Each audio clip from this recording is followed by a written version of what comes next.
Title: Desire Lines, a novel. Author: Christina Baker Klein. Desire Lines, a novel. Christina Baker Klein. For My Parents, Path Seekers and Finders. Contents: cover, title page. Part 1, Homecoming. Chapter 1, Chapter 2, Chapter 3, Chapter 4, Chapter 5, Chapter 6, Chapter 7, Chapter 8. Part 2, Memory. Chapter 9, Chapter 10, Chapter 11, Chapter 12, Chapter 13, Chapter 14, Chapter 15, Chapter 16, Chapter 17, Chapter 18, Chapter 19. Part 3, Reunion. Chapter 20, Chapter 21, Chapter 22, Chapter 23, Chapter 24, Chapter 25. Part 4, Release. Chapter 26, Chapter 27, Chapter 28, Chapter 29, Chapter 30, Chapter 31. Epilogue. Prologue. Acknowledgements. Also by Christina Baker Klein. Copyright. About the publisher. Part 1, Homecoming. Chapter 1. Sitting in a window seat near the front of the tiny plane, staring out at the evergreen expanse below, Kathryn twists the gold ring on her finger. She eases the ring off, feeling the cool weight of it in her hand, and then slips it back on. She holds her fingers out to look at it. Turning her wrist, she glances at her watch. Then she leans back and closes her eyes. The plane will be landing in 15 minutes. In half an hour, she'll be home. The night before, in Charlottesville, Virginia, sitting on the floor of her almost empty apartment and trying to stuff every piece of clothing she owned into 2 suitcases, Kathryn had heard a knock at the door, and then, suddenly, there was Paul. She hadn't seen him in almost a month. He looked different. His dark, curly hair was clipped close to his head, like a shorn sheep. When they were together, he'd always worn it long. Looking around at the bare walls and the clothing stacked in piles on the floor, he held up an envelope for her to see. "Just in time, I guess," he said. She skimmed the divorce papers quickly, straining to make out the fine print in the light from the single bulb overhead. Paul leaned against the wall, watching her. When she got to the last page, Kathryn could see that he had already signed it, and something about seeing his signature like that, firm and steady and sure, made a lump form in her throat. "Listen, Kat," he said, seeing her hesitate. "We don't have to do this now. No, it's fine. Just give me a second, all right? I know this is a busy time. You've got a lot to do. You're trying to leave. Why don't you send the papers to me when you get there? It'll just take a little longer." "It's okay," she said, a bit more sharply than she intended. He fell silent. She signed the papers carefully, spelling out her name in a distinct, mannered script that bore scant resemblance to her usual scrawl. Then she folded the papers and handed them back. "How about a hug, for old time's sake?" he asked, holding his arms out. She shook her head. "I don't think so." He nodded, joining his hands and bending them back at the knuckles. "Sure, I understand." She bit her lip, and he looked at her closely. She could tell he was trying to see if she was going to cry. Then he smiled. "You're all right, you know that?" "Yeah," she said, "I'm all right." After he left, she got the last of the dickel from the cabinet above the fridge and slid down against the wall. It had been almost 2 years to the day since she and Paul were married. They had already been living together, in this apartment, for several months, and Kathryn remembers the strangeness of coming back, after the ceremony, to dishes in the sink and their unmade bed. They had wanted to pretend that getting married didn't change anything, but she knew in her bones that wasn't true. The stakes were higher now. They had made promises. They had expectations. Even the apartment seemed different to hers, smaller somehow, as if the rooms had shrunk. Paul had insisted on carrying Kathryn, in her white slip dress, in the driving rain, up the crumbling flagstone walkway and the creaky front steps, and over the threshold. By the time he staggered through the door and collapsed on the couch, still holding her in his arms, they were both soaking wet. Gazing down at her, he'd brushed wet confetti out of her hair. "Birth and copulation and death," he said. "That's all the facts when you come to brass tacks." She frowned. "Are you quoting Eliot again?" "Yes," he said. She looked into his eyes. "I am measuring out my life with coffee spoons. Have measured. That's the only line you can remember, isn't it?" He laughed. She nodded. "But I know all the words to Paradise by the Dashboard Light." They imagined it would be a story to tell their kids someday, how they met in graduate school and, against their own better judgment, fell in love. They were so different. He was a born and bred New England WASP, she a scrappy, non-practicing Catholic. He was focused and ambitious. She wasn't certain what she wanted to do. He liked to stay out late in jazz clubs. She was happy at home, curled up with a book. But they believed there was enough to make it work. They both loved Monty Python and rice pudding. They shared a similarly deadpan sense of humor. And when she told him about what had happened to her best friend, how she had disappeared on the night of their high school graduation and never returned, he offered a story of his own about a friend from college who was hitchhiking in a snowstorm and was blindsided by a truck.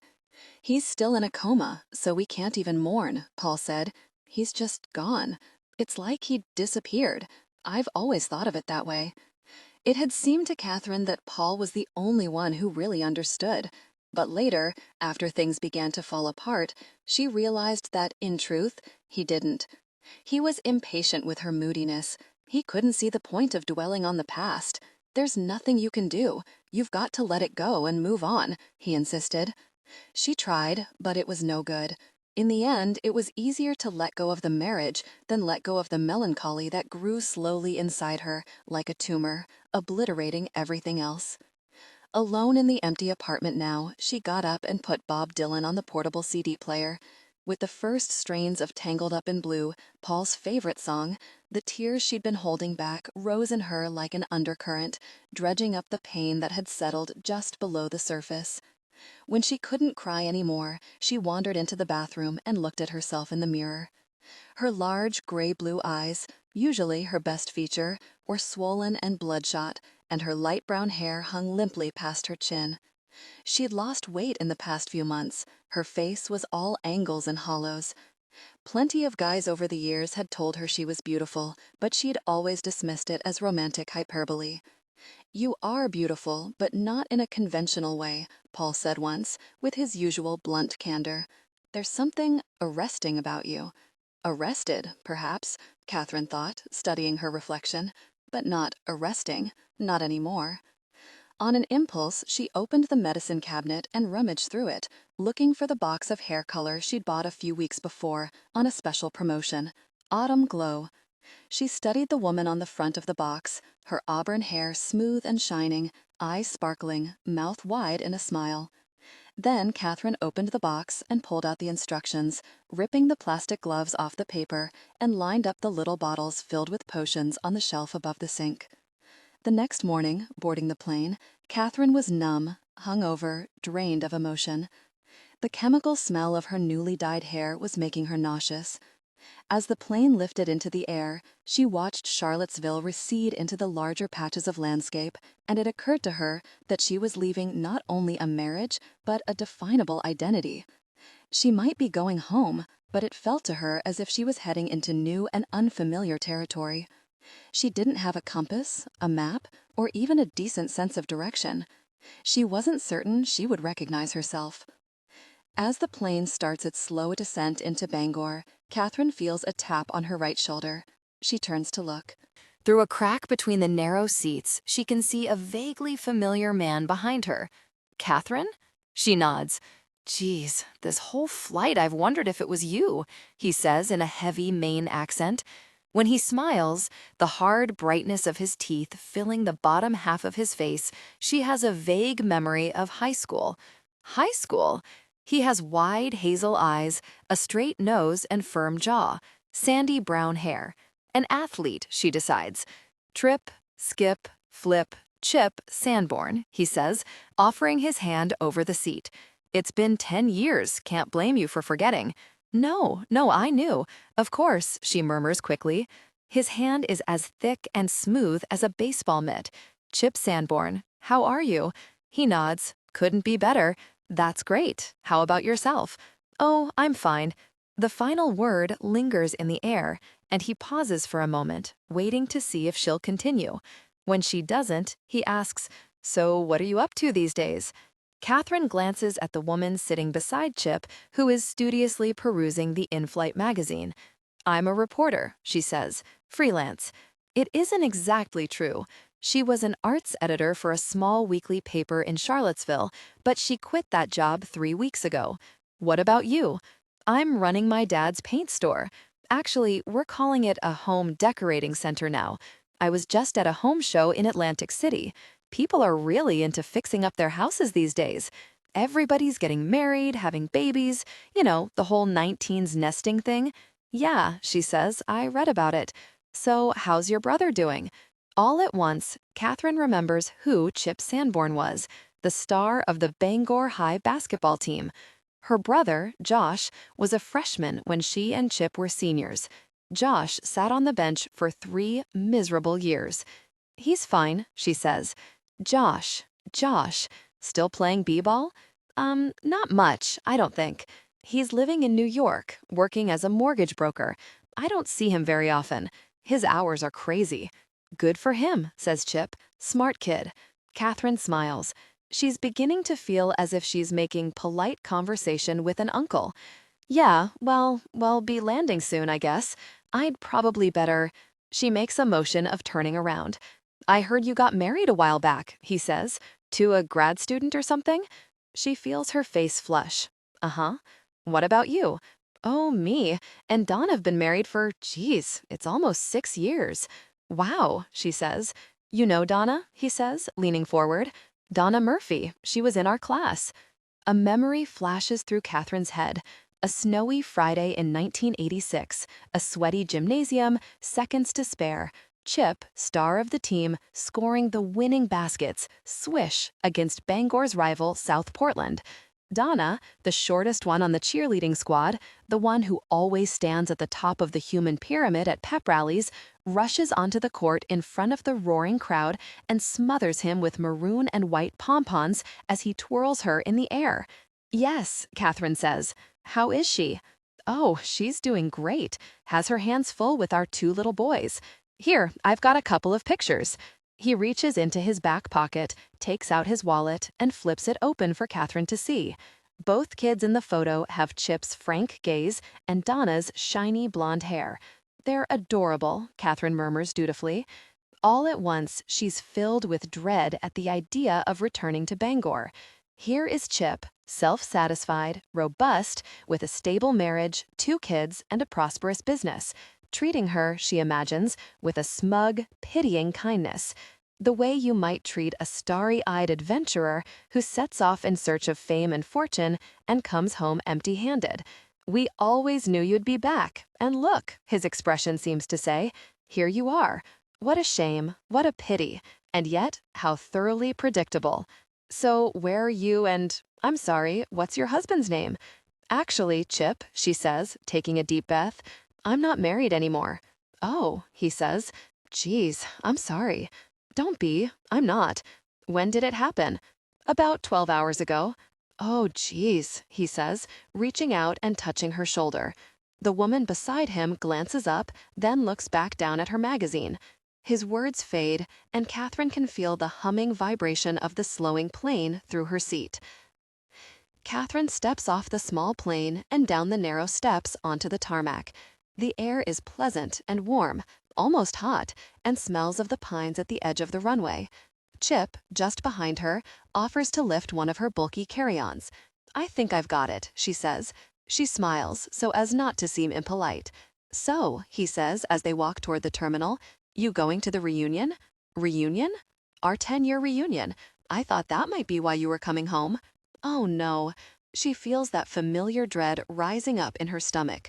"I didn't even know about it." "Didn't Daphne Cousins send you something in the mail?" "I don't think so. But I've been kind of hard to reach." "Well, it's not until the end of this month. You've got some time to think about it." He fumbles in his jacket with one hand and pulls out a business card, then slips it in her handbag. "If you want to go, I've got the info. Just give me a call." "Okay, thanks." She can feel Chip looking over at her for a moment. Then he says, "I can understand why you might not want to go. Jennifer disappearing like that on graduation night kind of changes the way you think about high school, doesn't it? I know it does for me. Yeah, Kathryn says. She looks at him curiously. Does he mean it, or is it just something to say? He and Jennifer barely knew each other. They probably exchanged 10 words during 4 years of high school. He shakes his head. It's just so weird, you know? Poof, gone. He balls his hand and then opens it, like a magician making a handkerchief vanish. But heck, he continues, rallying, it'd be a shame to let it ruin our reunion, right? Right?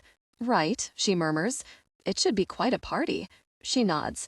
Okay, well, I'll think about it. As they enter the building, Kathryn squints in the darkness. She can make out shadowy forms bobbing around, a sparse crowd. Kath? She hears from somewhere in the back. Mom? Kathryn!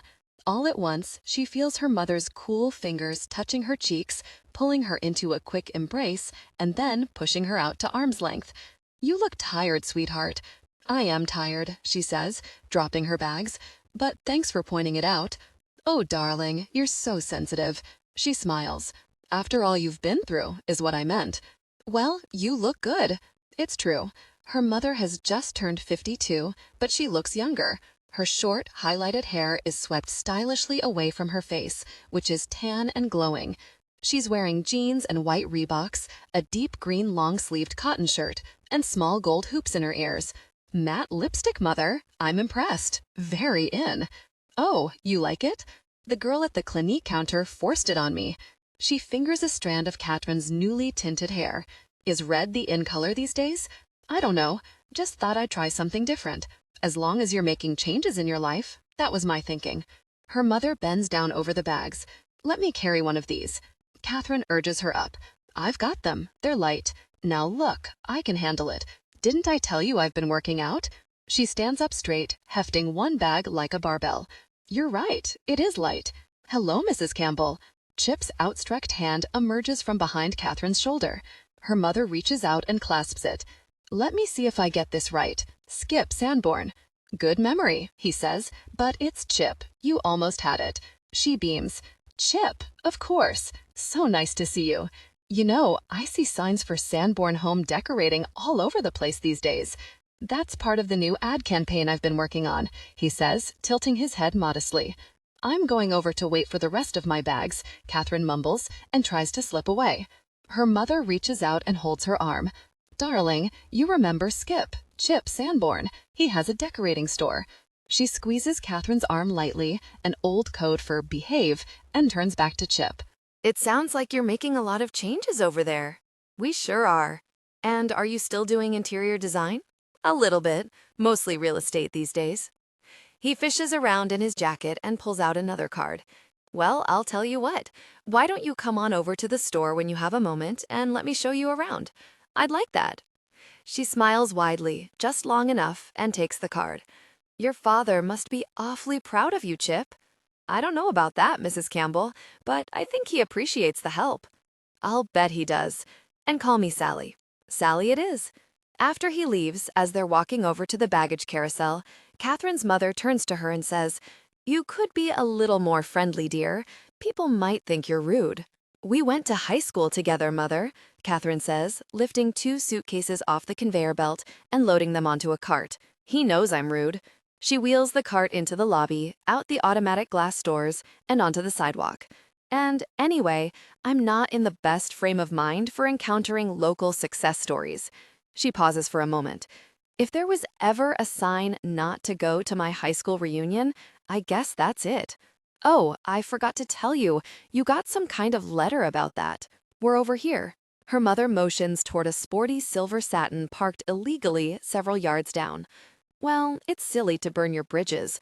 You never know when you might need Chip Sanborn. He could be a very good business contact. For what? Her mother stops and faces her, one hand on her hip. For me, maybe. Did you think of that? Kathryn shakes her head. In fact, I did not think of that. Her mother turns toward the car and unlocks the trunk. I know it's hard for you to believe, Kathryn, but you and all your little friends are grown-ups now. No, we're not, Mom, she says, heaving the bags in. We just act like grown-ups every now and then to fool you. But that's what being grown-up is. Her mother pauses, a serene smile on her face. Gosh, it's nice to have you home. Are you serious? We've been bickering since I got off the plane. This isn't bickering. This is classic mother-daughter communication. I've been reading up on it. She goes around to the driver's side and unlocks the door. You have to learn to think of us as representatives of our generations instead of personalizing everything, she calls across the top of the car. Now listen, honey, I've got a few little errands to do on the way home. They'll just take a minute, okay? What can she say? Okay. Her mother smiles brightly. Good. Then we'll be taking the scenic route. Chapter 2. Bangor is a quiet place, a town of about 35,000 people, the second largest metropolitan area north of Portland. Even at midday, in the middle of the week, in the middle of town, there is a quiet that blankets everything. The two-story clapboard houses, the city bus making its slow, empty rounds, the low-lying malls that have multiplied like barnacles on the rough edges of town. So here we are, Kathryn's mother says lightly as they drive along, mother and daughter, both of us divorced. Do you think it might be hereditary? Kathryn looks out at the flat, treeless expanse surrounding the airport. On one side of the long road that leads to the interstate lie several strip malls, low, boxy buildings with brand-name storefronts and fast food islands in their parking lots. A few stores are new, others, their windows dark and empty, look recently abandoned. Their blankness makes her inexplicably sad. It was 20 years ago, when Kathryn was 8, that she saw this town for the first time. She was riding in the cab of a 60-foot-long moving van, sitting up on her knees to see over the dashboard. Her parents were following in the car behind. Halfway through the interminable 4-hour stretch of wilderness that led from Boston to Bangor, she convinced her father to let her ride with the two movers, her father's cousin, Patrick, and a coarse longshoreman named Gus, for the rest of the trip. "Middle of fucking nowhere," was Gus's only comment as they began passing exits for the town. He stubbed a cigarette into the ashtray for emphasis. "Long as there's a bar somewhere, it's okay with me," Patrick said. "Oh, sure, there's a bar here. Has to be. Nothing else to do in a place like this but drink." Gus lit another cigarette, and Kathryn looked out at the few motels scattered along the highway like birds on a telephone wire. Every few miles they passed houses clustered around an overpass. The town of Bangor seemed to be mostly trees, the houses just a little oasis in a desert of forest. There weren't many cars on the road in either direction. The place looked unnaturally clean, as if someone had taken a scrubber and soaked it up, rinsed it down. Kathryn's grandmother, who was born and raised in Bangor, had told her stories about the town, about what it was like before it had an airport, back when the train still came up from Portland, stopping along the way to pick up passengers and produce and dry goods. Heading south, the train carried potatoes from Fort Kent, blueberries from Cherryfield, raw lumber from the Maine woods. As a child, her grandmother had sat in her bedroom window and watched the black smoke rise from the valley, closing her eyes to hear the slow chugging train as it passed, the low haunt of the whistle. "You cryin'?" Patrick asked Kathryn, peering at her closely. She wiped her eyes. "It's just the smoke." "Put your goddamn ciggy out, Gus. You're making the poor girl sick," Patrick said. Gus looked at her sideways, then ground the butt into the dashboard and dropped it on the floor. "Can't take it. Maybe she shouldn't be riding up here." "Oh, relax. We're almost there, you bully." Kathryn sat very still between them, looking out at the gray road stretching ahead into oblivion, the gray sky, shoebox houses hunched forlornly against the hills, separated from the highway by chain-link fencing. She was sure they were going to the end of civilization. Her eyes began to water again, and she tried to choke back the tears. "What grade you in?" Patrick asked kindly. "Third. So you'll be going to a new school. Could be fun." She shrugged. "I guess so. Ever been here before?" "To visit my grandparents." She wiped her nose with the back of her hand. "But that was different." He nods. "You knew you'd be leaving." "Yeah," she said miserably. He squinted out the side window. "I grew up in a place like this. It's not so bad. And it's not true you can't leave," he said, looking down at her. "You can, but you have to be headstrong to do it. Then again, you might come to like it. There's a lot to be said for living in a small town." "Like what?" Gus said. "People know you. There's such a thing called neighbors, Gus. Ever heard of them? Take my word for it. They're a whole different breed than the vagrants and pimps that congregate on your street.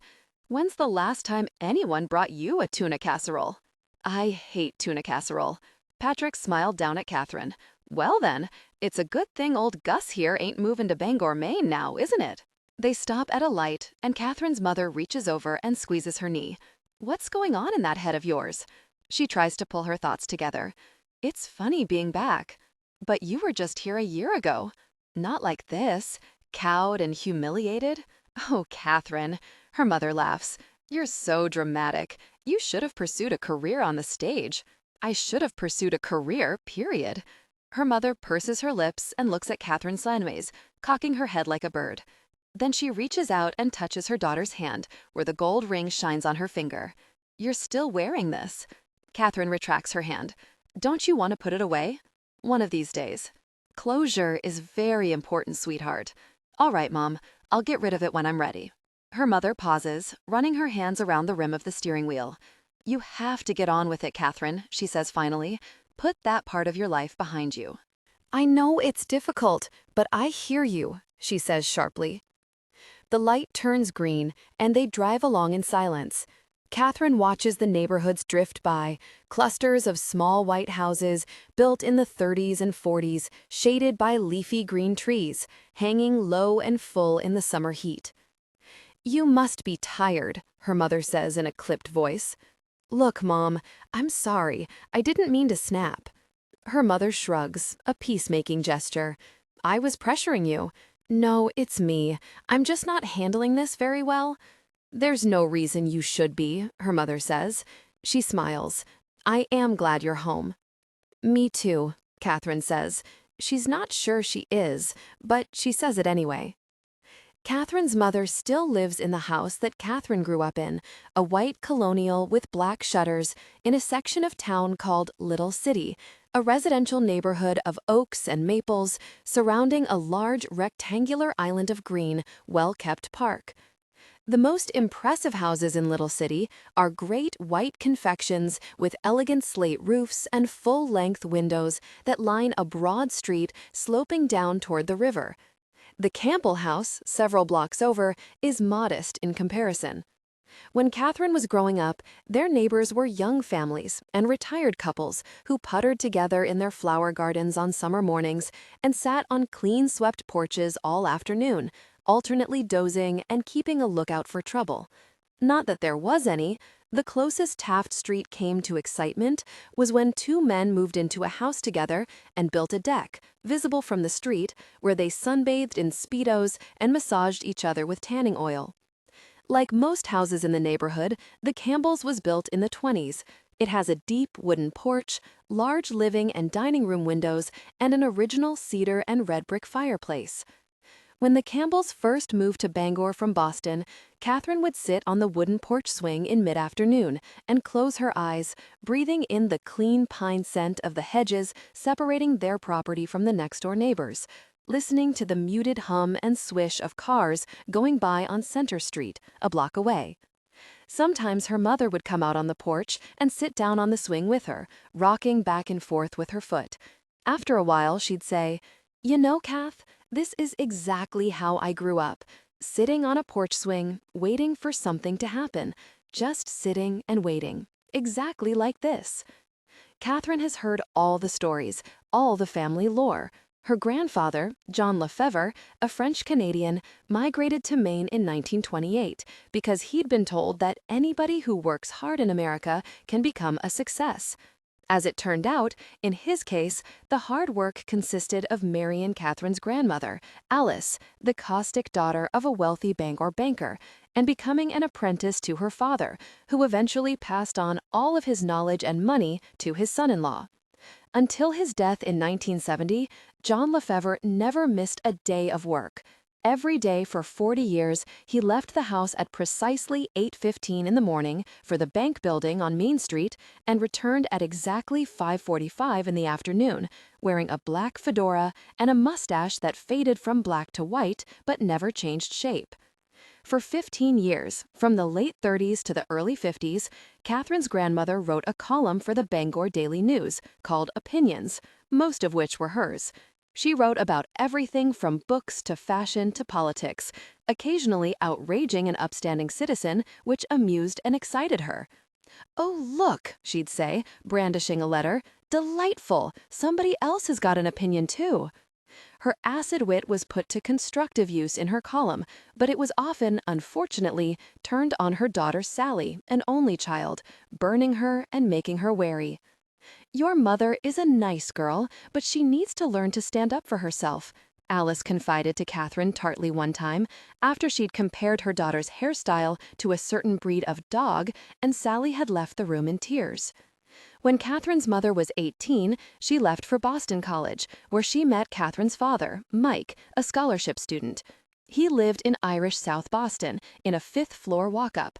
His father worked on the docks, unloading fish and dry goods in the grimy darkness of early morning while most of the city slept. Mike aspired to be an accountant, and he took classes during the day and toiled on the docks at night. When he came to pick up Sally for dates, his work clothes would often be in the backseat of the car, smelling of the sea. That smell and the exhaustion on his face, mixed with grim determination, convinced her that he possessed something she needed, a kind of certainty, an uncomplicated desire for what she took for granted. So she dropped out of college 6 months shy of graduating and married him. They settled in Boston, Kathryn was born, and when John Lefevre died of a heart attack on the way to the office, so the story went, his black fedora wedged on his head and his white shirt buttoned to the top, Alice, up in Bangor, began making noises about being all alone. It was Mike, finally, who convinced Kathryn's mother that they should move to Maine. Boston, he said, was full of accountants. In Bangor, he could afford the big house he'd always dreamed of, white with black shutters and a red front door.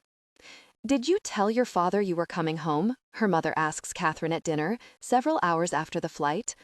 They are seated at their usual places at the walnut table in the kitchen, Kathryn in the middle and her mother at one end. A mat set at her brother's customary place holds a sweating bottle of white wine and the dinner her mother has prepared in advance, a curried chicken salad and cold artichokes. "Yes," Kathryn says.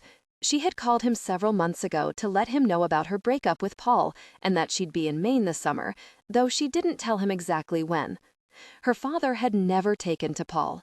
The first time he met him, a month before their wedding, he told Kathryn he thought Paul was pretentious. "That boy didn't deserve you," he said bluntly when she told him she was filing for divorce. "Now you can get on with your life." Kathryn has never been close to her father, even before he left her mother for his secretary and moved to a neighboring town. He wasn't around much when she was growing up. Her mother always said it was his work. He was trying to build a business, she said, putting in long hours to support the family. But months before he announced he was leaving, Kathryn suspected something. When he finally told them about Margaret, Kathryn mainly felt relief. At least now they knew for sure. "Don't you need to let him know you're here?" her mother says. "I'll give him a ring tomorrow." "How's Grandma Alice?" she asks. "Oh, pretty good, considering," her mother says. She squeezes a lemon wedge over her artichoke. "They're friendly to her over there, which drives her crazy, but other than that, she seems fairly content." "Does she know I'm in town?" "Sure she knows. Maybe I'll drop by and see her tomorrow morning." "Whenever you feel like it," she says. "There's no rush. She's not going anywhere." "But I want to see her." Her mother shrugs. "Okay then, see her." Kathryn feels the air between them cool, and all at once an irritation toward her mother rises in her. She can't remember a time when her mother and Grandma Alice weren't engaged in some kind of petty squabble. When Kathryn was in high school, she used to get involved, mediating between them, ferrying messages back and forth across the gulf of misunderstandings and wounded feelings. But after a while, she realized it made little difference. She has always liked Grandma Alice. She finds her funny and clever and dry. Her mother's small grudges annoy her. "What's going on with you two now?" Kathryn says. "Oh, nothing really. I won't bore you with it. Although I do think she gets crabbier as she gets older." She flashes Kathryn a glance. "Now that I think about it, I guess it's a good idea for you to stop by. It might take some of the pressure off me." "I'll just show you up for being a bad daughter," Kathryn says. "Ah," her mother says with a wry smile, "but I still win for being a good mother and raising you." Later that evening, after they finish the dishes and her mother has gone upstairs to read, Kathryn sits on the front porch by herself with the lights off, listening to the rustling of the thick-leafed maples that line the sidewalk. She wonders, as she does every time she comes home, what has become of her remaining friends from high school: Will, Brian, Rachel, and Jack. In high school, she would never have imagined they'd go years without speaking, but Jennifer's disappearance changed everything. It was like a chemical explosion, a sudden flash, a terrible trauma, and then the insidious, debilitating poison of fallout. At first, in the weeks after it happened, the group had been closer than ever, up early every morning to join search teams and copy flyers and cover the phones. But as summer passed without any word, only Jennifer's brother, Will, was able to maintain the intensity. And the guilt and shame the rest of them felt for not sticking around, for going on with their lives, for not finding her, made it impossible to look each other in the eye. At some point, Kathryn thinks now, though they wouldn't admit it out loud, each of them had given up on her, and in doing so, they broke their implied promise of loyalty and constancy. They betrayed the group. And then something else began to happen. They started to wonder, quietly, behind each other's backs, whether one of them knew something he or she wasn't saying about the disappearance. They looked into each other's eyes for clues and quickly looked away, each aware of what the others were doing. At the very least, one of them might be keeping a secret. Who was it? What did that one know? As the years passed, it became harder and harder to see each other. There could be no closure as long as Jennifer was missing. Any conversation they had seemed meaningless unless it was about her, but there was nothing to say. So they stopped talking. When they ran into each other, their behavior was false and perfunctory, like lovers whose affair has ended badly. They had shared too much. They knew each other too well, which made the exchange of pleasantries irrelevant and anything else painful. They never spoke about the rift. They let it happen and felt powerless to stop it. They stopped confiding in each other and found different friends. And slowly, over time, they changed or grew apart. Kathryn stayed in Virginia after college and got married. Will came out of the closet and moved to Boston. Brian settled in Portland.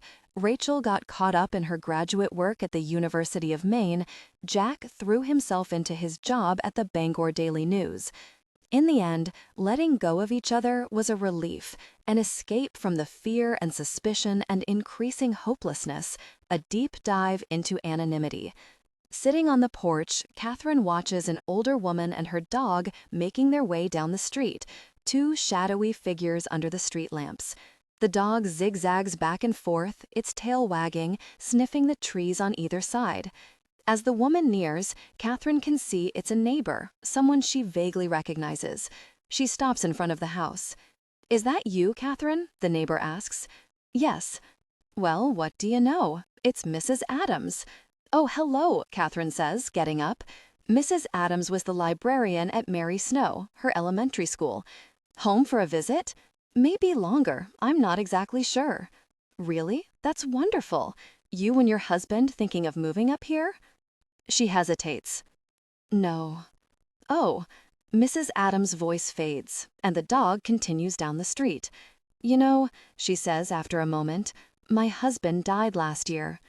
Kathryn starts to say she's sorry, but the old woman waves her hand dismissively. "It's all right. I'm learning to live without him. It's not easy, but that's what you do, isn't it?" "Do you?" Kathryn asks absurdly.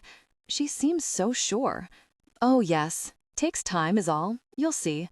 "I believe you," Kathryn says, the same thing she used to say when her mother said there were no monsters under the bed. "I believe you," wanting the words and her certainty to make it true. Chapter 3. Despite the pleasant coolness and the quiet, Kathryn sleeps fitfully her first night home. She wakes with a start from a nightmare, falling or being pushed off a ledge into darkness, and looks at the clock. 10 a.m. Our mother, she knows, has been up for hours. Lying in bed, Kathryn can hear her downstairs on the phone, telling someone about a piece of property on Union Street, a little house just perfect for newlyweds or retirees. Kathryn stretches, wondering what that means. Too small, presumably, for children, too large for one person. But why too large? How could a small house be too large? She must be talking to one half of a couple, Kathryn decides, probably an older couple, about to retire, and she's flattering them with the reference to newlyweds, new lives, hopeful and in love. Kathryn throws back the covers. She hears her mother hang up the phone. The late morning air is threaded through with warmth. At the open window, the white cotton curtains slide in and out, a slow dance. Kathryn watches for a while, looking beyond to the broad, flat leaves of the maples, deep midsummer green, whispering and shushing each other. The whole room seems suddenly alive. When she was little, her walls were covered with daisies, 4 fields of them stretching back, and in the early morning she would imagine that the stalks were in motion, swaying all around her, swaying with the curtains and the maple leaves, while she lay on her meadow of bed, perfectly safe, perfectly still. After a few minutes, Kathryn gets up, throws on some shorts, and starts to go downstairs. In front of Josh's room, she pauses. The door is slightly ajar. She pushes it with one hand and looks inside.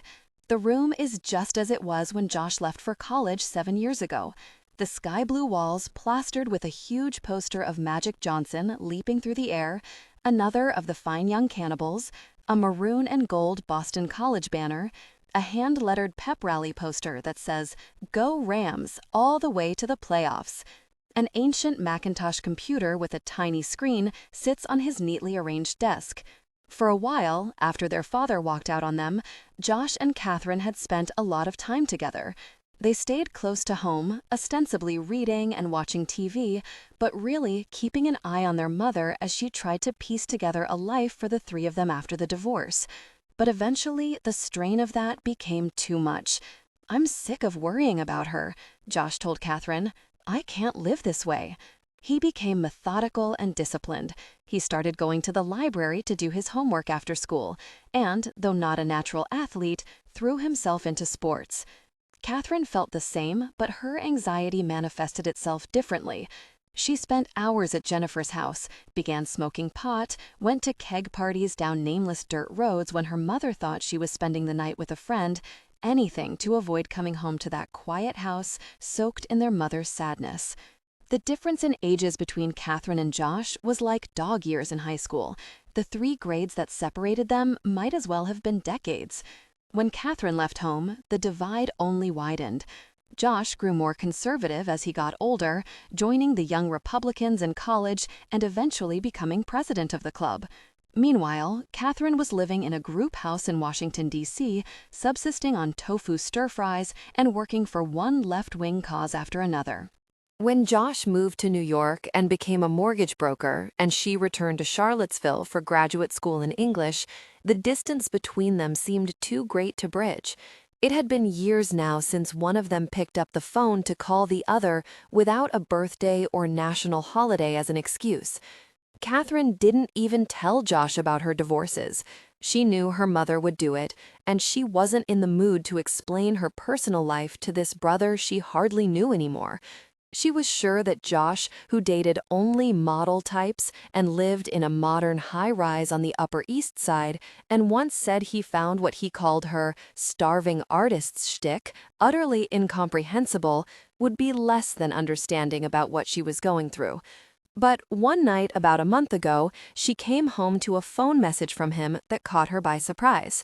"I just heard," he said. "I'm sorry. I may not be there, but I'm here for you. I mean that." They played phone tag for a while, and that was the end of it, but it was nice to know that he cared enough to call. Kathryn straightens a picture on the wall, a cheaply framed photo of the Bangor High basketball team with Josh's head half obscured by somebody taller, and leaves the room, pulling the door shut behind her.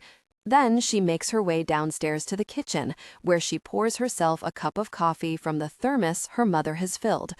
Sitting at the round breakfast table, she leafs through the Bangor Daily News. The paper is a microcosm of the town: old-fashioned Yankee conservatism, homegrown rural pragmatism, liberal intellectualism, reflecting the influence of the State University in Orono, 10 miles up the road, and a dash of hippie utopianism, which dwindled in the 80s but now seems stronger than ever under the guise of New Age. Thumbing through the pages, Kathryn notices that the paper has jazzed up its headings, adding computer graphics and color, changing the women's page to a more inclusive style section. "Good morning," her mother says cheerfully. She's come in from the back wearing thick gardening gloves, a dirty apron, and an acid green visor. "You're out there early." Kathryn closes the paper.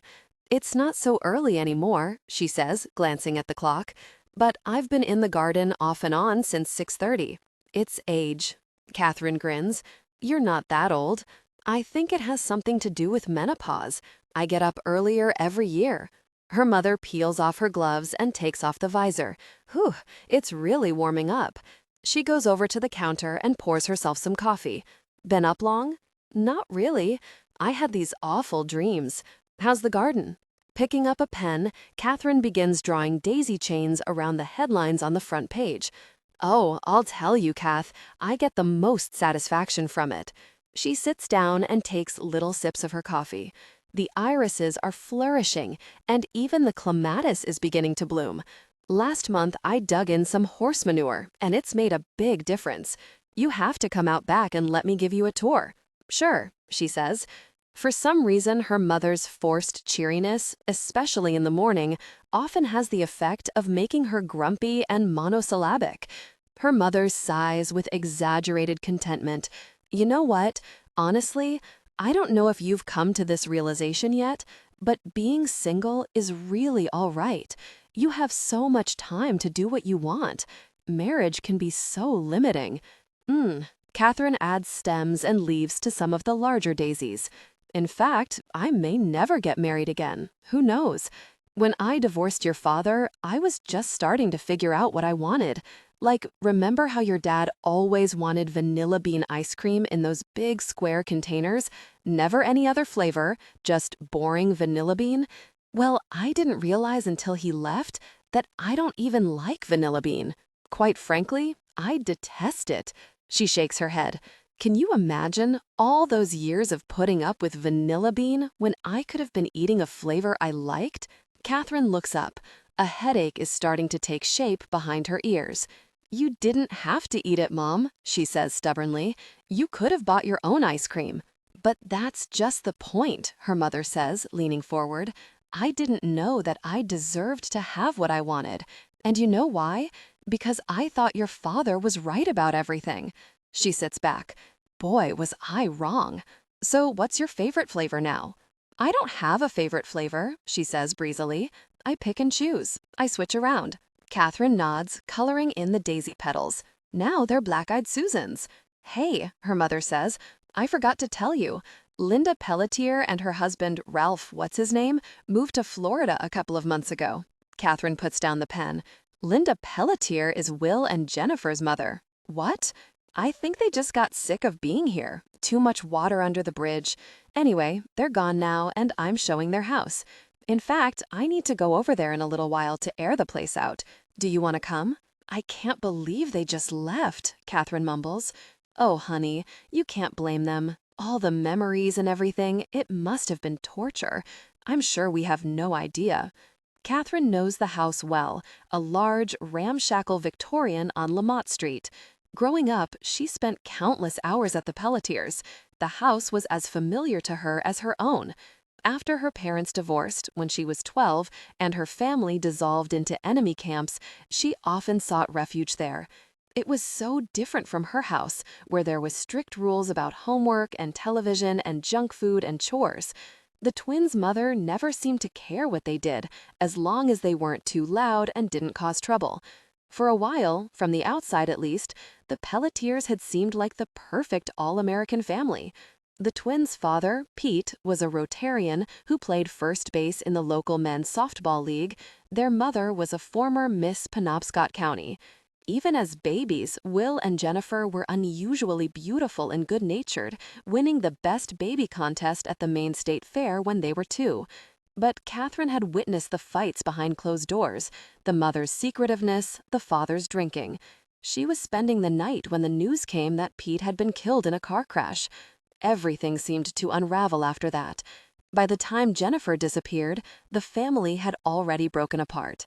What did they want for the house? Kathryn asks her mother now. $175. Isn't that a lot? Actually, it's not outrageous for that street. I'll sell it before the summer's out. Her mother stands up and puts her hands on her hips. I love this job, Kath. I'm damn good at it. She smiles, amused at her mother's bravado. Her mother smiles back. I'm going to run upstairs and change, she says. She gives Kathryn a once-over.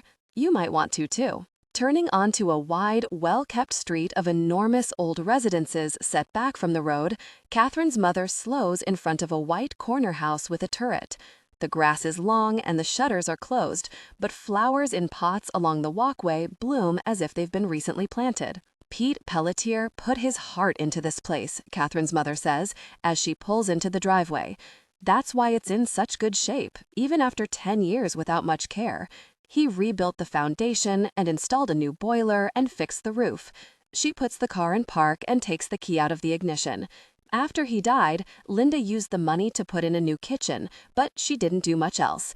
It's just as well that she's selling it now before it falls into serious disrepair. Opening her door and getting out, she motions for Kathryn to follow. Kathryn knows all about Will and Jennifer's father, his tragic, thwarted life and early death. It had been his dream to become an attorney, but when Linda found out she was pregnant the summer after they graduated from Bangor High and they got married and had twins, it was all he could do to get through college.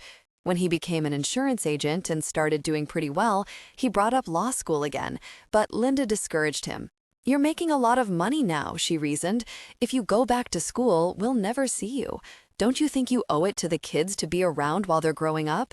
So he stopped talking about law school, and instead, when he and Linda were 24 and the twins were 6, bought the dilapidated Victorian on a tree-lined street, a fixer-upper with a lot of potential, the real estate agent opined as they signed the contract. The house and the family became his project. Evenings and weekends when Kathryn was over, he'd be up on the roof, painting the kitchen, wallpapering the hall, fixing screen doors, and adding shelves and closets. He led Will's Boy Scout troop, took the kids on nature hikes, built a treehouse in the backyard. Linda got a closet full of clothes, and they all went to Disneyland on vacation. But there was something about Pete that none of them could reach. He read the paper avidly and was hooked on all the local trials. Sometimes he went down to the courthouse to watch the trial lawyers at work in their sharp blue suits with their snap front briefcases and eager assistants. Instead of bedtime stories, he told his children about the landmark cases of the century, the Scopes monkey debate, the Rosenberg fiasco, the Nuremberg trials. He knew many of the prosecutorial arguments by heart. The twins' mother did as little work around the house as possible. She hadn't wanted to buy it in the first place. She'd wanted something new. She wasn't handy, she said, and besides, she had asthma. All that paint and dust filled up her lungs. "Can you hear him in there banging away?" she'd ask Kathryn, dragging on a cigarette. "That noise is giving me a headache." It's funny, Kathryn thinks now, that Linda didn't move after Pete was killed, given how she felt about the house. And even stranger that when she remarried, her new husband just moved in. Pete's death had been ruled an accident, but the rumor around town had been that it was a suicide, a desperate act by a man who had just found out his wife was having an affair and planned to leave him. Ironically, as it turned out, his death merely hastened the process. Linda Pelletier quietly married her lover just 4 months later. Linda Pelletier had always been different from the other mothers, restless, unpredictable, moody. Often, when Kathryn came by, she'd be sitting on the front porch with a couple of teenage girls from the neighborhood, smoking cigarettes. She was still young herself. She'd been 18 when she gave birth to the twins prematurely, and she considered herself a teenager well into her 20s. Other mothers in pastel sweatsuits and no-nonsense perms walked sedately by with their kids in strollers, waving at Linda as she sat painting her nails on the porch. Linda would be the first one in the neighborhood out sunbathing after a long cold winter, the weak sun shining down on her and snow melting on the ground, a bottle of coconut tanning oil at her side. When Linda was young, her hair had been as white blonde as her children's. Now she tinted it that shade. She retained her cheerleader's figure by dancing in the living room with the music turned up full blast. She seemed happiest when she was dancing. She'd put in a cassette of Michael Jackson or John Cougar and get into a dance-skin leotard and jerk around frenetically with her eyes closed to the thumping beat of the bass. When they were little, Jennifer and Will had danced with her, but as they grew older, they became aware of how little she seemed to notice them while she was dancing, how little she seemed to care. So they pulled back. After a while, it was hard for them even to watch her. The dancing never lasted long. At some point, Linda would collapse on the couch, gasping for breath, and Will or Jennifer would run into the kitchen to rummage for one of the inhalers she kept around the house. All the while that they were growing up, the twins knew their mother wasn't well.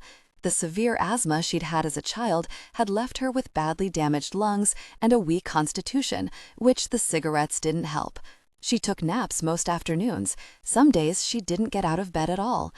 Often she didn't have the energy to make dinner, so as soon as they could reach the stovetop standing on the stool, Will and Jennifer began doing it themselves. Hamburger Helper and Chef Boyardee and frozen pot pies.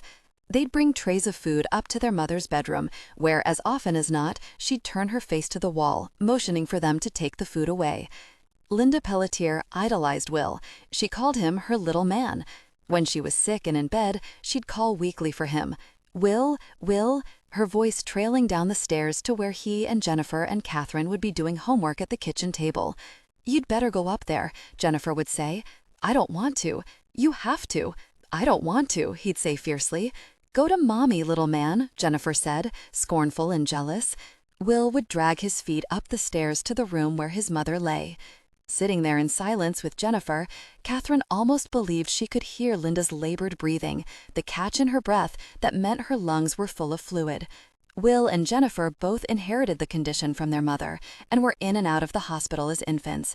By the time they reached middle school, Will seemed to have outgrown it completely, and Jennifer was fine as long as she carried an inhaler, though loath to use it as a ploy for pity as her mother did, she kept it a secret from most people at school. Still, Kathryn could remember times when Jennifer had been so sick that the fear in the air was palpable. Soon after they became friends, in the 4th grade, Kathryn had come over with a get-well plate of cookies, and the twins' mother let her go up to Jennifer's room to say hello. As she climbed the stairs, she could hear the hiss of the humidifier and Jennifer's loud, jagged breathing. Standing at the door of the darkened bedroom, heavy with steam, Kathryn watched Jennifer's father smear Vicks VapoRub over her narrow, fluttering ribs. When Jennifer turned and caught her eye, she whispered, "Don't tell anybody." It was a moment Kathryn would never forget. Kathryn and her mother make their way up the path, under a huge, splaying elm that shades the side porch and half of the yard. "This tree has gotten so big," Kathryn murmurs. Looking up into the branches, she sees a scar made by a rope swing she remembers from years ago. Her mother takes a ring of keys, like an oversized charm bracelet, out of her bag. "I'll have to get them to trim some branches before we show the place. It cuts out light." "I like the shade," Kathryn says. "It makes the house so private." "Light is a major selling point," her mother says. "Did you talk to Linda before she left?" Kathryn asks, changing the subject. "Not much, just logistics. I'll be going through Will for any negotiations." "Really?" she says, surprised. "Where is he?" "I thought you'd know that," her mother says, glancing back at her. "He's still in Boston, practicing law. Some gay rights stuff from what I've heard." Jangling the keys, she tries one after another in the lock in the massive door. "Have you spoken to him?" "Not yet. I have his number, though, if you want it." "Okay," Kathryn says, keeping her voice neutral. She's not sure that she does. The door opens inward, and they step into the dark hallway. "Here we are," her mother says. She pulls back the shutters and opens the windows. Light filtering through the trees touches the carpet. "Come on," she says grandly, like the lady of the house. "I'll show you around." "I think I know the way," Kathryn says. Leaving her mother behind, opening shutters, she wanders through the empty rooms. All traces of the Pelletiers are gone, save the faint outlines of pictures and mirrors on faded wallpaper. The house seems less grand than Kathryn remembers, though she knows from her mother's real estate training course that unfurnished rooms always appear smaller. She walks through the living room, with its dark wood floors and bay window, to the olive green dining room, to the blindingly white kitchen. This is the one room that Linda Pelletier designed from top to bottom, and her vision is evident in each gleaming detail. the gold drawer pulls, the shiny linoleum, the starburst crystal light fixture hanging over a phantom table. Kathryn rums her hand along the formica countertop, remembering how obsessive Linda had been about keeping it clean. She was constantly brushing off crumbs, spraying Fantastic, and rubbing it in circles, scolding the twins to put their dishes in the dishwasher. "I think she'd be happy if we didn't eat here at all," Will had groused to Kathryn one time as his mother wiped around him. Walking up the stairs to the second floor, looking out the long windows at the patchy grass and unruly hedges in the broad expanse of yard, Kathryn thinks about how many times she's done this, let herself into the house, and then made her way unnoticed up to Jennifer's room. At the door, though, Kathryn always knocked. Jennifer was very private, and anyway, she usually locked her door. Kathryn had always loved hanging out at the Pelletiers. She and the twins played cards and Monopoly and Scrabble and watched Little House on the Prairie on the small red, black, and white in Jennifer's room, or sat on the back porch doing the crossword and the anagram and reading the funnies out loud to each other. They made batches of brownies and ate all the batter. It was in the Pelletiers' attic that Kathryn smoked her first cigarette and then her first joint. With Will and Jennifer, Kathryn had often felt like the single friend of a sophisticated married couple who keep her around to amuse them. Part of it was that they were both so striking: white blonde hair as fine as corn silk, light blue eyes, small regular features. In the summer, their skin was smoothly tan, like wet white sand. Kathryn, who was freckled and pale and had hair the color of a murky puddle, somehow felt enhanced by association, which was strange, she realized. Usually around such attractive people, she felt diminished. But Will and Jennifer seemed to care so little about their appearance. Like old money, their looks were just a given. The twins were smart and subversive and cool, with a ready wit and a mischievous glint in their eyes. When Kathryn was with them, she felt sharper and stronger, emboldened by their glamorous insouciance. With the two of them, she did things she wouldn't have dreamed of doing alone. Sneaking out of the house when she was supposed to be asleep, convincing a gullible bouncer at the Bounty that she'd left her ID at home, skipping a day of school with a transparent excuse, and going to Bar Harbor.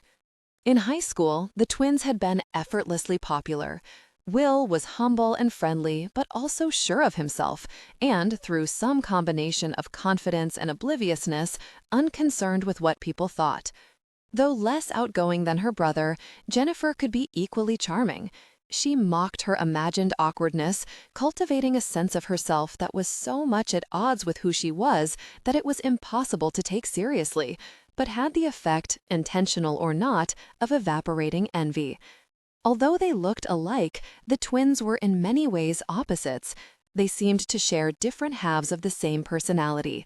Will liked to be with people, and Jennifer, shy by comparison and somewhat melancholy, preferred to spend long stretches of time alone. Kathryn guessed it was this character trait that made her closer to Jennifer. They spent long, quiet afternoons together talking. They found comfort in their shared solitude. They told each other intimate secrets, not about the facts of their lives, Kathryn realized later, but about how they felt about them. Kathryn knew, for example, how hurt Jennifer was that her mother seemed to favor Will. Jennifer knew all about Kathryn's father's betrayal. Even at the time, these moments together seemed rare and special. The intimacy felt to Kathryn like a gift. It seemed that these secrets they shared with each other were the most important ones they had. But sometime during senior year, Jennifer began holding back. There was never any discussion about it. Kathryn just felt her withdrawing by degrees. It was so subtle that for a while, Kathryn told herself she must be imagining it. Jennifer wasn't becoming more diffident or remote. Kathryn was just clinging to this friendship out of a fear of the unknown, of graduating from high school, leaving home, going away to college. She didn't want to admit to herself that Jennifer might be pulling away, so she pretended it wasn't happening. Later, she recognized this as a self-protective impulse. She'd learned from painful experience during her parents' divorce that knowing too much could be worse than not knowing anything. So she was willfully ignorant. And this ignorance haunted her when Jennifer disappeared, and no one seemed to have the slightest idea why. Now, stepping into Jennifer's room, Kathryn looks around at the peeling pink wallpaper with its faint floral pattern, the grungy hot pink carpeting, the row of skeletal coat hangers in the otherwise empty closet. The last time Kathryn had been in this house was a week before she left for college. She remembers it well. Will, pale and tense, with dark hollows under his eyes, his mother chain-smoking on the front porch, clutching cigarette after cigarette with nervous fingers. For over 2 months, Will had been in charge of the volunteers who were trying to find Jennifer, and they'd turned up exactly nothing. Kathryn fumbled through a goodbye, but she didn't know what to say, and he, distracted, barely noticed. It had gotten so that whenever she tried to talk to him, she felt false, and she hated herself. It wasn't that she had stopped caring, it was that her caring felt so inadequate. It couldn't bring Jennifer back, and it couldn't dull Will's pain. So after the shock, the disbelief, the heart-clamping 2.5 months of waiting to hear, Kathryn went away to a new life, relieved to be leaving. Will stayed behind, organizing search parties, tacking up posters, writing legislators and congresspeople, asking for something, anything, in the way of help. When she telephoned from college, Will's voice was tired and defeated. He rarely called her. He said it always seemed as if he was interrupting something. And it got harder and harder for her to call him. She'd sit on her bed in her sterile dorm room, listening to his listless voice as she watched her roommate get ready to go out to a party, the sounds of guys playing hacky sack drifting up from the courtyard below. It felt as if her life had been split in two. After a while, she stopped calling and began sending postcards instead. And then, eventually, she stopped writing too, not knowing what effect it had on him, feeling only the monumental numbness that had crept in like a fog and settled over all of them when Jennifer disappeared. "I think that's enough," Kathryn's mother calls up the stairs. "There's a cross breeze. Where are you?" "I'm in here," she says. "Just a moment." She starts to cry, and then she stops herself. Jennifer is gone. Words can't express the enormity of the loss. No story can contain it. Her absence is a presence, ghostly and haunting, touching all who knew her. It is impossible that she disappeared, inconceivable that she will never return. She is at once nowhere and everywhere, a constant shadow, illusory and insubstantial. Her life an unkept promise, a half-remembered dream. Chapter 4. Kathryn's grandmother is seated in a wheelchair in the main living room of the Oak Bluff retirement home when Kathryn arrives. "Grandma Alice?" Kathryn calls across the room, and the old woman looks up, the glare from the overhead light reflecting in her glasses. She is wearing a blue striped dress, flesh-colored support hose, and dainty powder blue nylon slippers, her thin legs splayed slightly on the metal footrests. Her wispy gray hair is haloed around her head. "Kathryn," she says in a shrill voice, holding up a folded newspaper. "Just in time. What's a 5-letter word for streetwalker?" "Streetwalker," Kathryn says, coming toward her. "Whore, I guess. WHORE." Her grandmother bends over the crossword, carefully filling in the blanks with a pencil. She looks up. "I had hussy. This seems to fit better. But it is a rather ghastly word, isn't it? Who makes up these crosswords anyway? I don't know. Perhaps I should fire off a letter to the paper about it." She sets the crossword in her lap. "Of course, I write a letter about once a week for some reason or other. I can just imagine the dread in that office every time an envelope with my shaky handwriting comes in. You keep them on their toes, Grandma. And they need it, too. Who else but someone like me has the time to mess with them?" She looks up at Kathryn, squinting into the fluorescent light. "You're looking a little tired, my dear." She sighs. "I know. Mom's already pointed that out. So I don't need to mention the hair," she says. "Red's not really your color, you know." "Well, that makes 2 things that you and Mom agree on." "That's because it's not opinion, dear. It's fact." Grandma Alice leans forward. "The divorce is final?" "Yep. I'm a single woman now, Grandma, just like you." She sticks out her chin. Too bad. I always liked Paul, but I suppose what I liked about him was probably what made him a bad husband. Oh, really? Kathryn moves behind her wheelchair. Want to go out on the porch? In, out, whatever. She folds her hands in her lap, and Kathryn wheels her outside. He was quite a flirt, wasn't he? Did he flirt with you, Grandma? She cranes her neck to look up at Kathryn and grins. Outrageously. Kathryn wheels her over to a spot in the shade near several old women sitting in wicker chairs fanning themselves. One of them nods. Hello, Alice. Hello, Mary, Joan, she says. Lovely day, isn't it? A little hot for my taste, Joan says, making a face. Is this your granddaughter here? Mary asks. Yes, it is. Say hello, Kathryn. This is an old joke between them. Hello, Kathryn, Kathryn says. Grandma Alice looks up and smiles and then pinches her arm, hard on the inside. We just came over to say hello. We're going over here. She points to an empty corner of the porch. When they're safely out of earshot, Kathryn says, I can't believe you pinched me, Grandma. Did I ask to be set over there? God, those two will talk your ear off. Kathryn sits down in a white chair opposite her.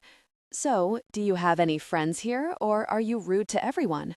She narrows her eyes. I'm not rude, it's just my personality. Sitting up straight, she primly smooths her blouse. And yes, I do have friends. Selectively. So you're not lonely then? Of course I'm lonely sometimes, she says. Everyone who's alone gets lonely. It's inevitable. But I'd rather be lonely than have to chit-chat with frivolous old ladies. She gives Kathryn a shrewd look. Of course, it's much harder when you're accustomed to companionship. You're pretty lonely these days, I'd wager. I don't know, Kathryn says. I don't know what I'm feeling. I'm just kind of numb. Well, that's all right. No, it isn't. She leans back and closes her eyes, the heels of her hands against her temples. It's humiliating. Paul has a life, and so do you. No, I don't. I'm alive. I'm breathing. That's the most you can say for me. Here we go, Kathryn feeling sorry for herself. Grandma, I'm just facing reality. I came home because I didn't know what else to do. And what's wrong with that? You've been through a mess. You need some time to relax. I don't want to relax. I want to get on with my life. For God's sake, girl, take the pressure off, she says crisply. Life is long. There's nothing you have to get done in such a hurry. I feel as if I'm drifting. So drift. She lifts her thin, knobby hands from her lap and waves them back and forth in the air. You've been moving in one direction, and now you need to go in another. You've got to take some time to figure out which way to go. Oh, Grandma, Kathryn says. Besides, I need you around for a while. Put some distance between me and your mother. Kathryn reaches over and squeezes her hand. She tries, I know. She tries. All that trying makes me tired. Promise me one thing. Promise me that when it gets to the point where you have to try so hard, you'll just leave me alone, okay? She starts to protest, but she means, promise? I promise, Kathryn says. After leaving her grandmother with her crossword puzzle, Kathryn sits in the car in the parking lot, twisting the ring on her finger. There's nothing you have to get done in such a hurry. She imagines Paul tonight, playing bass guitar with his band at a small club in Charlottesville, as he does most Saturdays, a little cluster of groupies swaying together up front. Her life with him seems suddenly hazy and far away. Kathryn had met Paul at the University of Virginia, where both of them were enrolled in the English master's program. She was 25, he was 27. She'd been writing a newsletter for a women's health organization in Washington, D.C., a low-paying and tedious job, and had come to the conclusion that maybe she should consider teaching instead. He'd spent the previous 2 years living in Africa, learning Swahili and contracting intestinal diseases. The first time she saw him, with his curious Indian elf shoes, dark hair, and piercing brown eyes, she thought he must be foreign. But when he opened his mouth, she heard the elocution of a New England prep school graduate. Of course, he'd replied thoughtfully to a small, reedy professor's assertion that E.M. Forster's work expressed a dialectic uncertainty about identity versus nature. But shouldn't we be interrogating these on a grid of social analysis rather than wallowing in solipsistic interpretations of the text? Yeah, Kathryn murmured, thinking aloud. Paul, Professor Digby, and the rest of the class turned to look. Was there something you wanted to add, Kathryn? The professor inquired. She looked down at her notebook, blank except for a shopping list and a few maze-like doodles, and shrugged. I just agree, that's all. After class, Paul caught up with her in the hall. Thanks for speaking up in there. I'm so sick of these old-school professors who won't engage current theory. She said. So, he said, loping along beside her, do you really agree with me, or were you just annoyed at Digby? She stopped. I pretty much agree with you, though I'm not sure it has much to do with what he was talking about. I know. I just wanted to bring it up. So few professors at this place are really grappling with the imperialist, almost fascistic hold of Western. You know what? Kathryn broke in. I'm late to meet someone. I've got to run. Oh, sure. I love your shoes, she said. Well, see you later. By the third week of school, Kathryn had begun to loathe the English department. She hated the thick, burned coffee in the makeshift student lounge, the sign-ups for reading groups on arcane subjects, the desperate tone of the grad student newsletter, the tense, pale faces of second years waiting to find out if they'd made the cut. By the end of the first month, she decided that she wasn't going to stick around to find out. I'm getting the master's and getting out of here, she told Paul. They had begun meeting after class and walking across the lawn to the College Inn, a student hangout, for coffee. All I'm really interested in is the reading anyway. I'm no good at the criticism part. So you don't want to teach? I don't want to teach enough to put up with all the bullshit. They walked up the white marble steps of the rotunda. It was late afternoon on a hot day. Leafy branches drooped over the wide marble porches extending from either side of the dome. And besides, I'm sick of being poor and undervalued and anxious all the time. What kind of a life is that? But it won't always be this way, he said. He sat on a bench overlooking the grounds and started playing with a large yellowing leaf. Oh no, not always. The next step is to fight to get a spot in the PhD lineup, then to finish an overly cautious and politically correct dissertation, then to get a job at a mediocre college, somewhere in the continental United States if you're lucky, then the whole tenure nightmare, then departmental bickering and backstabbing. You do make it sound pleasant, he said. Kathryn sat against the wall, her legs up on the bench. Well, what about you? What do you like so much about it? He started to tear the leaf into little pieces. I can't imagine doing anything else. Though they had little in common, Kathryn and Paul got along well together for a time. She appreciated his passion for his work. He was so definite, so confident in his opinions. Surely some of that would rub off on her. And though he would never admit it to anyone but her, he secretly admired her disdain for the program, her unwillingness to play the game. It helped him keep perspective when the pressure got too much. They were constantly arguing and making up, which Kathryn mistook for a good sign. After all, her parents had never fought, never so much as raised their voices, and look at what happened to them. Paul's parents, wasps from mainline Philadelphia, were cordial but stiff with Kathryn, and her parents didn't know what to make of Paul. Are you sure he's not gay? Her mother whispered worriedly after meeting him for the first time. He wears those odd shoes. And remember, you thought Will was straight too. I think I'd know by now, Kathryn said, laughing. But the question kept her up at night. He could be. How would she know? When she finally asked him, he took the question more seriously than she would have liked. I've given it a lot of thought, he said, and I can honestly say that no, I don't think I am. By now, despite her misgivings, Kathryn had grown to love him. When he took her hiking at Rockfish Gap and presented her with his grandmother's engagement ring, she didn't hesitate to say yes. They were married a year to the day after they met, in a tiny stone chapel on the edge of campus, in the middle of a rainstorm. Kathryn wore a long, white vintage dress and pearls. He wore a tuxedo he owned and a bow tie made of kente cloth. At the front of the church on the right sat Paul's nuclear family. Kathryn's mother and brother, Josh, sat at the front on the left, and her father and stepmother sat in the middle. A scraggly bunch of their grad school friends, bearded and bespectacled and pale, filled the middle pews. Rolling thunder drowned out their vows. After the ceremony, they raced across the wet lawn through pouring rain with tux coats over their heads toward the cars. Josh rode to the restaurant with Paul's siblings, Maura and George. Paul and Kathryn, following behind them in Paul's 10-year-old sub, watched Maura pull out a joint and hand it to Josh over the seat. "They're smoking pot?" Kathryn said, incredulous. Paul nodded. "I can't believe it. They're celebrating, Kat." He turned to look at her, and she noticed that his eyes were glazed and red. "Oh my God," she said, "you're high." He shrugged and put his hand on her knee. She pulled away. "Oh, come on, Kat, lighten up," he said. Kathryn dropped out of the program 6 months later, after abandoning a master's thesis on the topic of Ecological Rites of Spring, Edna Pontellier's Rude Awakening.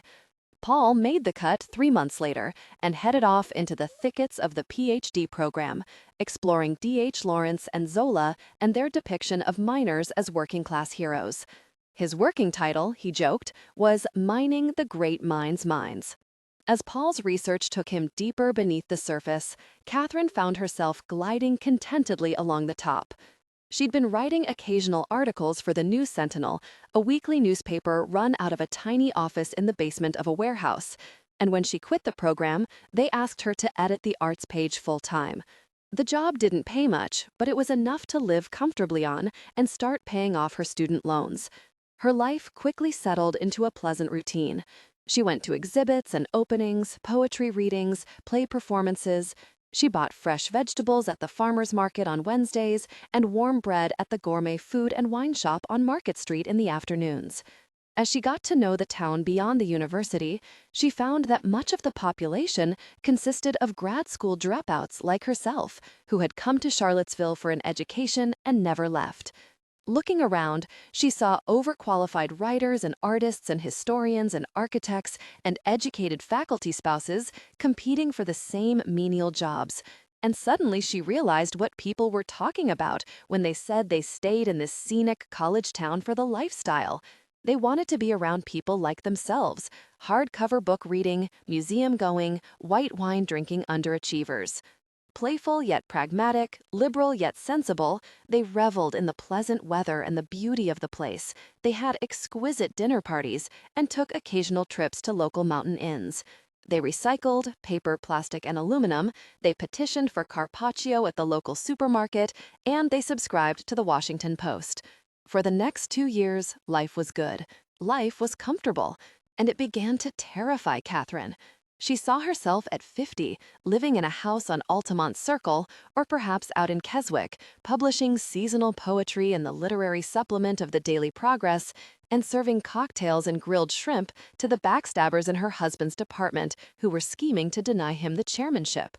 She felt a desperate urge to escape. It was as if she had arrived in hell and found it to be a pleasant, comfortable, even interesting place. The only way you knew you were in hell was that it slowly began to dawn on you that you were never going anywhere, never doing anything. You were never getting out. Paul, meanwhile, had become friendly with 3 hard-edged women from the English department and several undernourished men. He played guitar in an all-male rock band that called itself Sons and Lovers, and soon developed a little following. People would call the apartment and, when Kathryn happened to answer, hang up. "It's your groupies again," she'd say, or one of the 3 harpies. "Don't call them that. They're depressing.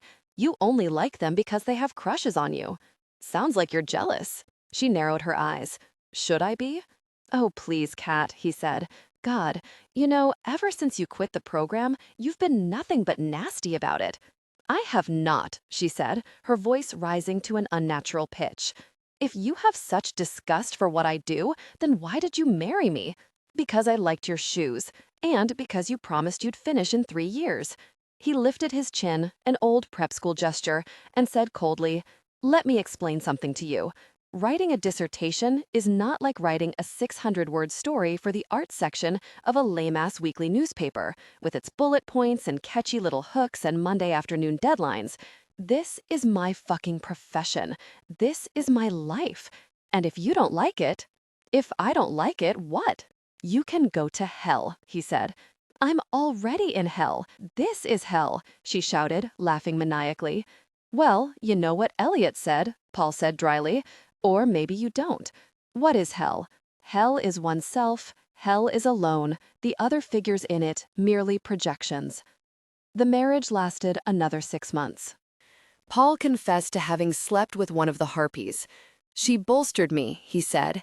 She helped me find a piece of myself I'd lost. And Kathryn confessed to being bored to tears with the minutiae of his academic research. Neither of them had much in the way of assets, so the break was fairly clean. The only sticking point was their dog, a pug named Frida they'd bought in their first year of marriage from a Turkish rug dealer on the downtown mall. I should keep her, Paul said. After all, you're the one leaving me. Only because I'm leaving, Kathryn said. You wanted the divorce. You suggested it. Oh, come on, Paul. You were the one having the affair. Let's not go into all this again, he said. I think we should think about what's best for Frida. I can provide her with stability. You don't even know where you're going. Yes, I do. I'm going to Maine. He snorted. You think your life here is hellish? Wait till you spend some time in Bangor. You'll be out of there by the end of the summer. Kathryn relinquished the dog. They didn't fight over wedding presents. Paul kept the ones from his side of the family, his friends, and she kept the ones from hers. The day before she was to fly out of Charlottesville for good, she packed her meager belongings into boxes and drove into the countryside to the UPS command center to drop them off. As she stood in the front office, watching her brown boxes ascend the ramp on little rollers and disappear over the top, Kathryn felt a great weight lift from her. She didn't care if she ever saw the packages again. In fact, part of her wished that she'd given a false address. It would be fitting, she thought, for the boxes to be stuck in limbo, riding around in those big brown trucks until somebody figured out that there was no destination.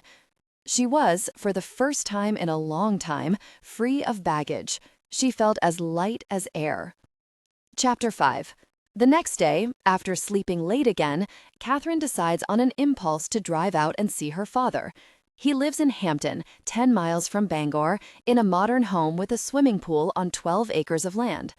A partner in one of Bangor's largest accounting firms, he drives a forest green Miata and a Jeep Wagoneer and keeps bottled water and fresh squeezed juices in the refrigeration. When Kathryn was in high school, every time she went to visit him, there'd be music on the sound system wafting out to the driveway and back behind the house to the pool, the kind of music that she and her friends listened to, REO Speedwagon and Jefferson Starship and the Bangles. Hearing it as she walked up to the door always made her wince. Kathryn used to wish she had one of those fathers who was around at night and on weekends, who'd help her with her homework or toss a ball with her in the park. Even before he moved out, her father wasn't like that. He never quite seemed to be part of their family. He was vacant with them. He kissed her mother on the top of the head when he came home from work, holding her, literally, at arm's length. Kathryn and Josh pulled back and watched. When he left the house in the morning, they watched him dither about when he'd be home. They saw the look on their mother's face when he called to say that, yet again, he'd be working late. Margaret Fournier had been Kathryn's father's secretary. She was also, on Saturdays, a gymnastics instructor at the Y. Most of the girls in Kathryn's middle school had, at one time or another, taken gymnastics with Miss Fournier in the cold, cavernous gymnasium at the Westside YWCA. They were in awe of her. In her brightly colored leotards, her hair pulled back in a bun, Miss Fournier looked like a star. The first time Kathryn saw her in street clothes, ill-fitting jeans and a baggy acrylic sweater, drawing on a cigarette as she waited for the bus, she was shocked at how she looked, scrawny, mean-faced, cheap. Kathryn remembered this image when her father came to tell them he was leaving. It took her mother years to get over the hurt. "Did you know about it?" she'd ask Kathryn or Josh, trapping them in the hall as they left for school. "Could you tell?" They'd shrug and squirm away, embarrassed at the naked pain in her eyes. When their father called the house, wanting to speak to Josh or Kathryn, and their mother answered the phone, her voice, calling their names, would take on a tense, high-pitched quality. They'd pick up the receiver without looking at her and answer their father's questions like prisoners under duress.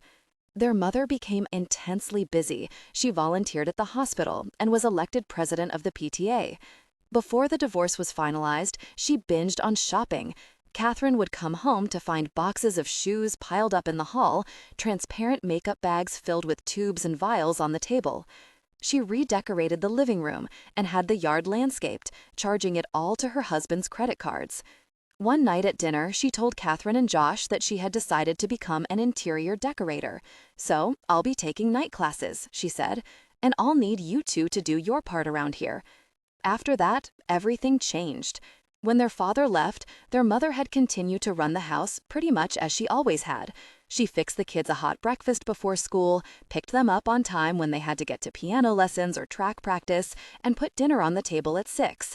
But now that she was a student too, the old family structure crumbled. They ate cold cereal standing at the sink, and Kathryn and Josh arranged rides to after-school activities and learned to do their own laundry. Kathryn started cooking dinner, strange and creative combinations of whatever she could find in the fridge. On the evenings when her mother was home, the three of them did homework together at the kitchen table. Now that she was out and about, their mother became known as one of the cool moms, the type who wore brightly colored turtlenecks tucked into Guess jeans and flirted with the coaches at their kids' baseball games. She always looked stylish and put together, a lot more put together than her kids did.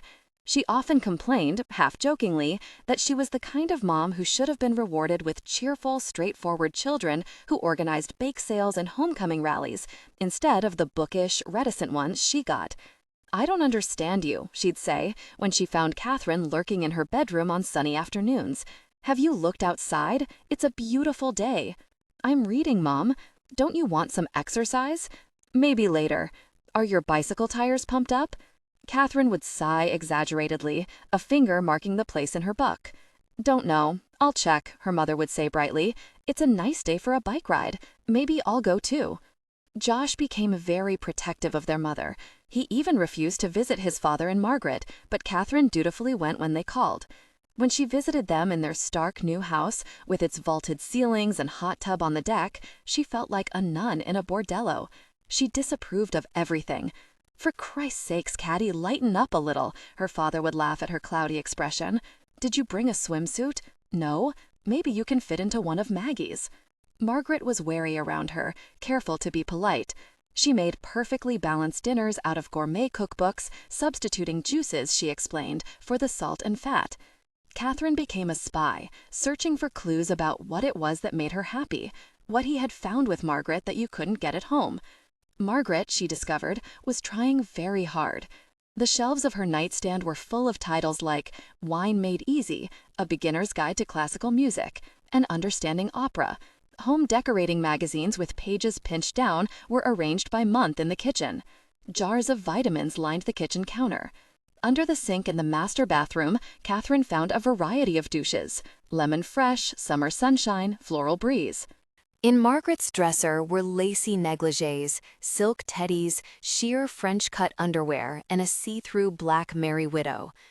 Kathryn fingered the pieces slowly and then shut the drawer, imagining Margaret on top of her father in that outfit, moving her lithe gymnast's body, completing the fantasy he'd constructed for himself out here in the countryside, far from the ruins of his life with them. Margaret had stopped teaching gymnastics, but she still knew the names of Kathryn's friends. "How's Jennifer?" she'd ask, taking a long drag on a cigarette as they sat sunning by the pool. "Still practicing on the parallel bars?" "She's okay," Kathryn said. "How come you smoke so much if you're so into vitamins and stuff?" Margaret would look at her over the rim of her mirrored sunglasses. "It's an addiction, Katie. I'm trying to stop." "Don't call me Katie if you don't mind." "Oh, I'm sorry. Doesn't your father call you that?" "Yeah, but no one else." "Well, okay, Kathryn," Margaret said, stubbing the butt into an ashtray. "Anyway, smoking keeps me thin. Your father likes me that way." She smiled conspiratorially. Kathryn frowned. "Huh. He's really going to like you in 20 years, with a tube sticking out of your throat so you can talk." "God," Margaret said, settling back into her chair. "You're a load of fun to have around." When Kathryn returned home after these visits, her mother would circle her warily, sniffing for clues. Kathryn tried to ignore her, answering her probing questions with simple, vague responses.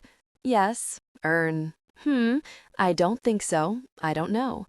More and more often, she found herself retreating into a world where her parents couldn't go. She didn't want to be complicit in their small digs and jabs. She hated feeling as if she had to explain or defend one to the other when they were both so invested in their own versions of what happened. If she let herself, she could be swallowed up in her mother's unhappiness or lulled by her father's denial. She didn't want to be bitter, but she also didn't want to pretend that everything was all right. It was safer to keep her distance. Later, Josh would corner her in her bedroom to get the dirt. Did Margaret look like a bimbo? Was Dad a total lech? There was douche in the bathroom under the sink, all kinds of it, she reported. What's douche? Oh, for God's sake, find out for yourself, she said. I'm not going to explain it to you. What's this about douche under the sink? Their mother asked Kathryn a few days later as they sat in the kitchen doing homework. Josh winced, and Kathryn looked at him with disgust. Moron. I still don't know what it means, he shouted. It's a feminine wash, their mother said. That's all you need to know right now. A feminine what? I was snooping, Kathryn said. What else did you find? Nothing really. Fancy underwear. That's about it. So does your father seem happy? I don't know. She danced as far away from the question as she could. It seems like it. But what? Kathryn looked into her mother's steady, anxious eyes, knowing that the truth was too diffuse to convey. Her father seemed to think he was happy. He held up his acquisitions like trophies. He acted as if his life now was all he'd ever wanted, all he'd ever wished for. I don't think he knows what it means to be happy, she said suddenly, and she realized that it was true. After parking her mother's car in the driveway beside the Miata, Kathryn crunches up the fine gravel walkway to the front door. She rings the bell and hears chimes echoing in the cavernous house, but no one answers. She turns the knob. The door is locked. Finally, she ventures around to the back, where she finds her father and Margaret, wearing shorts and t-shirts, trimming hedges. They look at her as if she's an apparition. "Katie," her father says, and carefully lays down his shears. I'm all sweaty, but he reaches out and circles her shoulders in a stiff mime of intimacy. Did we know you were coming? No, sorry, she says. I just got in a couple of days ago. Hi, Margaret. Margaret stands holding the weed whacker as if she isn't sure what to do. Well, this is a surprise. I can leave and come back another time? No, she says, without much conviction. You're looking good. Isn't she looking good, Maggie? Her father says, a little too heartily. Kathryn can feel Margaret's appraising eyes. Sure, she says. You look like you've lost weight. Have you lost weight? Her father says. I don't know. Maybe. Hey, I just remembered, Katie, he says. I've got something for you inside. I was going to send it to you, but now that you're here, where's that article I cut out of the paper, Maggie? You stuck it on the fridge. I'll get it. She puts down the apparatus and takes off her gloves. Why don't we all just go inside for a moment, get something to drink, he says. Come on, Katie. How are things going? Fine, she says. How about you? Fine, just fine, he says, as they follow Margaret to the sliding doors and go inside. How was the flight? It was fine, Dad. Margaret goes into the kitchen and comes back with a flimsy piece of newspaper and hands it to him. He passes it to Kathryn. She glances it over. It's a classified ad. Upward bound instructors needed to teach disadvantaged kids during summer term at the university. She looks up. Thanks, Dad, but I'm not really interested in teaching right now. I thought you might be interested in earning some money. I don't even know how long I'm staying here. Haven't you gotten rid of that apartment in Virginia? Yeah, but I could still move back there, or anywhere. I don't know what my plans are yet. I see. He taps his fingers on the table. Is Paul still in Charlottesville? She nods. Still working on that dissertation?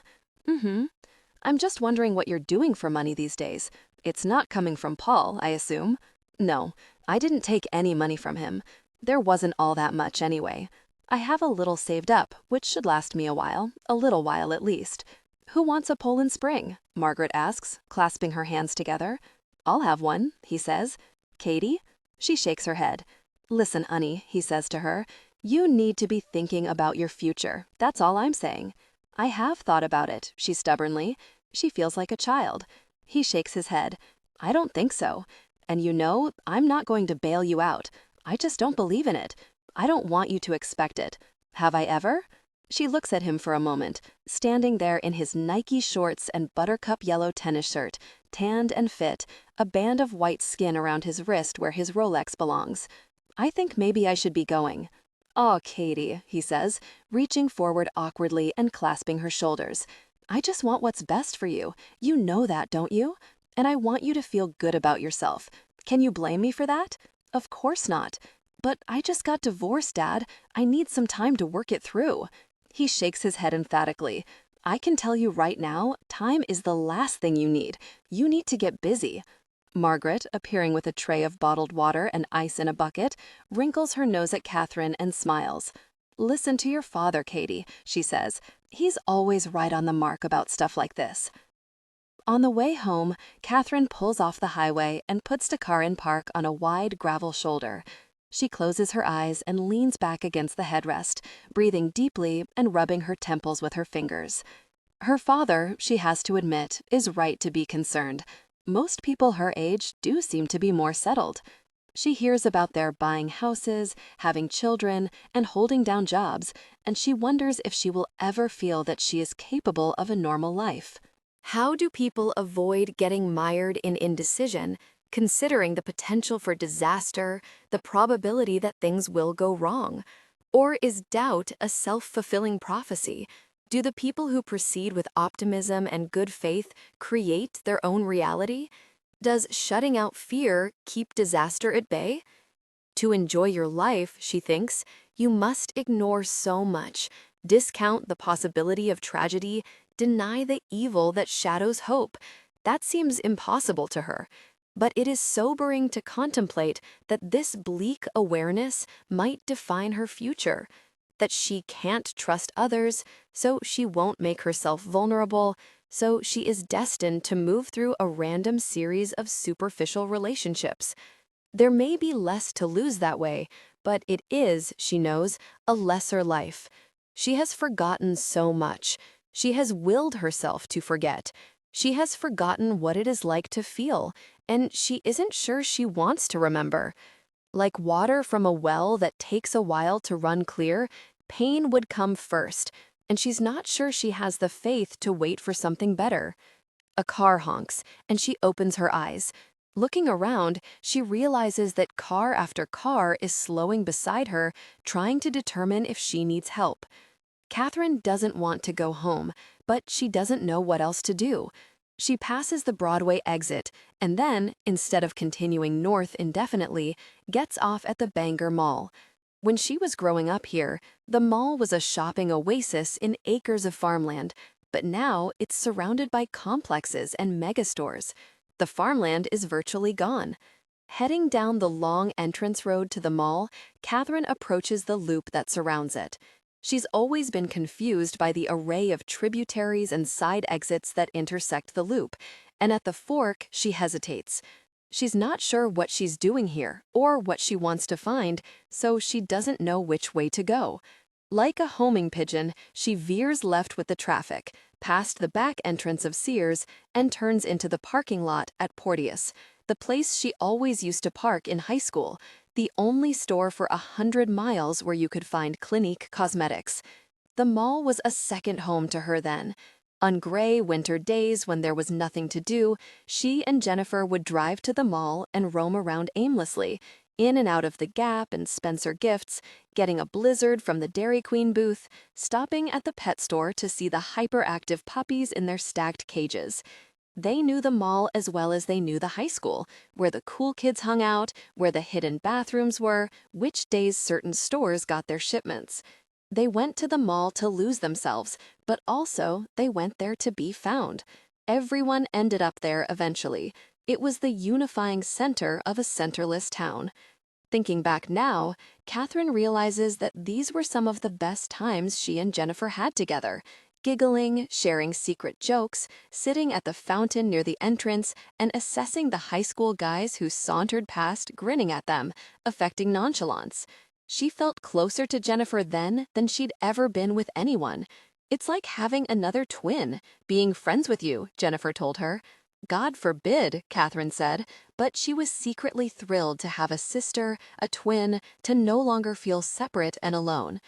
Now, walking past the jewelry shops screaming 50 off and the empty shoe stores, Kathryn can see that the mall is no longer the center of Bangor's shopping universe.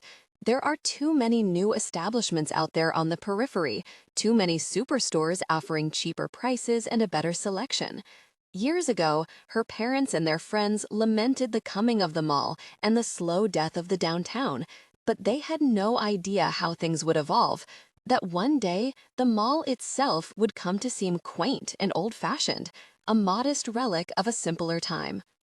At Cosmos Pizza, Kathryn gets a Diet Coke with lots of ice in a giant paper cup and sips it slowly through a straw as she makes her way down the promenade, stopping every now and then to look in a store window.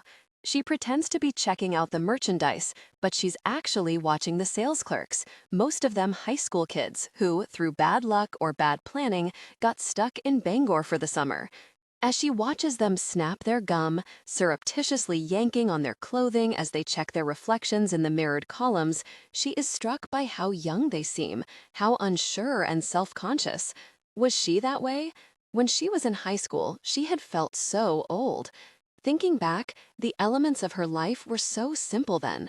She got up early on cold mornings, showered quickly in a steam-filled bathroom, layered herself with warm clothing, shoveled something sugary into her mouth on her way out the door, and headed off to school with an LL Bean backpack full of books, half-finished papers, and notebooks covered with doodles. For a long time, it seemed that there were infinite amounts of time to spend. After an hour or two of some after-school activity and an hour or two of homework, which could always be finished secretly in the bathroom late at night or in the early morning hours before school, or even in a pinch in the cafeteria at lunch, the rest of the day stretched ahead like a long, flat road. There were usually some household chores to do, and then the freedom of the evening, unasked for and unappreciated, would be frittered away. There was a time when Kathryn would spend whole evenings on the phone with Jennifer, methodically removing the shell-colored nail polish from her toes and repainting them, each one a different color, as they went over the day's minute details, obsessing over a glance, a close call, a mortifying moment at her locker. She spent entire afternoons in her bedroom doing nothing, as she explained when her mother asked what she was up to. "Nothing, Mom." "Don't be evasive with me, Kathryn," her mother said. But it wasn't evasion, it was the truth. She was doing no one thing, not reading, not cleaning, not using her time efficiently, not planning ahead. In high school, Kathryn and her friends had existed in a netherworld between the bad kids and the good kids, the ones who skipped school and got in serious trouble, and the ones who became class monitor and teacher's pet. They were courteous but irreverent, skeptical about ritual, but usually game enough to participate in school-related functions like pep rallies and fundraising drives. As class president, Will was the one most involved in activities. His presence at various events actually mattered. The others were happy to go along as long as it was generally understood and agreed that none of it had to be taken too seriously. There were things that mattered, to be sure. It was just that few of these things were part of their lives at Bangor High. Like most of her friends, Kathryn felt that the adults in her life existed around her, setting limits, asking questions, prying. Kathryn moved through each day as if around an obstacle course, ducking inopportune questions, ignoring unwanted advice, sliding in just under curfew. She couldn't imagine how she might communicate with these people, even if she wanted to. Her parents talked about responsibility and limits and planning for the future. They wanted her to save time, to be aware of time, to use her time wisely. This concept was meaningless to her. Why worry about time when there was so much of it, when it was as plentiful as air? She wanted to squander time, to use up great gobs of it. As far as she was concerned, everything happened too slowly. High school always seemed to Kathryn like a way station for real life, a place where nothing meaningful could happen and there was no point in even trying. She took school seriously. She fretted over tests and made decent grades, but she never quite believed that anything she learned in high school would spill over into real life, that mythical time in the future, after college, when she would be an adult in the world. Of course, she was as terrified of leaving home as she was at the prospect of being left behind. She procrastinated filling out college applications until the last possible week, scrambling to ask for recommendations, dashing off the personal essay. It seemed to her like a school assignment, an exercise. It was impossible to imagine that it might actually be her ticket out. Being a teenager was like being a member of a large, disparate tribe with its own language, a patois invented from the necessity of deceit. The kids hid things from teachers and parents and each other, and sometimes, without even knowing it, from themselves. High school was all about deception. Otherwise, how would any of them have survived it? If Kathryn had told her parents the truth about her life, they would never have let her out of the house. As it was, they were suspicious, setting curfews and quizzing her about her friends, extracting meaningless pledges and promises, checking up when possible. Kathryn quickly learned to recite the catechism they wanted to hear. I'm the good girl, the conscience of the group, the one with common sense. I would never do drugs. I have sex in someone's car. I sit between two friends, unbelted, in the back of a hatchback that's passing a truck at 90 miles an hour up a hill on a two-lane road. I would never take the kinds of chances that could get me killed, because I know how precious my life is to you, how shattered you would be to lose me. She let them believe this, and they let themselves trust her. And as long as nothing terrible happened, they could all convince themselves that Kathryn deserved that trust. Walking around the mall now, Kathryn's feet are beginning to drag. The mall always makes her tired. She wonders if there's something in the air conditioning that zaps people's energy and keeps them there longer, like drugged captives. Finally, she summons her energy and makes her way to the car, then drives the 500 yards to the Cineplex across the street. Scanning a list of titles and playing times, she finds an action-adventure movie starring Mel Gibson that's starting in 8 minutes. She buys popcorn and another Diet Coke and settles into a seat in the empty theater. When the previews begin, she leans back, soaking up the bright images and sounds in front of her like a sun worshiper at the beach. The movie is fast-moving and visceral, and for 2 hours she thinks of nothing but the drama on screen. When the lights come up, it takes her a moment to orient herself, and then she does. She's in a deserted movie theater at 3 o'clock in the afternoon on a Tuesday, in her hometown, living with her mother.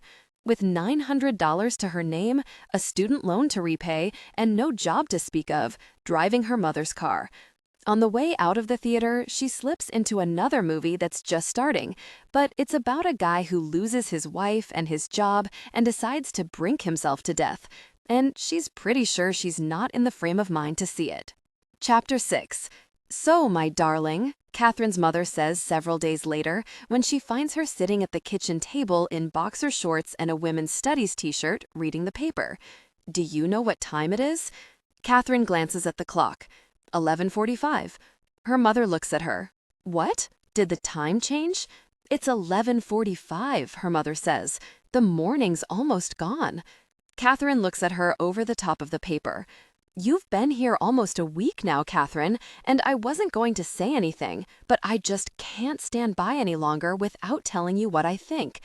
Kathryn lowers the paper and folds it slowly, avoiding her eyes. Fine, go ahead. Well, she takes Kathryn's empty mug off the table. More coffee? No thanks. I think I'll have some. She goes over to the counter, takes down a Maine Black Bear's mug, and fills it from the pot. This is what I have observed, she says, opening 2 packets of Equal with her teeth and pouring them in. You stay up late watching talk shows. Does the noise bother you? That's not my point. And then you sleep late every morning. You wander down here around 11 or 11:30, and then it's afternoon before you're dressed, and half the day is gone. Don't you think there's a problem here? Look, Her mother comes over and sits in the chair beside her, setting her mug on the table. Kathryn inches her chair away. It's no secret that you're depressed. All at once, a flock of emotions, seemingly from nowhere, wings its way through Kathryn's brain. And I think you're hiding. From what? Yourself. Your expectations of yourself. Oh, Mom, Kathryn starts, but her mother cuts her off. Listen, I know what's going on. When your father left me, the jerk, this is hardly the same thing. Paul and I agreed, mutually. Baloney. Nobody ever agrees mutually, she says. Something happens, one person pulls away, and the other one gets self-protective and pulls back too. And Paul was having an affair, wasn't he? Yes, but that was just a symptom. Whatever. All I know is that divorce does terrible things to your sense of self, your esteem. Kathryn lets out a short laugh. Have you been buying those self-help books again, Mom? That kind of cynicism is just what I'm talking about. Oh, for God's sake, face it, you're listless. Her mother slowly wags her head. Being in denial is not going to help. Look, Mom, I appreciate your concern, but I wish you'd just leave me alone, okay? No, she says, leaning closer. I will not leave you alone. Why are you treating me like a child? Because you're acting like one. Kathryn covers her face with her hands. Do me a favor. Please get off my back. Just for a little while. Please. All I want is for you to... I know. Don't you interrupt me, her mother's voice is fierce. Kathryn takes a deep breath. I am sorry about what you've been through, her mother says angrily. I'd have given anything for the last few years to have worked out differently for you. I know it hasn't been easy, but this is just no good. You've got to work through it. You are 28 years old, Kathryn. I run into girls from your class all the time, and they're having babies and teaching school and buying houses and planning for retirement and generally acting like adults. But you don't seem to want to make any hard decisions. You don't call getting divorced a hard decision? I call it inevitable. That marriage was doomed from the start. You weren't in love with him. You just kind of fell into the relationship because it seemed like a good idea at the time. In fact, so far, it seems to me inertia has been the driving force of your adult life. You fell into a job in Washington that you kind of liked, then you went to graduate school, which you didn't finish, you got yourself married and settled in Charlottesville, which you kind of liked, got a job that you kind of liked, and then, when things didn't work out, you abandoned it all and came back to where you started, with no clear idea of what you want, no plans, no goals for the future. Kathryn looks at her mother steadily, and her mother looks back. I think this goes way back, Kathryn, she says finally. I think this has to do with Jennifer, and I think it's time for you to start working it out. Inertia, Kathryn thinks, lying on her bed that afternoon, staring up at the ceiling. What a strange word. Who'd have thought her mother would come up with it? She likes the sound of it. Inertia. A far-off echo, a secret, a lulling whisper in her head. She hasn't tried to name this disconnection she's been feeling. She hasn't dared to pin it down. Having a word, and such a word, to describe it is somehow comforting. She likes that it characterizes actions, not feelings.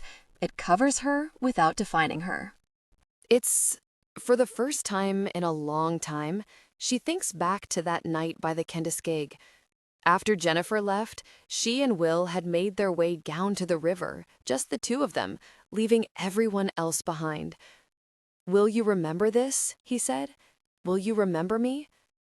She wonders sometimes what would have become of them if nothing had happened, if they'd all simply gone off to college as they expected to after that last summer in Maine. Maybe she and Will would have continued to see each other whenever they could for a while, and then the phone calls and the visits would have dwindled, and finally she'd found out from a friend at Princeton that he was gay, or maybe he'd have told her himself. Jennifer would have gone to Colby, as she'd planned, and Kathryn to Virginia, and the two of them would stay friends, coming back together in the summers between school years, sleeping on the floor of each other's dorm room on occasional weekends. But then they'd have gotten caught up in their separate lives and separate friends and forget to call. And eventually, they'd have been standing on the shores of each other's lives, squinting hard into the distance to see to the other side. Instead, things fell apart. Jennifer's sudden absence destroyed the fabric that had held everyone together. The police were secretive, then hesitant, and finally admitted there'd been no leads. Kathryn moved through college in a kind of daze, forming friendships cautiously when at all, making respectable grades, avoiding loud parties, keeping herself organized, and managing her time efficiently. Everybody who knew about Jennifer's disappearance remarked on how well Kathryn was doing, how quickly she had bounced back, as if what she did and how she appeared had any relation to how she felt. For a long time, the guilt was enormous. She felt guilty when she left, when she made a new friend, when she momentarily forgot. She'd be walking down the street in the middle of the day, and the sun would be shining, and a child would laugh, and she'd be wondering what to make for dinner, where she might find some thin-stalked asparagus, whether she had a lemon in the fridge, when something would trigger a memory, a glimpse of blonde hair, a low, throaty laugh, a dim recollection of Jennifer at 14 encountering asparagus for the first time, leaving behind a small mound of fringed tips. At times like this, Kathryn would stop short, her thoughts dissolving like an etch-a-sketch, her stomach caving in on itself like a hill of sand. During her sophomore year, she spent a semester in London. She read 18th century British poetry and took to wearing black from Marks and Spencer. In the late afternoon, around tea time, she would leave her cramped, ugly flat and walk through the damp streets, smelling the rain that was never far away, looking at the grim, pale faces of Londoners too long on the dole. Yet she felt perfectly at home. She began losing weight, first because the food at the college was so bad, and then because she learned to savor the feeling. She was shrinking, disappearing. She began smoking cigarettes to stave off hunger and wore black eyeliner and layers of clothes because being thin made her cold. Her London friends noticed the change but thought it was cool. They joked about how fresh-faced Kathryn Campbell had been transformed. Her unhealthy glow was like a lighthouse beacon, drawing castaways. But she wasn't capable of offering shelter. She had a hard enough time giving solace to herself. Instead, she willed men toward her, and then, before daylight, left them. It helped, she knew, to be so light. Somehow, it was easier to leave and feel no remorse when your mind was dizzy with hunger and the weight of your body left no imprint on the bed. When she returned to the States at the end of May, her mother and brother barely recognized her.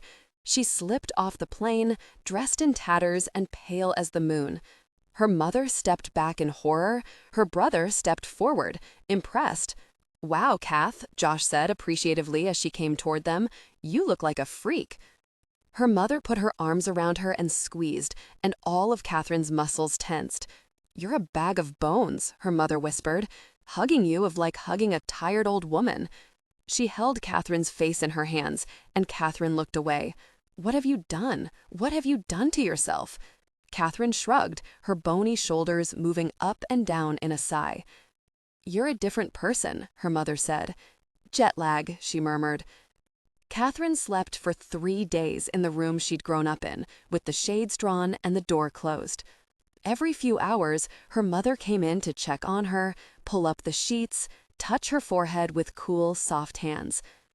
In her dreams, she saw the same images over and over, a series of snapshots fading in and out.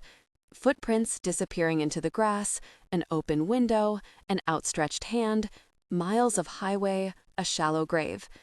These pictures became a kind of visual mantra. She didn't know why she had seized on them, but in an odd way, they comforted her. They helped her face the fear that was gnawing at her inside. On the evening of the 3rd day, as her mother and brother were sitting down to dinner, Kathryn appeared in the kitchen wearing nothing but a long t-shirt and underwear and announced that she was hungry. Her mother leapt up to fix a plate, and Josh leaned over and pushed Kathryn's long hair away from her face. "About time," he said. "I was beginning to think you'd gone missing too." Chapter 7. The next morning, a warm, sunny day, Kathryn drives out to see Rosie Hall, a friend of her mother's and her sometimes therapist, who practices in a little cluster of beige-colored prefab buildings in an industrial development on the edge of town.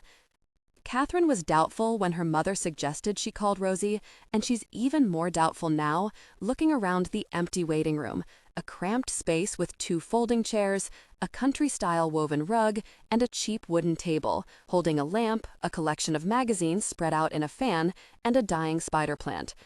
On the phone, the secretary had said, "Lucky you, we can squeeze you in today. Rosie has to pick up her son Jeff from baseball practice at 5, so you'd better come a little before 4. Kathryn's been waiting 10 minutes, sitting in one of the metal chairs, leafing through a 3-month-old personal quest, and there's no sign of Rosie. "Nice day out there, huh?" the secretary says from behind a short divider. Kathryn looks up. "Yeah." She shakes her head and goes back to typing. "But I guess you can feel lousy in all kinds of weather." Kathryn looks up again to see if she's joking, and the secretary gives her a sympathetic smile. Kathryn glances at her watch. "She'll be out in a minute," the secretary says. "She wants to make sure everybody gets their money's worth." As if on cue, the office door opens and a tall, shy-seeming man with a prominent Adam's apple, a faded flannel shirt, and heavy work boots emerges. "Thanks, Rosie," he calls back. "See you next week." He nods to the secretary. "Doris." "Be seeing you, Lance. Take care." Doris waves him out the door and turns to Kathryn. "You can go in now." Standing up, Kathryn puts the magazine back in its place in the fan and steps through the door. She finds herself in a large, empty room with no windows, beige carpeting on the floor and walls, and a wide lozenge of humming fluorescent light on the ceiling. Big square pillows and foam-stuffed baseball bats are scattered around the floor. On the wall, a hand-printed poster declares in green block letters, "Rosie's terrible, horrible, no good, very bad day room," with names signed in different colors around it: Amy, Angie, Dick, Gretchen, Mike, Sue. Another poster, a faded cartoon of a turkey, says, "Don't let the turkeys get you down. This is where we do group." A short, softly rounded woman with large pink-tinted glasses and curly brown hair appears in the doorway. Why are the walls carpeted? She picks up a foam bat and swings it hard at the wall. It bounces off, so nobody gets hurt. She smiles. You must be Kathryn. Come on in.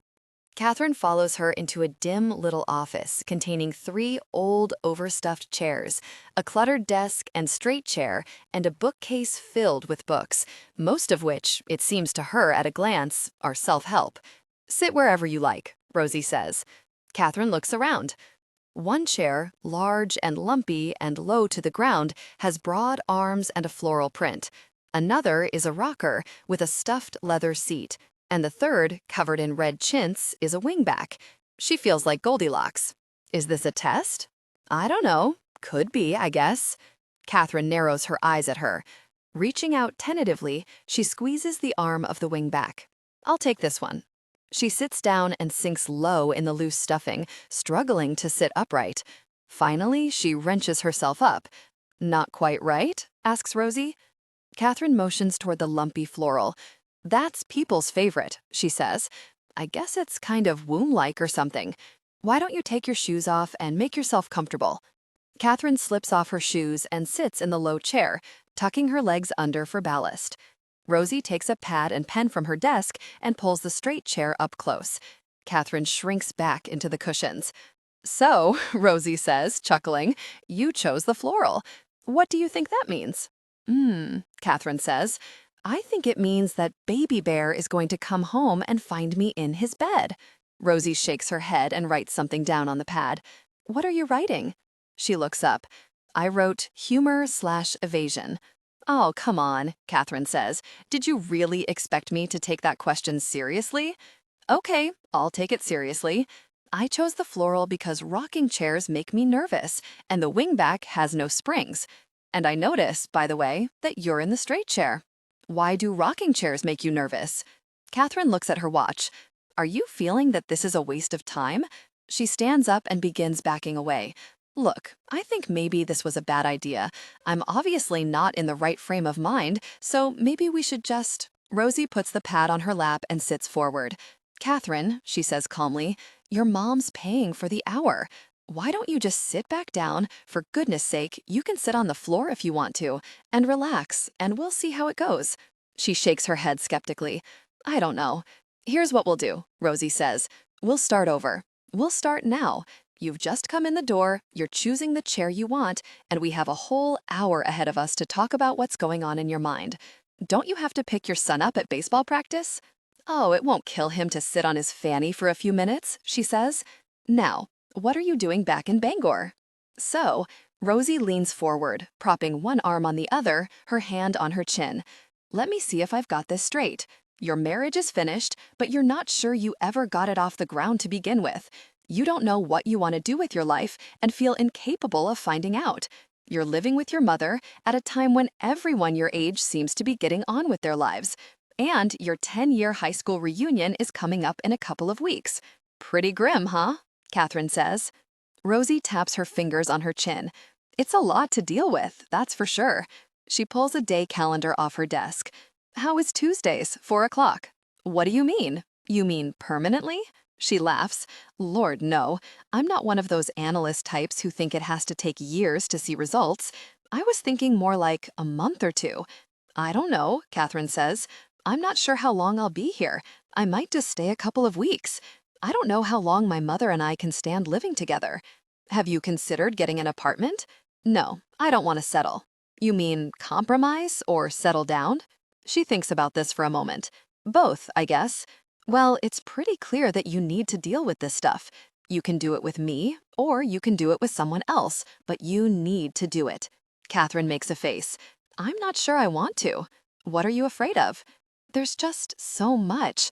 I don't know what good it'll do to go digging around. And it feels self-indulgent to babble on about my stupid problems when really I'm fine and things are fine. And it's not like my home was destroyed by a hurricane or a flood or an earthquake or anything. Actually, that's a pretty good analogy. In many ways, your life has been torn apart. And now, slowly, you have to figure out how to put the pieces back together. She scribbles a note on her pad and looks up. So, how about next Tuesday? And then we can take it from there. Tuesday? I'm not sure. I might be doing something. I can't remember. Rosie smiles and hands Kathryn her card. Here, you call me in the next day or two and let me know. I'll have Doris pencil you in the meantime. So call us either way. Slipping the card in her bag, Kathryn stands to leave. On the way out, Rosie says, I just want to say one thing. Your mother and I are friends. I'm not going to pretend we're not. But what goes on in here has nothing to do with my relationships outside this office.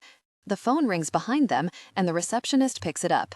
Rosie, she says, covering the mouthpiece with her hand, it's Margaret Campbell. Should I have her call you back? Kathryn gapes at Doris. Margaret? Phone calls are confidential, Doris, remember? Rosie scolds, giving her an exasperated look. Take a message. Turning to Kathryn, she says, Doris seems to think we're running a beauty salon in here. Look, I'm not going to lie to you. Both Margaret and your mother come to me. Oh, God, Kathryn says, putting her hands up. Rosie stops and puts her hand on Kathryn's arm. You know what a small town this is, but I've lived here for 43 years, my whole life.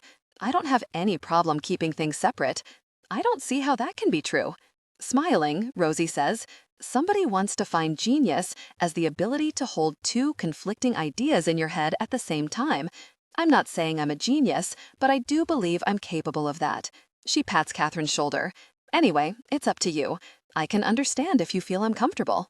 Walking down the steps into the sunlight, still bright in the late afternoon sky, Kathryn has to stop to catch her breath. It all feels too familiar. Things are closing in. And yet, somehow, on the surface, she feels strangely, almost clinically detached. Even the sad little details of the past year she recounted to Rosie seem curiously unconnected to any real emotion she might have had. What am I feeling? She wonders, getting into her mother's car and reaching under the seat for the keys. It's been so long since she's asked herself that question that she doesn't have the slightest idea how to answer. At a stoplight, Kathryn pulls up beside a minivan driven by a harried-looking young mother. In the back, a row of car seats and several tow-headed children are shaded by a screen attached to the window with suction cups. Toys and bottles and boxes of crackers orbit around them. The chaos of it, the drudgery, the endless mess. The idea of becoming a mother is as foreign to Kathryn as the idea of becoming, say, a mortician, and about as appealing. She knows babies are hard work. She did enough babysitting in high school to temper any romantic illusion she might have had. And it's hard to imagine feeling ready to nurture someone else when she can barely manage her own life. And yet, as she looks over at the children, their faces upturned and eager, their chubby starfish hands, she has to admit she feels a twinge of melancholy. The end of her marriage signified many things: a rending of vows, a crumbling of intention, an admission of defeat. But it also represented the death of hope, of potential. It ended her dreams about the kind of person she was and the kind of life she and Paul would lead together. Somewhere deep down, she is unutterably sad about the babies they will never have, the ghost children they imagined late at night as they lay in bed in the dark together. One boy and one girl, 3 boys, 2 girls, all with Paul's dark eyes and her fair skin. Sometimes, still, she thinks of these children as silent and otherworldly as angels, hovering just out of reach. As the light turns green, Kathryn pulls ahead, watching in her rearview mirror as the woman in the minivan shouts over her shoulder and tosses a stuffed animal into the back seat, trying to keep from swerving into oncoming traffic. "We got a postcard from Josh in the mail today," Kathryn's mother says when she gets home. She holds the glossy card up with 2 fingers. "He's in Nepal. Says he's sorry he can't make it to Maine while you're here, but this is all the time he can get off work." Kathryn takes the card, a National Geographic-style shot of the snow-capped Himalayas. She turns it over and scans it. "Wish you could see this place. Incredible hiking trails, unbelievable views," she says aloud. She looks at her mother. "You hoped he'd be coming home, didn't you?" She shrugs dismissively, but Kathryn can tell she's hurt. "He's a grown man," she says. "I can't expect him to use up what little vacation time he has on me. But I did think he might, knowing you were here." "Mom," Kathryn says gently, "Josh and I haven't been close in years." "I keep hoping that'll change," her mother says, smiling sadly. For a moment, she seems lost in thought. Then she clasps her hands together. "So, how'd it go?" she asks. "I'm about to pour myself a glass of wine. Care to join me?" "Sure," Kathryn says. "It was interesting." Her mother opens the fridge and pulls out a bottle. "White, okay?" Kathryn nods. Her mother takes down 2 stemmed glasses and gets a tray of ice out of the freezer. "No ice in mine," Kathryn says. "I shouldn't either. I know it's not too classy. But it's jug wine. Why stop there?" She half fills the glasses and motions toward the sliding glass door. "Let's go out in the garden. I feel like celebrating. I may have sold a house today." "May have." They're still deciding, but I think I've got them.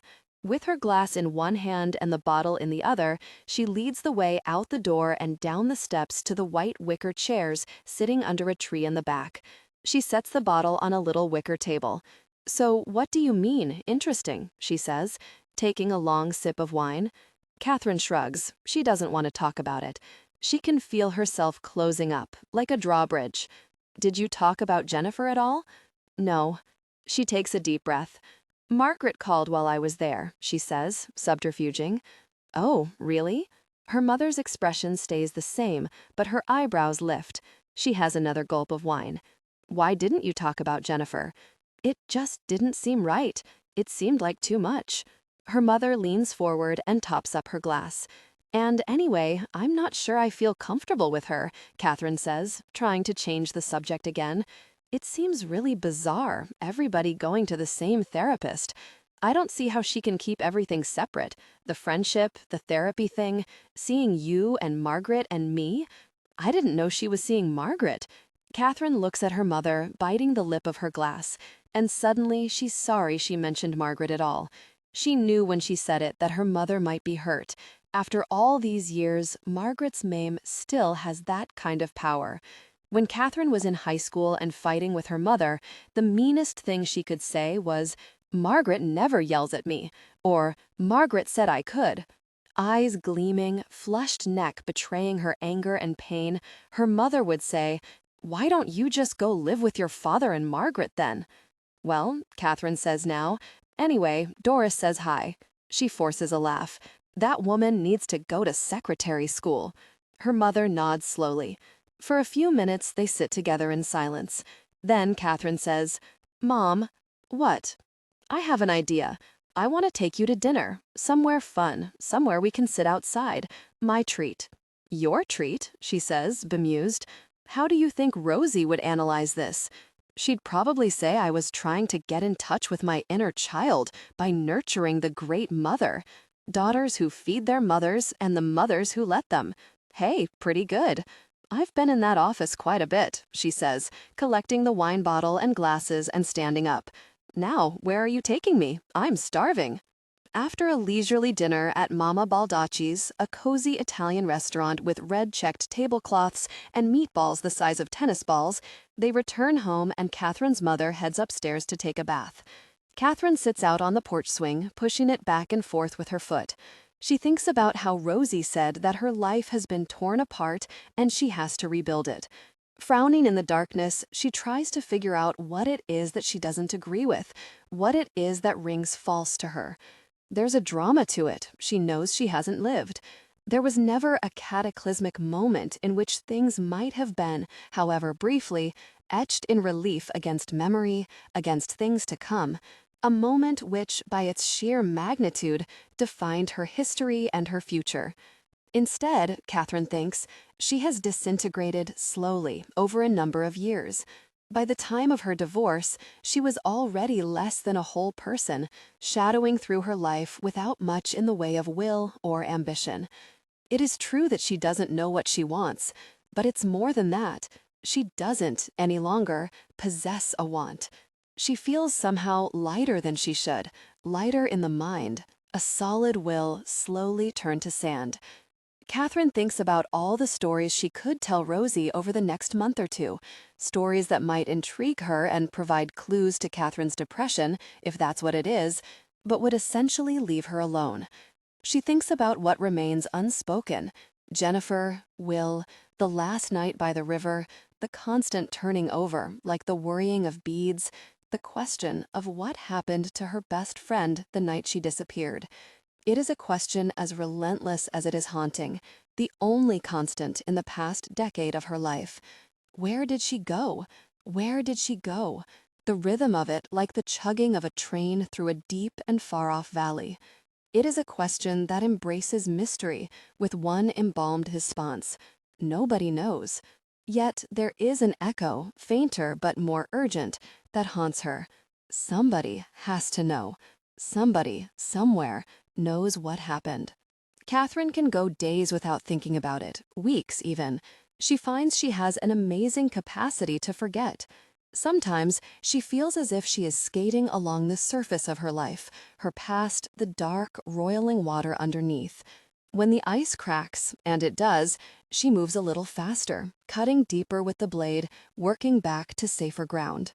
Turning off the porch light, Kathryn heads upstairs to her room. On an impulse, she goes into her closet and takes down a box marked college papers. She seems to remember having written about this once, long ago. It was her first year at UVA, as she recalls, in a composition course. The grad student teaching the class wanted the students to express themselves. He didn't care much about form. He was always giving them assignments like, describe a meal you love, and help a blind person visualize the color blue. Kathryn finds the course folder and leafs through it until she gets to the paper. Then she sits on her bed and reads it.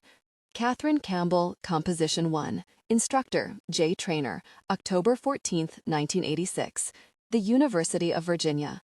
Assignment, write about something you've lost. Ever since Jennifer disappeared, I feel as if I've been wandering in a foreign country without a map. When I try, I can recall a blur of details about what happened after she left us that night by the river.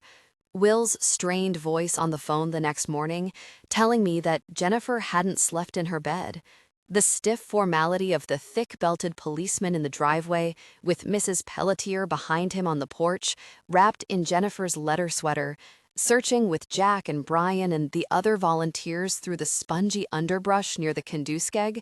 But mostly, I don't try. Remembering the details doesn't seem to help.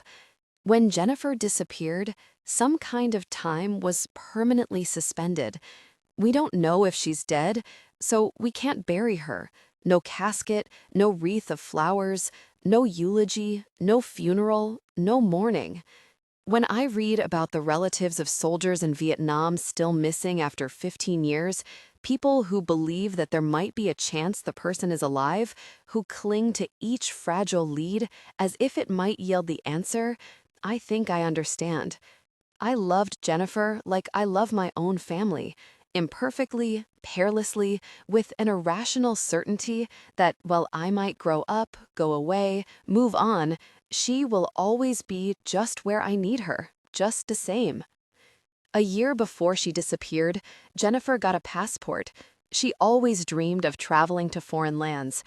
I imagine that the telephone call will come in the middle of the night. Someone has seen her. She's in London, selling jewelry on the street. In Paris, with some brooding French poet. Or a postcard arrives. She just wants to let us know she's fine and living on a fishing boat in New Zealand, climbing the Swiss Alps, lying on a beach in St. Croix. In my nightmares, I conjure other scenarios. They found her body in the tall grass by the edge of Green Lake. They found her in a shallow grave in the Maine woods, in the town dump, in a basement apple room. In the 4 months since she left us, I think I've thought of everything.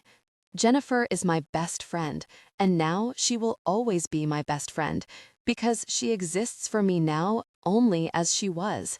There is a part of me that will probably never age, that will stay suspended, poised, 18 years old, and holding my breath until we find out what happened. At the bottom of the page, the instructor has written, Kathryn, fiction, nonfiction?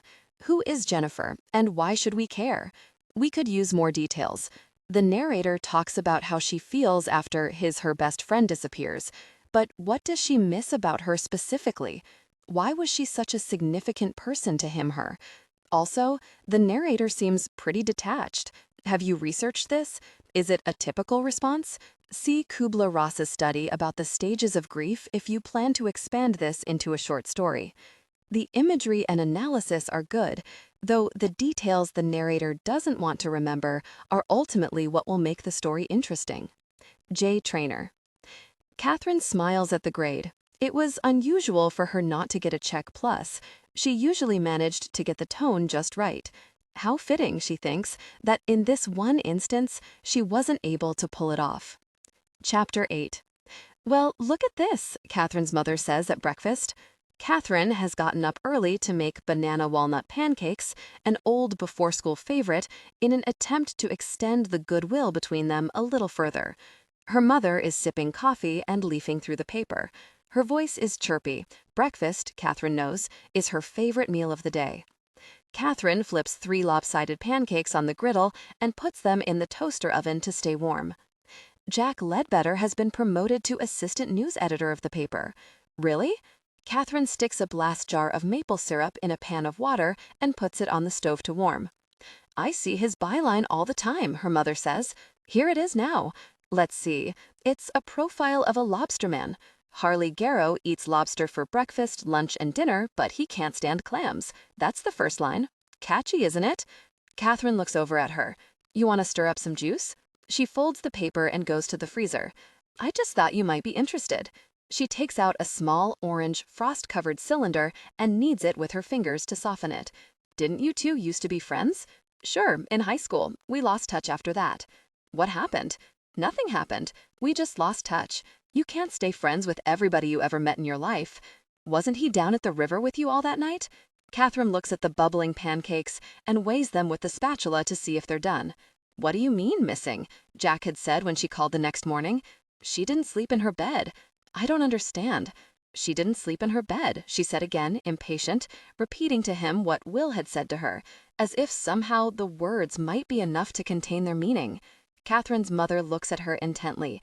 You haven't stayed in touch with any of them, have you? She turns away. No. Which one of us is going to be famous? Brian said as they sat around the campfire. Who's going to be the alcoholic? Which one of you girls will ditch your husband for me when we come back for our 10-year reunion? Who's dying young? The pancakes are overcooked. Kathryn flips them, 3 rigid brown discs, and tosses them into the trash. Her mother squeezes the solid chunk of concentrate into a pitcher. She pours water into the juice can to measure it, and then into the pitcher, stirring the mixture with a whisk. Well, anyway, she says, I was thinking, why don't you give Jack a call and see if there's an article you might be able to work on? You mean for the paper? Sure, why not? Oh, Mom. Kathryn takes 2 plates from the cabinet above the sink and balances them above her hip as she rummages through the silverware drawer. I don't think I want to write anything just now. But Kathryn, you're so good at it. She carries the pitcher of juice and 2 glasses to the table. You want ice? No thanks. And I'm not that good. I'm adequate. And anyway, that clipping you sent me about the French circus, now that was really inspired. Don't try to tell me otherwise. Mom. Where this lack of self-esteem comes from, I don't know, her mother says, exasperation in her voice. She opens the freezer and loads ice into her glass, 3 hard clinks. I mean, I go out, I take people to see a house, and I know I'm going to sell it because I tell myself I can. That's all it is, Kathryn, is believing in yourself. Mom, stop. I don't want to write articles about lobsters for the Bangor Daily News. Oh, I see, she says. I get it now. You're too good for the Bangor Daily News. That's not what I'm saying. I'm saying that it would be silly to make plans. I don't know how long I'm going to be around. Let's be realistic, her mother says. You don't seem to know what you want to do, and you don't have anywhere to go. I'd say you're going to be here a while. Oh my God, Kathryn mumbles, despair rising up in her at the thought. Maybe I should just leave, today, now, go to Boston and try to piece together a life for myself there. Her mother looks at her, then pours 2 glasses of juice, holding the handle of the sweating pitcher in one hand, supporting it carefully with the other. She sets the pitcher down. Why are you so terrified at the thought of living here? Which one of us will end up on the left bank, Brian said. Who's going to Santa Fe? And who's going to be stuck here in Bangor with a snowmobile and a monster-sized television and brochures for cruise line vacations tacked up on a bulletin board in the kitchen? Because it would feel cowardly. But that's silly. Lots of people live in Bangor their whole lives, and they're perfectly happy about it. Look, you don't have to make any hard and fast decision right now. You can stay here until you get your feet on the ground. And, Frank Harnish has offered me the use of one of his cars while you're home, so you'll have your own transportation and not feel dependent on me. Who's Frank Harnish? Oh, just a friend, her mother says. A dear, dear man who runs a car dealership out on Valley Road. But anyway, the point is, you have options. Kathryn can tell by her mother's studied, casual tone and the way her hand flutters to her throat that she's been keeping this from her. So what's the story? She demands. Are you seeing this guy? Qu'est-ce que c'est seeing? Her mother gives a little laugh and waves her hand dismissively. We have dinner together every now and then. No big deal. You've never told me about him, but you've told him about me? Just the basic facts. Failed marriage, failed career, living at home with mom. Those facts? Basically. Hey, we're getting a little yellow Saturn out of it. You're amazing, Kathryn says, shaking her head. For a moment, the room is quiet except for the gurgling of the coffee machine. Don't you remember when we first moved here, Kathryn says, and we used to sit on the front porch together, and you said the quiet could drive you out of your mind? Can't you remember what that felt like? Gosh, I was awfully dramatic, her mother says dryly. I can see where you get it from. I just don't want to end up here before I've even started.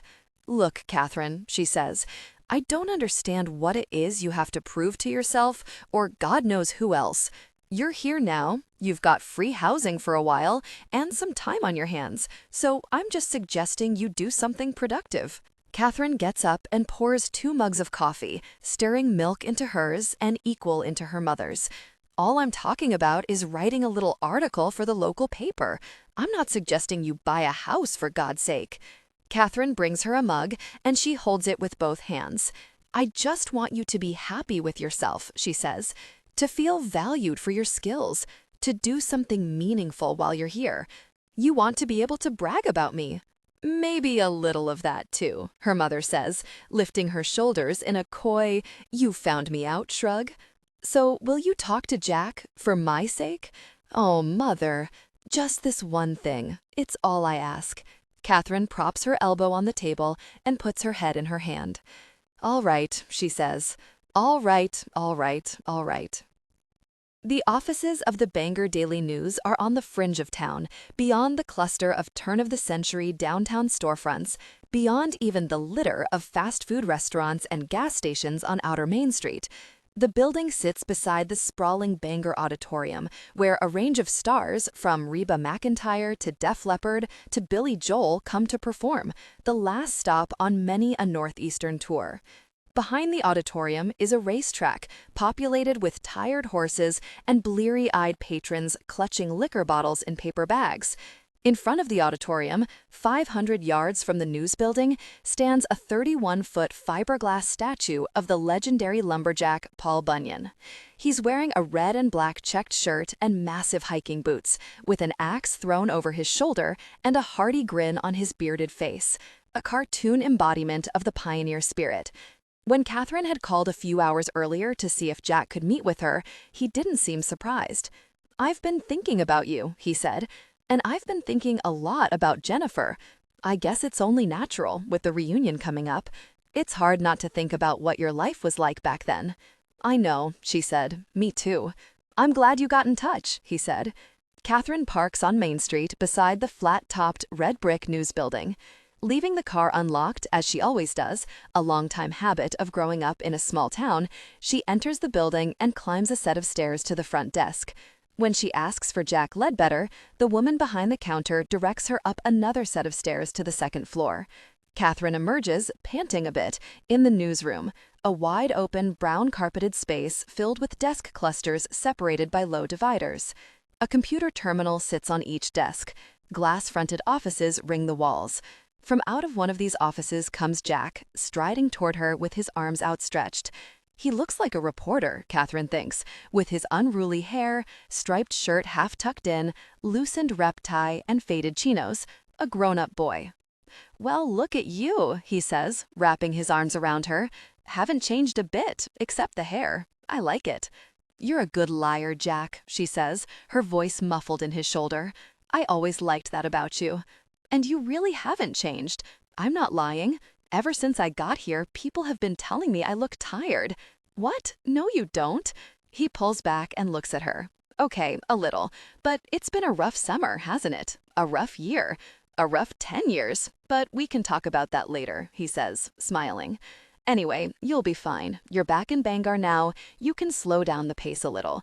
Taking her by the hand, he leads her back to his office, past the reporters tapping at keyboards and the clerks looking at them furtively over the dividers. "So, are you the grand poobah?" she whispers. "No, I'm just the petty ruler of a little fiefdom. The poobah lives in the big palace." He gestures toward a corner office where a beefy, balding guy in a white shirt and tie is sitting behind a desk. The guy glances up and Jack flattens his hand in a mock salute. A clerk, watching them as they walk past, smiles and shakes her head. Jack goes into his office and sits behind his desk, motioning for Kathryn to sit in the chair opposite. She looks around. The walls are covered with clippings and cheaply engraved plaques, prizes for reporting, and a river rafting certificate. "A window office," she says. "Pretty fancy. By the way, my mom said to tell you congratulations on the promotion." "Well, thank her for me. But the only thing I should be congratulated for is successful scheming. I rustled up an offer from a Massachusetts paper, so the BDN had no choice. Smart, very smart. And now I have a window office, a whole bunch of people to boss around, and all the free donuts I can eat. Life could be worse." "You know, I've been following that 3-part series you're doing on deforestation," she says. "It's really good. Wait till you see the investigative report we're doing on the blueberry industry." He leans forward conspiratorially. "It's a dangerous business, Kath, but somebody's got to expose these people." She laughs, remembering that it was this kind of self-deprecating humor that had made Jack so popular in high school. He didn't intimidate anybody, as Rachel could. He didn't, like Brian, confuse people with his offbeat sense of humor. When Jack entered a room, whether he knew anybody or not, he'd soon be spinning stories, drawing people toward him. Somehow, he always managed to sidle up to people and befriend them before they could even think of turning away. "So," he says, leaning back in his chair and putting his sneakered feet up on the desk, "I was over at Sanborn Home Decorating the other day, picking up some paint chips for my new office. And you just happened to run into Skip Sanborn?" "Chip. But yeah," he grins, "and he told me some pretty interesting things about you." She squirms in her seat. "Not exactly. More like unemployed. I quit my job in Charlottesville a month ago, around the time I quit my marriage. I was sorry to hear about that." She shrugs. "But I guess it's probably better to know early if it's not going to work out, huh?" "Yeah," she says, gliding over it. "I'm glad it's over. But what about you? What have you been up to?" "This job keeps me busy." "You're not married yet?" "No. I always imagined you'd get married early, for some reason." "Why? I don't know. You were so close to Rachel." "Rachel and I weren't—" "No, I know." She smiles. Is it her imagination, or did he suddenly get a little defensive? "I just meant that you seemed to have such a nice rapport with her." You were one of those rare guys in high school who genuinely seemed to like the opposite sex. Not just, but really. She shrugs. His face relaxes into a grin. "Well, that's probably true," he says. "I just wish I had time for anything these days but work. Speaking of which," he says, leaning forward, "didn't you say on the phone that you had something to discuss with me?" She sits up straight. "Well, if you can call it that. Actually, it's about... Well, as you've heard, I've been doing some writing in Charlottesville. As a matter of fact, I brought a few pieces with me. They're mostly silly, but I thought you might like to." "I'd love to," he says. Then, before she can stammer on, "Would you like to write something for us?" She sits back, surprised. "Yes." "Good. I've actually got something in mind." "You do?" "Maybe. I've been thinking about it since you called." He squints, looking directly at her, as if trying to decide what to say. "I always thought you were a wonderful writer, Kath. The literary magazine was excellent our senior year." "Oh, thanks," she says, warming to his words, and then reddening slightly at her reaction to this 10-year-old praise. The literary magazine, Ramifications, had been her baby. She started it and served as editor for 2 years in a row. When they were seniors, it won 2 statewide awards. But that was a long time ago. I'm sure you've only gotten better, and I think this story would be perfect for you." He pauses. "You know our class reunion is this summer." She grimaces. "I don't really want to do a piece about our class. No, that's not what I'm suggesting." He unearths a telephone from a pile of papers and punches in a few numbers. "Cheryl, would you bring me that file you got from the library this morning?" He turns back to Kathryn. "I was looking at an old story the other day, and I came across all those news clippings about Jennifer. That was 10 years ago. Can you believe it?" He shakes his head slowly. "Anyway, most of them were from 1986, some from 1987, one from 1988. Then the story just went away. If there's no news, I guess there's no story." "Well, yes and no. I think there is a story, and I'd like you to do it." She inhales sharply. "God, Jack, I don't know." He leans forward on his forearms and speaks quietly, coaxing her toward him with the urgency in his voice. "Listen, Jennifer disappears on the night of her high school graduation. She just vanishes. No clues, no note, no physical evidence, nothing. Nobody ever sees or hears from her again. Now it's a decade later. The class of '86 is back for its 10th reunion, and her best friend, a reporter, decides to undertake her own investigation.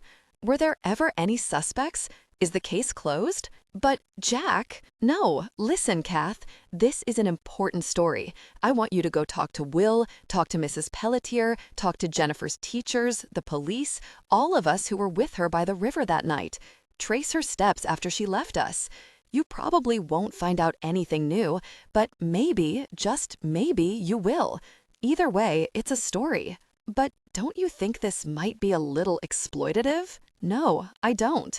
Look, it's not like she died. She disappeared. What does that mean? How does somebody just vanish into thin air?" It's unresolved, Kath, and if you want to get noble about it, then you can think about the fact that you're opening up a case they gave up on way too soon. Remember how every year on the anniversary of the day it happened, Mrs. Pelletier used to run an ad offering money for any information? And after 4 or 5 years, the money figure went away? It was obvious they were giving up. They still ran the ad for a while, but it was just a memorial. And then, 3 or 4 years ago, it stopped altogether. Doesn't that seem creepy to you? Why hasn't anybody pursued it any further? How could we have allowed that? Well, if you feel this way, why haven't you investigated it? He rocks back in his chair. By the time I got here after college, the story was considered dead. I mentioned a few ideas to the crime reporter who covered it, but he wasn't interested. Gesturing with his chin toward the newsroom, he says, "Office politics. I didn't want to step on anybody's toes." So, what's changed? That crime reporter left, for one thing, got an offer the BDN couldn't match. He grins. The boss never liked him anyway. A woman raps on the glass outside Jack's office, and he motions for her to come in. She hands him a folder. "Thanks, Cheryl." She nods and leaves his office. "Also," he says, turning back to Kathryn, "now there's a hook, and that hook is you." He hands her the folder across the desk. "Here, you can start with this. It's just a few clippings and a timeline, but it should refresh your memory. You can use our library to find the rest." She takes the folder from him, and it falls open on her lap. "Snapshot of a family struck by tragedy." That's the caption under the grainy photograph in the Xerox clipping dated July 15th, 1986, on the top of the pile. There's Jennifer, her face guarded and secretive, standing on the steps of her home with Will and their mother. Mrs. Pelletier's arm is draped around Will's shoulders, but Jennifer is standing slightly to the side. She isn't touching anybody. "Think about it," Jack says. "I'll think about it." She shuts the folder and stands to leave. "Of course," he says, rising. "If you don't want to do this, I need someone to cover Egg Day at Broadway Park." She smiles. "You drive a hard bargain, Mr. Ledbetter." "Listen to this little ditty from the Egg Day promotional packet," he says, walking her out. "Humpty Dumpty had a bad summer, Humpty Dumpty's spring was a bummer, Humpty's winter was no good at all, but Humpty Dumpty had a great fall," she says, shaking her head. "That's really awful, Jack. The choice is yours. Just let me know. How'd it go?" Kathryn's mother asks brightly when she gets home. She's come out into the garden to say hello. "It was nice. He was sweet." Her mother looks up from where she's digging in the dirt. "So?" Kathryn can feel the weight of her mother's expectation on her shoulders, and she deliberately shrugs it off. "So, nothing. You're not going to do something for the paper?" "Maybe. I'm not sure yet." "Oh, Kathryn," she sighs. "You are obstinate, just like your father." Kathryn crouches down, her arms crossed over her knees. "You can be pretty obstinate yourself." Her mother wipes her forehead with the back of her white cotton glove, as big and rounded as a clown's. "Good thing with a daughter like you to contend with." "I believe the chicken came first, Mom," Kathryn says. Part 2. Memory. Chapter 9. After 4 cups of coffee, Kathryn's body is tingling. She might as well have injected the caffeine into her veins. She can't think straight, can't concentrate. Her senses sharpen. She hears a dump truck grinding down the street several blocks over. A child wails. An old lawnmower coughs into gear. The house is still. She wanders through the downstairs, chilly in the thin morning light, inspecting the familiar watercolor hanging in the living room and the Chinese plates on the dining room wall. Little has changed since she lived here. It's strange to her now that she ever did. It feels so much to her like her mother's home. Kathryn drifts upstairs, her eyes adjusting to the gloomy hall, and goes into her mother's bedroom. She opens the closet and sifts through the clothes, idly searching for pieces she doesn't recognize. This skirt is new, this blouse. A moss green cardigan still has its tag, an orange price sticker revealing its bargain basement provenance. When she was growing up, her mother bought clothes on clearance or not at all. It was more than the money. Once you had the necessities, her mother believed, anything else was frivolous.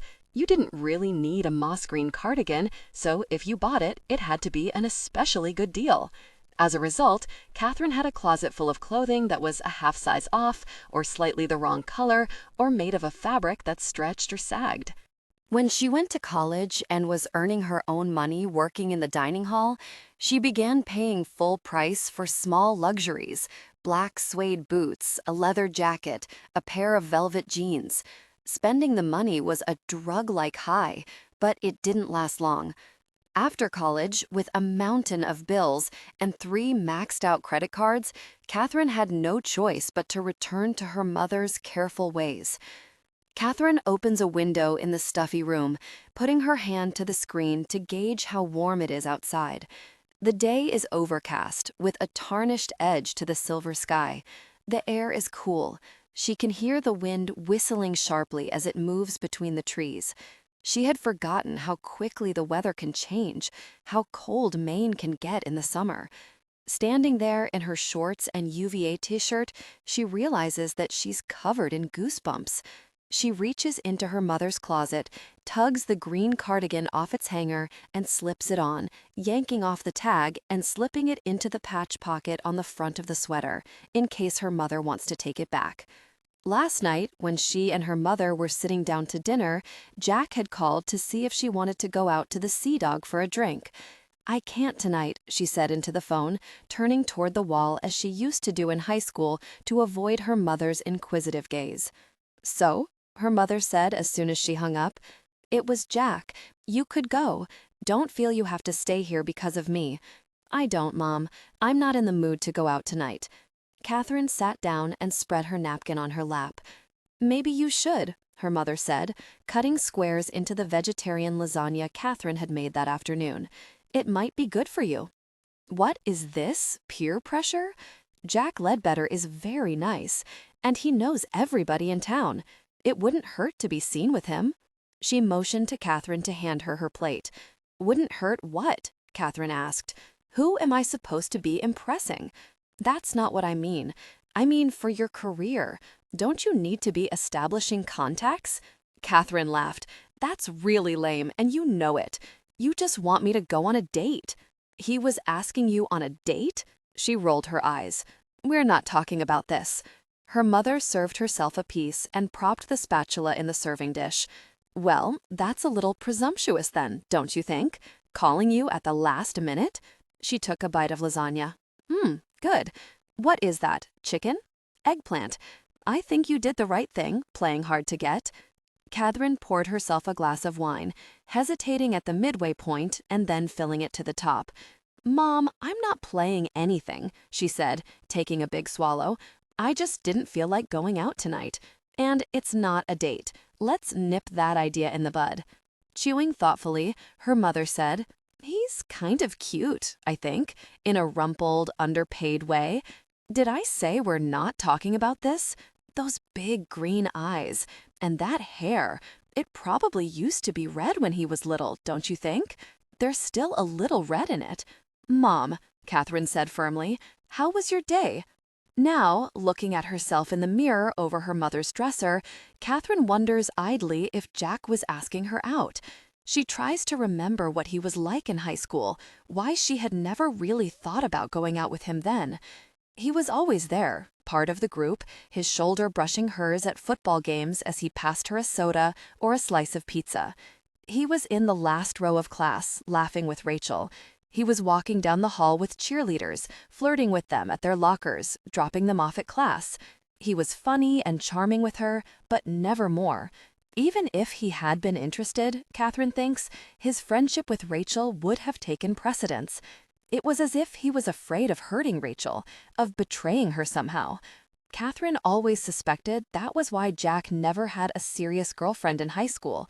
Or maybe it was simply that he didn't need one. He had enough else going on, and he didn't want to complicate his life. At any rate, at some point, without ever discussing it, both of them must simply have dismissed the idea that there might be something between them. So they went through the motions of friendship without ever really connecting, without risking revelation, without hope of anything deeper than the occasional dialogue about chemistry class, or arranging rides to the movies, or how the foreboding sky suggested a possible day off from school. More often, their voices joined an ongoing conversation. Their personalities melded into the group. After getting dressed in jeans and the green cardigan, Kathryn hunts for a notebook and a pen. Her mother has left the car keys for the Saturn on a bulletin board in the kitchen that has always served as a message center, along with a note. "Frank brought the car over this morning. I'm assuming your driver's license is okay. I'm having drinks with Frank tonight, payback, so don't expect me home before 7 or so. If something comes up for you, don't worry about calling. I'll figure it out. XX Mom. Kathryn sighs at the bulletin board and lifts the keys off the hook. Looking out the kitchen window, she sees a sporty, bright yellow car in the driveway with dealer plates. The inside of the car smells like a carpet showroom. Everything is beige. In the glove compartment, Kathryn finds the registration and the owner's manual still sealed in its plastic bag. Except for a ski trip to Utah when she and Paul rented a car, Kathryn can't remember the last time she drove a new one. The car she and Paul had in Charlottesville, the one he kept, was 8 years old when they bought it, with 92,000 miles, a fringe of rust around the bottom, and a strange clunking noise they never bothered to investigate. Driving down Main Street, Kathryn feels as if she is vacuum sealed in a biosphere. She turns on the air conditioner just to see if it works, and cold air blasts out of the vents. At a stoplight, she figures out that the strange black slit in the radio is in fact a CD player, and she discovers 3 CDs under the dash: Victoria's Secret's Classical Music for Lovers, Wayne Newton live in concert, and Yanni at the Acropolis. She opts for the radio. By the time she reaches the news building, she doesn't want to get out. The climate is perfect, she's just heard 2 songs by Cheap Trick on the classic rock station, and she's found a spill-proof cup container at the touch of a button. She could stay in this car all day. She's tempted to pull out of the parking lot and keep going, all the way down Route 1 to Winterport and beyond, maybe to another state. Hell, why not Mexico? But the next song is REO Speedwagon and, well, she's here. She gets out of the car. Inside, in the newsroom, a couple of reporters are sitting at their desks sipping coffee and staring groggily at computer terminals. One glances up and nods as she comes in. This pleases her, even though she knows he probably doesn't recognize her and he's just being polite. It makes her feel like one of them, a reporter on assignment. She can see Jack at the far end of the room in his glass-walled office, talking on the phone. His feet are up on the edge of his desk, and he's bouncing in his spring-coiled seat, tossing a beanbag in the air. As she walks toward him, she is suddenly nervous. He's busy, and she isn't. He's wearing a tie, and she's in jeans. He's been here for hours. She can see the evidence, paper coffee cups lined up on his desk, and she's just strolling in. This article is probably the least important thing on his agenda. He assigned it to her as a novelty, probably because he felt sorry for her, and it's the only thing on her mind. Plus, there's that business of the invitation to go out the night before hanging between them. Does he feel awkward about it as she does? I can come back, she stage whispers at the door to his office, but he gestures emphatically for her to sit down. Yeah, right. Okay, he says into the phone, lifting his feet off his desk and sitting up in his chair.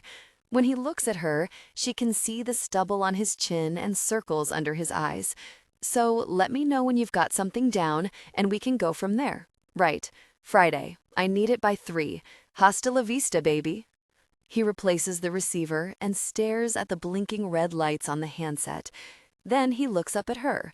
Hello, he says. Hello. You look rested. You look like you had a rough night. She smiles. Yeah, it's probably just as well you didn't go with us. Somebody's intern had the crazy idea to do tequila shots. He rubs his head. I'm getting too old for that stuff. Oh, she says. It was an office thing? She's surprised to find she feels a pang of disappointment. Yeah, I thought you might want to meet some of the others. They're a good bunch. As always, Kathryn is struck by Jack's casual generosity, his impulse to bring people together. He was like that in high school, organizing Friday night video evenings and arranging rides to parties. He had more friends than anyone she knew. But she remembers Rachel snapping at him once, in front of a large group. I needed to talk to you. I didn't want this to be a huge thing with everybody else. And all of them standing there uncomfortably while Jack tried to explain that he didn't realize, he didn't understand. He thought it would be fun with more people, and he thought she'd think so too. Looking at his bloodshot eyes across the desk, Kathryn promises herself that she won't make any more assumptions about his motives. I'm sorry about begging off, she says. Next time, okay? Okay. And no interns, I promise. He hits the desk with both palms to signal a change in the conversation. So, what about the Jennifer story? Are you on board? Kathryn shifts in her chair and glances down at her blanked notebook. She hasn't followed any of the half-dozen paths Jack suggested, from contacting the police department to reading old clippings to interviewing family and friends. She isn't sure where to start, and she's also somehow afraid of being seen as taking advantage of their misery. After all, she knows Jennifer's family, knows the pain they've been through and how raw it still is. It was an ordeal for them to have to talk to the police and the press as much as they did at the time. They certainly won't want to rehash the whole thing now. Well, I've done some asking around, Kathryn says, and it's the funniest thing. Nobody seems to know where she is. Really? Says Jack. That's right. You're quite a sleuth. It's still speculation at this point, she says. I'll let you know when I can get something more solid. In the meantime, I need you to point me in a couple of directions. At the same time, yes, I need a good spin on this story. They both grimace at the lame wordplay, and he puts his face in his hands. I can't keep up with you. I can't keep up with me. I need a cup of coffee. The library at the News is staffed by a heavy woman with a nimbus of salt and pepper hair, wearing a batik print skirt and a loose purple tunic. Joanne, Kathryn is doing a special assignment for us and needs to get into the archives, Jack tells her. Can you set her up? Joanne nods, giving Kathryn a once-over. What does she need? She asks Jack. It's a missing persons case, Kathryn says. The girl's name is Jennifer Pelletier. She disappeared in June of 1986. Oh, sure, I remember it. Unsolved, right? Right. You got a lead? Well, Kathryn starts. She's covering some different angles, Jack says. Joanne gives Kathryn a skeptical look. I thought they worked that case up and down and sideways. Hard to see what different angles you could find after all this time. Jack glances up a big clock above her head. Hey, I've got a meeting in a couple of minutes, he says. I appreciate your help on this, Joanne. To Kathryn, he says, let me know if there's anything I can do. He lightly squeezes her arm and then lifts his hand in a wave. Talk to you soon. Kathryn looks after him as he leaves. She's slightly stunned by the smoothness of his departure, the friendly squeeze and empty promise of it. The squeeze conveys both empathy and distance. It lets her know that Jack has brought her as far as he is going to, and she'll have to go the distance alone. Though it seems like an intimate gesture, there is nothing personal about it. So, what are we after? Joanne demands. I need to see any story related to this case, and maybe even before. Is it possible to find unrelated pieces that might have mentioned her name? We don't have a search database going back that far, but I'd bet her mother has a scrapbook. You could ask her. Kathryn tries to remember if Jennifer or her mother had kept such a thing. Neither of them seemed the type. We do have all the articles on the disappearance, of course, Joanne continues. I'll need to track down the microfiche. What's the date on that? June 13th, 1986, Kathryn says automatically. A Friday. The date is as fixed in her brain as her own birthday. Is that the date that it happened, or the date the first article appeared? Friday the 13th, huh? The date it happened. I guess the first article would have appeared on Monday the 16th. When Joanne goes off to find the articles, Kathryn sits at a table and begins to compile a list of people to talk to. Jennifer's mother, her brother, Will, Rachel, Brian, Jack, the detective who worked on the case, the reporter who covered it, Abby Elson, a friend of Jennifer's none of the rest of them knew very well. Chip Sanborn? Kathryn writes his name and then crosses it off the list. She wonders which teachers might have anything to say. Miss Hallowell was Jennifer's English teacher, but she'd moved to Portland a few years after they graduated. Like Jennifer, she had once, as a Bangor High student, starred in the school play, and she saw this as a special bond between them. Miss Hallowell had been distraught at the news of Jennifer's disappearance. She joined the search parties, organized a phone hotline, and cried a lot in public. Kathryn puts her name down with a question mark. Mr. Richardson, the flamboyant drama teacher who smoked cigarettes with his students behind the school, had featured Jennifer in several of his productions. He might have something to say. And then there was Mr. Hunter, the social studies teacher who also ran the orienteering club. Kathryn and Jennifer had been in his class senior year, and Jennifer did orienteering. Mr. Hunter was young and charismatic, one of the few teachers at the school who was adept at jumping over the great divide between teenagers and adults. "Well, here's what we got," Joanne says, handing Kathryn a manila folder. "You can use one of those projectors over there." She motions toward a row of old-fashioned-looking light boxes with darkened screens. "I'll be here if you need anything else." "Thank you," Kathryn says. Joanne nods. "Those stories have been picked over by everybody and his brother, but who knows, maybe you'll find something nobody else could." She shrugs doubtfully. Kathryn puts her bag on the first table she comes to and switches on the machine. Opening her folder, she sees that the 4 sheets of film are labeled neatly in chronological order, beginning with the Monday after Jennifer's disappearance, June 16th. She takes the top sheet and puts it on the light table, moving the magnifying glass above it until the first article is projected onto the screen. "Bangor Honor Student Missing," the headline announces. It's by a staff reporter named John Bourne. After graduating with honors from Bangor High School on Friday afternoon, Jennifer Ann Pelletier and her family celebrated over dinner at Pilot's Grill. Then, like many new graduates, she met up with her friends for what her twin brother, William, 18, says was a casual, relaxed get-together down by the Kendiskag, around 11:30 p.m.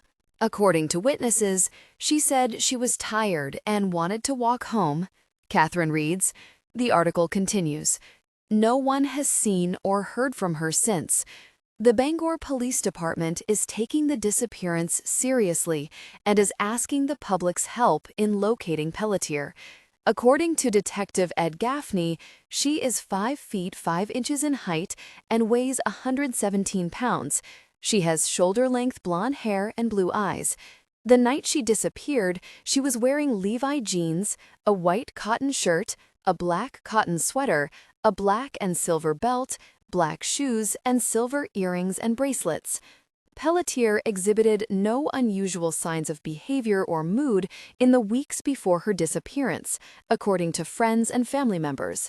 She was excited about graduating, and kind of sad about it too, like all of us, her brother said, but she was her normal self. Described as a popular, well-liked student, Pelletier was active in drama and sports in high school, with a leading role in the school play, Grease, this spring. She lettered in cross-country last fall.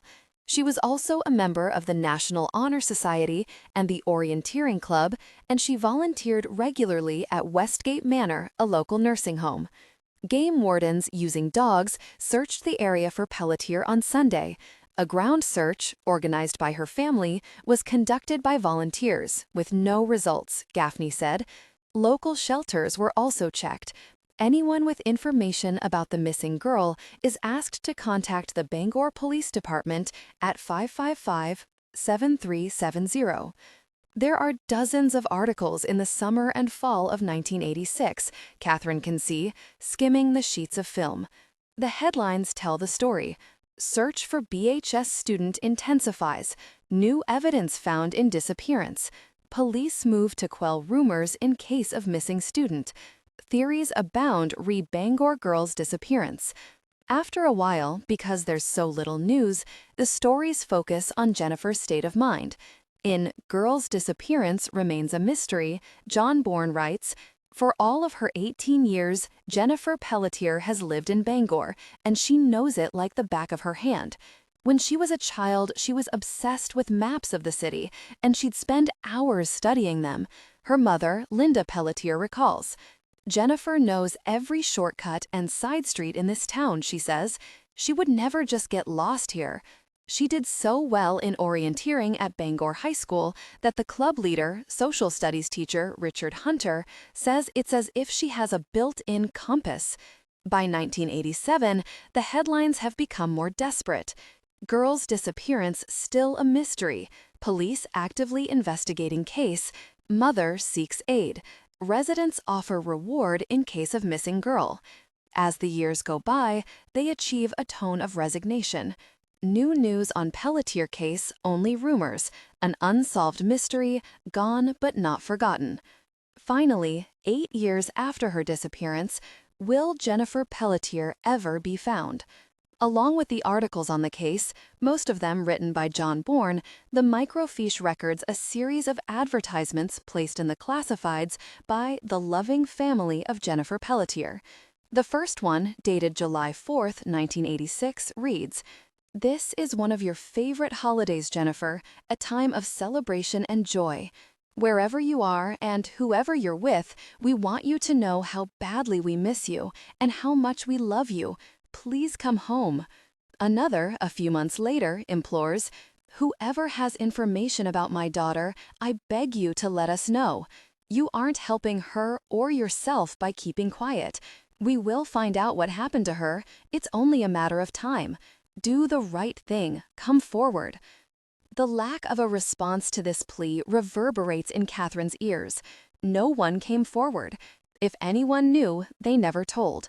She switches off the light and sits back in her seat. All these articles building toward a resolution that never comes.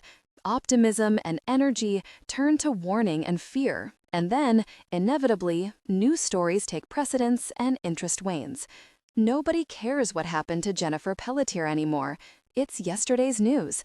They did the best they could. They tried their damnedest to find her, and nothing ever turned up. The case may still be open, but the book is closed. So maybe that's how it should be, Kathryn thinks. Here's Jennifer's life on 4 sheets of microfiche, and maybe that's enough.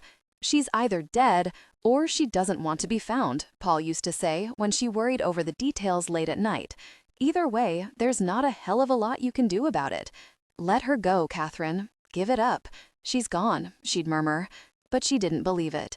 Jennifer might be dead, or she might be hiding, but she wasn't gone to Kathryn. She'd never be gone. The fact that she vanished on a special night in a familiar place only made the impact of it more intense, seared in Kathryn's memory from the moment she walked out into the darkness. Kathryn gets up from the table, slides the film sheets back in the folder, and takes it to Joanne at the front desk. "Could I get copies of these?" "Sure." Joanne glances at the clock.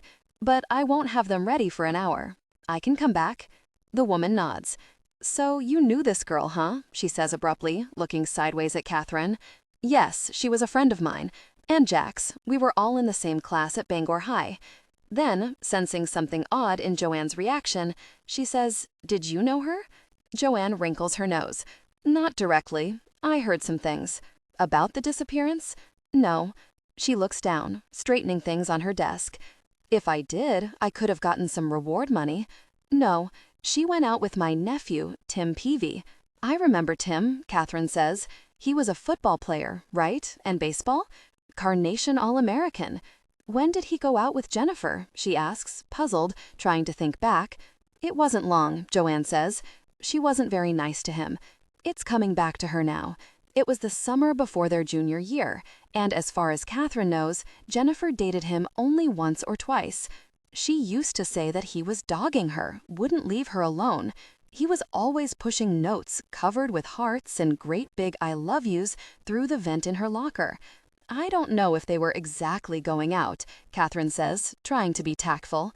"Listen, honey," Joanne says, looking Kathryn in the eye. "She went out with him and then she dumped him, and it hurt him pretty bad. Everybody thought she was a little angel, but she was far from that. Once you got to know her—" "I did," Kathryn says abruptly. "I did know her." Joanne purses her lips in a little smirk. "Then you know." Kathryn starts to respond and then thinks better of it, tacitly giving Joanne the last word. She is suddenly tired, bone-tired, as if she's been losing blood without realizing it. "Well, listen, I'll be back in a while to pick up that stuff. Thanks for your help." "Sure," Joanne says with a smile. She seems cheerier for having gotten that off her chest. Outside, the air is warmer now, though clouds still mottle the sky. Kathryn gets into the Saturn, and it's as if she's an astronaut in a spaceship. All she has to do is buckle in and shoot for the skies. She likes the feeling. She turns the key in the ignition, and Foreigner blasts from the speakers. "Hot-blooded, check it and see. I got a fever of 103. She turns onto Main Street and follows it back into town, past the struggling independent bookstores, a preppy clothing outlet showcasing Izod shirts and Argyle socks, several ethnic restaurants. Instead of turning left on Harlow Street toward home as she'd planned, she continues through the traffic light and up the hill on State Street, past pawn shops and drugstores and the 7-Eleven until the houses become larger and grander. They're mostly doctors' estates. Eastern Maine Medical Center sprawls for half a mile on the right side of the road, a modern monolith on the banks of the Penobscot. At the end of Main Street, on the border between Bangor and Vasey, Kathryn turns left up a winding hill, passing the Mental Health Institute and half a dozen car dealerships, the cars on each lot shimmering in the sun like a phalanx of beetles. She can see the sign for the Bangor Mall in the distance. "Once you got to know her," Joanne said. What does she know? She never even met her. But Kathryn has to admit that there's an element of truth in what she was saying. Jennifer could be sulky and unpredictable, and she could be thoughtlessly inconsiderate, asking for favors and giving arbitrarily in return, opening up to people and then just as quickly closing off again. Kathryn remembers one Christmas, when they were 14, that Jennifer received a beautiful pair of ice skates, creamy white leather with shiny silver blades and pink laces. Her mother had ordered them out of a catalog at White's sporting goods store. Kathryn's run-of-the-mill pair from Standard Shoes, bought in an end-of-season sale the previous spring, looked tacky in comparison. The day after Christmas was clear and cold. There had been a snowstorm on Christmas Eve, and though plows had come through the neighborhood twice, the streets were still coated with a layer of packed ice. At 8:30 that morning, groggy with sleep, Kathryn opened the front door to find Jennifer standing there with her new skates on, clutching the doorframe with one pink-gloved hand. "Hey, Kath," she said, "I'm on my way over to the park. Will said there's ice over the whole baseball field. Want to come?" Kathryn looked down at the skates and then at Jennifer's pink socks, white jeans, white jacket, and pink and white scarf. Her blonde hair was pulled back into a pink ponytail holder. "I just woke up," Kathryn said. "I can wait. Don't you have boots? It's 3 blocks over there. Road salt can't be good for those." Picking her feet up one after the other like a pony, Jennifer said, "Aren't they beautiful? But I feel like an idiot, like I'm trying to be Dorothy Hamill or something. You're the one who can skate." "You can skate," Kathryn said, without much conviction. "No, not really. But you know what my mom says? If you can't be good, at least look good." She grimaced and stuck out her tongue. "So come on, I'm not feeling so hot today," Kathryn said, "and my skates are butt ugly." "Yeah, but you're good. It doesn't matter what they look like," Jennifer said, yanking playfully on Kathryn's arm. "Come on, come on, come on." And so Kathryn went. She put on her skates and guided Jennifer to the park. When they got there, she spent an hour trying to teach Jennifer to skate backward, and then, when Jennifer fell and hurt her knee, she held her steady as they hobbled back home. Jennifer was always getting people to do things for her sake: skating lessons, homework, a later curfew, a second chance. But she didn't expect these favors for free. What she gave back was as undefinable as it was unspoken. And it was only years later, after Jennifer was gone, that Kathryn began to understand why she had so willingly accepted the mercurial nature of Jennifer's friendship, why all of them gave so much to her and expected so little. It wasn't that she was funny or creative or even particularly empathetic, though at times she could be any of these things. The fact was, each of them had been in love with her in some way, in love with the idea of her, the ideal she represented, her physical beauty, her poise, her audacity. She didn't seem to feel the need to explain herself, to rush to fill a silence, to justify the choices she made, the way the rest of them did. Ultimately, though, Kathryn thought, this may have been her undoing, because when Jennifer did express fear or hurt or vulnerability, they may have believed her, but deep down, they never really took it seriously. She was saying these things, they thought, to show that she was normal, to be like them. So, the lady at the news is right about Jennifer, and she's wrong, Kathryn thinks, and it doesn't matter. It doesn't matter how nice Jennifer was, and how many people loved her, and how many she hurt, or alienated, or fooled. She's gone. That time is long past. Glancing at her watch, Kathryn sees that it's been 45 minutes, so she heads back to the news to pick up the copies. Joanne isn't around, but there's a folder on the front desk of the library with Kathryn's name scrawled on the front. She slips the folder into her bag and goes out to the newsroom. She can see Jack in his office, with his shirt sleeves rolled up, talking on the phone. He's gesturing animatedly with one hand and scribbling on a pad with the other. She dawdles, fiddling with her bag, waiting to see if he'll hang up, but after a moment it becomes clear that he'll be on for a while, so she slips out without his seeing her. At the front desk, she asks about John Bourne, the reporter whose name is on most of the stories about the disappearance. "Oh, he's been gone for some time now," the bird-like receptionist says. "It's probably been 5 years. Do you know where he is? I think he went to some paper in Detroit." She calls over her shoulder. "Helen, do you know where Johnny Bourne ended up?" Says a woman with large red glasses, sitting in a cubicle. "Detroit Morning News, I believe. Let me check." She turns the knob on her Rolodex and starts flipping through cards. "Yep, here it is," she says. "Or was. This is 3 years old." "Fine," Kathryn says. "Whatever you've got." The woman gives her the number, and Kathryn scrawls it on her notebook. She feels satisfied with herself all at once, the way you might after a strenuous workout or an exam you've actually studied for. She has accomplished something for a chance, and however small, however preliminary, it's a start. On the way home, Kathryn stops at Shaw's to pick up some mussels, lettuce, and fresh bread for dinner. It's only 4:30. Her mother won't be home until 7. Maybe she'll even make a cobbler peach, her mother's favorite, as a surprise. She hasn't shopped like this, with another person in mind, since she was married. Weighing the peaches in her hand, inspecting them for ripeness and bruises, she feels strangely content.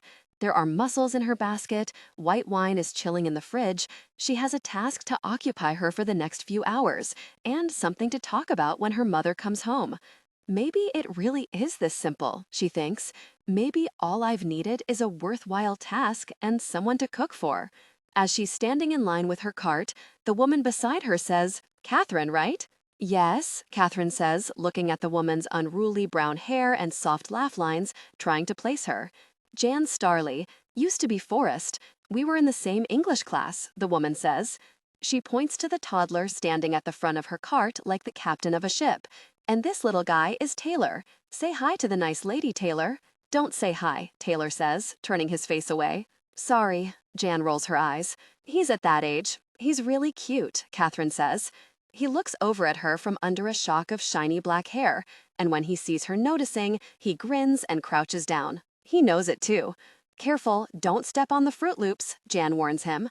She brushes the curly hair out of her eyes and leans her forearms on the cart. "So how've you been?" "Fine," Kathryn says. "How about you?" "Oh, getting by." She squints at Kathryn as if she's trying to remember something. "Gosh, I haven't seen you. Well, it must have been sometime that summer, after school ended. Everything was," she says, and pauses. "I know," Kathryn says. Jan tussles Taylor's hair. "I can't believe nothing ever came of that. She just disappeared, didn't she?" "It looks that way." It's strange, but somehow it's easy to talk about Jennifer like this, as if she were nothing more to Kathryn than a mutual acquaintance or an item in the paper. Well, maybe she'll turn up. It happens, doesn't it? She's probably on a beach somewhere in California. "I want a pretzel," Taylor demands, and Jan pulls open a bag and gives him one. "Broken," he says, making a face. She hands him the whole bag. "Probably just wanted to make a clean break," she continues. "Hey, who knows? Maybe she'll show up at the reunion. That'd make a good story, wouldn't it?" "It would," Kathryn says. "It'd make a great story." She pays for the food and makes her way to the parking lot, where the shiny yellow satin stands out like a traffic light. Caution, slow down, proceed at your own risk. Chapter 10. Despite her good intentions, Kathryn can't seem to get going. She reads the paper front to back every morning, even the business section and the sports pages. She's beginning to recognize the names of local industry leaders and high school sports stars. She knows that Dan Rivlin is expected to quarterback for Bangor High in the fall, though he broke his ankle last March in a snowboarding accident, and they're worried it might slow him down. There's at least one story every day or two about boats lost at sea and lovers' quarrels that end in violence, and the paper covers them faithfully, in sordid detail, until the boat is found or the case comes to trial. Kathryn knows the trivial facts of each one. Sometime in mid-morning, she takes a long shower, shaving her legs and using conditioning treatments on her hair. She pretends she's at a spa. She tries a mud mask she finds in her mother's medicine cabinet and leaves it on until her face, in the mirror, looks papery and wrinkled, as if she were 100 years old. She gives herself a pedicure with her mother's pumice stone and Lancome barely buff nail polish. In the afternoon, she sits in front of the television with the remote in her hand, flipping back and forth between Oprah and Ricki Lake. At 5 o'clock, she pours herself a glass of wine. Tuesday morning, she calls to cancel her appointment with Rosie, claiming that she's got a head cold or something, maybe the flu. "I'm sorry to hear that, dear," Doris says, her voice full of concern. "You want to reschedule?" "I'll call you in a few days when I'm feeling better," Kathryn rasps. "You take care of yourself," Doris says. "Tea and honey, and stay in bed." "What's going on?" Jack says when he calls near the end of the week. She's watching Regis and Kathy Leno on mute, but she doesn't tell him that. "Not much." She rouses herself, trying to sound chipper and efficient. "I've been reading through all those clippings and the police reports. It's sort of true. Yesterday, she opened the folder and riffled through the pages, but after skimming an article, she felt a little nauseated and put it aside." "Anything you didn't expect?" "Not yet," she says. "I'll let you know." "Hey, I spoke to Rachel yesterday.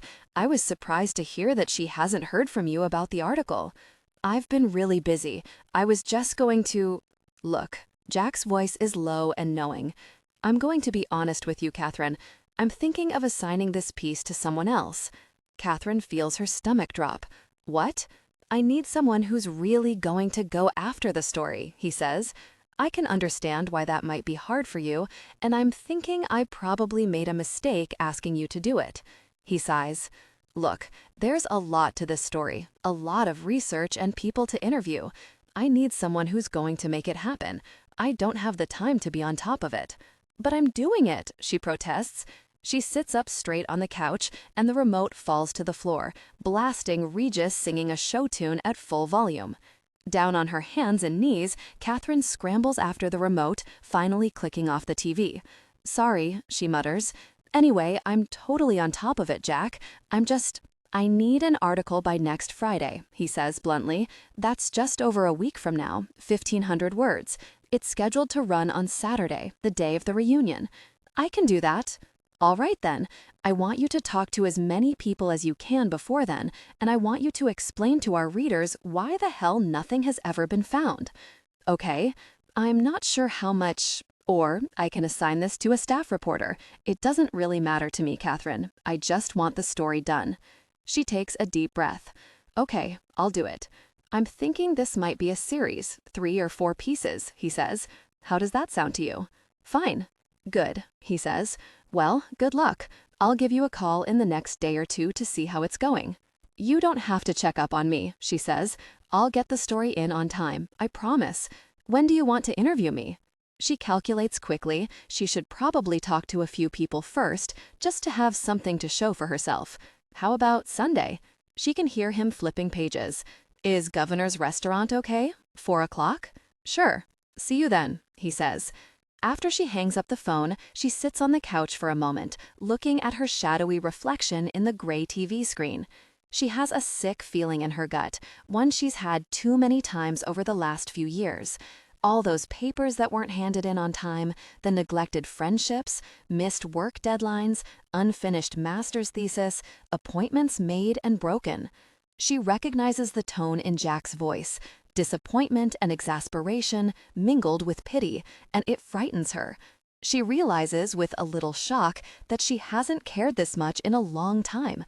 Not when she was quitting the English program, not when her marriage was beginning to fall apart, not even when she returned to her small bedroom in her mother's house and realized that its parameters represented the scope and measure of her ambition. In some strange way, it has been liberating to be the kind of person others couldn't rely on. The people in her life came to expect little of her. They just learned not to ask. But they also gave less themselves, and eventually, whatever rocky soil her relationships were built on crumbled away. She doesn't want that anymore. She doesn't want Jack to think of her that way. She's scared, all of a sudden, of failing him, of failing herself. And somewhere deep down, she knows she's also afraid of Jennifer, whose disappearance, she is beginning to understand, eroded whatever sense she may once have had about who she is. Jennifer's absence is a rebuke and a challenge, and Kathryn knows that until she confronts it, she will probably be lost as well. Chapter 11. Could I speak to John Bourne? Hold, please. There's a click, and suddenly, Kathryn is listening to a Detroit weather report. This is the third time she's been transferred and put on hold, and the second time she's heard the forecast. Partly sunny, with variable clouds and a chance of precipitation later in the day. She taps her pen on the notebook cover impatiently. Doesn't the guy have voicemail? Just a moment, I'll transfer you, a woman says, and Kathryn is on hold again. Then, finally, a man's voice is on the line. Johnny Bourne, he says, pleasantly. What can I do for you? Kathryn sits up straight and opens her notebook. Oh, hello, she says. I'm Kathryn Campbell with the Bangor Daily News. I spoke to you a few times years ago when you were covering the Jennifer Pelletier case. I don't know if you remember it, the girl who disappeared. Of course I remember, he says. I'm not sure I remember you, though, to be honest. Were you one of her friends? Yes, that's right, she says. And now I'm with the news, and we're doing a follow-up on the story. So I wonder if I could ask you a few questions. Did they find her? He asks quickly. No. It's been 10 years. And Jesus, it has, hasn't it? Yeah. And most people have pretty much forgotten about it. So we wanted to do a piece on what happened back then and what's been going on since. I'm planning to re-interview some people. He laughs shortly. Have you started yet? No. Well, all I can say is good luck. What do you mean? He sucks air through his teeth. It was a tough story. Frustrating. I kept thinking, something's gotta break. Somebody's gotta know more than they're telling. I went over my transcripts again and again, trying to find a clue or a contradiction, anything that might give me more to go on. I just read the articles, she says. You did a good job with what you had. Well, thanks. But it's no fun to write those kinds of pieces unless they lead to something. It's frustrating as hell. That case still bothers me.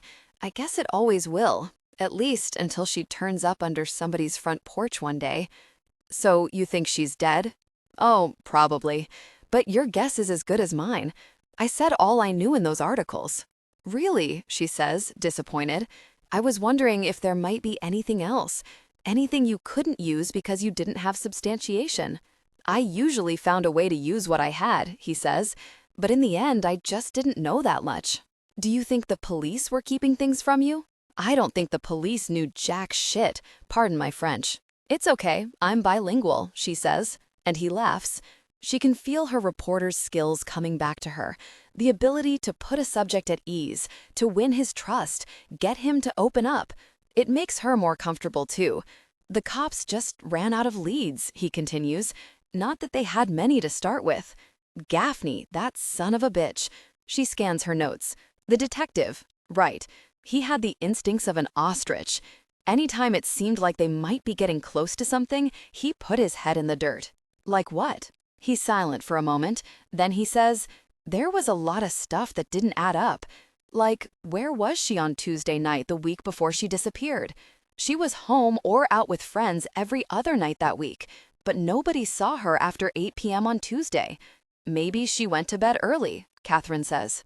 Maybe, but her brother said there was no answer when he knocked on her door at 10, and the door was locked. Jennifer was pretty private. She usually locked her door. Well, that's why I didn't put it in an article. And when I tried to follow up with her brother, Bill, it's been a while. Anyway, he and his mother acted like I was invading their privacy or something. So I mentioned it to Gaffney, and he just blew it off. Kathryn makes a note to ask Will about it. What else? Oh, nothing concrete. Cumulatively, though, there was a lot of weird stuff. The father's death, probably suicide. The girl's quasi-suicide attempt. The mother remarrying, 3 months later? The way the girl treated some of the guys she went out with. So you know about that. The football player. Yeah, and someone else. Brian somebody. Kathryn is startled. Brian White? Something about the prom? She got him to ask her, so he says, and then she blew him off. Not a big deal, really. Just one more detail that didn't quite make sense. She dimly remembers the incident, some mess she'd repressed that, at the time, had threatened to break up the group. Brian had been the one, in the end, to let it go. Jennifer acted as if it had never happened. You didn't write about that either, Kathryn says. You're right, I didn't. Again, it didn't really add up to anything. He sighs, and Kathryn can tell that the conversation is winding down. Sorry I couldn't be more helpful. Just one piece of advice. Don't waste too much of your life on this story. Wherever that girl is, I think she's long gone. When the phone call ends, Kathryn hangs on to the receiver for a minute, absently rubbing it against her cheek. Don't waste too much of your life on this story. It was lightly said, a flippant warning, but it turned her cold. Because that's just it, she thinks. I already have wasted too much of my life on this story. I've been waiting for her to come back for the past 10 years, waiting for the past to catch up with me so I can begin my future. I need some kind of answer. It doesn't have to be the whole truth, she thinks, whatever that is or was, just something I can live with. The phone starts to beep and she replaces it on the hook. Outside, the light is thin and white. The air is cool. Another morning gone, another afternoon. She curls up on the couch and rubs her hands up and down her arms, letting herself drift into dreamless sleep. Chapter 12. The police station is a neat brick building set on a hill near downtown Bangor.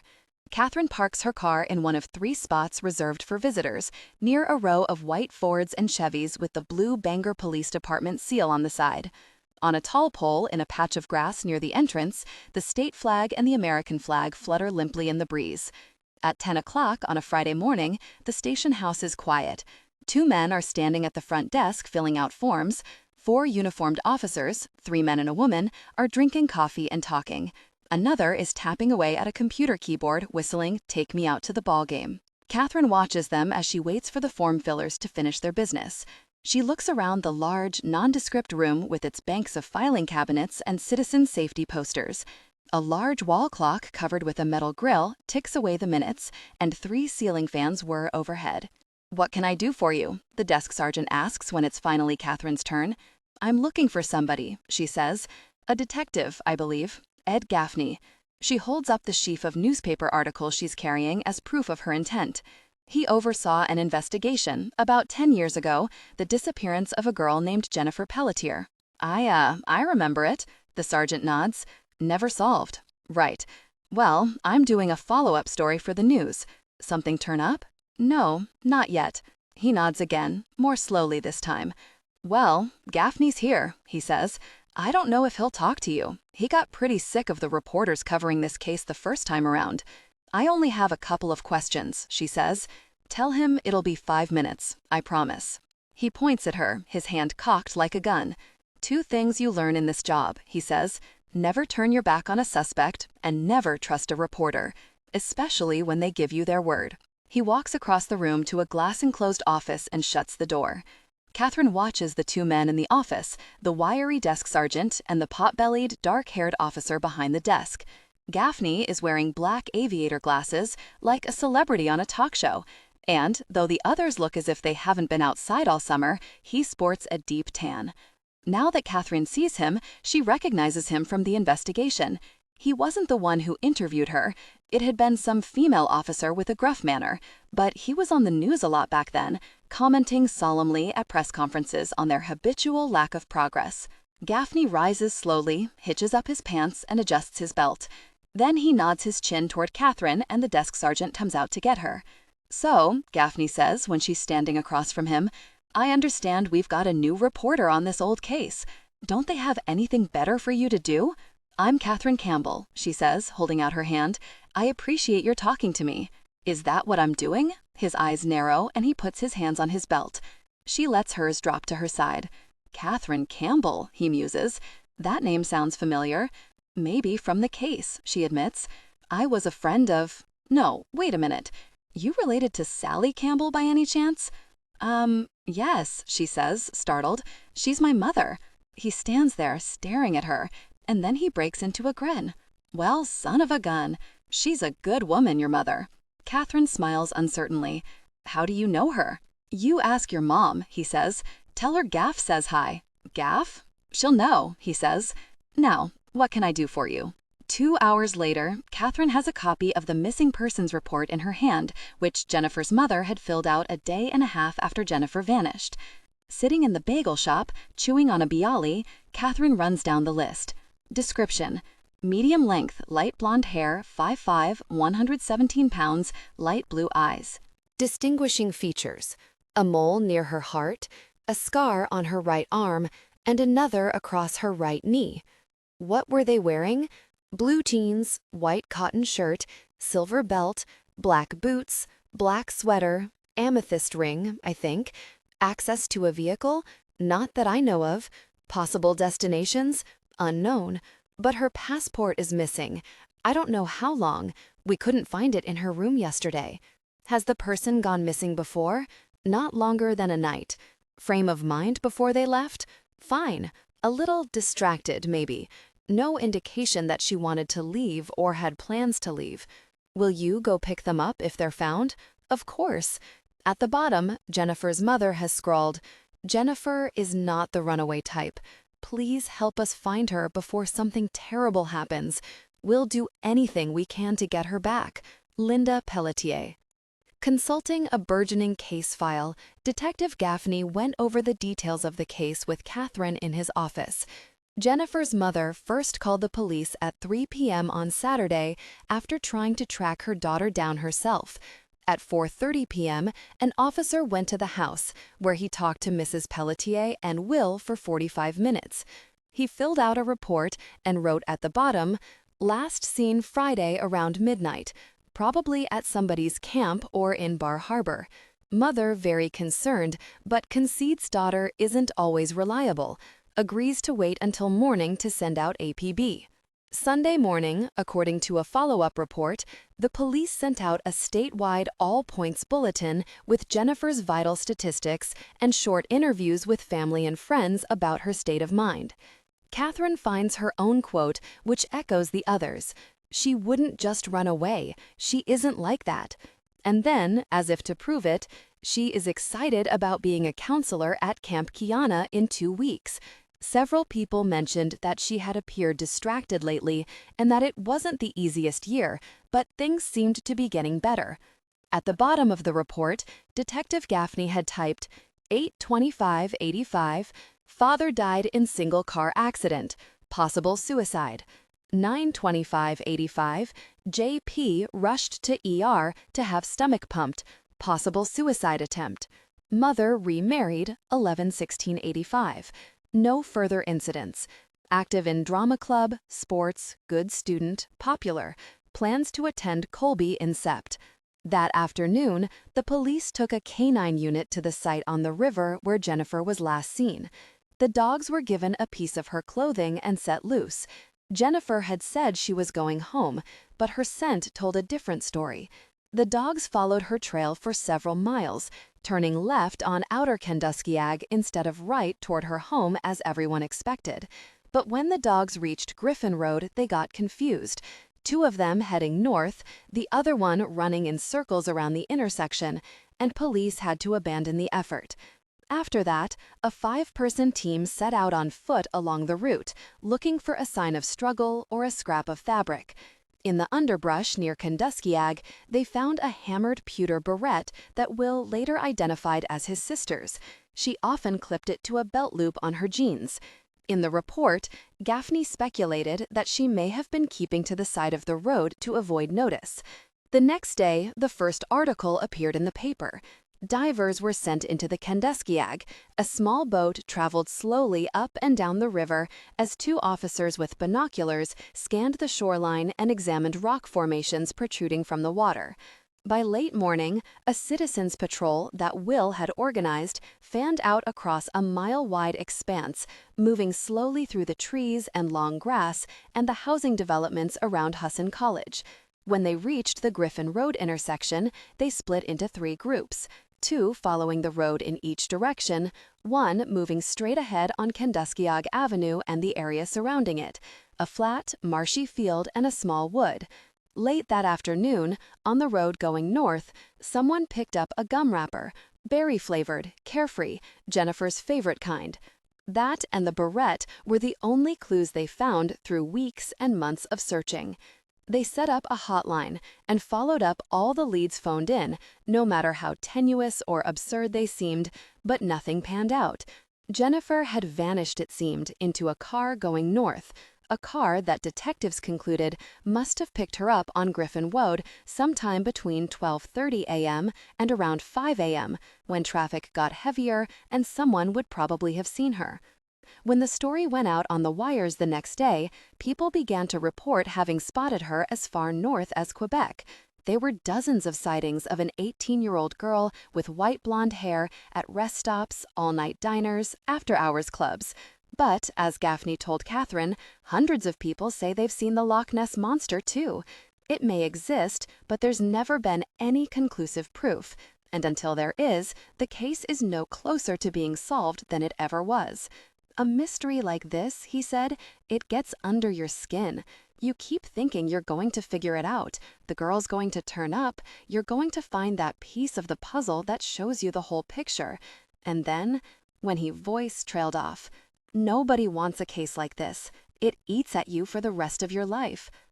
Intent on the papers in front of her, Kathryn is startled when a bagel shop employee addresses her.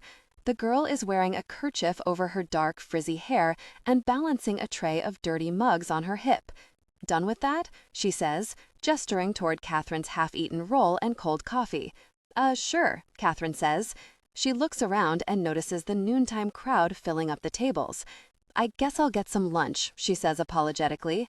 The girl nods and moves away, and Kathryn goes up to the counter to order a bowl of matzo ball pea soup, a comforting, if peculiar combination she remembers from high school.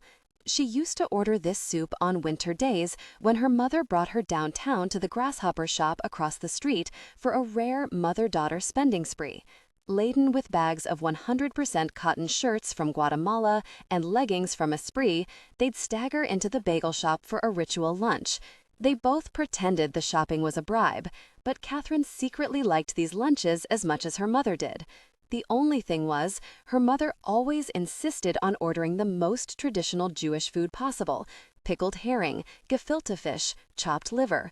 "When in Rome," she'd say brightly, and then spend an hour pushing the food around on her plate.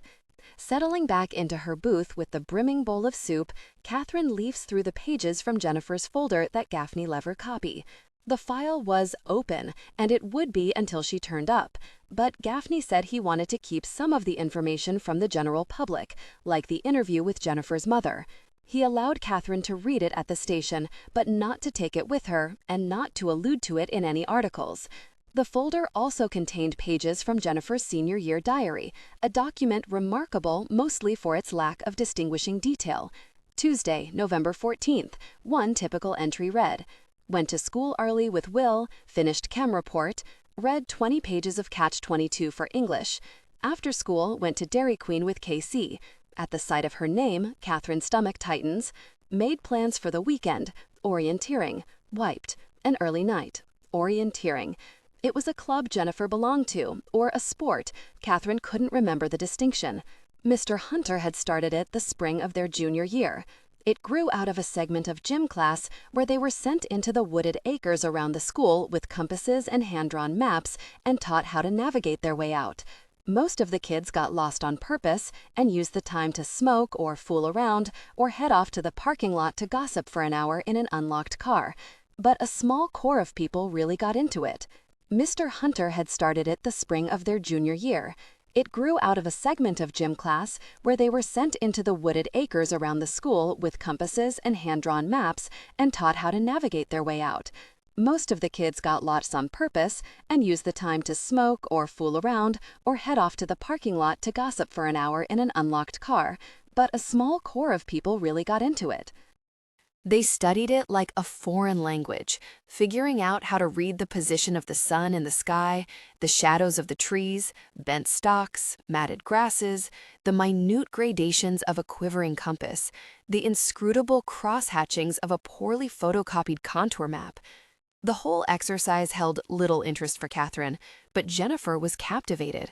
When Mr. Hunter convened an after-school group, she was one of the first to sign up. "It's an amazing concept," Jennifer enthused. "It's what the Indians have been doing for thousands of years. Once you learn to find your way out of the wilderness on your own, you'll never be lost." She went on about how to identify desire lines, the foot trails people create through unmarked territory. "How can you not want to know this stuff? When am I going to need it?" Kathryn said, rolling her eyes. "You may not have noticed, Jen, but we live in towns these days, with paved roads and sidewalks and these newfangled things called street signs. I'm not planning on getting lost in the woods anytime soon. What about hiking?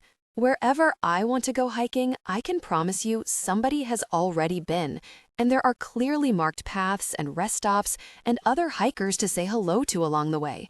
Wandering out into a forest or up some obscure rock face is not my idea of a good time."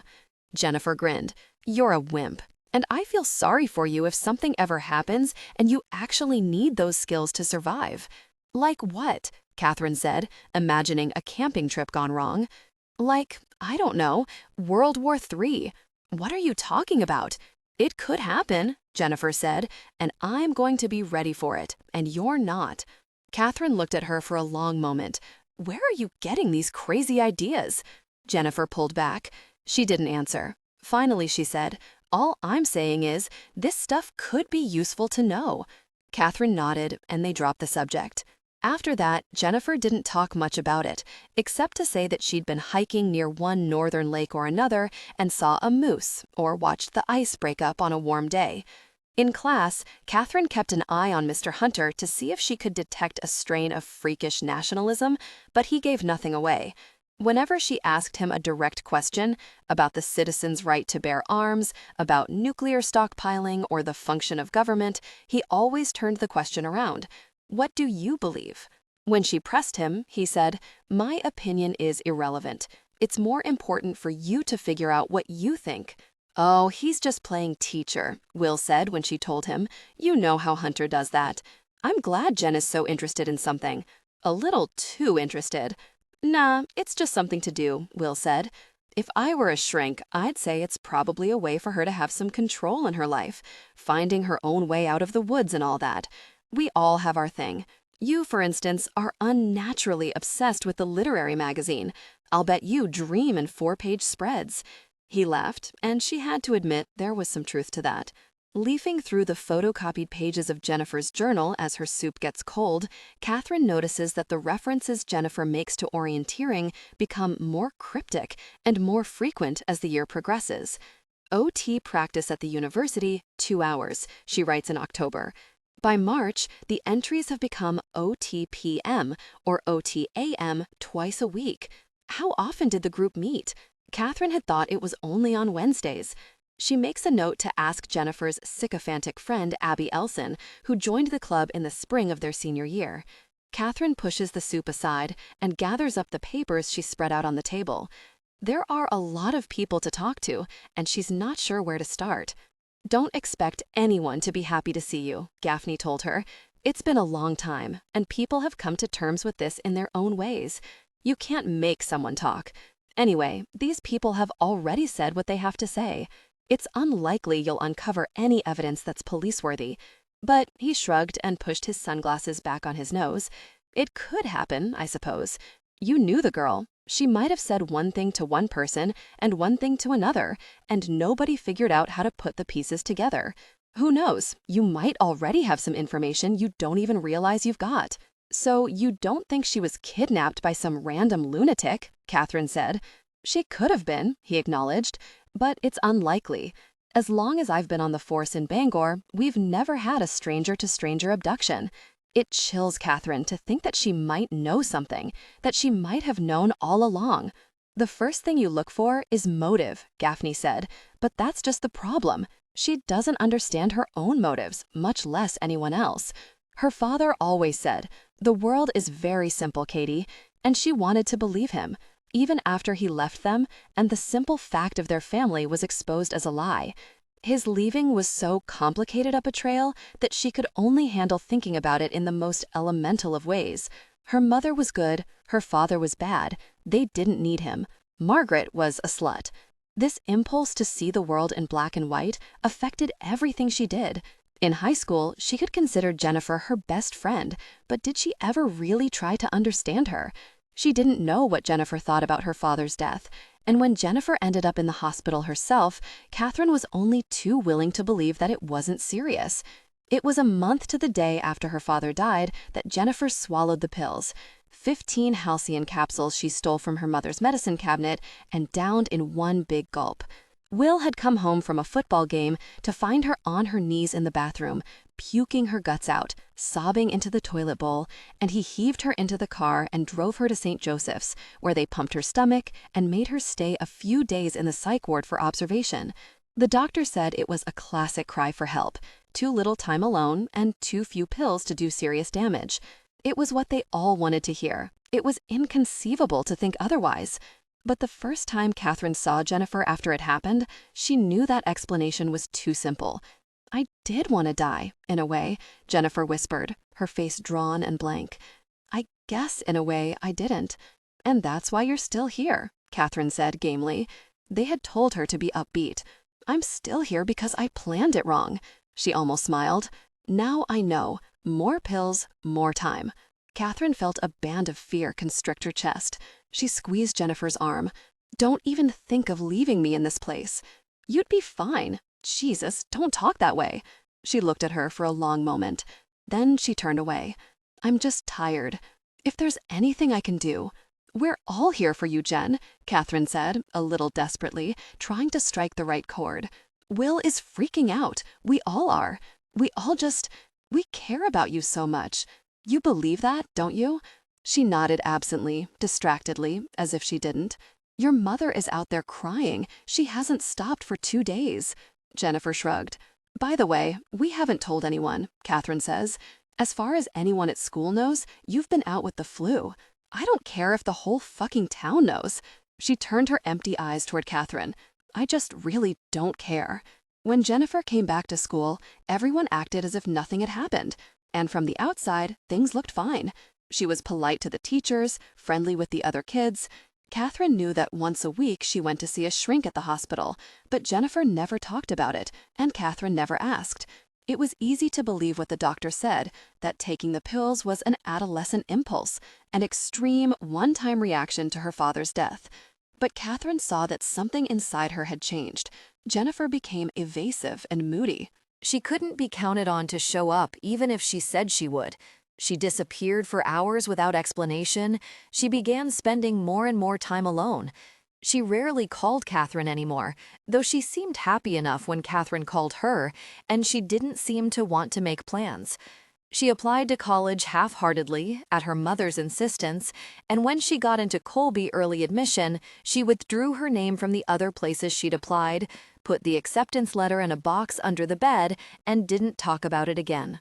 When, after Jennifer disappeared, the reporter covering the case asked if she had been disturbed or upset, Kathryn didn't mention the suicide attempt.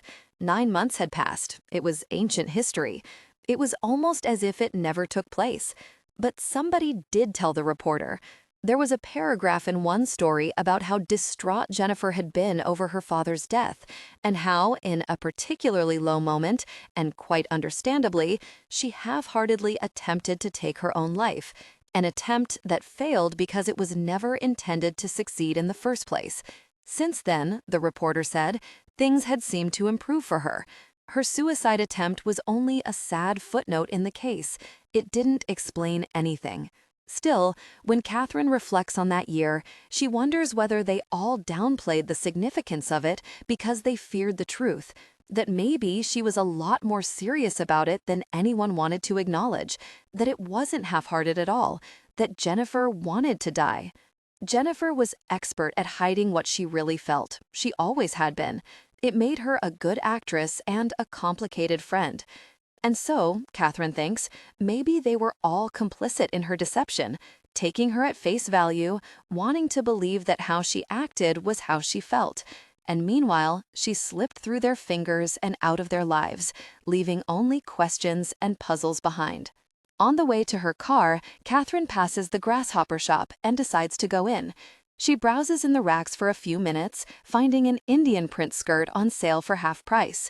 It's a style she hasn't worn since college, but suddenly nostalgic, she buys it anyway.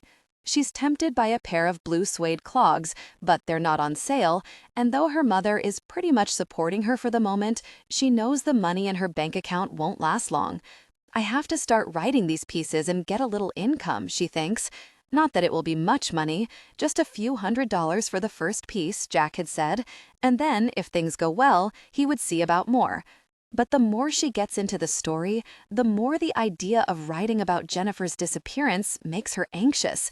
She wonders if she's exploiting Jennifer, for her own gain.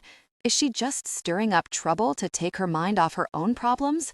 The question bothers her, and she tries to push it out of her mind. She starts to leave the store and then, impulsively, goes back and buys the clogs.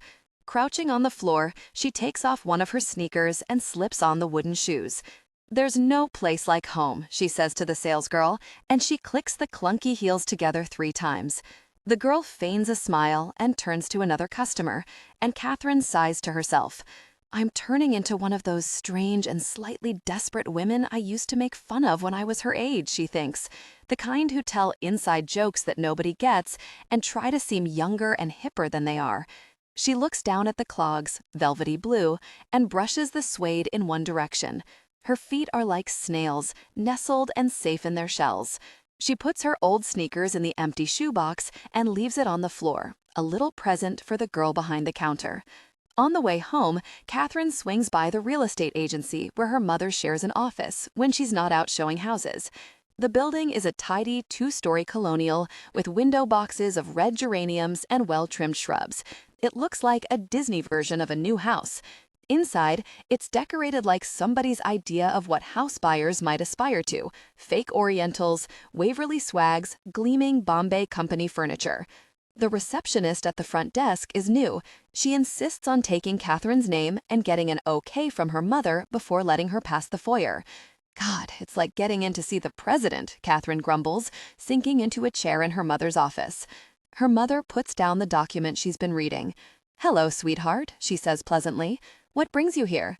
"I was just passing by, and oh, I have a message for you. Gaff says hi." Her mother leans back in her chair. "I had a feeling you'd run into him sooner or later." "So, Mom," Kathryn says with a teasing smile, "what's the story?" She places her fingertips on the desk, like 2 little tents. "What did he say about me?" "Nothing. He said to ask you." "So what did you do to him to make him so nice to me?" "Oh, for goodness sake," her mother says, shaking her head. "Your mind is in the gutter." She cranes her neck over the desk and looks at Kathryn's shoes. "What on earth have you got on your feet?" "Don't change the subject," Kathryn says.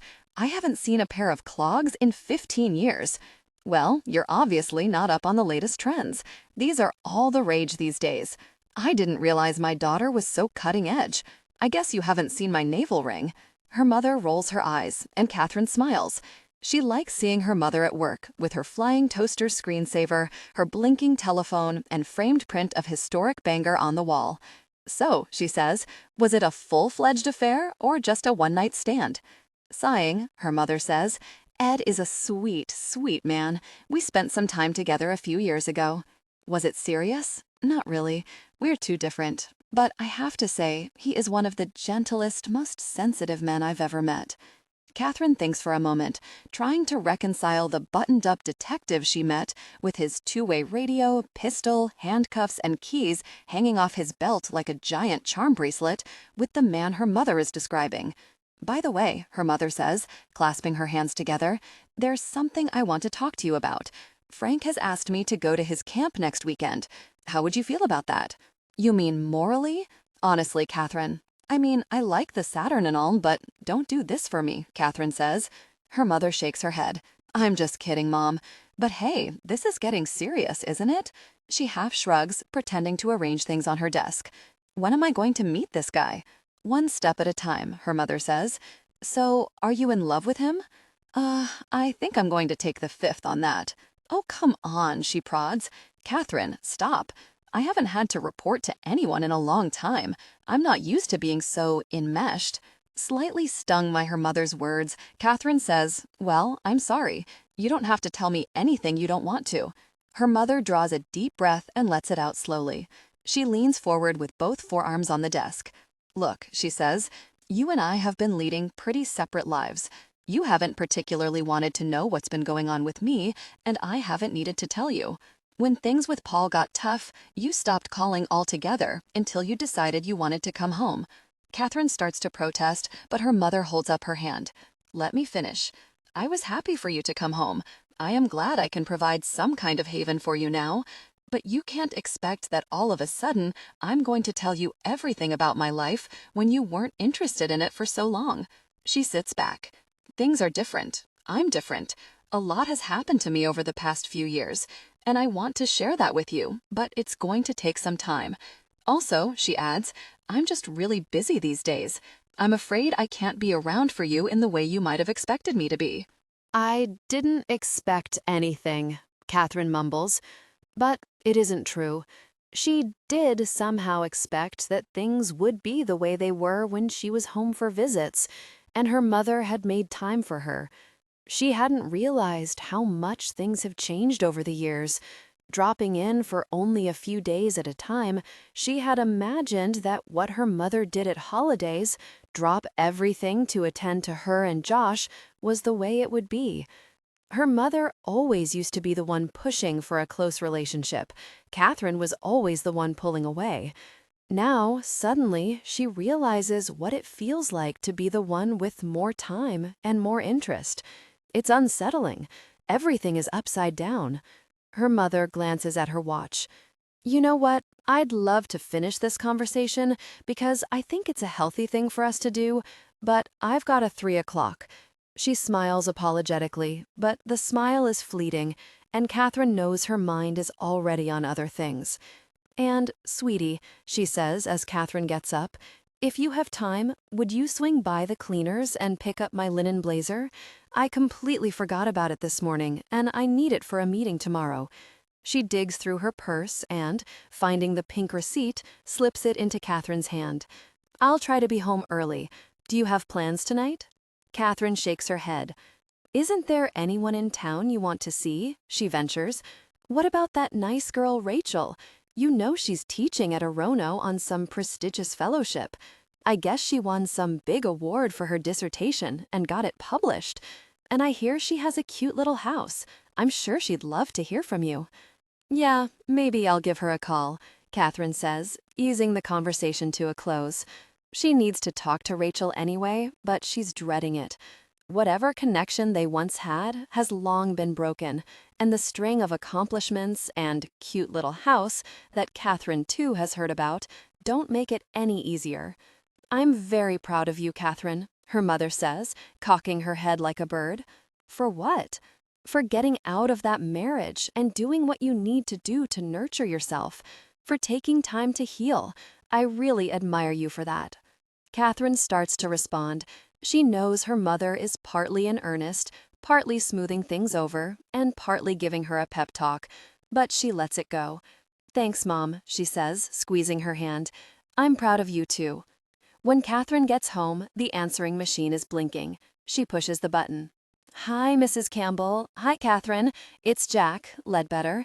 Kathryn, I know it's not Sunday yet, but I'm wondering how the interviewing is going. I thought maybe we could talk about it, if you think that might be helpful. He clears his throat. Like, maybe tonight, if you don't have anything going on? I was thinking maybe we could... The machine emits a long beep, and then the next message says, 5:30 at the Sea Dog. I'll be the one wearing a baseball cap. He laughs, and Kathryn knows why. Half the guys there will probably be wearing baseball caps. I hope you're coming. I hate drinking alone. Chapter 13.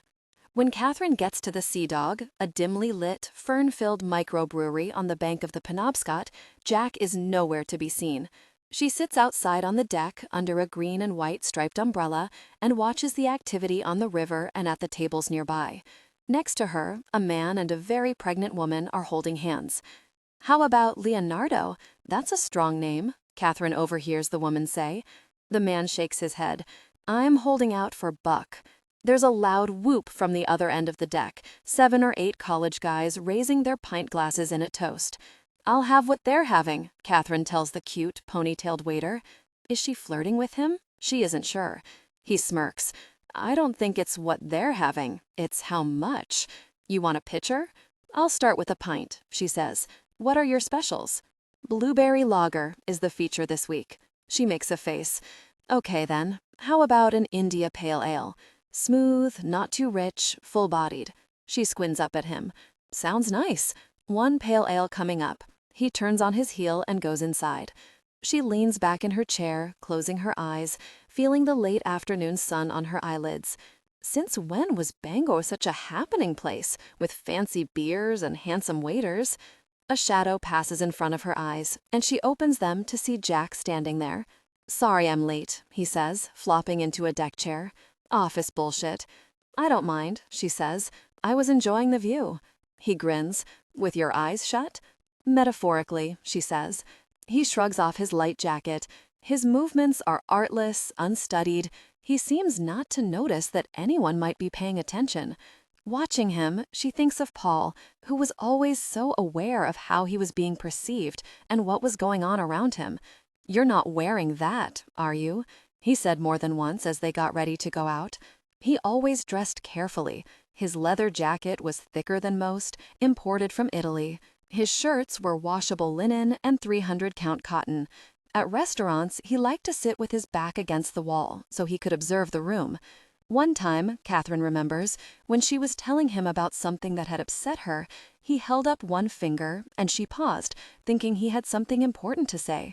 Instead, he leaned forward, tilting his head to the left, and she realized he was eavesdropping on another couple's conversation.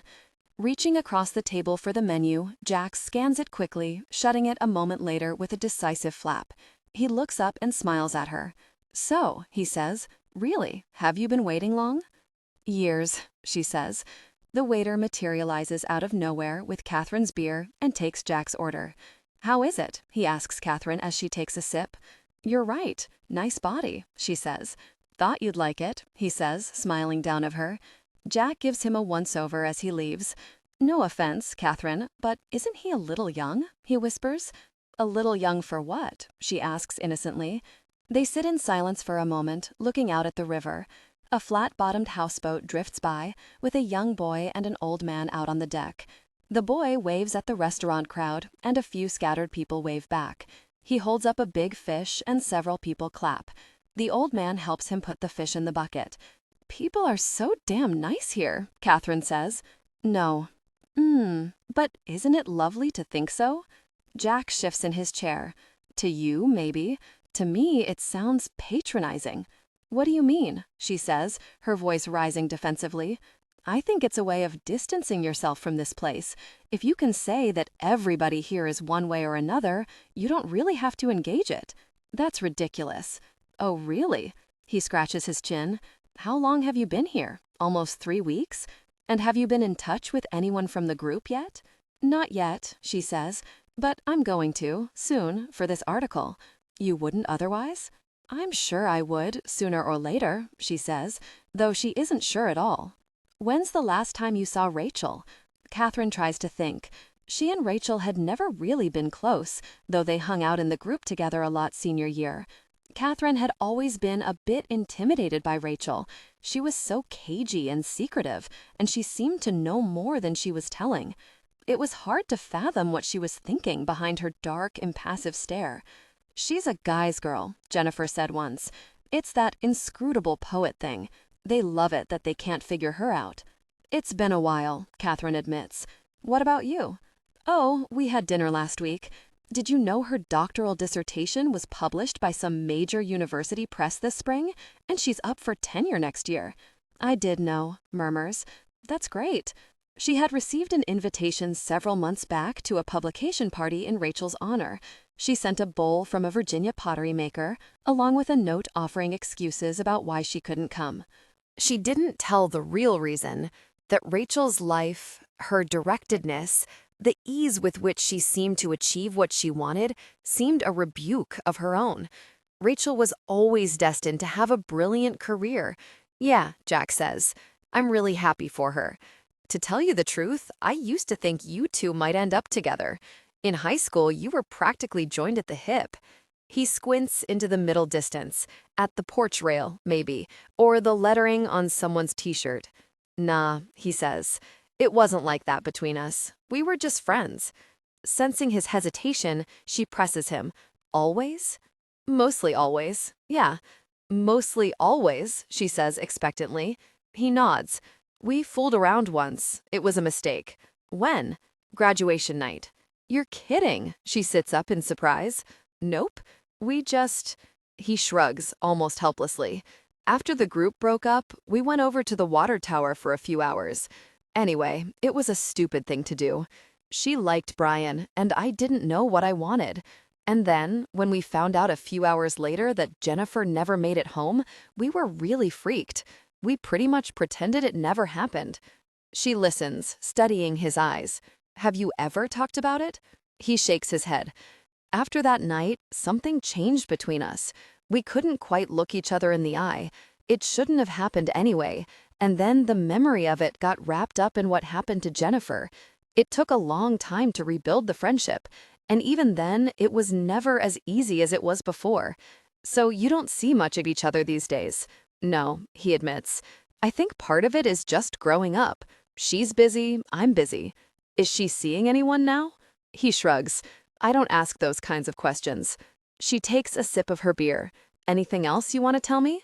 Did you and Rachel concoct some diabolical lover's plan to get rid of Jennifer? He says. That's an interesting idea. And what would our motive be? Maybe you did it for kicks. You were acting out some obsessive little fantasy that night and you carried it too far. Do I seem obsessive to you? She smiles lightly. That nice guy Ted Bundy didn't seem obsessive either. Well, it would be an interesting twist, he says. Newspaper editor assigns article on murder he committed. It could be a novel, or a made-for-TV movie. And why do you say it's a murder? I'm not assuming anything. You think maybe I'm keeping her in a dungeon? Okay, Jack, she holds her hands up. Let's just get off this idea that you did it for a minute. She could be anywhere. She could have run away. She could have, he says. He sits up and looks around. Where the hell is my beer? Your boy toy is slacking off. Flagging down another waiter, he orders again. When his beer arrives, Kathryn says, So Rachel is living in Orono. Where is everybody else? You really don't know? She shakes her head. That surprises me. I always thought of you as the glue of the group. You did? She says. I always thought it was you, or Jennifer. I wasn't organized enough to do the legwork that would have required. And Jennifer was the queen bee. You were the one who brought us all together. I was? She tries to remember. It had just seemed natural, the way they gravitated toward each other freshman year. But now that she thinks about it, she probably was the one who made it happen. Through her, two separate clusters of people came together. Brian and Rachel and Jack had been friends at 5th Street Middle School. Kathryn and the twins had attended Garland Street. The first semester of 9th grade, Kathryn and Brian were lab partners in a biology class. Kathryn introduced him to Will and Jennifer, though, as it turned out, Brian already knew Jennifer from an after-school theater group they'd both belonged to the previous year. And Brian brought them all to meet his friends Rachel and Jack. You 5th Streeters were so different from us, Kathryn says. It's a miracle we became friends at all. She's joking, but there's some truth in it. Garland Street Middle School was a tougher place than the more homogeneous 5th Street. Garland Street kids came to the high school talking about grain alcohol and blowjobs and heavy metal bands. 5th Street kids were more sheltered and more straight-laced, and they tended to stick together like nervous sheep around a pack of wolves. Eventually, some of the more adventurous 5th Street kids ventured over to the dark side and were corrupted, poisoning the entire group. It was a natural process, but exposure to Garland Street hastened it. Even when the class seemed fully integrated senior year, prejudices lingered. Down deep, the Garland Street kids still found the Fifth Streeters a little callow and naive, and the Fifth Streeters thought the Garland Streeters were slightly seedy and even dangerous. It's true, Jack is saying. If something bizarre had to happen to one of us, it's no surprise it was one of you Garland Street weirdos. The prejudice lingers. Hey, I'm not prejudiced. Some of my closest friends are Garland Streeters. Can't we all get along? He lifts his pint glass in a toast and takes a long drink. Here's to multicultural harmony. After a few months at Bangor High, the six of them began hanging out together. At lunchtime, they found each other in shifts, drifting together with an ease born of familiarity, like pigeons on a stoop. Will was always first. His art class, right across the hall from the cafeteria, ended early. Rachel and Jack usually came together. Rachel with plastic containers of home-prepared foods, organic granola, carrots, hummus, and sprouts. Jack with individually packaged, multi-pack-sized Three Musketeers bars and M&Ms, the wrappers rustling in his pockets as he walked. Brian ambled in by himself, usually with a thick paperback he was in the middle of reading. Kathryn and Jennifer rushed in late, scrounging food from those who'd come early. Once they all became friends, it's true, Kathryn had done what she could to keep them together. She made sure that plans were disseminated, she worked hard to ease feuds and jealousies and misunderstandings. The group was more important to her than anything else in high school, and without even realizing it, she arranged her life around it. She didn't have many boyfriends, and the ones she did have tended to be from away, guys she'd met at summer camp or through friends who lived in other towns.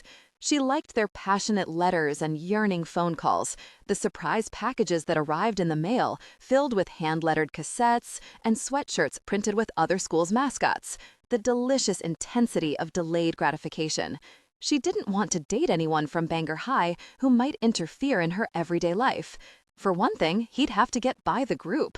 Later, after Jennifer had been missing for a while and the group had broken apart in clumps, Kathryn tried to figure out why it had mattered so much to her, why the loss of it was so devastating. What it came down to was something quite simple. She felt like herself in the group. She was comfortable. This comfort derived in part from feeling that the things she said and did mattered. She made her friends laugh, they listened to her. She felt safe in a way she'd never felt anywhere else. In the group, all of them were able to subvert their high school personas. Kathryn, literary magazine editor and aspiring reporter, could admit that she was addicted to the National Enquirer.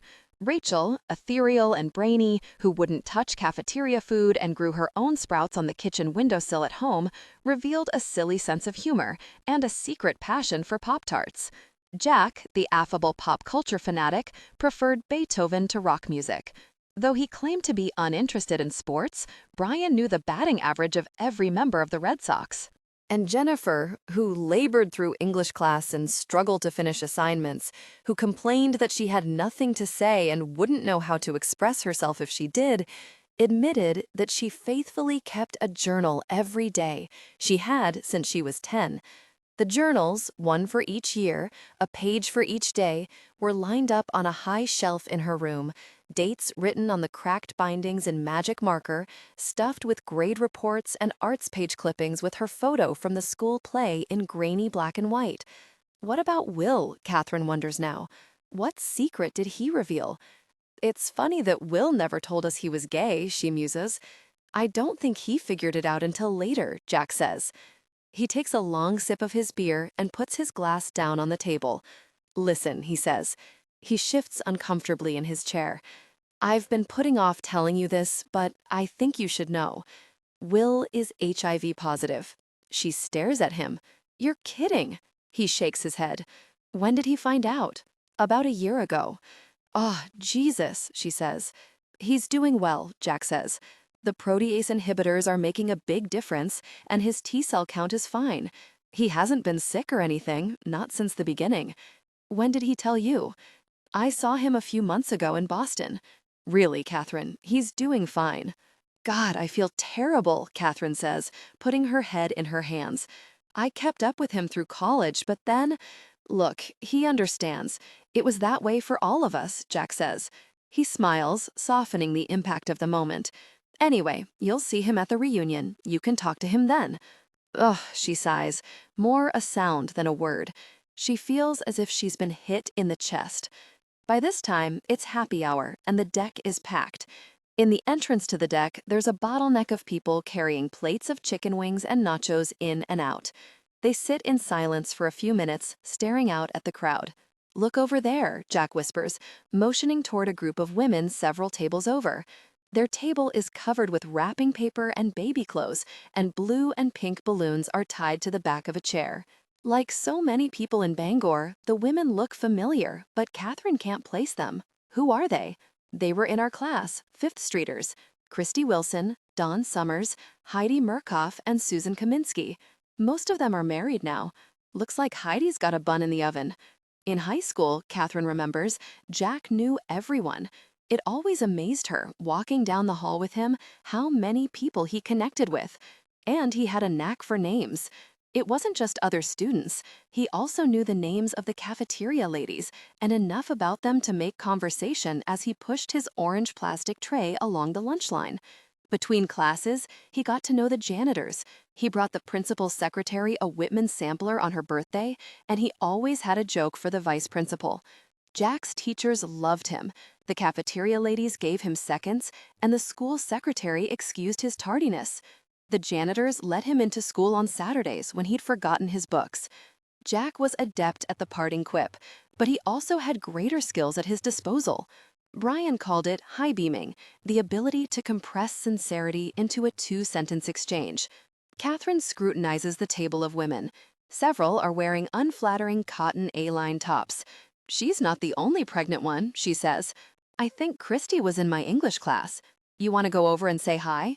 She grips the handles of her chair and, still seated, moves it around so that her back is to the group.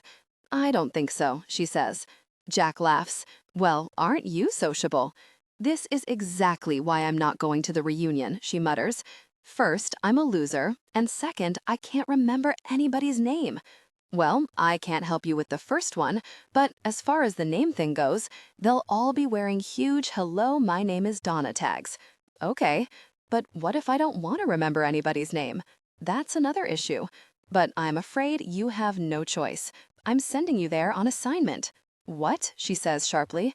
"You have to go. It's part of the story. Girl disappears, best friend back in town for reunion, etc. The reunion part is crucial. And, uh-oh, don't look now, but Jack. I thought it was you sitting over here. Hey, Don, how's it going? You remember Kathryn Campbell." He kicks her leg under the table, and Kathryn turns around. "Kath," Don says, holding out a small, cool hand for her to grasp. "God, I haven't seen you since probably high school," Kathryn says. Don makes a motion like she's trying to get a helmet off her head. "I like the red." "What?" "Your hair. It's so festive." "Oh," Kathryn says, self-consciously tucking a strand behind her ear. She's pretty sure it's not a compliment. "You're looking very healthy," she says, trying to deflect. Dawn puts a hand under her protruding belly. "Only 8 weeks to go," she says proudly. She motions back toward her table. "Heidi's due at exactly the same time. Isn't that amazing?" "Yeah, that's great. Congratulations," Kathryn says. She looks over at Heidi, who lifts her fingers in a caterpillar-like wave. Kathryn waves back. "So you're in town for the reunion?" Dawn asks. Kathryn looks at Jack, and he nods. She nods too. "It should be interesting," Dawn says. "I saw Pete Mashad the other day. I couldn't believe it. He's totally bald. And Marcy Daniels, remember her? She was on the squad with Christy and me. Anyway, she's gained like 50 pounds. It's so sad. And Janice McCallery, I heard a rumor, I don't know if it's true, that she's living in Portland with a woman. You know, I always wondered about her. And hey, did you hear about Kath Campbell? She dropped out of school and got a divorce and a bad dye job and moved back in with her mother. So what have you been up to?" Dawn is asking. She glances at the ring on Kathryn's left hand. "Married, I see. Kids?" "Oh, well, no."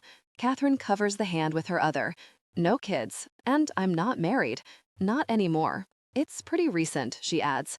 "I'm so sorry," Dawn breathes. "Actually, she's in town to do a piece for the paper," Jack says, sitting forward. "Oh, what about?" "The Jennifer Pelletier case." Dawn's eyes grow large and round. "Did something?" "Nothing new. It's just a follow-up. but it's been a while since anyone took a good look at it, and we thought it was time. Absolutely, Dawn says, nodding. I mean, it's unbelievable, isn't it? People don't just drop off the face of the earth, she shudders. And they never found the slightest clue, did they? Not yet, Jack says. We're working on it. He smiles at Kathryn, and she smiles at Dawn. Well, good luck, Dawn says. She nods over her shoulder. I should get back. By the way, everybody says hi. Hi, everybody, Jack says loudly, half standing and waving a big wave. Kathryn waves too, and the three women wave back. See you at the reunion, Dawn says, if I can find a tent big enough to wear. She laughs and pretends to waddle back to the table. When she's gone, Jack says, see, that wasn't so bad. Which part? Jack sighs. You know what you remind me of? Those old ladies who lock their doors and stay inside all day feeling sorry for themselves. And if anybody comes along and knocks on the door, they open it just a little, he acts it out, but keep the chain on. Hello, he says in a quavery, suspicious voice. What do you want? Go away. He pretends to slam the door. Do I really? She says, slightly wounded. You're just so damn self-protective, he says. Come on, Kathryn, lighten up. Everybody has problems. One of Dawn's brothers died last year in a car accident. Did you know that? And she always wanted to go to medical school, but she had to take care of her mother, who has Parkinson's. Kathryn blushes. I didn't know. No reason you should. The point is, everybody has a story. Yours isn't the only one. God, Jack, she says, you must think I'm a total narcissist. I'm assuming it's a phase, he says. He looks at her for a moment. Now listen, what do you say we order some food? We missed the free wings, and I'm starving. She smiles, looking into his gray-green eyes, and he smiles back. He seems so certain, and she feels so uncertain about everything. All right, she says. I'd like that. When she gets home that night, her mother is sitting in the red wingback in the living room, in her bathrobe, flipping through country interiors. What are you doing up? Kathryn asks. She looks at her watch. It's 12:30 a.m. I couldn't sleep, her mother says. She yawns and stretches her arms over her head, and the magazine slides to the floor. So, she says casually, where have you been? I was out with Jack. Oh, really? Didn't you see the note I left on the table? She says, trying to ignore her mother's insinuating tone. You said you were having drinks. We did have drinks. Then we had dinner. And then? Kathryn rolls her eyes. God, Mom, I feel like I'm in high school. Her mother stands up and smooths her bathrobe, tightens the belt. Well, to tell you the truth, Kathryn, I was a little worried. It's late to be out driving around, especially if you were drinking. I wasn't drinking. I had a few drinks, over 6 hours. And you don't need to be worried about me. I'm an adult. Adult or not, you're living under my roof. Kathryn stands very still, counting to 10 under her breath. And besides, her mother adds, I was curious about how it went. 6 hours is a pretty long date. It wasn't a date. Well, whatever it was, 6 hours is a long time for anything. Kathryn is tempted to tell her mother to leave her alone, that she's tired and has a headache and wants to go to bed, but something in her mother's voice changes her mind. She's probably been sitting in that chair for hours, Kathryn thinks, keeping an eye on the clock and pretending to read magazines. It reminds her less of high school than of college, when she and her roommates would wait up for each other to report the evening's events. Unlike some of her friends, she's never had that kind of relationship with her mother. Their exchanges have been more fraught.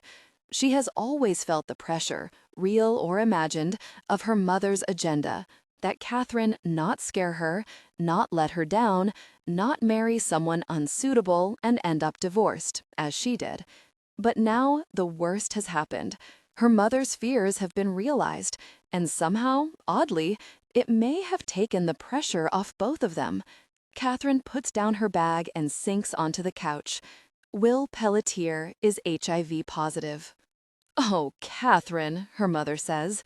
Tears well up in Kathryn's eyes, and her mother comes over and sits beside her on the couch, putting her arms around her. Baby, she murmurs, kissing her head, and Kathryn feels herself relax into her mother's warm embrace. Chapter 14.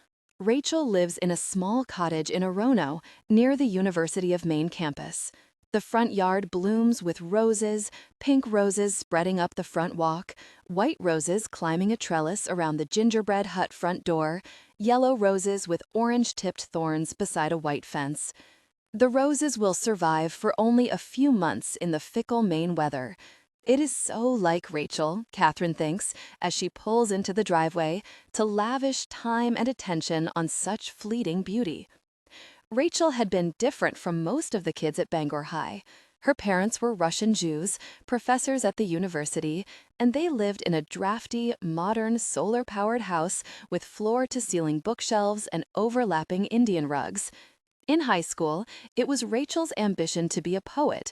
She read Sylvia Plath and Emily Dickinson and E. Cummings and scrawled her own poems in a large, hardbound notebook that her father had picked up for her in England, carrying it everywhere in her Guatemalan bag.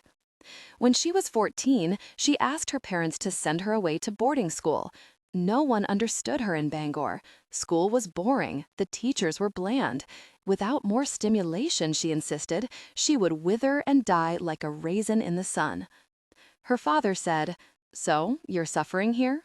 "Yes, I am," Rachel said solemnly. "You don't belong. You're an outsider." "Exactly."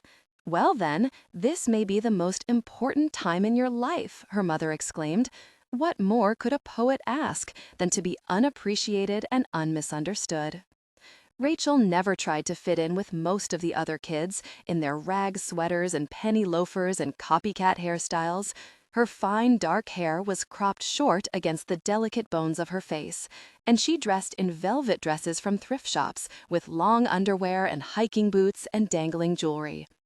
Kathryn had always envied Rachel's resolute self-assurance, her daring in dressing outlandishly, the way she'd go to movies or coffee shops and sit serenely by herself with the slightest concern about what anyone else might think. Kathryn was more insecure, always looking around for someone she knew, self-conscious about sitting alone. The wooden gate is slightly ajar. Kathryn walks up the short stone path to the house and raps the brass knocker. The door opens and Rachel appears, smiling, wearing a floral peach dress and a necklace of seed pearls. "Oh, Kath," she says, coming up and hugging her from underneath, her arms going around Kathryn's shoulders. "It's wonderful to see you." "You too," Kathryn murmurs. She pulls back awkwardly. "Look at you. You haven't changed." It's true. Rachel's dark hair is still in a pixie, and she's as slender as she was in high school, with pale, dewy skin. Lightly touching Kathryn's shoulder, Rachel looks into her eyes. "You have. You look wiser." She resists the impulse to laugh or cry. "You mean older? Like you've learned something over the years?" "I wish that were true," Kathryn says, shaking her head.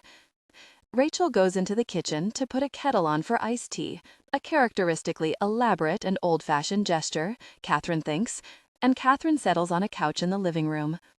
Opening her bag, she takes out a tape recorder, notebook, and pens. She looks around the room at the Victorian furniture and white cotton curtains and books stacked in piles as high as coffee tables.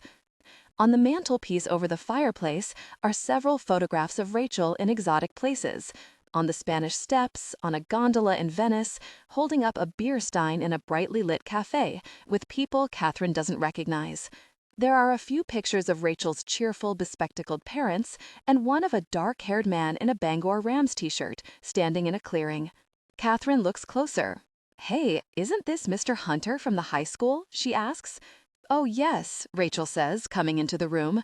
She's carrying a tray with a teapot, 2 tall glasses of ice, a small bowl of lemon wedges, and a plate of English digestive biscuits. "We've gone on a few treks together up north. Is Celestial Seasonings okay? I don't keep caffeine in the house." "Sure," Kathryn says, clearing a space on the coffee table for the tray. "You didn't do orienteering in high school," she laughs. "No, it was Jennifer's thing, you know, but it's a great way to get exercise. I'm sorry I didn't take it up sooner." Kathryn nods. "So how'd you hook back up with him?" Rachel lifts the lid of the teapot and jiggles the bags a few times. Replacing the lid, she pours the tea into 2 glasses. The ice splinters and cracks. I didn't really know him back then. I never took his class. But we happened to both be doing a 5K run for, I don't know, the United Way or something, a few years ago, and we started talking, and he told me about orienteering and, well, she shrugs. I've only done it a few times, but I love it. Kathryn takes a cool glass, wet with condensation, and wraps her hands around it. What do you love about it? Rachel squeezes a lemon wedge into her glass and stirs her tea with a long tarnished spoon. Well, you know, Jennifer and I both ran cross-country, and there are similarities. Orienteering is a running sport, but unlike cross-country, you run with a map and compass and choose your own way. There's always the possibility that you'll get lost, and for me, that adds to the excitement of it. She takes a sip of tea and places the glass back on the tray. Actually, technically, what I do is called wayfaring, recreational, non-competitive orienteering. I'm more interested in the running and the art of navigation than in winning a competition. Not that there are opportunities around here for adults to compete anyway. Rick, Mr. Hunter, learned about it from friends in Massachusetts who belong to the New England Orienteering Club. Sometimes he goes down there for competitions, but I prefer to do it just for fun. You seem to know a lot about it, Kathryn observes. I guess I've gotten hooked. So, just out of curiosity, are you and Mr. Hunter? Rick, Rachel says and smiles. No, no, no. She shakes her head dismissively. Then she bites into a biscuit, as if to end the discussion. I was sorry to hear about you and, is it Paul? She says. Yeah, thanks. But I guess it's better to do it now than later, when kids might be involved. Yeah, Kathryn agrees. As they sit in silence, sipping tea, Kathryn thinks back on all the evenings they spent together as part of the group, the secrets they told, the jokes they shared. In a strange way, Rachel knows her as well as anyone does, but they never did the hard work together of forging a separate friendship. And when Jennifer disappeared and then they went to different colleges, the ties that bound them to one another slowly dissolved. She looks at Rachel's face, her clean profile and dancing eyes. This is the face of a friend, she thinks, and I don't have many. This is nice, she says suddenly. I hope we can see each other more. Rachel leans back, stretching her arms over her head. And without a tape recorder next time, she says. Talk to me like a stranger, Kathryn says. They've finished their tea and put the tray on the floor, and Kathryn is filling out a label. She peels the narrow strip off its backing and affixes it to a cassette.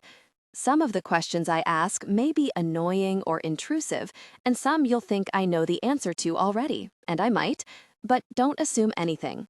Rachel nods. Kathryn inserts the cassette into the player and pushes the record button. Rachel moves forward in her chair, and they both watch the black tape thread onto the empty spool. This is an interview with Rachel Feynman at her home in Orono, Maine on July 19, 1996.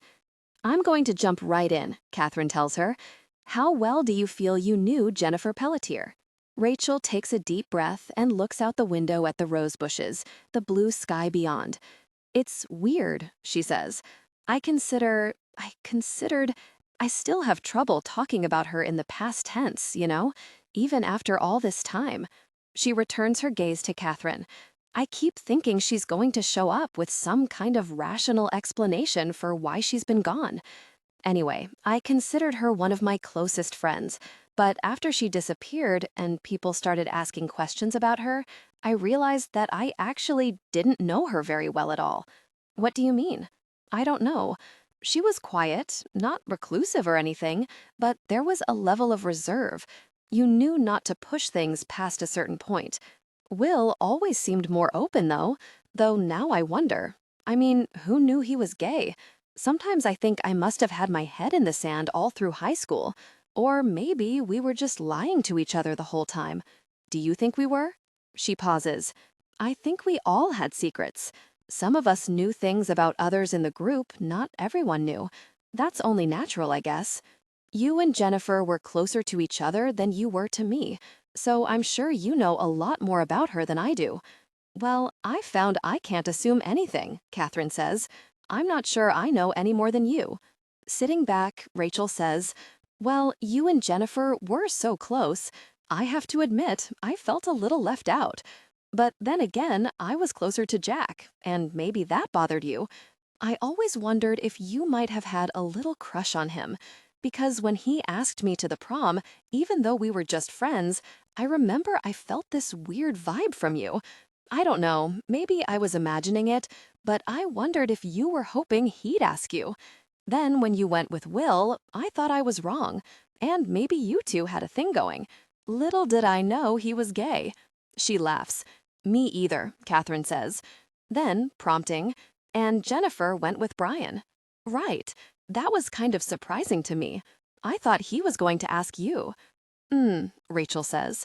Do we have to get all this on tape? I don't really see how it's relevant. Just background. It just seems trivial. Who had a crush on whom and all that. You brought it up, Kathryn thinks, but she keeps it to herself. What do you think I should be asking? I would think you'd be asking more about Jennifer's state of mind on the night she disappeared, if she seemed upset or whatever. If I noticed anything out of the ordinary. All right, Kathryn agrees. So what did you notice? Well, I've thought about this a lot. I'm sure we all have. She seemed strange to me that night, kind of removed and distant. More than usual? Yes, I think so. Though the fact that she just disappeared makes everything seem strange in retrospect, even the color of the sky and the way it was so empty. No stars. And there was a full moon, wasn't there? It was a crescent moon, I think, Kathryn says. Really? I could have sworn it was full. She gives her a wry smile. It's funny that we both remember the moon, but remember it differently. I'm sure you'll find that with these interviews. We all have different perspectives. Kathryn settles back against the pillows on the couch. So how did Jennifer seem strange to you? When we drove up, I was with Jack and Brian and Will. The two of you were on the hood of that old red car you used to have. You sat up right away and came over, but Jennifer just stayed there. At first, I thought she was asleep or passed out, but she wasn't. She was just lying there, staring up at the sky. Then I got paranoid and thought maybe she was avoiding me or something. We'd kind of had it out the night before, but you know about that. Vaguely, Kathryn says, remembering. Something to do with Brian, right? Mostly, but I wasn't going to talk about this. Just tell me a little about the argument.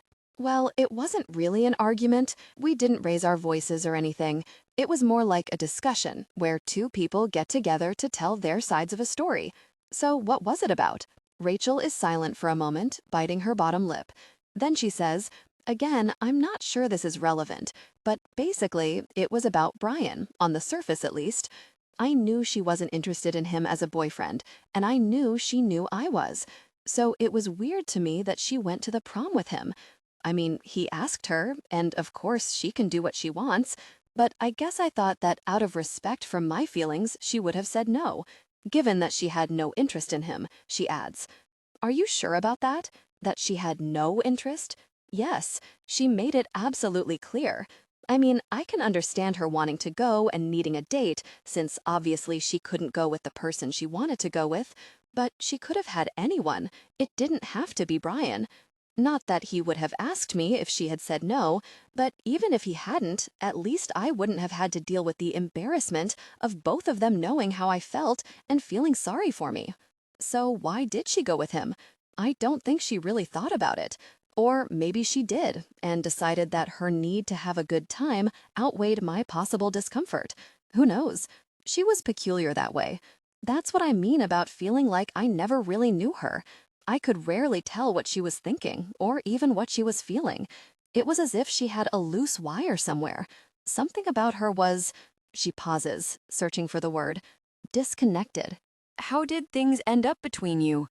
Well, in our discussion that night, she said she was sorry, that if she had realized how much it would upset me for her to go with Brian, she would have reconsidered. I said it didn't upset me. It unsettled me. More about my relationship with her than my relationship with Brian. I said it was about trust. And then she said something that struck me as bizarre. Trust isn't a word I know, she said. It isn't in my vocabulary. I don't believe in it. I just stared at her. I didn't know what to say. Kathryn makes a note on her pad. I want to go back to something for a second, she says, tapping her pen against her teeth. What did you mean when you said she couldn't go with the person she wanted to go with? Rachel looks at her doubtfully. Do you really want this on tape? Do you want me to turn it off? It's up to you. I did promise, after all. You must have too. I'm not sure, Kathryn says, confused. Not to tell. I mean, obviously, you and I have never discussed it, and if anyone did, it would be the two of us. Kathryn shakes her head. The objects in the room seem suddenly to have come into sharp focus, and the air is still. I don't know what you're talking about. How could... Rachel's voice trails off. She stares at Kathryn in silence for a long moment. Finally, she says, I think we'd better turn that thing off. They both reach for the button, and Rachel pushes it first. Tell me, Kathryn demands. I'm sorry, Kath. I need to think about this. Think about what? Rachel stands up and crosses her arms in front of her chest. She goes to the window and adjusts the flimsy curtains, looking outside. I just need to think. What is this all about? I thought you knew, she murmurs. I thought we both did. Kathryn shakes her head impatiently.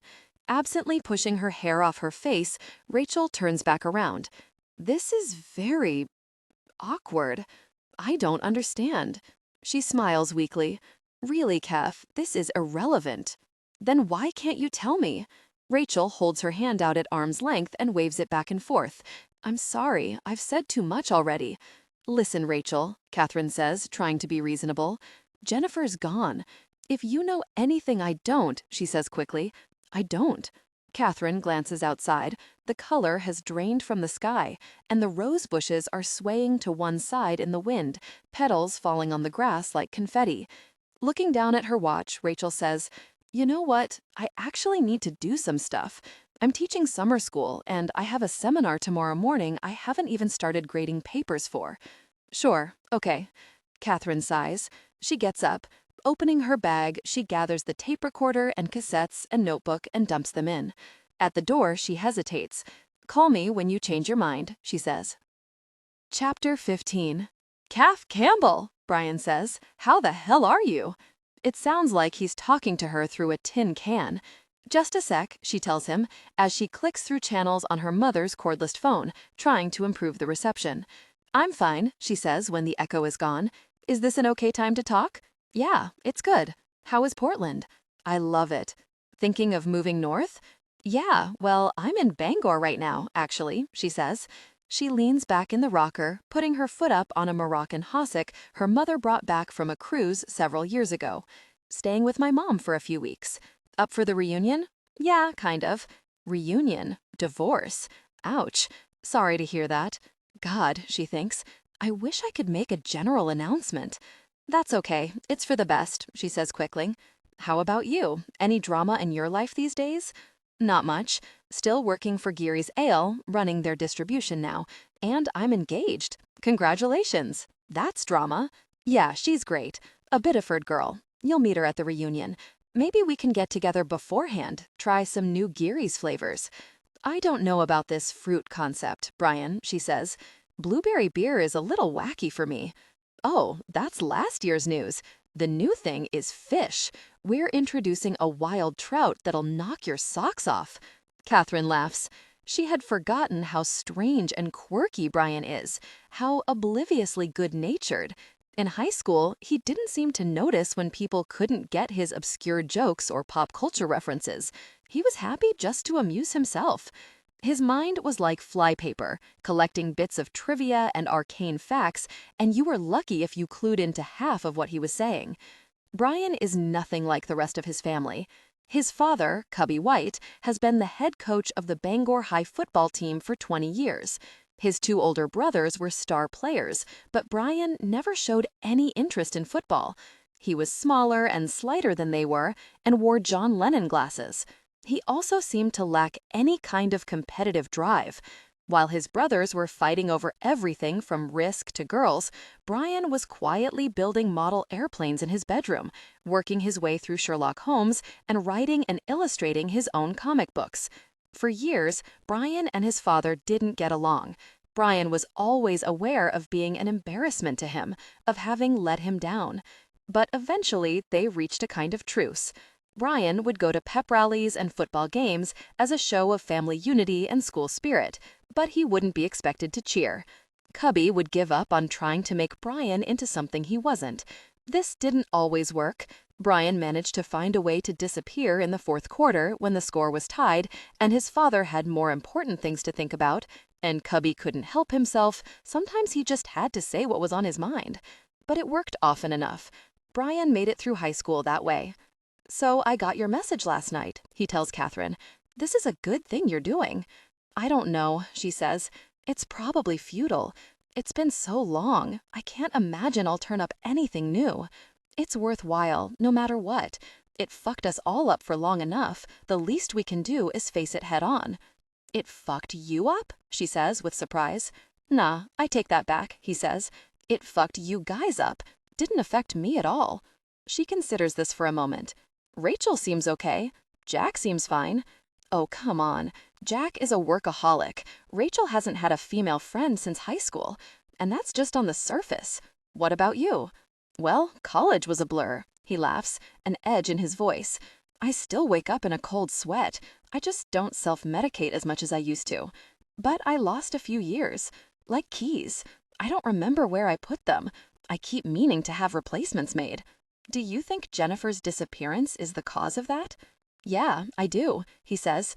"It rocked my world pretty bad." He sighs. "Have you talked to Will?" "Not yet. I guess he's doing pretty well, considering." "That's what Jack says."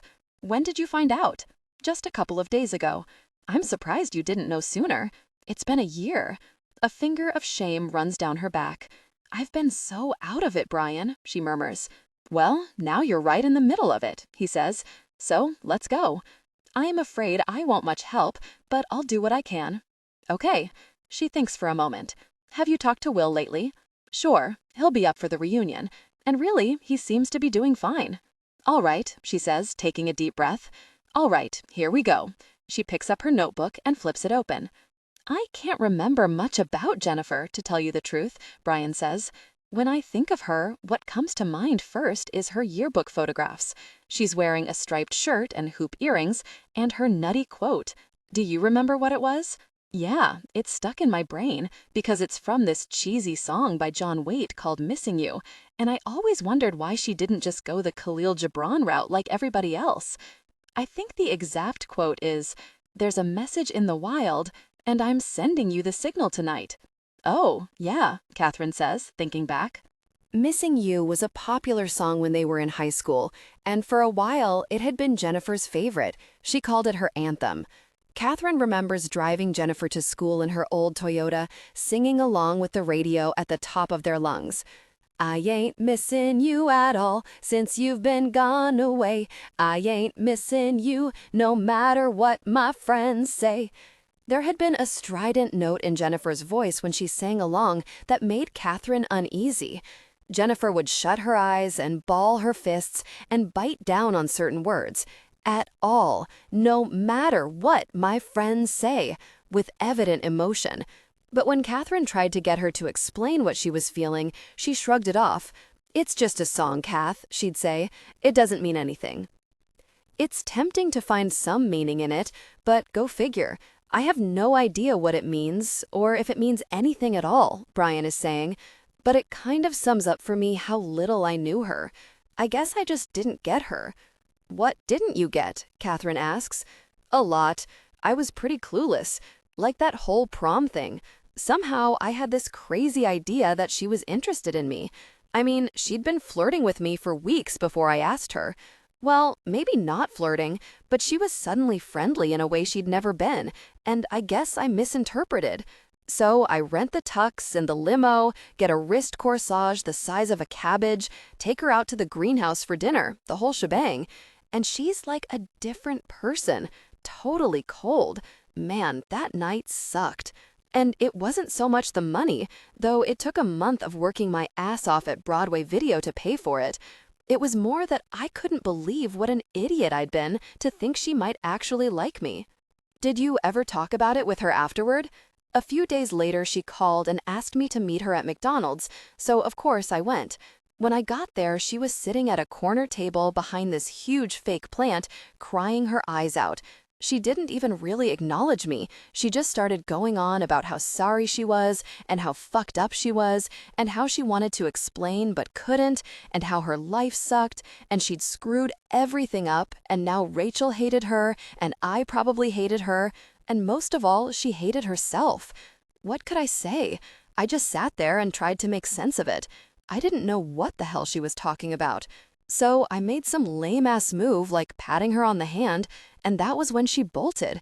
She knocked over her soda and didn't look back. So I got down on the floor with wads of McDonald's napkins, and by the time I looked up, her car was gone. "Did you hate her?" Kathryn asks. "I actually felt sorry for her," he says. "Even that night at the prom, when she was an unbelievable bitch, I knew down deep that it really didn't have anything to do with me. I thought maybe it had something to do with her father. Nobody really close to me has died, so I don't know what it's like, but your dad offing himself in a public park? That has to screw you up pretty bad." "Did she ever talk about that with you?" "No," he says. "What about Rachel? What about her? Do you think she was angry at Jennifer?" "I don't know. I know she was pissed at me." "She thought you were going to ask her," Kathryn says. "I guess so. Don't get me wrong, I thought Rachel was cool, but I never liked her like that. We were just friends. I thought she knew that." "Do you think that's how Jennifer thought of you, as just friends?" "Probably. I guess so. But the thing is, I'm usually a pretty good judge of whether someone likes me or not. I don't tend to set myself up for disappointment. And for a few weeks at least, Jennifer acted like she did." "Did either of you feel guilty about Rachel?" "We never talked about it," Brian says. "And I told myself that I had nothing to feel guilty about. I never told Rachel I'd go with her or anything like that. But I know deep down that I was a shit.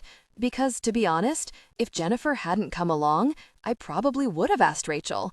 And I would have had a much better time, too." "Brian, did you ever figure out why Jennifer asked you?" "I've thought about this a lot, because she could have gone with anybody. I decided it was because she wasn't interested in anyone, and she wanted to go with a friend, which meant me or Jack, since going with Will might have freaked people out. And she never seemed quite at ease around Jack for some reason, so that left me. I just wish I'd figured that out before I got my hopes up." He sighs loudly. "God, it's weird to think about high school after all this time. There's so much about those years that I've forgotten. I don't know why that is, except that when Jennifer just vanished into thin air, it kind of obliterated everything else." "What do you think happened to her?" "I don't know," he says. "I've always had this nagging feeling that if she wanted to be found, she'd come back." "So you think she ran away?" "I know she was unhappy. I know she was hiding things." "Like what?" "Little things, but still." He pauses for a moment. "Like one time during class, when I snuck out behind the school for a cigarette, I ran into her, coming back in. From nowhere. She was totally startled and strange. Another time, we were walking up the ramp, and she dropped her notebook, and pages went flying, and she freaked. She wouldn't let me help her pick them up. She kept saying she could do it herself, and that I should go on ahead. When I tried to help her anyway, she grabbed the pages out of my hand and told me to fucking stay out of it. Stuff like that. If you had to guess, where would you say she is? Her passport was missing, right? I'd say Australia or New Zealand, somewhere far away, somewhere warm. But do you really think she'd do that to Will? Maybe Will knows where she is," Brian says. "Who knows? Maybe he's been there." "No, he was devastated," Kathryn says. "He organized a search party. If she did go somewhere, she wouldn't have let him know for a while. But think about it. Maybe one day at college, maybe his sophomore year, Will gets a phone call out of the blue, and it's her, letting him know she's alive. It wouldn't surprise me. Look, I just think she's out there somewhere, and I think if you keep looking long enough, you're going to find her. She didn't walk off the face of the earth. Somebody has to know where she is." When the phone call is over, Kathryn goes up to her room to find her high school yearbook. Sitting on her bed, she slowly turns the pages, looking for clues in Jennifer's various poses. In her senior portrait, Jennifer might be any pretty high school girl, though now to Kathryn, her smile seems unnatural, frozen in place. She sits on bended knee wearing a sleeveless maroon uniform, number 12, in a picture of the cross-country team. In another photo, she stands in the back row of a group of serious-looking National Honor Society students. Under the banner headline Superlatives, she and Jack are grinning and tapping their foreheads under a hand-drawn thought balloon that says, "Most likely to be remembered." In a photo montage of the school play, she's wearing first a high ponytail and a poodle skirt, and then a cascade of curls and a leather jacket, above the caption, "You're the one that I want." Brian is right, Kathryn thinks. None of us really knew her. She fooled us all into thinking this was who she was. Or maybe we saw what we wanted to see. Is it only in retrospect that her smile seems dutiful? Is her life mysterious only because she left a mystery behind? For 4 years of high school, she and Jennifer had seen each other every day. They spent more time together than with their own families. For a long time, it seemed that they told each other everything. It was thrilling to know each other so intimately, to build a library together of secrets and memories. Kathryn knew that Jennifer had 4 cavities and a brown mole on her chest, and that she wore St. Eve cotton high-cut bikinis and Warner's stretch-knit front-clasp bras.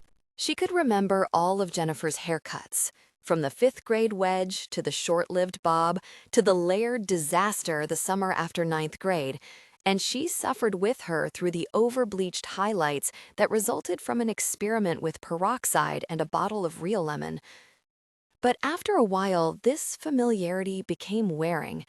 They knew too much to excite or impress each other. They began noticing patterns in each other's behavior and commenting on them. "But you always do this. That is so like you. That kind of guy always breaks your heart." Every now and then, Kathryn would discover that Jennifer had kept something from her, and her confidence in the friendship would be shaken. When confronted, Jennifer always apologized, citing absent-mindedness, blaming it on her crazy week or PMS. But Kathryn knew it was more than that. At some point, Jennifer had started holding back. At first, it was just small things, a new pair of shoes that appeared without discussion, an unremarked-upon encounter with the guy from chemistry class who they both thought was cute. Over time, though, larger, more important details slipped by. Kathryn didn't know that Jennifer was going to the prom with Brian until Rachel called her furious. She never knew that Jennifer was interested in or possibly seeing someone else. What other things didn't she know? How serious were Jennifer's lies and omissions? There were always reasons for Jennifer's evasiveness, reasons that made sense. Her home life was awful, far worse than Kathryn's, where even though she had to endure her parents' bitter divorce, she still knew each of them loved her and cared about her. Jennifer's mother was grasping and needy and, at the same time, disengaged. Her father worked long hours at the office and drank too much when he came home. So Kathryn didn't press her to be more open. She thought she understood. After a while, she came to accept the fact that there was something unknowable about Jennifer. It was as if her core was wrapped in a thin layer of ice. In a strange way, Jennifer's inscrutability was almost alluring to Kathryn. It gave her access to a different level of emotion, an intoxicating unhappiness, fathomless in its depth and complexity. So Kathryn, who laid herself bare with every expression, who could no more hide what she was feeling than she could shed her skin, wanted both to become more like Jennifer and to shatter the glassy surface that kept them apart. Now, looking at the pictures in the yearbook, she wishes she had asked more questions, demanded more answers. She should have forced Jennifer to talk, but Jennifer didn't want to talk. And how would Kathryn have forced her to anyway? Tied her down and tortured her? There was probably a way Kathryn could have been more receptive, more tuned in to what her friend wanted or needed, but she didn't know what that was. After all these years, she thinks, I still don't. Chapter 16.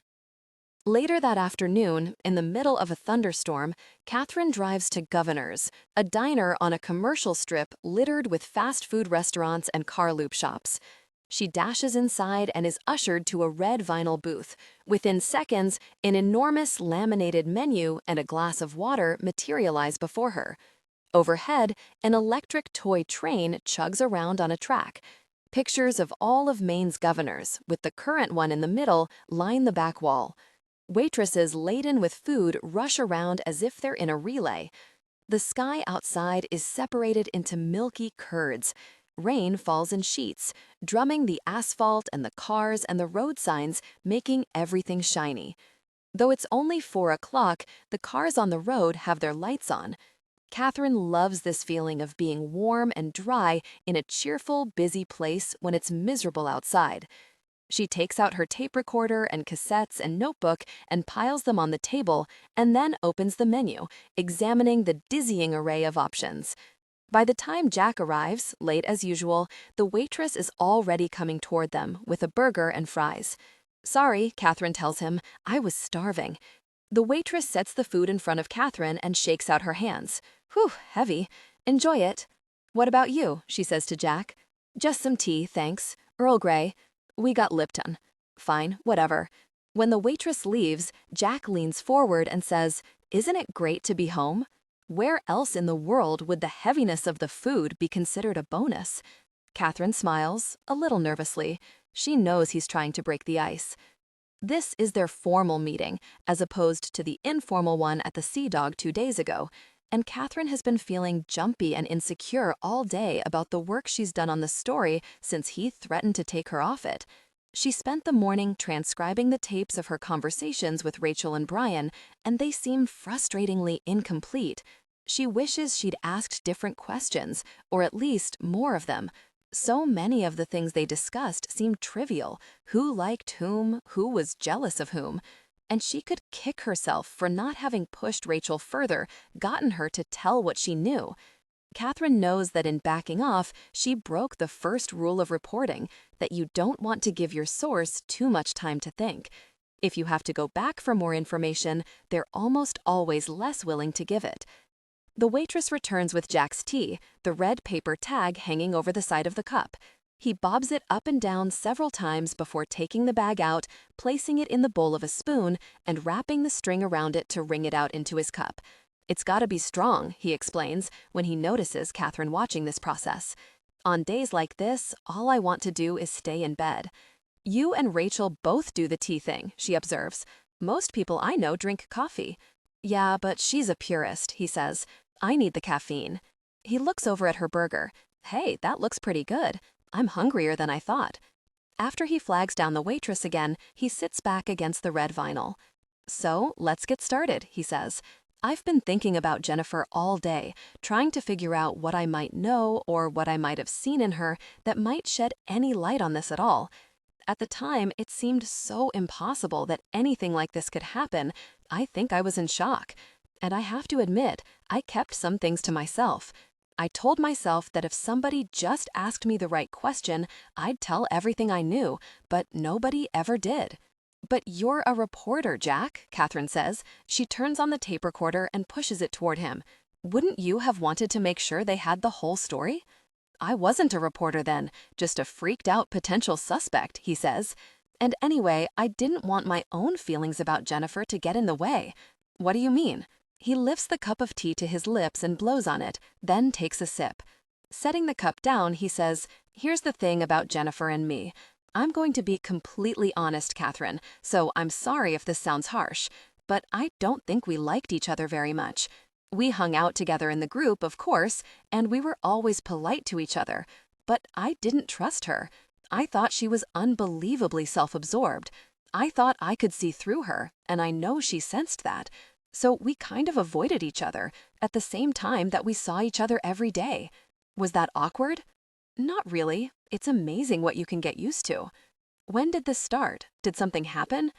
The waitress arrives with Jack's burger and sets it in front of him, and he takes a moment to put ketchup on the fries and mustard on the bun. Then he takes a bite. "This is huge," he mutters. "It's like eating an entire cow." He wipes his mouth with a napkin. "Yeah, there was one thing. But it wasn't what she did so much that bothered me. That I could understand. It was how she did it and why." "You mean the thing with Brian?" "No." She smiles uncertainly. "Then I'm not sure I know what you're talking about." "You probably... Okay." She puts her forehead in her hands and then bends her head, running her fingers through her hair. "Listen, Kathryn," he says gently. There were things she didn't want to think about, much less talk about, even with her best friend. Maybe she thought if she didn't think about them, then they weren't real. Kathryn shifts in her seat. "I'm surprised you feel you have such a strong grasp of who she was." He sighs. "I'm just trying to face some things I couldn't, or wouldn't at the time. I think we were all that way. We didn't want to spoil the picture of that beautiful lost girl on the front page of the paper. Star of the school play, National Honor Society, all that bullshit. Volunteer work at the nursing home. The photo they ran made her look like a blonde angel. Disappearing like that only heightened the sense people had of her as vulnerable.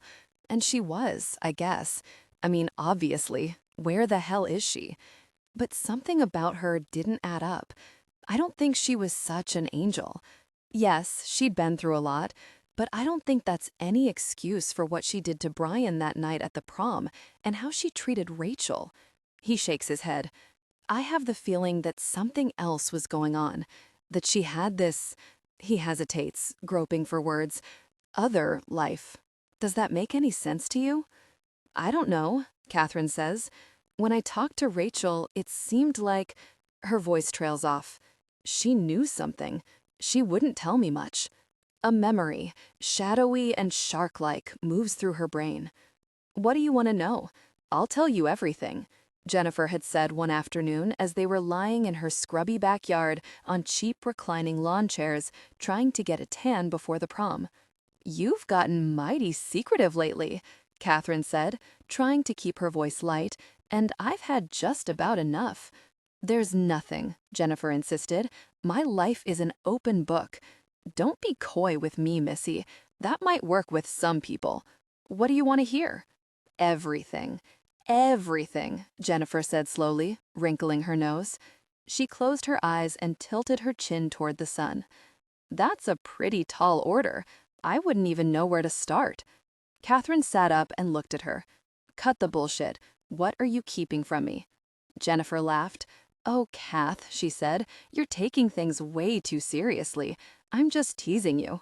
"I don't think so." Sighing exaggeratedly, Jennifer sat up and adjusted her bikini top to keep it in place. "Okay, you really want to know? I'm sleeping with Dr. Smalley. I scooch down to the principal's office between classes and we fuck on his desk." "Ugh, Jen, don't even joke." "I knew you couldn't handle it," she said with a shrug. "I've always felt guilty that I didn't tell anyone about this," Jack is saying. "I probably should have brought it up with the police during the investigation, but it seemed irrelevant, only hurtful to Will and the rest of the family, and maybe to Jennifer too, wherever she was. I didn't see how telling it would shed light on anything." He takes a bite of his burger and puts it down. "But I've thought about this for a long time, and I think I was wrong, so I'm going to tell you now." There is a brief silence. "It's about what happened to her father. How much do you know?" "Well, it was pretty clear that it wasn't an accident." "Yeah," he says. "The insurance adjusters are probably the only ones who believed it was. I know that their mother was having an affair and planned to leave him. Did Jennifer ever talk to you about all of that?" "Yeah.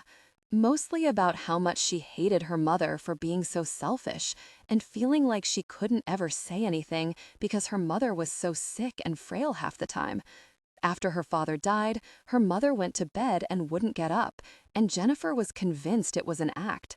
She didn't trust anything her mother did, not after finding that letter from Ralph Cunliffe that made it clear there was something going on between them. They were talking about running away together. So, you know then, that Jennifer found the letter?" Kathryn nods. "She read it to me over the phone. She'd been going through her mother's bag, looking for cigarettes or something, and the letter was in an inside pocket." She thinks back, trying to remember the moment of that call. Josh had answered the phone. He raised his eyebrows at her as he handed it over. "It's Jen," he mouthed. "She sounds whacked." When Kathryn put the phone to her ear, she could hear Jennifer's jagged breathing through her clogged nose, the raspy sounds of uncontrolled crying. Jesus Christ, she's such a fucking slut, she sobbed when Kathryn said hello. She's just fucking unbelievable. I don't even know why this surprises me. She never gave a shit about him or anybody else except herself. It's not like this is out of character or anything. I can't fucking believe I didn't see it. Cunt. The word startled Kathryn. She'd never heard Jennifer use it before. But she wasn't surprised at the story. She understood without being told whom Jennifer was talking about. Her mother was the only person who evinced such rage. I hate her. I hate her. I hate her, Jennifer said, her voice rising in a shriek. She doesn't give a shit what she does to this family. She doesn't give a flying fuck. Josh made a face, "Ooh, I'm scared," across the table at Kathryn, and she threw an orange at him. He caught it and grinned. She's not getting away with this. Jennifer was sobbing. There's no fucking way. What are you going to do? Kathryn asked. For a moment, all she could hear was Jennifer's labored breathing. Then she said, I don't know. Something. Kathryn heard a note in her voice she didn't recognize, an intensity that made her afraid. You want to come over, Jen? You could stay here tonight, or a couple of nights if you want. Thanks, but I can't, she said abruptly, stifling a sob. I have to talk to Will. Does he know about all this? Who the fuck knows what he knows? It's unbelievable the way he sticks up for her. She blew her nose, and Kathryn held the receiver away from her ear. This time she's really done it. Even Will has to see what a piece of work she is. Does she know you know? She's out. I don't even want to think about where. Come over, Kathryn, pleaded. Dallas is on tonight. You'll feel better. Jennifer wasn't crying now. Her voice was steady and cold. I'll talk to you later, she said. Please, obviously, keep this to yourself. Of course. She cleared her throat. Thanks for being here for me. Oh, Jen, Kathryn said, wanting desperately to connect somehow, to break through the formality she could feel crystallizing like ice between them. Where else would I be? Now, with Jack, Kathryn turns the salt shaker upside down and watches a tiny white mound grow on the formica. With her fingers, she pushes stray granules back into the pile. As far as I know, she didn't say anything to her mother, she tells him, at least not right away. Will said they should wait, figure out how they were going to handle it before the whole thing blew up in their faces. But then it blew up anyway, when their dad killed himself. There is a pause. Kathryn bites her lip. Jack pours milk into his tea and stirs it. Jennifer told him, didn't she? He nods. How do you know? He lifts the cup to his mouth with both hands and takes a sip. Will told me. Kathryn takes a deep breath and lets it out slowly. It would be easy to believe that Jennifer just snapped. After all, she and Will agreed they were going to wait a while before they did anything, Jack says. But she didn't wait. She called him that day at work, told him everything she knew. Will said it was almost like she was as angry at her father for being oblivious about it as she was at her mother for doing it. She wanted to push it in his face. She thought maybe, thinking other people knew about it, would finally make him mad enough to do something, make their mother accountable somehow. I don't know. Anyway, it was a terrible miscalculation. He didn't even confront their mother, for Christ's sakes. He just made sure his insurance papers were in order and his desk was neat at work and there weren't too many loose ends she'd have to deal with. He paid all the bills that afternoon. And then, as soon as it got dark, he drove his car to Little City Park and sat there drinking Dewar's out of the bottle and getting his nerve up. Did Will tell you all this? Jack's mouth twitches into a smile. No, there were 3 eyewitnesses, according to the police. A dropout named Jim Olette was sitting on a swing in the playground smoking a joint and listening to his Walkman. 2 little girls on Linden Street were having a sleepover in a pup tent looking at the stars with a pair of binoculars. They all saw him sitting there in his car, drinking something out of a paper bag, and they all heard him rev the engine at midnight and accelerate across the middle of the park straight into that giant oak at the far corner. Jesus, she shakes her head. I only found out the details later when I'd been working at the news for a few months and I got access to a reporter's private file on the story. Of course, they didn't print any of that. It was officially labeled an accident. So the wife got the insurance money and the kids were taken care of. I'm sure that's why they didn't push for an investigation. What was the point? The story was tragic enough. And Linda got her white Lincoln. And her new kitchen, Jack says with an ironic smile. And her new husband. The waitress comes over and stands by their table, scribbling on a pad. She rips off the sheet of paper and puts it between them, face down. More coffee, folks? Kathryn says, sure, and Jack says, no thanks, at the same time. He looks at his watch. I'm supposed to meet a friend at the gym in 15 minutes, he says apologetically, but I can stay a little longer. Kathryn looks up at the waitress. I guess that's all then. You can pay at the front, she says, already turning away. After she leaves, Kathryn starts getting her things together. She can feel Jack's eyes on her as she gathers her notebook and pens and rummages for her wallet. Then, gently, he says, Are you surprised she didn't tell you? She looks down at her paper placemat printed with a goofy grinning cartoon governor and the dessert menu and folds a scalloped edge with her finger. No, she says, I guess I knew, deep down. I knew there was more to that story. I was afraid to ask. She feels her chest constrict, and she sits back, then suddenly covers her face with her hands. Hey, Jack says, leaning forward. It's so sad. All of it, she murmurs. For her to tell him like that, and then to have to live with what he did. No wonder she swallowed all those pills. Now that I know, it makes a lot more sense. He nods slowly. Do you think it has anything to do with her disappearance? She asks. I think it has to, somehow. Don't you?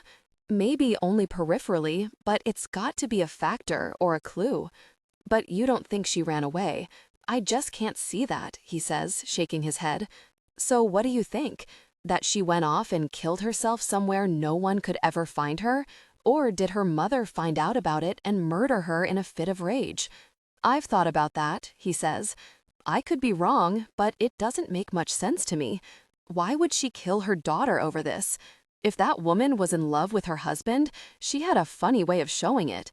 She's having an affair with some guy, her husband kills himself over it, and 4 months later she's engaged?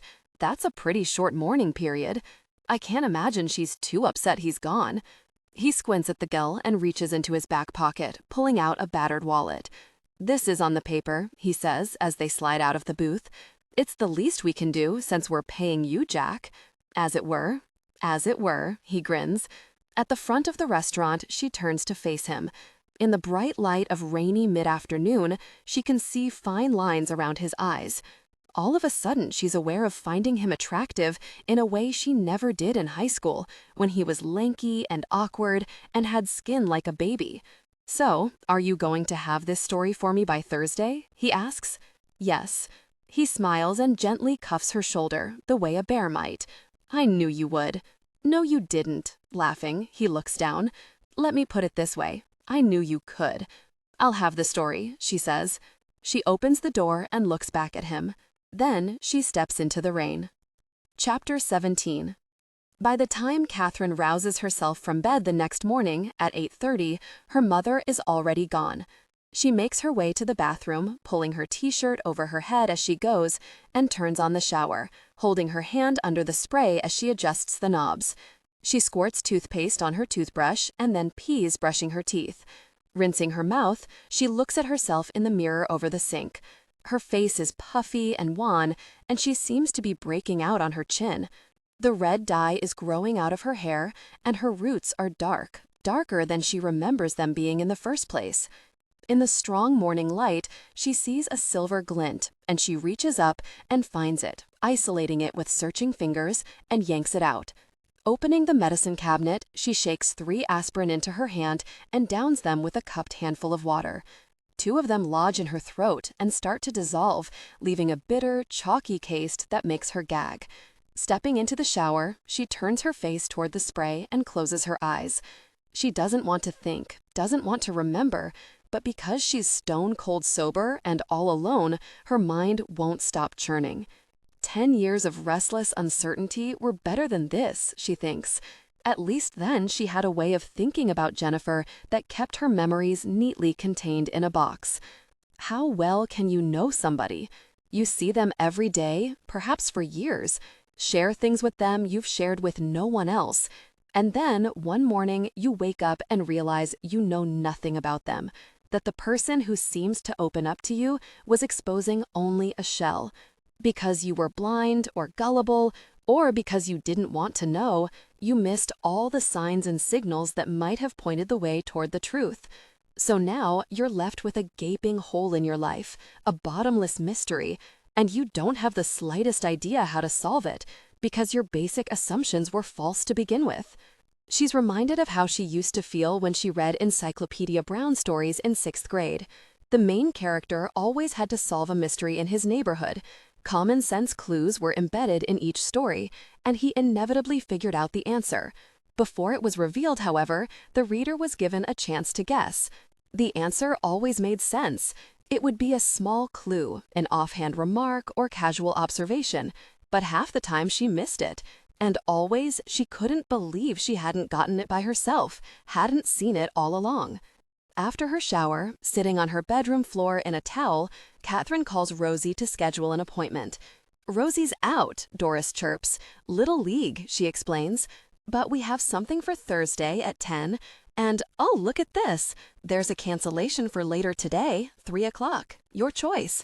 "I'll take both of them," she says. "Well, all righty," Doris says with surprise.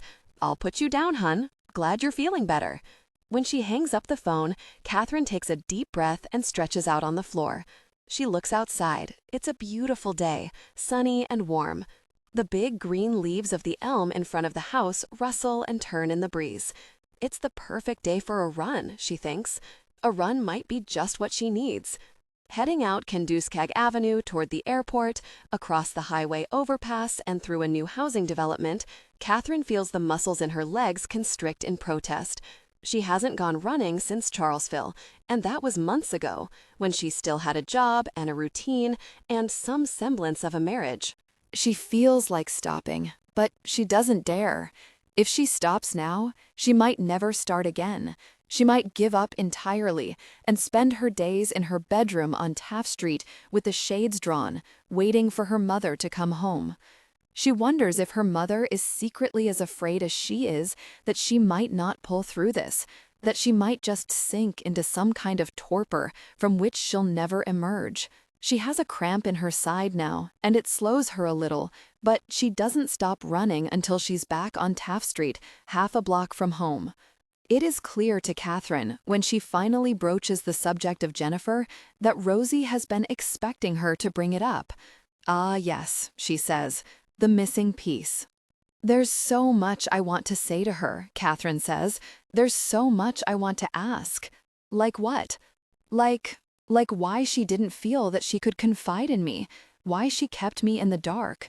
"It's painful to admit," she says, her eyes filling with tears. She half laughs, trying to diffuse her own sadness. "What do you want to say to her?" Rosie pulls a tissue out of the box and hands it over. Kathryn wipes her nose and shakes her head to clear it. "I guess I want to say, I'm sorry for not being a better friend. I keep wanting to make it right between us." She thinks for a moment. "I want to tell her that I may not understand what's going on with her, I may not have a clue, but it doesn't matter. I'm here, and I'll be here when she needs me. I never told her that." "Could she have heard you?" Rosie asks gently. "I don't know." She pulls at the wadded-up tissue in her hand, tearing it to shreds. Eventually, Rosie starts to talk, and Kathryn, full of conflicting and unexplainable emotions, is content to listen.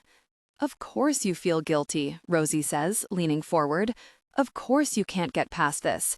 The simple fact of anyone vanishing into thin air is horrific enough, but in this case, it was compounded by how it happened and when. Her disappearance was the literal manifestation of the sense of loss you already felt that night. You were leaving high school, soon to be leaving home. The world you knew was disappearing.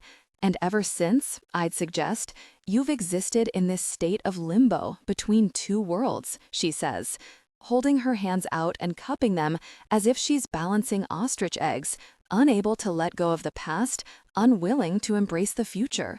One hand falls and rises, and then the other, afraid, always, that letting go would mean giving up. But wouldn't it? Kathryn says. Rosie cocks her head. She'll always be a part of you, Kathryn. So what do I? She asks helplessly. And Rosie says, you do exactly what you're doing. That's all you can do.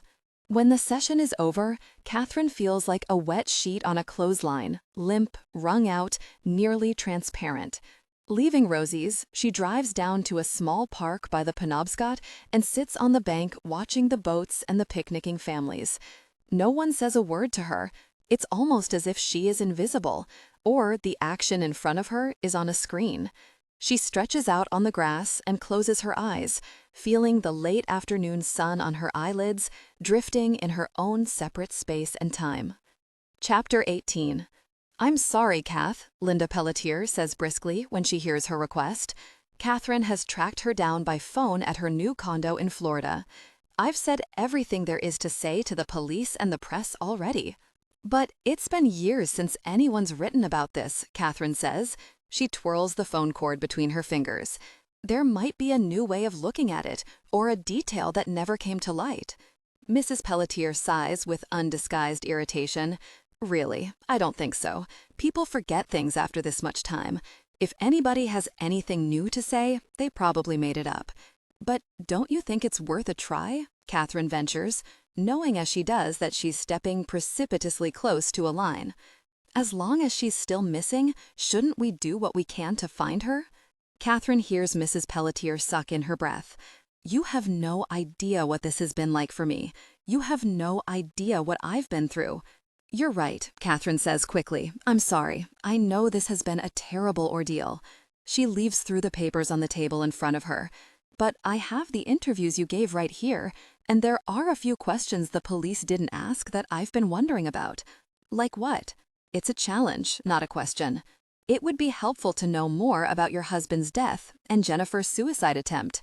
Mrs. Pelletier laughs dryly. I've already said all I have to say about Pete's accident and Jennifer's reaction to it. There's no link, as far as I can tell, to any of this. Look, she sighs, I understand why you're doing this, but we've been dealing with it day in and day out for 10 years, and you're just coming in now, like somehow you're going to ask the magic question and somebody'll say, gosh, that's right, I saw her down at the bus station that night, buying a ticket to LA. There's nothing more to find, Kath, and I've just had to accept that we might never find out what happened, unless she decides to wander home, or unless somebody stumbles across, God forbid. She stops, her voice choked with emotion. Do you think she ran away?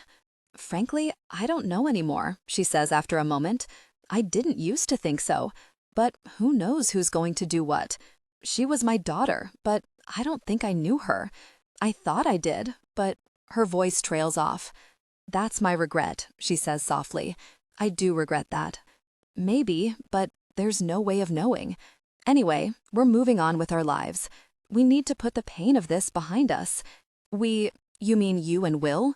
No, I mean me and Ralph, she says, a quiver of tension in her voice. This has been hell on Will. And then, his lifestyle choices and the consequences of that, I just think the strain of this has made him a different person. I wish I could help him, I really do. But he's got to help himself.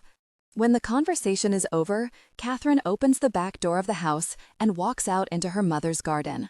Sitting down under the apple tree, she gazes up at the gnarled branches and the small, unripe fruit. She thinks of Mrs. Pelletier in the days after Jennifer vanished, her face drawn and scared. Without benefit of makeup, her eyes were rabbity, her lips chapped and white. She seemed not to know what to do. She stood on her porch wrapped in Jennifer's letter sweater, her eyes darting anxiously up and down the street as if she expected her daughter to come sauntering up any minute. In interviews on TV, she was always pleading and sobbing, her mute, hulking husband at her side. 5 weeks to the day after graduation, she was hospitalized for exhaustion. When she was released from the hospital, she told the newspaper that her doctor had forbidden her to go back to search party headquarters. Will had to keep it going on his own. Kathryn's own mother had been disapproving. "You'd think she could pull herself together and try to be useful," she said, clucking her tongue at the television where Linda Pelletier was huddled behind her son as he patiently answered questions on the local news. "If I were her, I'd be up day and night looking for my daughter." Kathryn didn't doubt it. She knew how tenacious her mother was. But sometimes, in a particularly indulgent moment, she let herself wonder how long it would last. How long before her mother would decide there was nothing more she could do, and it was time to let it go. Let her go. Her mother could be fickle. She threw herself into hobbies and projects and friendships, and then, without warning, it seemed to Kathryn, abruptly gave up and moved on. It was a bleak thing to think about, how your mother would handle it if something happened to you, and it always put Kathryn in a bad mood. But it was just one of the many questions that Jennifer's disappearance had stirred up in her. It was part of the wound that wouldn't heal, and she picked at it like a scab. Because, whether you like it or not, you are part of this world, and it is part of you. The ways we interact and the things we learn and the ways we choose to share that knowledge are affected by and have an impact on what's happening in your neighborhood, he'd say, pounding a fist into his open hand for emphasis, what's happening in your state, in your country, and throughout the planet. Though the students affected nonchalance, they seldom exhibited the telltale signs of a restless class, passing notes or drawing in notebooks or crinkling candy wrappers. The air in Mr. Hunter's classroom felt crisp and clear. Much of the time, the students were raising their hands to talk, reading essays aloud, debating euthanasia and the drinking age, taking turns being president, and discussing how best to allot welfare money to the states. "I'm wasting my mind with you people," he'd mutter under his breath, loud enough for them to hear. "I could be orienteering in Spain right now, teaching English to flamenco dancers." "Then why aren't you?" one brazen student would venture to ask. "Very good question," he'd say. "I suppose it's because I'm a little slow. I've been operating under the illusion that every now and then I'm actually doing some good, that I'm teaching you people something. Not all of you. Mr. Kellerman, for example, would rather be reading comics than participating in this discussion, but I understand that I'm not going to reach everybody. Still, I do like to think that some of you people are listening to me once in a while, that some of the stuff I'm putting out here might crowd its way into your brains. I know I'm probably delusional, but hey, it helps me get out of bed in the morning." Mr. Hunter, then in his mid-20s, was one of the younger teachers in the school. He was ruggedly handsome, with short, virtually black hair, dark eyebrows, and brown eyes. The bones in his face were strong and well-defined, and when he smiled, he had dimples. Most teachers dressed unimaginatively, the women in frumpy stretch cotton dresses and low-heeled shoes, the men in worsted wool pants and nondescript ties and shirts. Mr. Hunter was different. He wore khakis, button-downs, colorful ties, and blazers, with patterned socks and black suede shoes. His eyes were large and expressive. With a subtle change of focus, his entire demeanor would shift. He was thin and muscular, with the elegant carriage and intense gaze of a German shepherd. But there was something about him that could intimidate, a coldness behind the eyes, the way his smile could turn into a sneer without notice. A certain kind of student was drawn to Mr. Hunter, the type who felt he spoke for them, who felt, as he said he did, that they were players in a phony game, but players nonetheless. They weren't so alienated that they drugged up or dropped out, but despite their generally respectable grades, their tendency to join school clubs, their jean jackets and Gap tees and bass shoes, they considered themselves different from the other kids in their class. Mr. Hunter cultivated these students through gesture and expression. Like birds in a flock, they recognized each other's characteristic markings, a like-minded restlessness, a bone-deep boredom invisible to the naked eye, an appreciation of irony, and a sense of their own destinies as unpredictable and therefore different. Kathryn remembers being one of these. Mr. Hunter would roll his eyes at her when she interviewed the hockey captain for the school paper. He shook his head and smiled as he passed her selling whoopie pies in the hall outside the cafeteria for the French club school trip.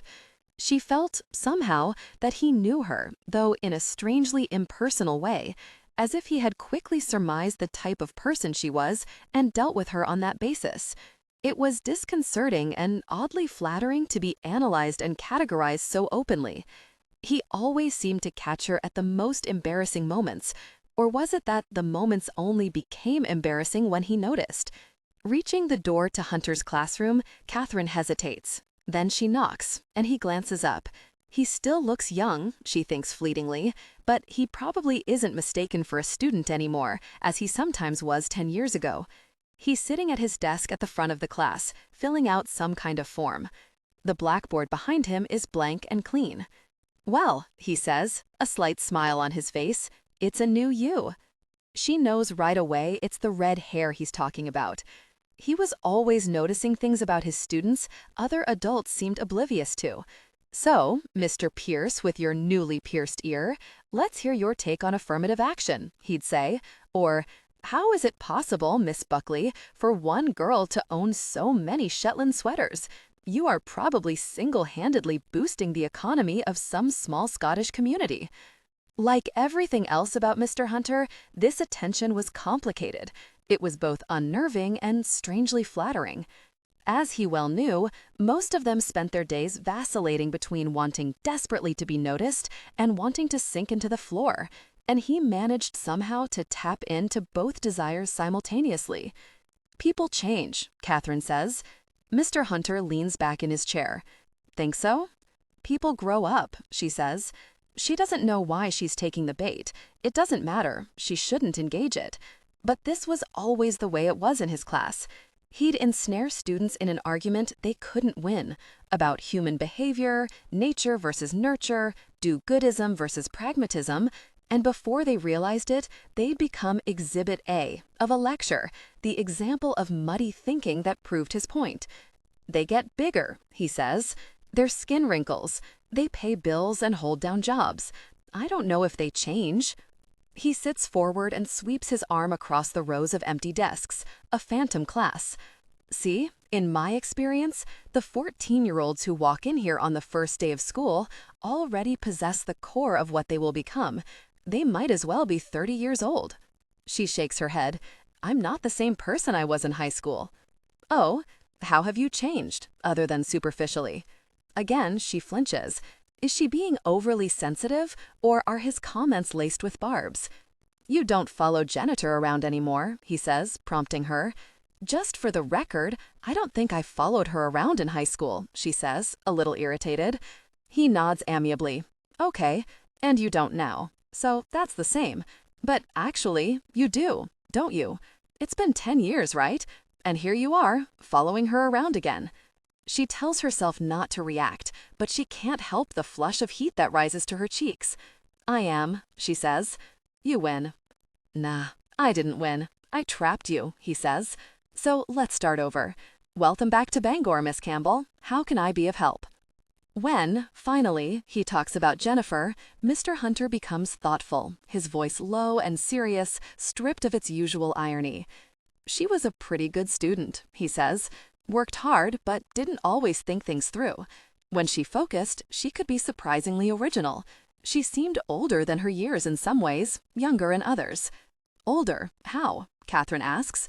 "She had an old soul," he says. "She had the soul of a 75-year-old woman. Like, she had enough distance to look at life objectively." Kathryn nods, recognizing this as true. She remembers Jennifer's mother snapping, "For God's sake, Jen, lay off. You're not my moral monitor." And Jennifer muttering under her breath, "Then don't act like such a child." She did seem more mature sometimes, older than the rest of them. Her mother, her brother, her friends. "So how was she younger?" Kathryn asks. He thinks for a moment, cupping his chin. "There was a petulance," he says slowly. "She was obstinate and willful sometimes when it wasn't appropriate. She always wanted her own way."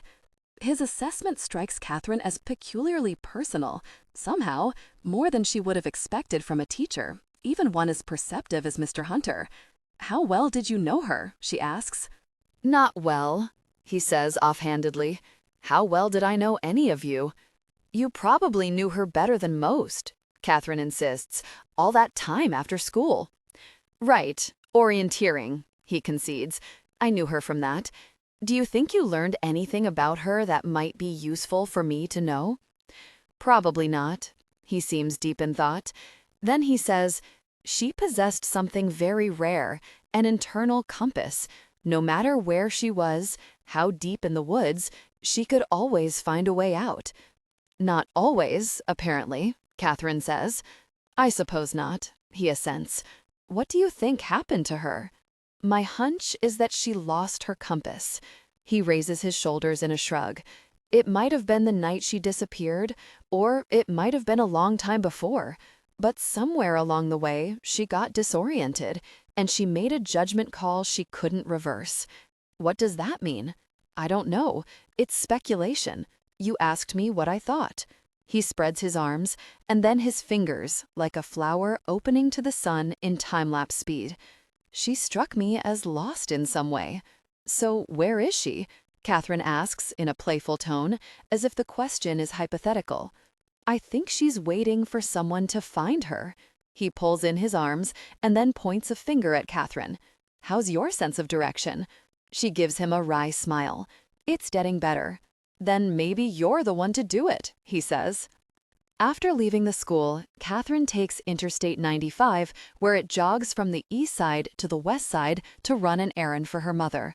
She passes over the Kendiskeg at the spot where, late one night during the winter of her senior year, two of her classmates, Ryan Vining and Troy LaGrange, missed a curve and smashed through the guardrail in a gold Corvette at 100 miles an hour. They sheared the tops off a cluster of trees before slamming into an embankment. The car and their bodies were torn to pieces.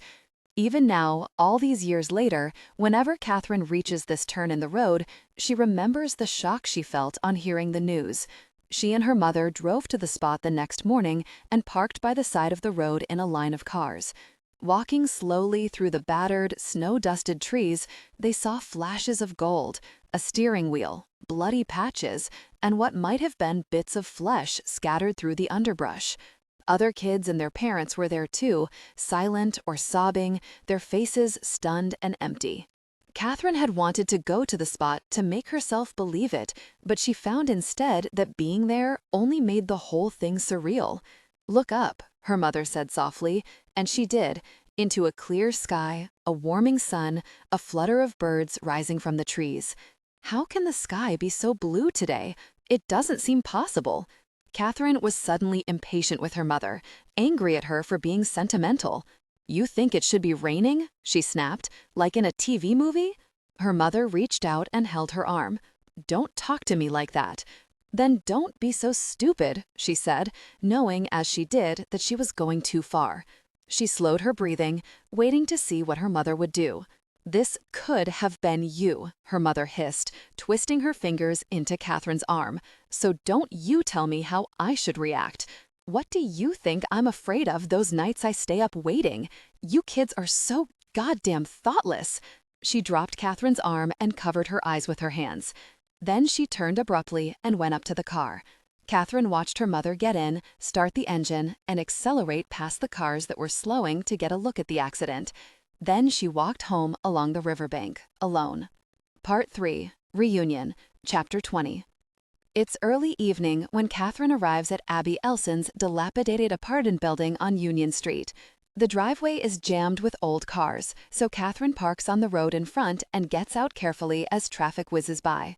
Scanning the crudely lettered names beside the buzzers at the front door and not finding Abby's name, she makes her way to the back, past an open dumpster and a rusty motorcycle, and climbs an external flight of stairs to a second-floor landing. Through the screen door, Kathryn can hear the whine of a radio.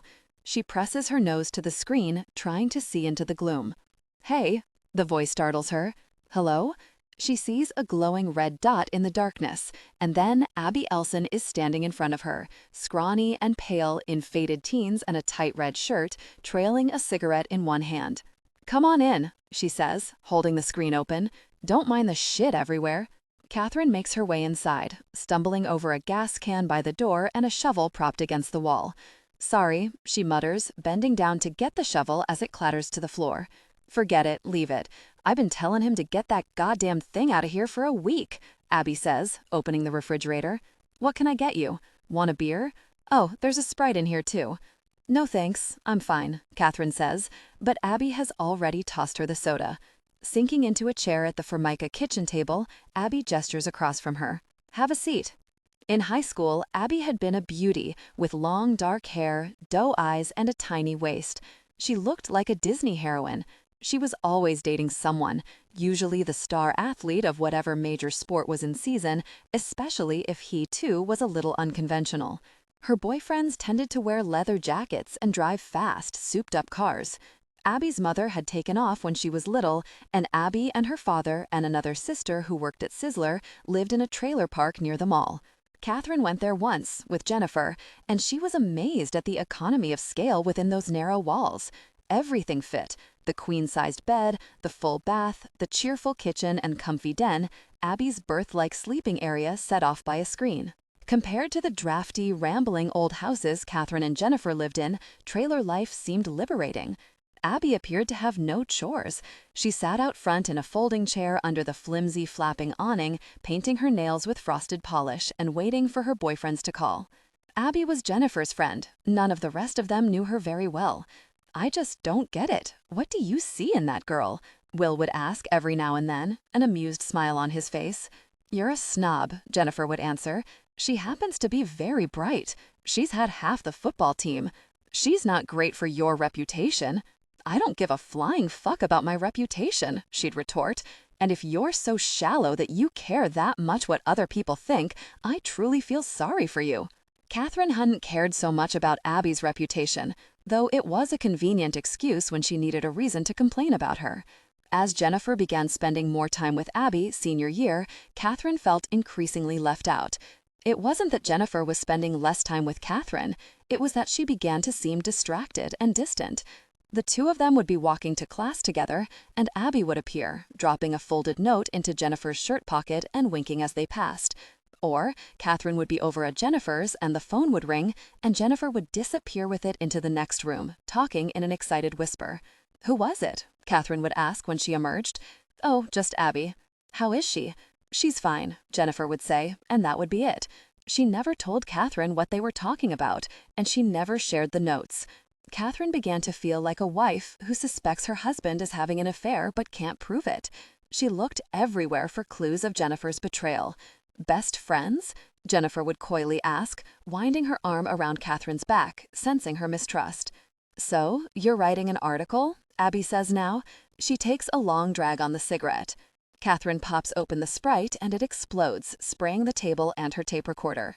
Leaning her chair back on two legs, Abby reaches over to the counter and grabs a dirty rag.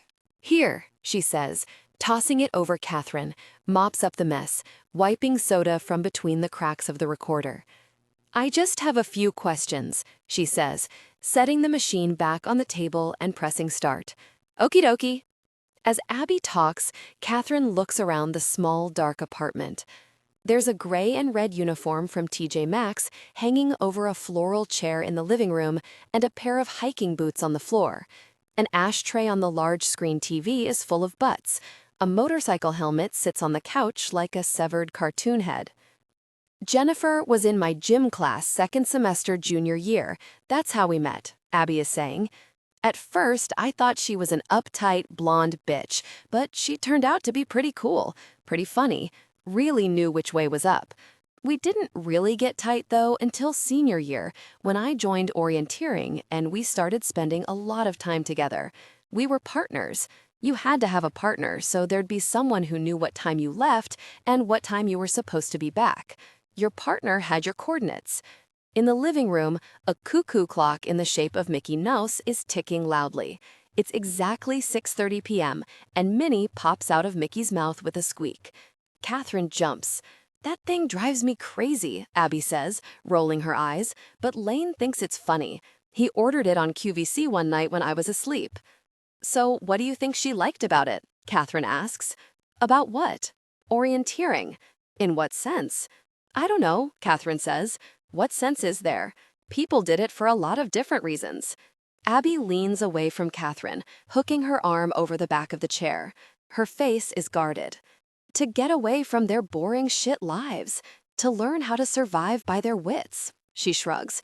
Because they grooved on nature. Why did you do it? She holds her cigarette out at arm's length, seeming to study it. It started out as a way to avoid 2 weeks of detention for smoking, but then I got into it.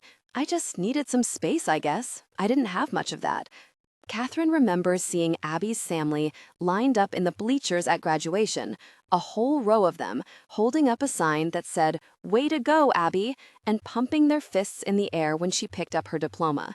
She was the youngest of 6 children, most of whom were married or divorced with children of their own by the time she started high school. "Why do you think Jennifer did it?" Kathryn presses her. Abby puts her head down, and then she looks up at Kathryn and grins. "Why do you think?" Kathryn starts to parrot what Jennifer had told her, that she loved knowing she could find her own way in the wild, that being so alone was almost spiritual. But something in Abby's voice makes her pause. "You might have a better idea," she says. "But you two were best friends," Abby says mockingly. She taps ash from her cigarette into a chipped teacup on the table. Kathryn looks at her. "I thought so." She swallows hard. "But you probably knew her better than I did." Abby smiles. "You're probably right." Kathryn flushes, a knot in her stomach. Abby stubs out her cigarette, squishing it into the cup. "I'll be honest," she says. "I love knowing something you don't. It's hard to give that up." "How do you know I don't know?" "You wouldn't be here if you did." Kathryn tries to piece together what she knows. Jennifer's LL Bean boots drying out in the hall.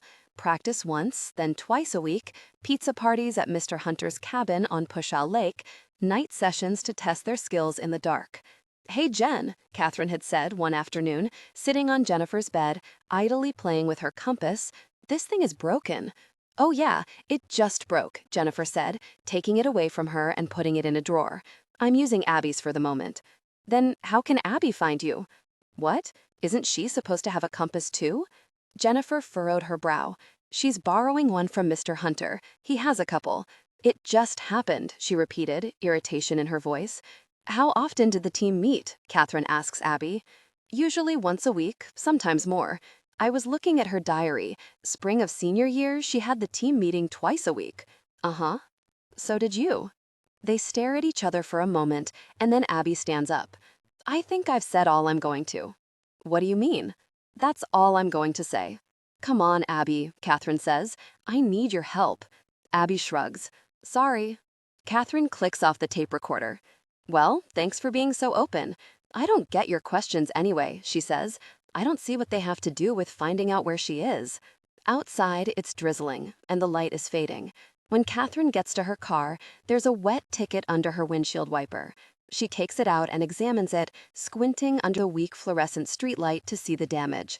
$20. She looks up and down the street. The sign that says "No parking anytime" is twisted and half obscured by a "Shit happens" bumper sticker, but is nonetheless visible if she'd been inclined to look. She fumbles with her keys, opens the car door, and heaves herself into the seat, tossing the ticket in the back.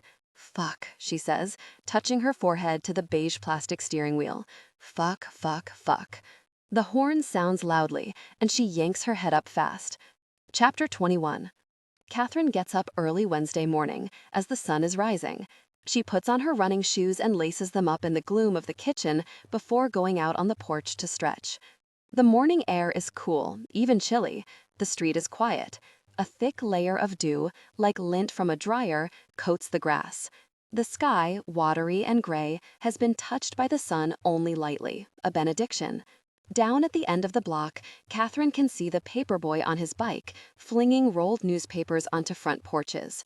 She remembers her own days as a paper carrier, the thrill of lofting those papers, lightening the bag as you sailed by each house, sometimes hitting the doormat, the target square. This was a trick you could get away with only in the summer, she remembers.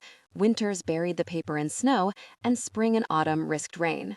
After her interview with Abby, Kathryn had eaten a quiet dinner with her mother and gone to bed early, but she didn't get much sleep. She kept thinking about what Abby said about knowing Jennifer better than she did. Now, as she jogs slowly down the street, she realizes that the reason Abby's comment rankled so much is that it's probably true. For years, the only emotions Kathryn has let herself feel have been sorrow and fear about Jennifer's disappearance. But whatever it was that Kathryn once felt is now complicated and deepened by the ghosts she is stirring up. The fact is, if she can admit it, Jennifer exists for her now as surely as she did 10 years ago, not as a tragic 18-year-old victim, but as a person with complexities and contradictions. And Kathryn is newly angry at her for keeping parts of her life separate, for trusting others with her secrets. She is angry and hurt and flushed with another emotion, one she can hardly believe and never would have imagined after all these years. She is jealous. Jennifer is the center of attention again, as always. As they put it in grad school jargon, Jennifer determines the discourse. Part of Kathryn is almost impatient. Come on, she wants to say. The jig is up. You've held out long enough. We're all bored now, ready for the game to end. You win. We care enough, after all this time. Now at least have the decency to tell us where you are. Of course I didn't know her, Kathryn thinks, stopping in the middle of the street to catch her breath. I was working with partial information, trying to solve a puzzle with pieces missing, trying to answer a riddle with only half a clue. So I hear you spoke to my mother. Will's voice on the phone is gentle, teasing. Kathryn can tell right away he's not upset about it, as she had feared. Will, she says, are you in town?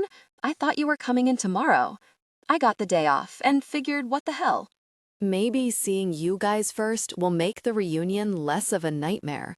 You don't have to go, she says. Are you kidding? I'm class president, remember?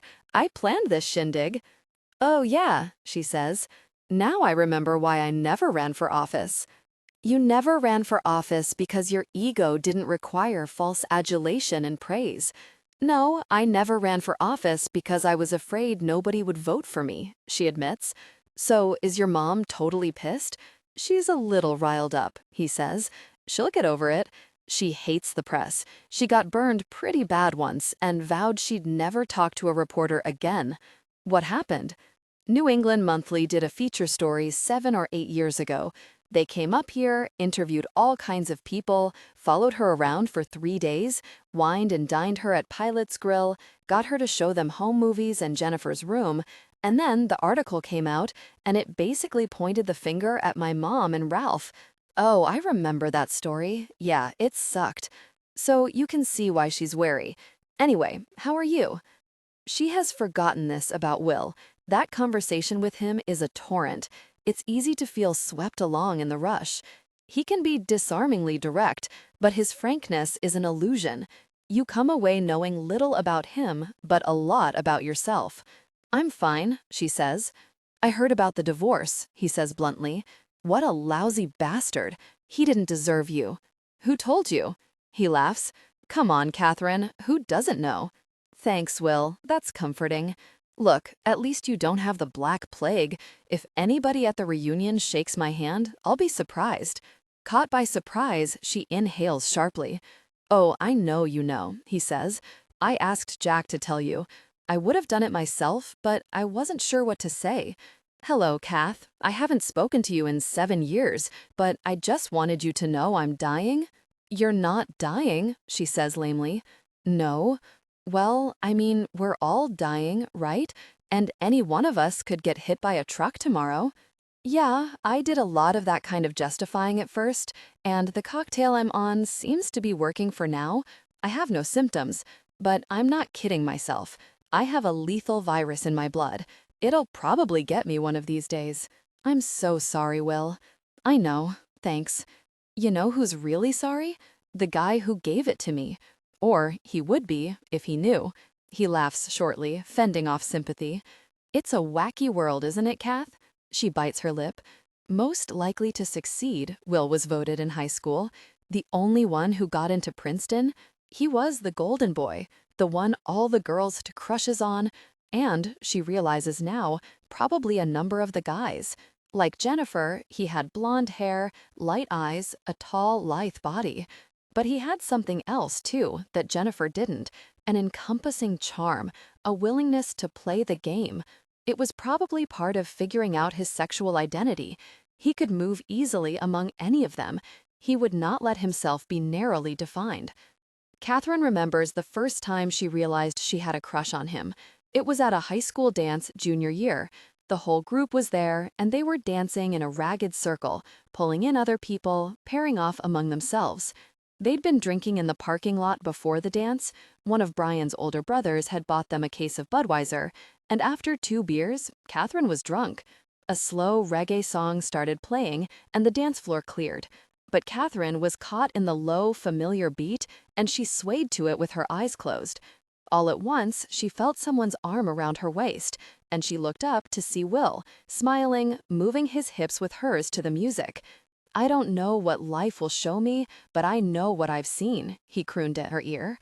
She felt a thrill go through her, a thrill connected to covert glimpses in the hall between classes, faded notes on lined white paper passed in third period, a stolen kiss in an empty gymnasium. She felt young and shy. The first time Will kissed her, they were sitting on her front porch in the dark. Jennifer had been out with them that night. They'd gone to Footloose and were singing the title track at the top of their lungs in the car on the way back. But at some point, Jennifer grew quiet and asked to be dropped at home. Brian was out of town with his parents, and Rachel and Jack were at a party Kathryn and Will had no interest in, so they ended up on her porch, with its white columns and slatted railings, watching the glow on the side lawn from her mother's bedroom window. "This is very 50s, Will said, leaning against the banister. "Sitting out here on the porch with your mother pacing around upstairs? Almost like a date," Kathryn said. They both laughed uncomfortably. "I wish she'd just go to sleep." "She can't go to sleep. She's programmed with that mother gene that keeps her awake until you're safely in bed." Kathryn played with the chain of the porch swing she was sitting on, idly moving the swing back and forth with her foot. "What in the world does she think is going to happen to me? I'm with you, for God's sake." He tilted his head, his disheveled blonde hair falling over one eye, feigned annoyance on his face. "What's that supposed to mean?" Kathryn laughed. "She knows you're a nice guy." He shook his head. "I'm sick of that shit. Just once, I'd like someone to think I'm dangerous." She smiled. "Well, you might have to do something dangerous then." He looked at her keenly. Then, all at once, he leaned forward and kissed her.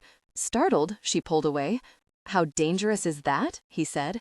He pushed her long brown hair off her face and pulled her closer, kissing her again. "So, this piece you're writing for the Bangor Daily News," he says now. "Have you found out anything new?" "I don't know yet," she says. "I still have to talk to some people. Like you. We can talk. I have to tell you, though, I don't have much faith in this process. I'm inclined to agree with my mother. To dig all this up again is painful and probably a waste of time. We did so much. I don't know." "I don't know, Kath," he says quietly, and she can tell that he's trying to keep his emotions in check.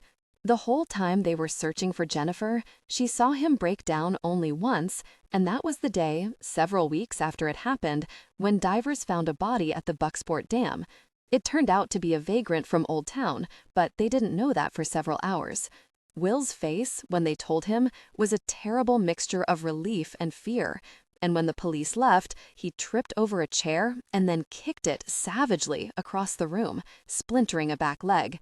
He retreated to an upstairs room, but his loud sobbing reverberated through the house. "You're probably right. There's not much point in doing this. But maybe it'll stir up something. Maybe something got overlooked. It's worth a try, don't you think? Otherwise, we're just giving up. Are you really ready to do that?" she asks.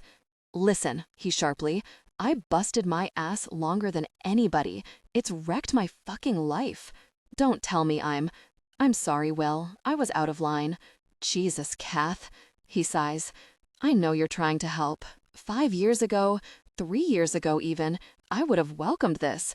But coming now, it just seems so disruptive, so late. We could have her declared legally dead now. Did you know that? We won't, but we could." He's silent for a moment. "You know, when Jennifer was little, she used to get lost all the time.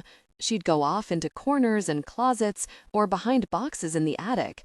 Mom was always looking for her, calling after her, trying to get me to track her down. 'You know how her mind works,' she said. 'You'll find her faster than I can.' I did usually find her, but it was more because I knew the hiding places and the limited possibilities for escape than that I knew Jennifer so well." He pauses again, and Kathryn can hear him breathing. Then he says, almost inaudibly, "She is dead, I think." They meet that night down by the river. His hair has darkened over the years. His face is narrower, more chiseled. His eyes are tired. They sit on the bank in the darkness and listen to the water lapping the shore. Then, taking her hand, he leads her across the large slabs of rock that form a stepping stone path. Remember this? He stops and turns, and she walks into him. We used to come out here when your mom thought we were at the movies, back when I thought you were straight, and I didn't know what the hell I was. They sit on the rock and watch the gurgling water, and he tells her stories she already knows about his mother's affair and his father's suicide and Jennifer's role in all of it, about seeing Jennifer, wan and ghostly, in the hospital bed after she got her stomach pumped, about the next few months of silence and retreat. Jennifer began staying out late, leaving the house early in the morning, anything to avoid being at home. Their mother was distracted. She didn't notice as much as she should have, or if she did, she didn't do much about it. Jennifer hated her stepfather. It was hard for her to be in the same room with him. It was easier for everybody when she was gone. Will knew that Jennifer was secretly seeing someone. She spent a long time getting ready. She pounced on the phone on the first ring and took it into her room, locking the door. He could hear her making plans. But she wouldn't admit to it, wouldn't even admit that there was someone. "I just want to be by myself, for Christ's sake. Is there something wrong with that?" she'd snap when he pushed it. One time, he followed her. He was several cars behind her on Broadway when she spotted him at a traffic light. She pulled into the Pizza Hut parking lot and sat there, smoking in her dark car, until he left. "She was different after our dad died," he says, trailing his fingers in the water, picking up a handful of stones. "I didn't really recognize her after that, and I guess I pulled back too. I couldn't stand that haunted look in her eyes. It was spooky how well she hid it from other people. At school, she acted normal, better than normal. She even seemed happy. But you could see that blankness if you knew how to look. Remember her senior picture? Her smile looked painted on, like a doll's." "I was just noticing that," Kathryn says. "I'd never really seen it before. That's the kind of stuff I became obsessed with. After—" his voice falters. He drops the stones in the water, and they make tiny individual splashes. "What else?" Kathryn says gently. "What didn't you tell the police? What secrets did you keep?" "There are so many kinds of secrets, aren't there?" he says with a faint smile. "How far back do you go? Do you start with the little things, like smelling whiskey on my dad when he dropped me off at school? Or picking up the phone and hearing my mother say, 'I love you' to some man I've never met? What about the lies my parents told each other? The lies they told Jen and me? The lies we all learned to tell? I remember this one time when Jen and I were 6, and the paper boy, Jimmy Butera, I even remember his name, he must have been about 15, took us with him to catch a snake out in the field behind the posies. That was what we thought anyway. He ended up pinning Jen down and making her take her clothes off. Jesus," Kathryn says. "She started having an asthma attack, coughing and choking, and I was trying to pull him off her. Finally, the whole thing freaked Jimmy out and he took off. After Jen calmed down, the two of us went home and told our mom, though he'd threatened to break our arms if we did. It didn't matter anyway. Mom was most concerned about the fact that Jimmy's father was president of one of the big banks downtown, the one Dad did business with. She didn't want to cause trouble over nothing, she said, and besides, boys will be boys, and maybe we learned a lesson." He laughs sardonically. "We learned a lesson, all right. I think that was the last time Jennifer ever confided in her." "God, that's awful," Kathryn says. "I never knew." "Why would you?" He shrugs. "It wasn't important. Just one more thing to hide. One more thing to be ashamed of." He laughs again, a hollow sound devoid of feeling. Why? He looks at her hard for a minute. "I don't have any answers," he says. "And I'll tell you something. I've learned to live without them. I don't expect to know the whys of anything anymore. He smiles, the corners of his mouth trembling. It's pretty good training for a defense attorney, actually. Comes in handy when there are things you don't want to know. But you want to know what happened to Jennifer, don't you? Wouldn't you give anything to find out? She watches him looking out at the darkness, at the slip of moon, the starless sky, the water flowing past and around them. I spent a lot of time looking for her, he says finally. Now, maybe I just need to come to terms with it. When they stand up to leave, he laces his fingers through hers and draws her close, kissing her softly on the forehead. Shutting her eyes against the light of the moon, she lets herself sway against him, and he pulls her closer, wrapping his arms around her shoulders. All at once, her eyes are swimming and her head is light, and she's crying, dripping hot tears onto his chest, brushing her face against his denim shirt. Late that night, when Kathryn gets home, she finds a note for her on the kitchen counter. Paul called, it says in her mother's neat grammar school cursive. Says he has something he needs to talk to you about. Wants you to hear it from him first. Too tired to wait up. Love, Mom. XXO. Kathryn looks at the clock. It's 1:15 a.m. She picks up the phone and dials Paul's number. It rings 4 times before the machine picks up. Rena and Paul are otherwise engaged, a woman says in a girly sing-song. Leave a message and we'll deconstruct it when we get a chance. Kathryn pauses for a moment, then hangs up. She's turning off lights, heading upstairs, when the phone rings in the kitchen. She runs back to get it. Hello, she says cautiously. Kat? Oh, it was you, Paul says. Go back to sleep. It's okay. She hears him murmur to someone in the background. Sorry, he tells Kathryn.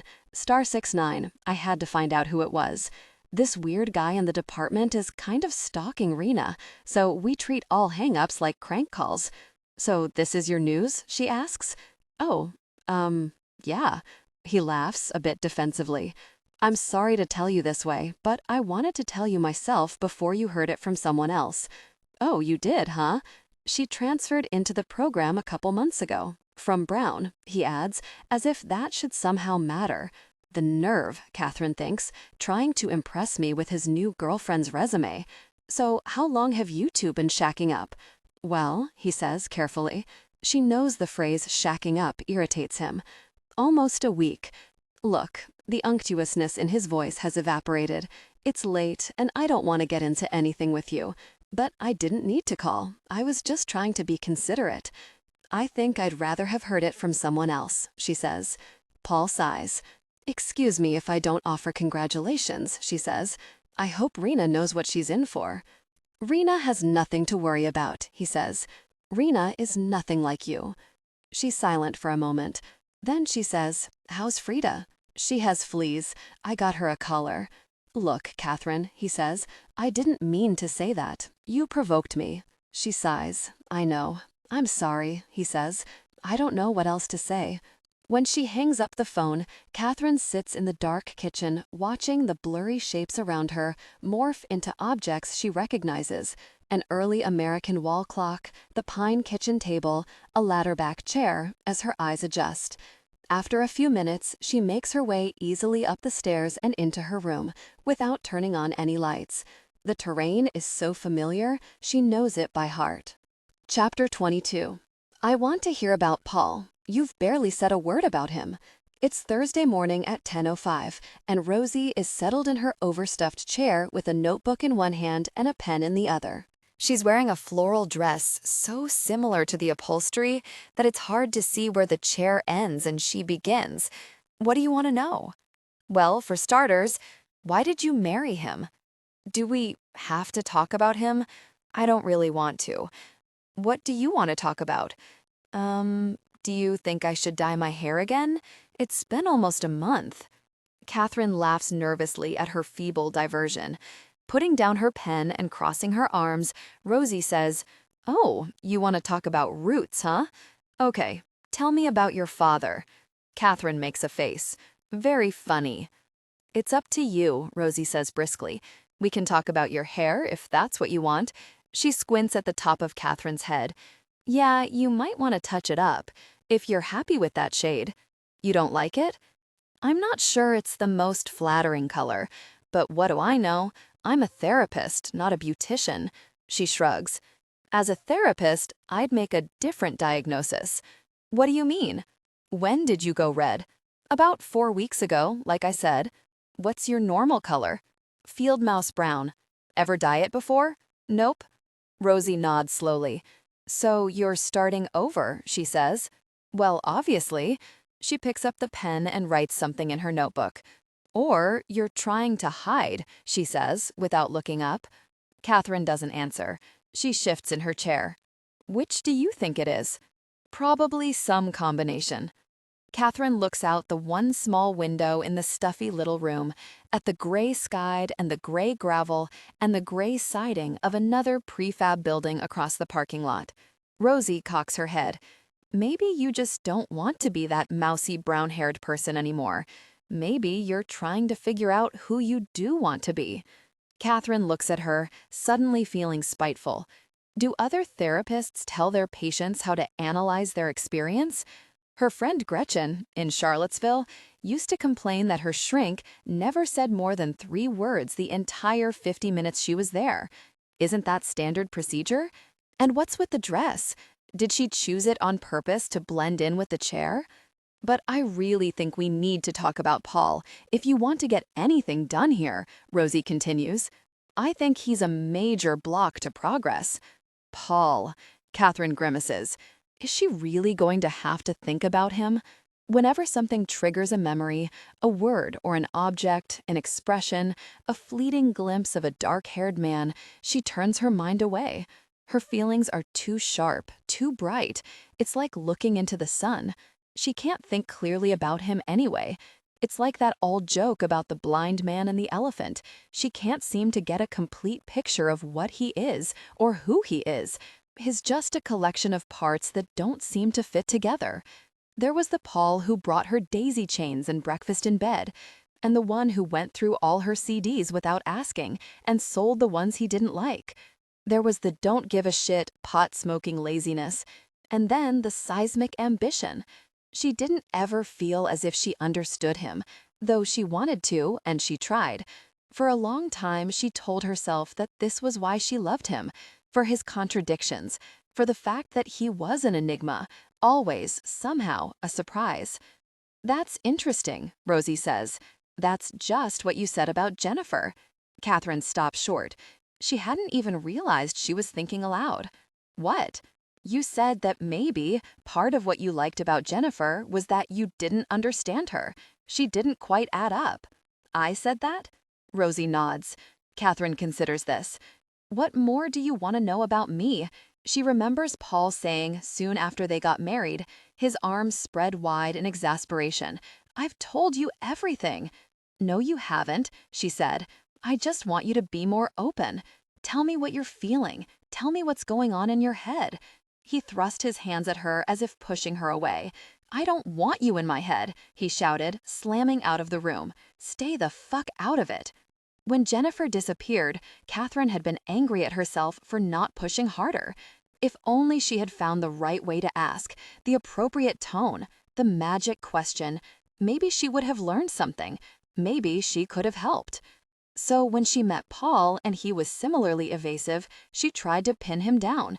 The very thing that had attracted her to him, the fact that she couldn't crack his code, eventually made her anxious and frightened, and her probing made him want to escape. Your father was emotionally unavailable too, wasn't he? Rosie says. Yeah, Kathryn shrugs, looking up at the white speckled ceiling. But so what? Isn't this just one of the 4 or 5 basic human dynamics, and I'm destined to play one position for the rest of my life against some predictable opponent? I'll always be whining for more, and they'll always be pushing me away. And our basic incompatibility will make a sustained relationship impossible, and I'll die unhappy and alone. Well, you've got it all planned out, Rosie says. She taps her pen against her teeth. We can't choose our parents, and obviously, they determine a great deal about who we are. But beyond our family, we choose the people in our lives for a reason. Patterns exist and dynamics exist because we haven't learned enough about who we are to stop them from playing out. Kathryn glances at the digital clock radio on the bookshelf. It's 10:49 a.m. Is this the parting summation? You keep getting involved with a particular kind of person. Why? Rosie asks. Replacing the cap on her pen, she lays it on the desk. That's the question you need to be thinking about. And next time, I hope we'll make a little more progress in that direction. She tosses her notebook onto the desk, and it slides across the smooth surface. This is good work to be doing, she says, walking Kathryn out. It's hard, but important. Of course it's important to you, Kathryn thinks. You're getting $70 an hour. But a tiny part of herself has to admit that Rosie is probably right. There's no one sitting on the porch of the nursing home when Kathryn arrives, and the parking lot is virtually empty. The afternoon sky is cloudy and bland. Where is everybody? Asks when she gets to her grandmother's room. The old woman is sitting in a wheelchair by the bed, doing anagrams out of a book. Kathryn kisses her on her cheek, which is papery and soft and smells of talcum. Dead. I'm the only one who made it through the night, her grandmother says brightly. It wouldn't surprise me, Kathryn says. She holds up a paper cone of Snowers. What should I do with these? It's quiet time. They think we're in nursery school here, she snorts. Gives the staff a chance to nap, is what I think. She flutters her fingers toward the bathroom. There's a plastic pitcher in there. They don't trust us with glass. Kathryn goes into the bathroom, finds a blue regulation hospital pitcher, and fills it with water. Coming back into the room, she asks, "So how are you, Grandma?" How I am is boring and bored. So why don't you tell me something amusing? Kathryn smiles, unwrapping the funnel. Mom is dating a car salesman. Huh, they might be in love. Good Lord, her grandmother says. Tell me more. Kathryn begins to disentangle the daisies from each other and snap off the ends, standing them in the pitcher one by one. I don't know much, she says. Mom's pretty tight-lipped about it. I haven't even met the guy, but he did loan me a car while I'm home. So you think he's grand? Basically. Her grandmother nods. Then she looks down, studying Kathryn's feet. Where in the world did you find those clodhoppers? They're frightful. They're clogs, Grandma, and they're really comfortable. So is my bathrobe, but I don't wear it out in public. Kathryn holds up the pitcher. What do you think of these? Very nice, she says primly. You know, Josh always brings me roses. When's the last time Josh came to see you? It might have been yesterday. I remember it so well. A huge bouquet of yellow roses, she says, spreading her arms as if to encompass them. There must have been dozens. And baby's breath, Josh, reminds her. And you're just broke. She laughs gleefully. Oh, Kathryn, I need you around more often. I'd forgotten how witty I can be. Kathryn gives her a patently fake smile. Glad I can be of service. She turns and sets the flowers in the window. Her grandmother claps her hands together. So, your mother has told me about the big investigation. Where are we with this story, Nancy Drew? I have an article due tomorrow. How long? 1,500 words. Piece of cake. Easy for you to say. Kathryn crosses her arms, leans against the wall. I've been talking to people all week, and I don't know much more than when I started. Is that a problem? Of course. Why? Kathryn laughs, incredulous at the question. Because, she says with exaggerated patience, I have nothing to go on.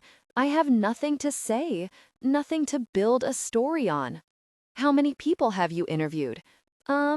She counts them in her head.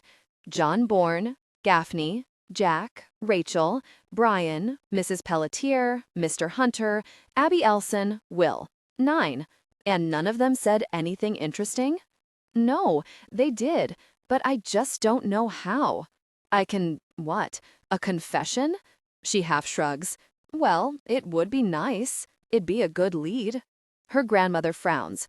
I didn't realize you were such a lazy reporter. Is that why you got fired from that paper in Virginia? I didn't get fired, Kathryn says, annoyed. I quit. She says skeptically. So what are you going to do? I don't know. She turns and looks out the window at the dishwater sky, the pine trees on the horizon rustling in the wind like a faraway army. I'm thinking of calling Jack and asking for an extension. Pah, her grandmother shakes her head in disgust. In all my years as a reporter, I never once missed a deadline. This is a little different, Grandma. I'm not writing about the Junior League. Lifting her chin slowly, she looks Kathryn in the eye. I am not going to dignify that with a response. The room is silent for a moment. Then she snaps, "That is the most insulting thing anyone has ever said to me. Take it back." "I wasn't fired," Kathryn says petulantly. "What? I wasn't fired." "All right, fine then. You quit," she says, rolling her eyes. "Okay, I take it back." They stare at each other. Then her grandmother says, "I'm surprised at you, Kathryn. I didn't know you were such a big baby. Please, Grandma, don't insult me anymore. I'm starting to sympathize with Mom, and I'm starting to think you're more like her than I thought." There's another long stretch of silence between them. Somewhere down the hall, a radio is playing. A telephone goes unanswered. Kathryn counts 10, 11, 12 before it stops. The room, she notices, smells of canned food and disinfectant. "Well," her grandmother says finally, she clasps her hands in her lap, "I don't know if you are interested in my advice." "I don't either," Kathryn says warily. "For what it's worth, based on what you've told me and my own, admittedly limited experience, I believe you have more than enough material for a story." She pauses, waiting. "Go on." "To build a story is to master the art of illusion," her grandmother says. "There doesn't need to be a solid center. You just have to create the illusion of one. You have to trust your instincts." "That's the problem," Kathryn says, sitting down on the bed. "I don't." "You set the scene, divert the eye," her grandmother says. "Thoughts, feelings, everyday objects, offhand remarks. You take what you've got and craft around it." She makes an arc in the air with her hands, then lets them fall to her lap. "What do we want to know about this girl? We want to know what happened to her. What are the possibilities? That she was picked up by a stranger, or she wasn't." She begins counting the options on her fingers. If she wasn't, maybe she fell into the river by accident, or on purpose, or she was picked up by someone she knew, or she ran off. Every possibility invites a different set of questions. Why would someone pick her up? Why would she run off? Was she running towards something or running away? I don't know, Kathryn frets. "But it's all right not to know, don't you see?" She reaches over and takes Kathryn's hand in her own cold, bony one and squeezes it tightly. "That's the story." She looks into Kathryn's eyes. "Do you understand what I'm saying?" "I don't know," Kathryn mumbles, shaking her head. "Of course you do," her grandmother says. She sits up straight in her wheelchair and smooths the blanket on her lap. "You just have to find a way in.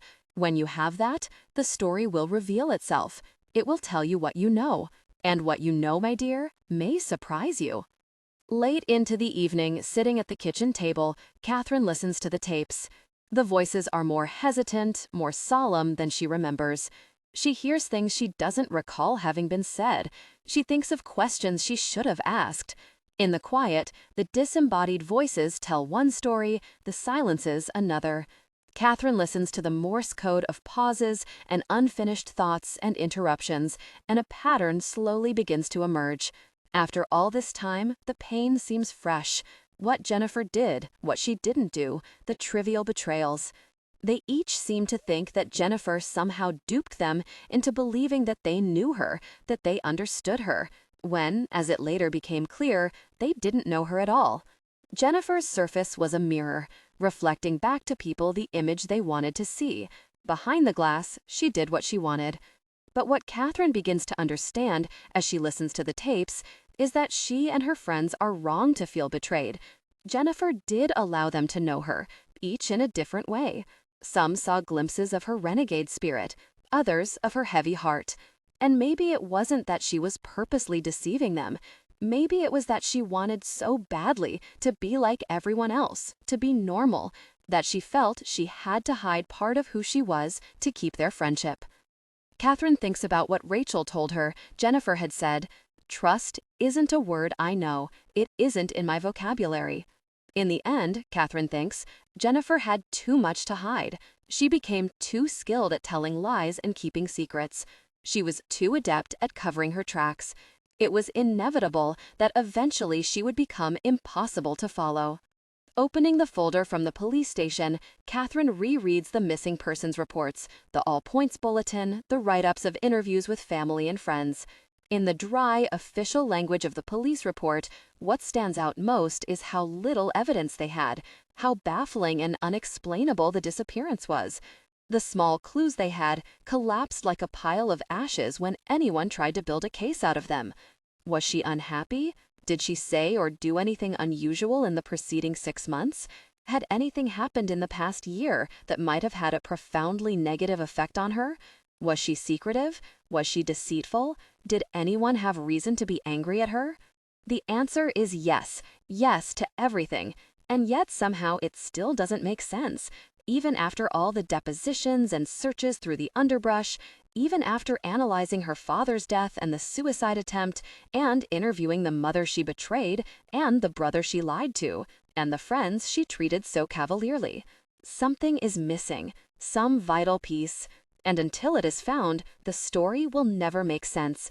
The pieces will add up to nothing, their accumulation as meaningless as a dead language. Without a key, there can be no translation, just pages of unintelligible text.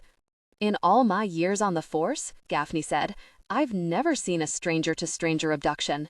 It could have happened, anything's possible, but it probably didn't, which meant that either she ran away or someone who knew her did her harm.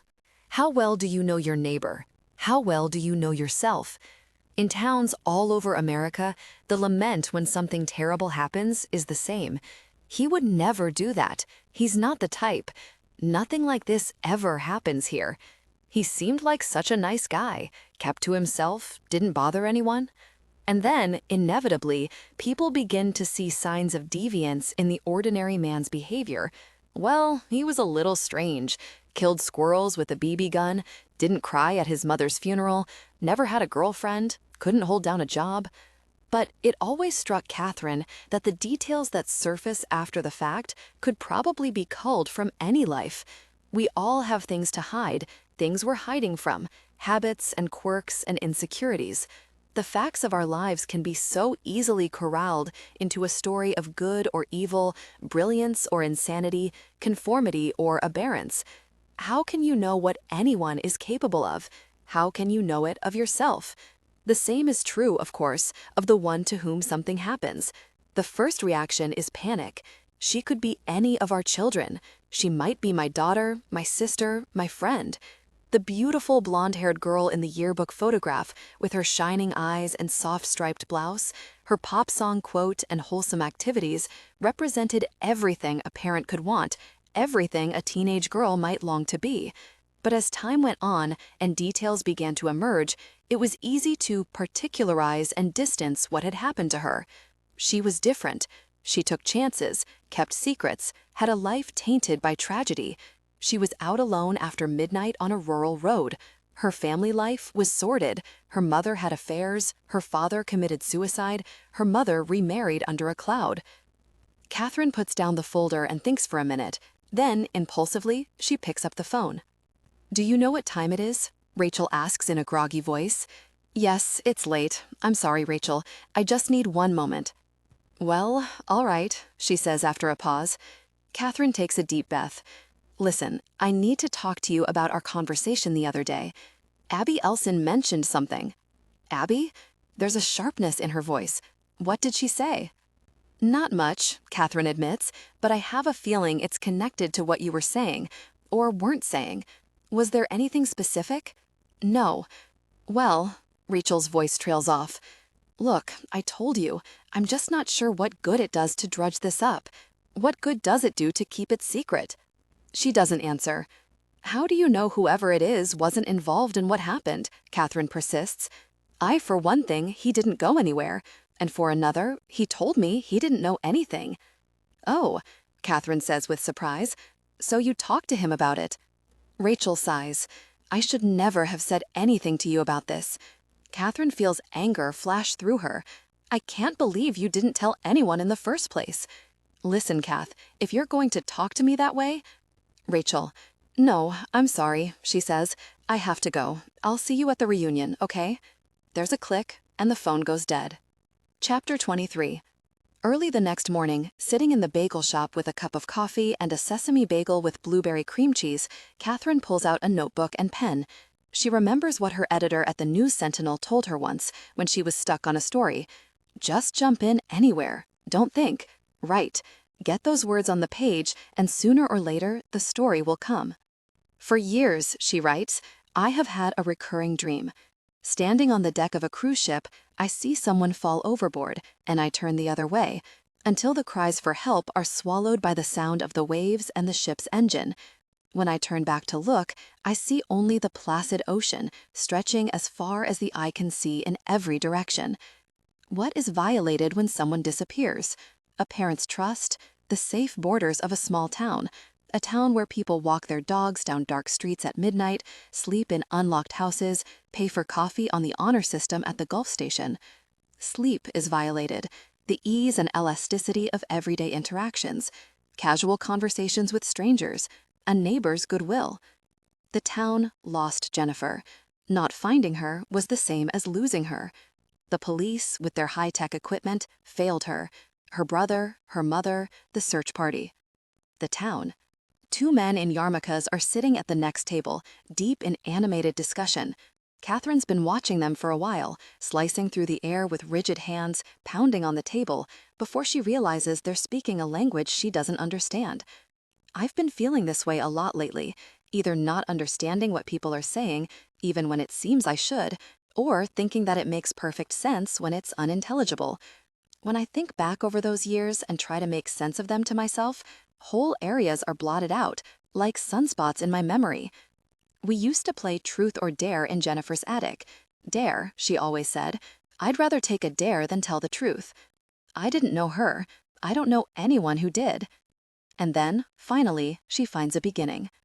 I'm going to tell you the story of a girl who disappeared, in the hopes that you might make better sense of it than I can.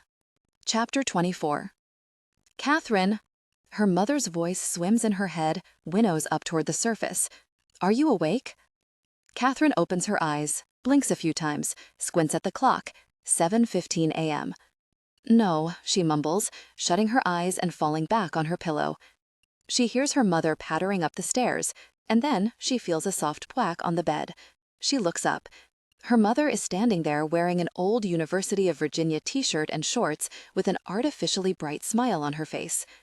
Page 1, she says, gesturing toward the paper. Pretty darn good. There's a picture and everything. Your grandma called, said she told you you'd find a way in. Whatever that means. Kathryn struggles up onto one elbow, reaches for the paper.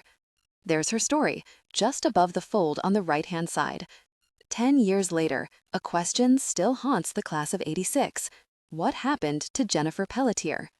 Under the headline is an old snapshot of Jennifer, which, with its '80s eye makeup and dangling earrings, now appears as dated as a photo from the '50s.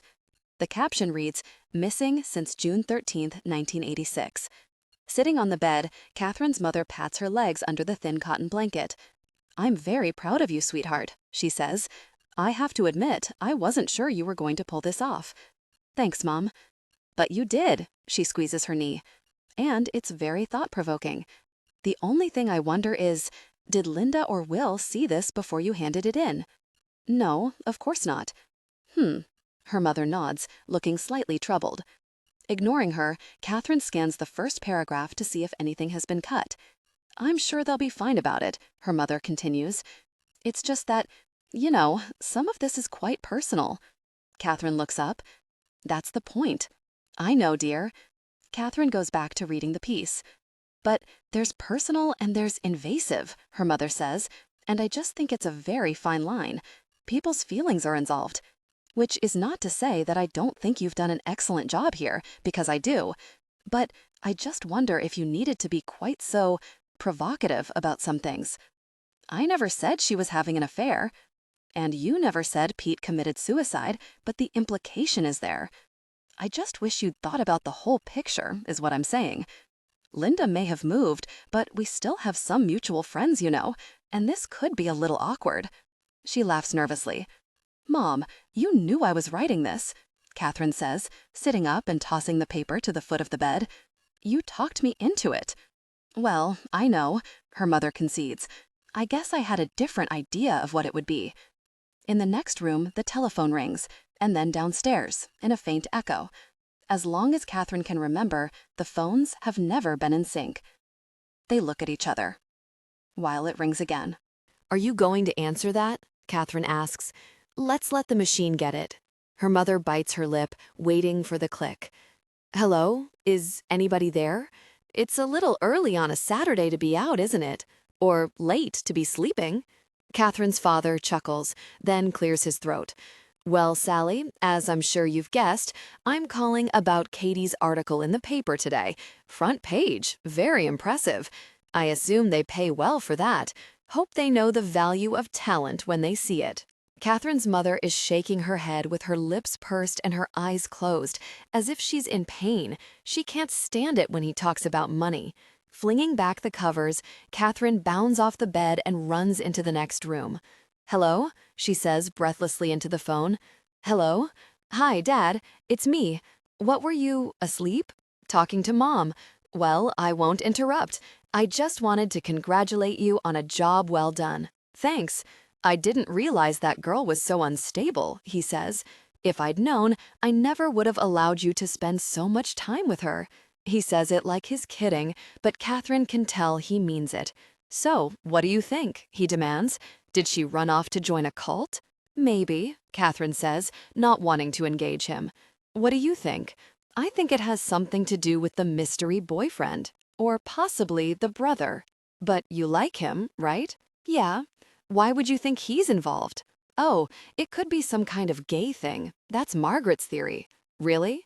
Kathryn looks up. Her mother is standing in the doorway. She rolls her eyes. That's interesting. Well, I've got to go, Dad. Sure, okay, he says. But just tell me one thing. Is this going to be a regular gig? I think Jack wants a couple more pieces. What about after that? I don't know. Think you can parlay this into some kind of job?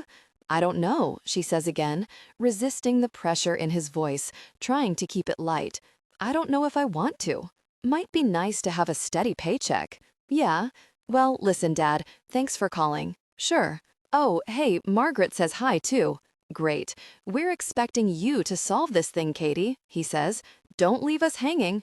Okay, Dad. Talk to you soon. When she hangs up the phone, her mother says, What a jerk. You didn't even hear anything, Kathryn says. I heard enough. Kathryn doesn't answer. Her mother is still so bitter. It makes her resent them both, her father for acting like a jerk, and her mother for pointing it out. Her mother looks at her watch. I've got a showing later this morning, so I think I might do some errands while I've got an hour. I need mulch for the garden. Anything I can get for you? Kathryn pretends to think. I could use a husband and a high-powered job if you happen to run across any while you're out. Oh, that's right, your reunion is tonight, isn't it? Yeah, she says in her best Maine accent. A little nervous?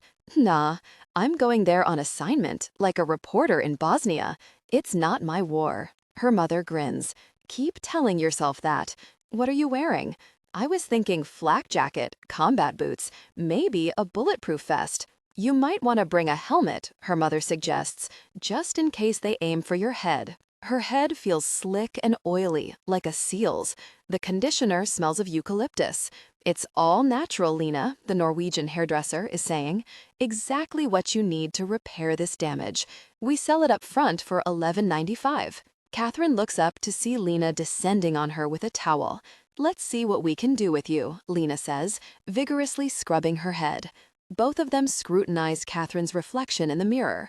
Her face is pasty, and her hair hangs down in wet red clumps, a thin skunk stripe of brown at the top. Next to Lena, who is tan and blonde, she looks distinctly unwell. She wishes she'd at least worn makeup, lipstick, anything. You did this to yourself? Lena asks, frowning at Kathryn's part. Yeah, you can tell, huh? It's brassy. She peers closer.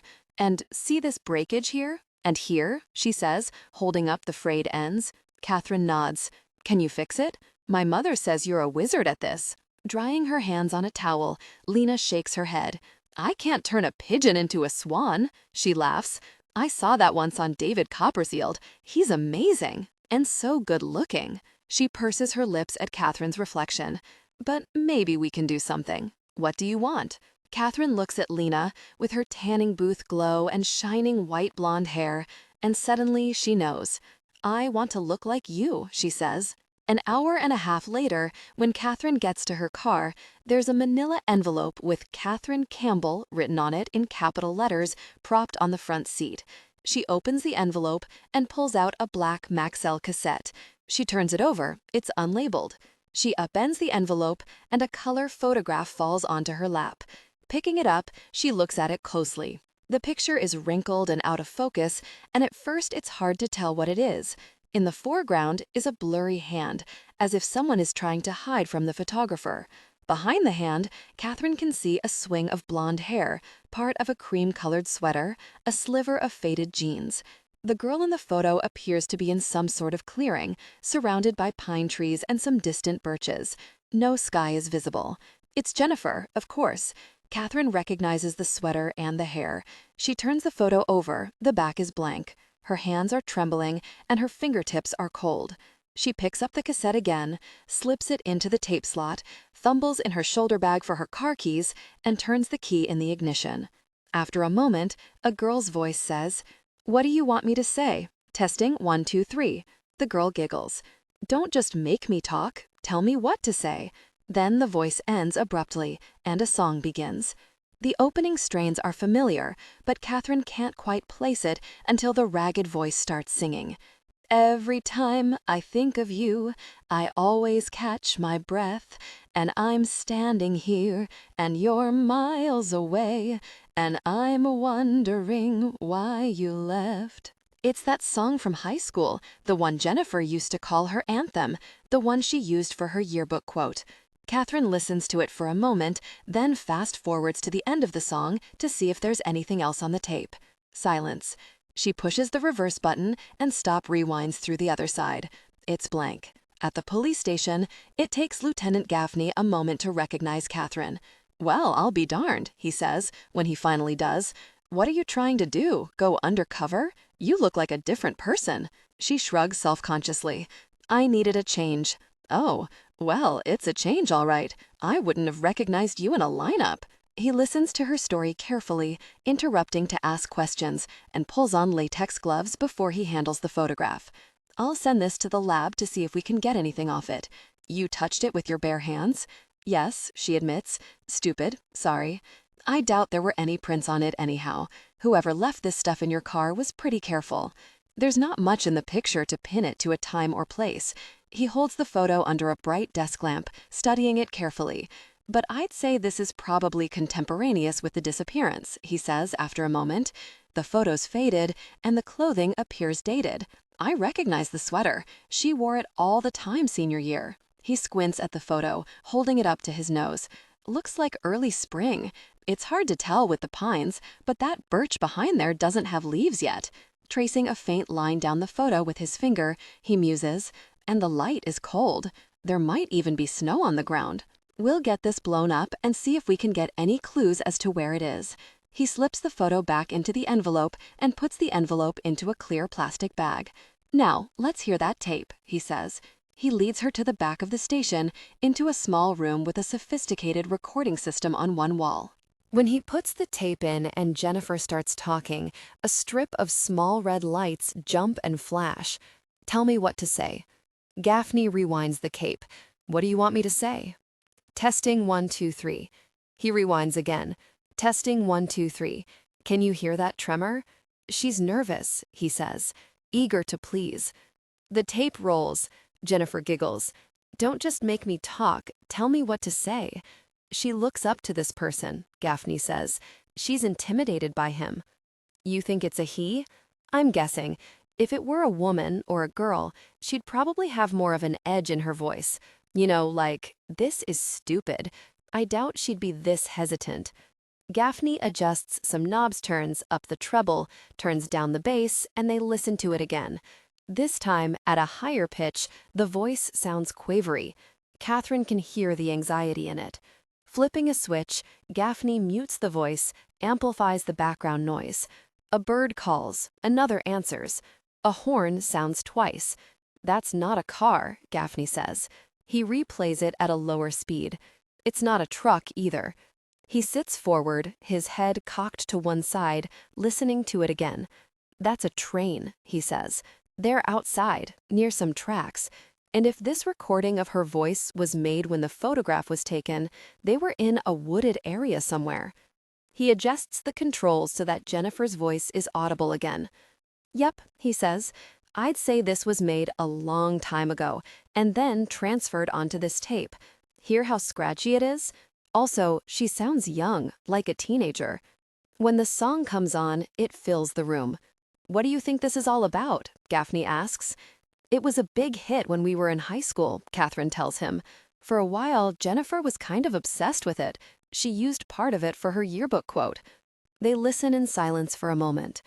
"I spend my time thinking about you, and it's almost driving me wild." Did she associate this song with anybody in particular? I don't think so, Kathryn tries to remember. She must have had some kind of emotional connection to it, but it probably didn't mean much. We overreacted to pretty much everything. Gaffney is holding up the flat of his hand, signaling her to stop talking. "Wait a minute, I want to hear that again," he says. He rewinds the tape, stops, runs it back a little more. "There's a message in the wild, and I'm sending you the signal tonight.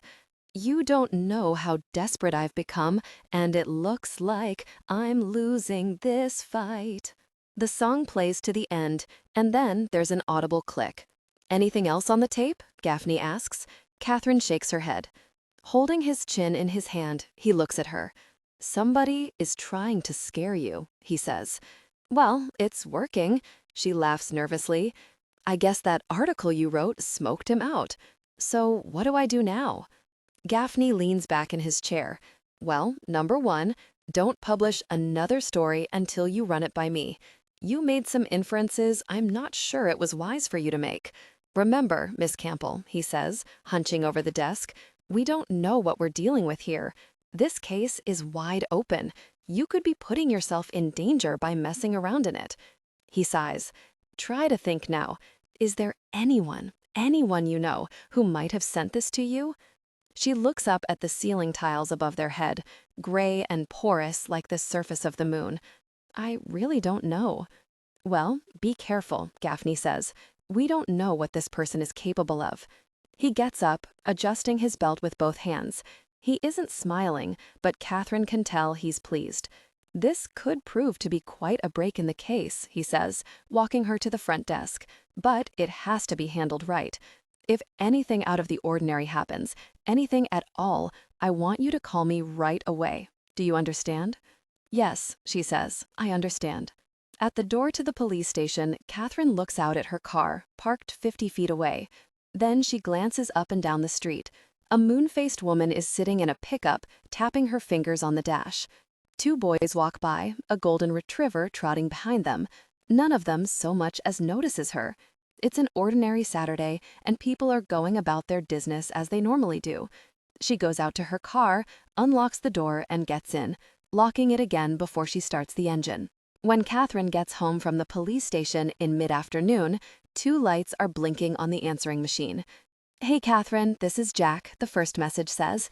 "I'm trying to round up the gang for drinks at the Sea Dog before the party tonight. Your piece in the paper might have ruffled a few feathers, but I'm sure we can all put that aside for the evening and have a good time. For old time's sake, right? So 5 o'clock. Hope to see you then." After the second beep, there's silence for a moment. Then a girl's voice is saying, "God, I feel stupid. I hate it when you make me do this." It's Jennifer again. Kathryn knows instantly. Besides, what are you going to do with it? In the background, a low voice, barely audible, answers, "Just keep it for yourself?" The girl giggles. "Isn't that a little weird?" The message ends. Kathryn stands over the machine, staring at it as if it might provide an explanation. She rewinds the message and listens to it again.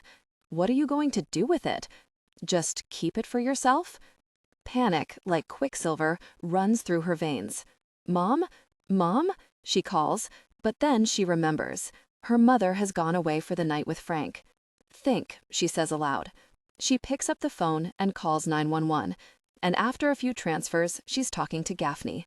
She plays the message for him, holding the receiver up to the tiny answering machine speaker. As soon as it's finished, she asks, "What should I do?" "Well, first thing, bring the tape in," he says, "and then go to your reunion." There's excitement in his voice. She can hear it. "I know this is unsettling for you, Miss Campbell, but I have to tell you, it's a major development in the case. We've had more action today than we've had in the past 10 years. Chapter 25. At 5:15 p.m., the Sea Dog is packed, and there's a line snaking out the front door. Kathryn walks past the "Please wait to be seated" sign and wanders through the bar area, past the tables surrounding the small stage where a three-piece band is playing Devil in a Blue Dress, and out onto the deck. It's a humid afternoon, and several women are fanning themselves with menus and complaining about the heat. Kathryn already feels sticky, though she took a shower an hour ago.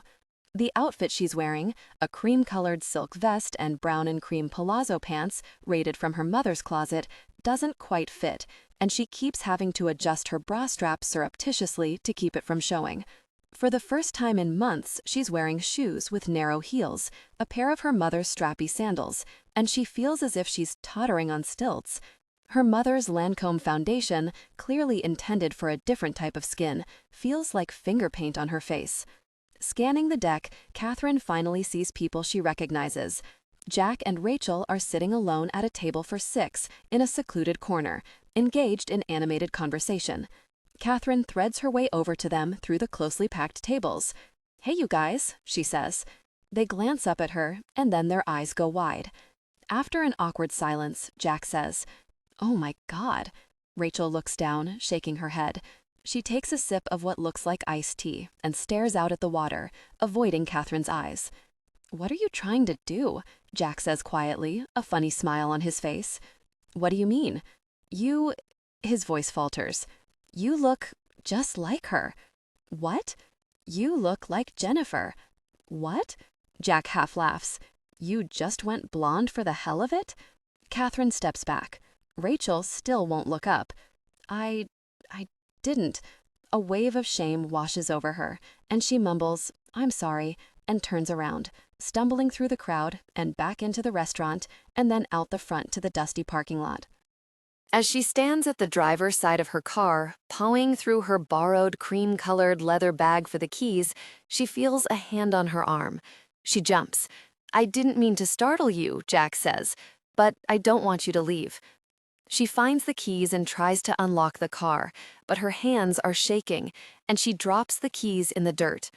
Jack bends down and scoops them up in his hand, making a fist around them. "Nope, you're not going," he says, holding the keys out of reach. She half-heartedly attempts to grab them. "Just let me go." No, this was a bad idea. She leans against the car and shuts her eyes.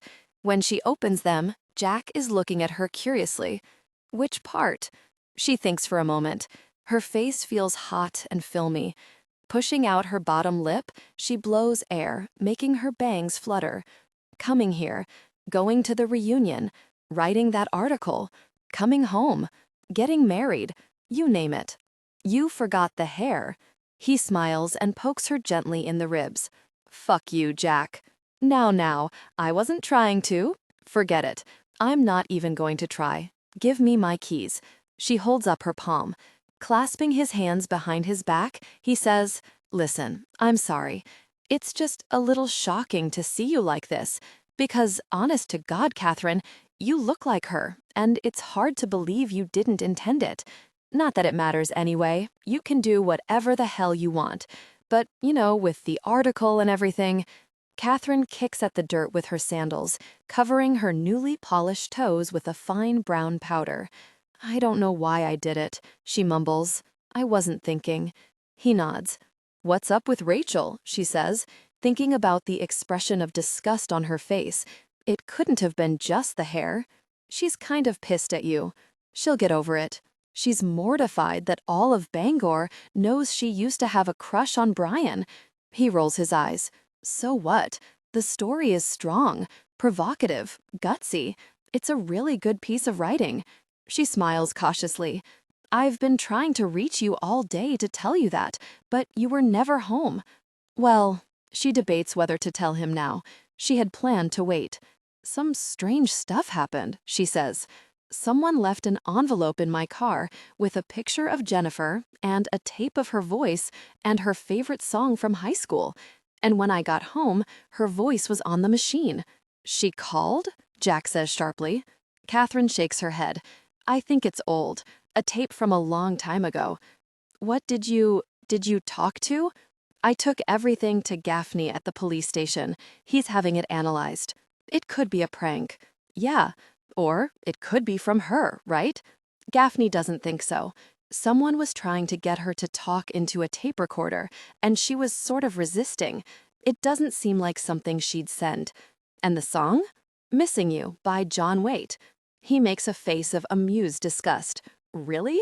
She used it for her yearbook quote. Leaning back against her car, he says, Wow, I guess that article had an effect, didn't it? I guess so. That's good. Right. He looks at her intently. You need to be careful. She nods. I got you into this, didn't I? Yep, she says. So, do you hate me now? Well, I'll tell you this, she says, tapping her foot against the front tire to get off the dirt. If I disappear, I'm taking you with me. He pretends to think about it. I could be up for that, he says. By the time they get back to the table on the deck, Will and Brian have arrived. We saw you two deep-throating in the parking lot and decided to leave you alone, Brian says, standing up to give Kathryn a kiss on the cheek and shake Jack's hand. Brian looks a little different than she remembers. It takes her a moment to realize it's the glasses, gold-framed ovals. They've transformed his look from just plain nerdy to nerdy hip. She sees him glance at her hair, but he doesn't say anything. Will stands up too and reaches across the table to cuff Kathryn on the shoulder. Hey you, quite a change. Yeah, she says. Suits you, I like it. Thanks. Rachel gazes at Kathryn and then looks down. Craning his neck to look around, Jack says, Has anyone seen the goddamn waiter? He took my beer away. What are you doing here? Asks Will. I thought you were in charge of this thing tonight. I am. I'm in complete control, Will says. Everything's all set to go. Aren't you supposed to be handing out name tags at the door or something? Rachel asks. Will slaps his forehead. Name tags. Damn. Then he laughs. Remember Daphne Cousins, class treasurer? She's way into all this stuff, so I'm letting her run with it. He glances at his watch. I'll head over there in a while. Delegating always was one of your special skills, says Brian. Remember that time I ended up washing your mother's car because you had a date with Laura Sanford? How did that happen? Like everything else, I bribed you. How can you guys remember this stuff? I have a hard time remembering what I had for lunch, Jack says. Old grudges die hard, Brian says. And oh yeah, we drank your beer, buddy. It was getting warm anyway. Jack flags down a waiter and orders a Geary's. Normally, I'd order something decent, he tells the waiter, motioning toward Brian with his thumb, but this guy works for Geary's, and I feel sorry for him. Don't do me any favors, Brian says. We were just voted #1 in New England in a blind taste test. Deaf, dumb, and blind, Will says. They all laugh. Why, I oughta, Brian says, making a fist and pumping it in the air. Where's your little honey? Jack asks Brian, settling back in his chair. I thought we were going to meet her tonight. Couldn't do it, Brian says. I was afraid if she met you guys before the wedding, she might call it off. Wise man, Will says. The air is less humid now. A breeze ruffles the water, and waiters move around the deck with trays of lit votive candles, putting one on each table. For a moment, all of them are silent. Rachel has her feet up on the railing and is looking out over the water. Jack is pouring his beer into a glass. Brian adjusts his glasses, taking them off and putting them on again. Will takes a sip of his root beer and puts it down. Just as the moment is stretching into awkwardness, he says, I want to get this out in the open and be done with it. He looks at Kathryn. I'm sure you all saw the story in the paper this morning. There was some sensitive stuff in there. Out of the corner of her eye, Kathryn can see Rachel nodding. My mother hasn't seen it yet, but she probably won't be too happy about some of the things that came out, Will says. Then again, she refused to be interviewed, so she doesn't have much of a right to complain. I didn't refuse, Rachel says, in a bitter voice. Hell, I invited her into my house. And then she fixates on petty high school bullshit. She stops, turning her face away and putting up her hand. I promised myself I wasn't going to get into it tonight. No, this is good. Let's clear the air a little, Will says. Kathryn starts to speak, but Jack touches her leg under the table. Can I say something? He asks mildly. I assigned this piece because I really want to know where Jennifer is. I think we all do. I think it's very important, he says, looking at Rachel, that we learn as much as possible about Jennifer's state of mind in the weeks and months before she disappeared. That may mean getting into some petty high school bullshit. Oh, come on, Rachel, snaps. That stuff about the prom was completely irrelevant. I don't think so, Rachel, Kathryn says. Well, of course you don't. Kathryn feels her face flush. Jennifer used Brian, and she hurt you. It was totally out of character.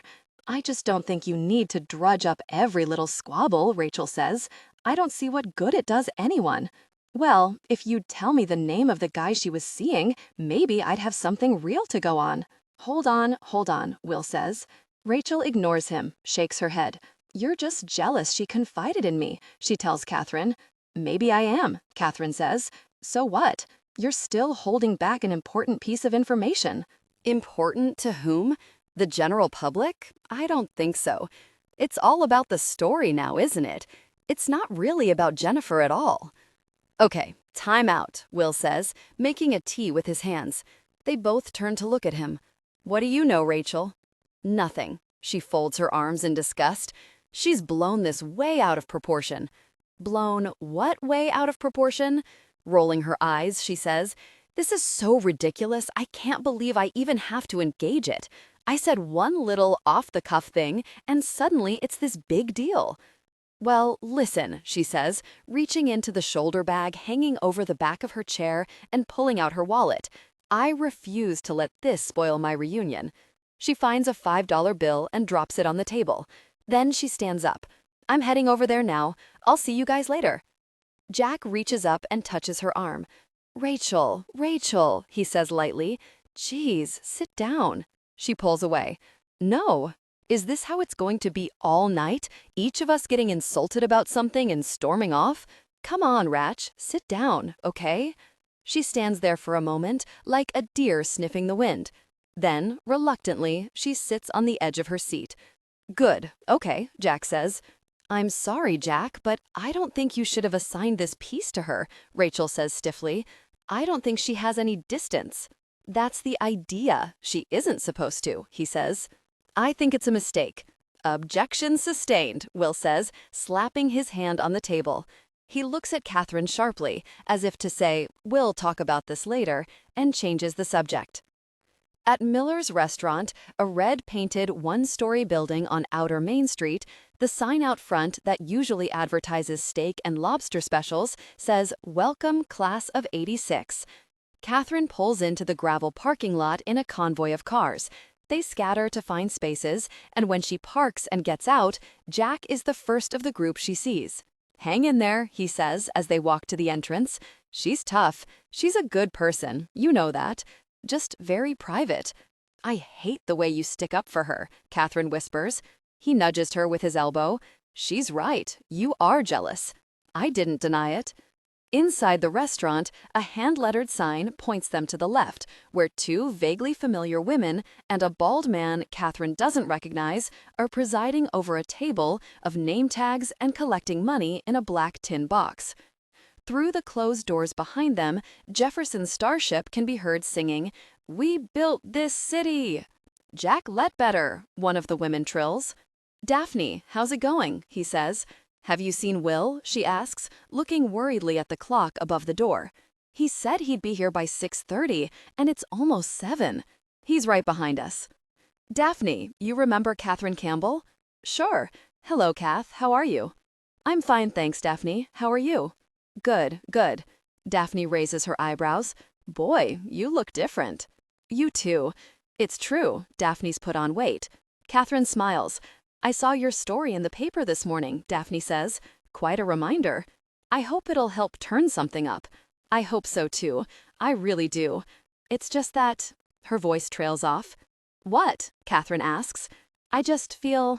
Well, I guess I shouldn't say anything.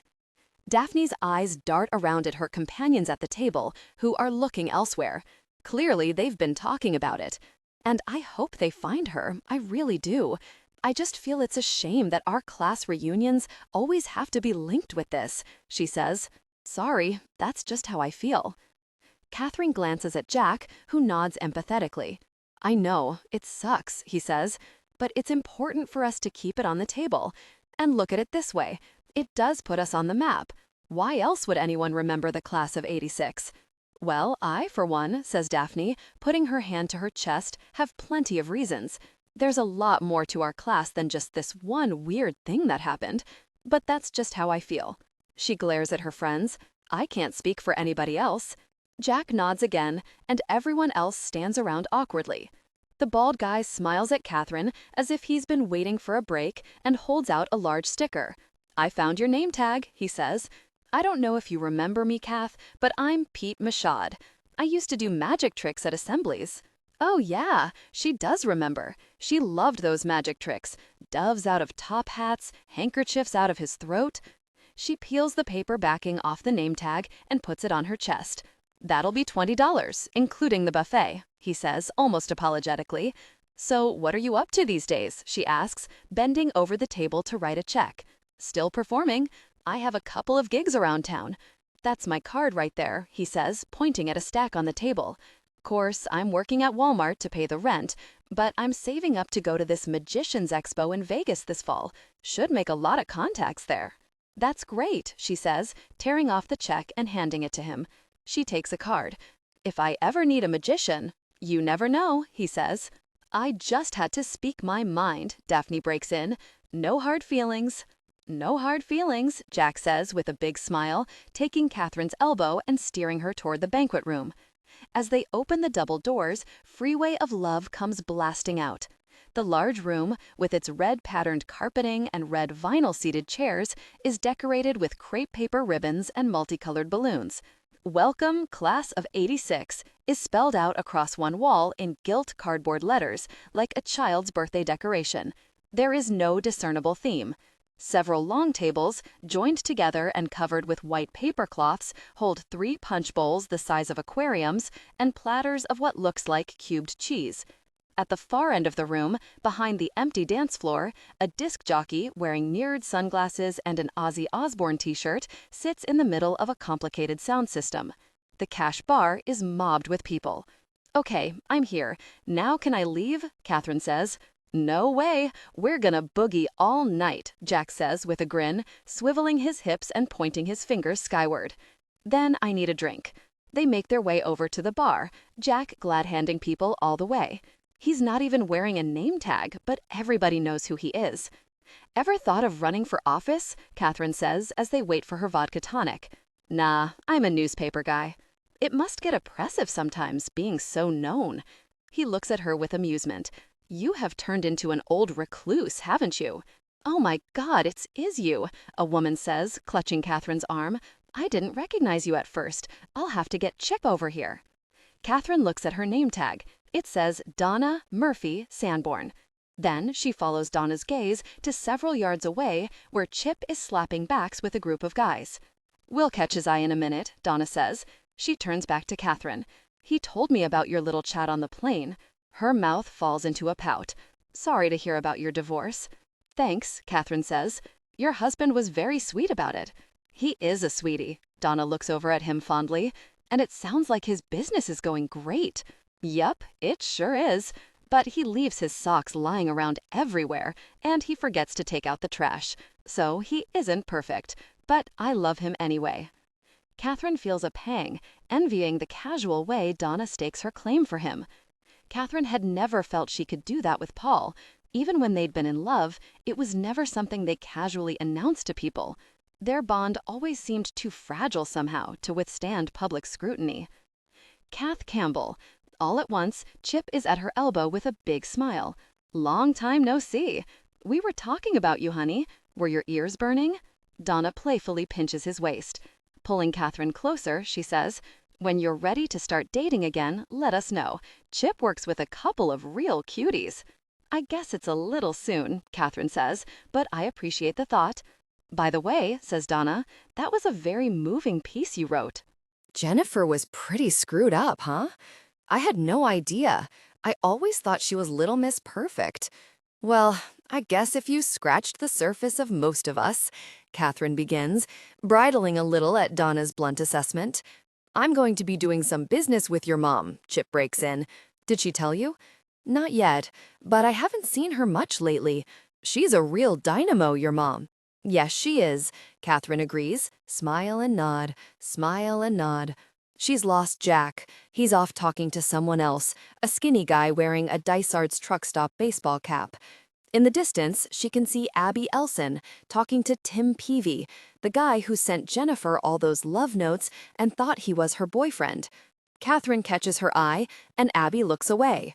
Over at the hors d'oeuvre table, Brian is impaling a piece of cheese on a toothpick, and Rachel's looking around for something edible. Will is nowhere to be seen. Daphne must have corralled him for table duty in the lobby. Well, what do you know, Kathryn Campbell? Someone says, tapping her on the arm, and she turns to find Matt Rosen, the poetry editor of Ramifications, smiling at her with exaggerated surprise. Though his hair is shorter and he seems to be taller, he's dressed exactly as he was in high school, down to the oversized glasses, blue striped button-down, and belt pulled one notch too tight. "Hi, Matt," she says warmly. She and Matt had spent hours together after school, laying out pages and editing copy, and she's immediately at ease with his sly, intimate manner. "I wouldn't have taken you for the marrying type," he says, grasping her hand with the ring on it. "I must not be," she says with a Feeling about something. I didn't know what. Now, I guess I do. She rinses her mug, puts it in the dishwasher. Ed Gaffney called about an hour ago. He called you? He's concerned about you. I am your mother, she adds, as if it's news. Kathryn sighs. She hadn't wanted her mother to hear about the tapes. Of course, she's worried now. Don't be naive, Kathryn, her mother says sharply, and don't play games. You could be in real danger. Shrugging this off is not going to work. Kathryn reaches for her mother's hand. I'm aware of that. Where were you last night? At Jack's. Raising her eyebrows, her mother leans forward, as if in slow motion. Clearly, this wasn't the answer she expected. Well, she says, I didn't mean to stay out all night. I fell asleep. Her mother nods, assessing the situation. So, what is this? She asks finally. Is this a relationship? Kathryn thinks of Jack's warm body next to her this morning, his arm curved around her hip, his breath hot on her neck. Stay, he whispered as she left. She takes a long sip of coffee. I don't know, she says. Squinting, her mother scrutinizes her face. You need to be careful, Kathryn. You need to look out for yourself. I thought you liked Jack, Mom. Not just Jack, all of it. Kathryn can detect fear in her mother's voice, and she feels a sudden protective rush. Nothing's going to happen to me, she says. This is Bander, for Pete's sake. Where 18-year-old girls vanish into thin air, her mother says. I've worried enough about you over the years. Don't give me good reason. I won't, Mom, I promise, Kathryn says. But they both know from years of experience that this promise is a formality, an understanding that Kathryn will do what she must and her mother won't have to know. I'll be back at midnight. I won't drive with anyone who's drinking. We're going to the movies. His parents are home. After her mother leaves to show some houses, Kathryn calls Rosie's office to leave a message asking for an appointment later in the week. To her surprise, Rosie answers the phone herself. She's in the office doing some paperwork, and though it's a Sunday, she offers to see Kathryn at 3. Her husband and son are at a baseball game, she tells Kathryn, so she has a little time to kill. Besides, I like keeping odd hours, she says. It makes this feel less like a job. When she gets to Rosie's office, slightly stuffy and sour-smelling in the heat of mid-afternoon, Kathryn realizes that she doesn't want to talk about the reunion or sleeping with Jack. She doesn't want to go into the tapes. What she really wants to talk about is her hair. You've become her, Hunter had said. And of course, though she hadn't done it consciously, he's exactly right. After all, isn't that what she always wanted? She distinctly remembers wishing she could jump inside Jennifer's skin and inhabit her body to see the world through those light blue eyes. In high school, Kathryn memorized the list of products that were lined up in the Pelletier's bathroom. Gee, your hair smells terrific. Dove soap, Vaseline intensive care lotion, Johnson's baby oil, all natural kiwi lip gloss, Cutex nail polish, and bought them for herself, as if using the same potions might transform her. Jennifer's jeans were faded to the perfect light blue. Her shirts hung from her shoulders in a smooth, silky drape. For a while, Kathryn believed that if she bought the same clothes, they'd have a similar effect, but she soon discovered that the magic was non-transferable. On Kathryn, those shirts were wrinkled and stained within minutes, and the jeans creased unattractively when she sat down. Even her laundry seemed to undergo a different process. Her shirts shrunk and faded, buttons disappeared, her jeans never achieved that soft, sexy blue. So now, all these years later, Kathryn has gone and dyed her hair blonde, Swedish blonde, Jennifer blonde, just in time for her 10-year high school reunion, where Jennifer would not be. And maybe part of her is trying to replicate Jennifer, and part of her is trying to usurp her. Because even in her absence, especially in her absence, Jennifer's life has had more of an impact on the people around her than Kathryn's probably ever will. If this were a Bette Davis movie, Kathryn muses, it would probably turn out that she was the villain, the supposed best friend who got rid of her more beautiful and charismatic rival. I don't know, Rosie says. Let's consider a different scenario. Maybe by looking like Jennifer, by, in a sense, becoming her, you're trying to find your way into the mystery. Maybe in order to find her, you have to get as close to her as you can.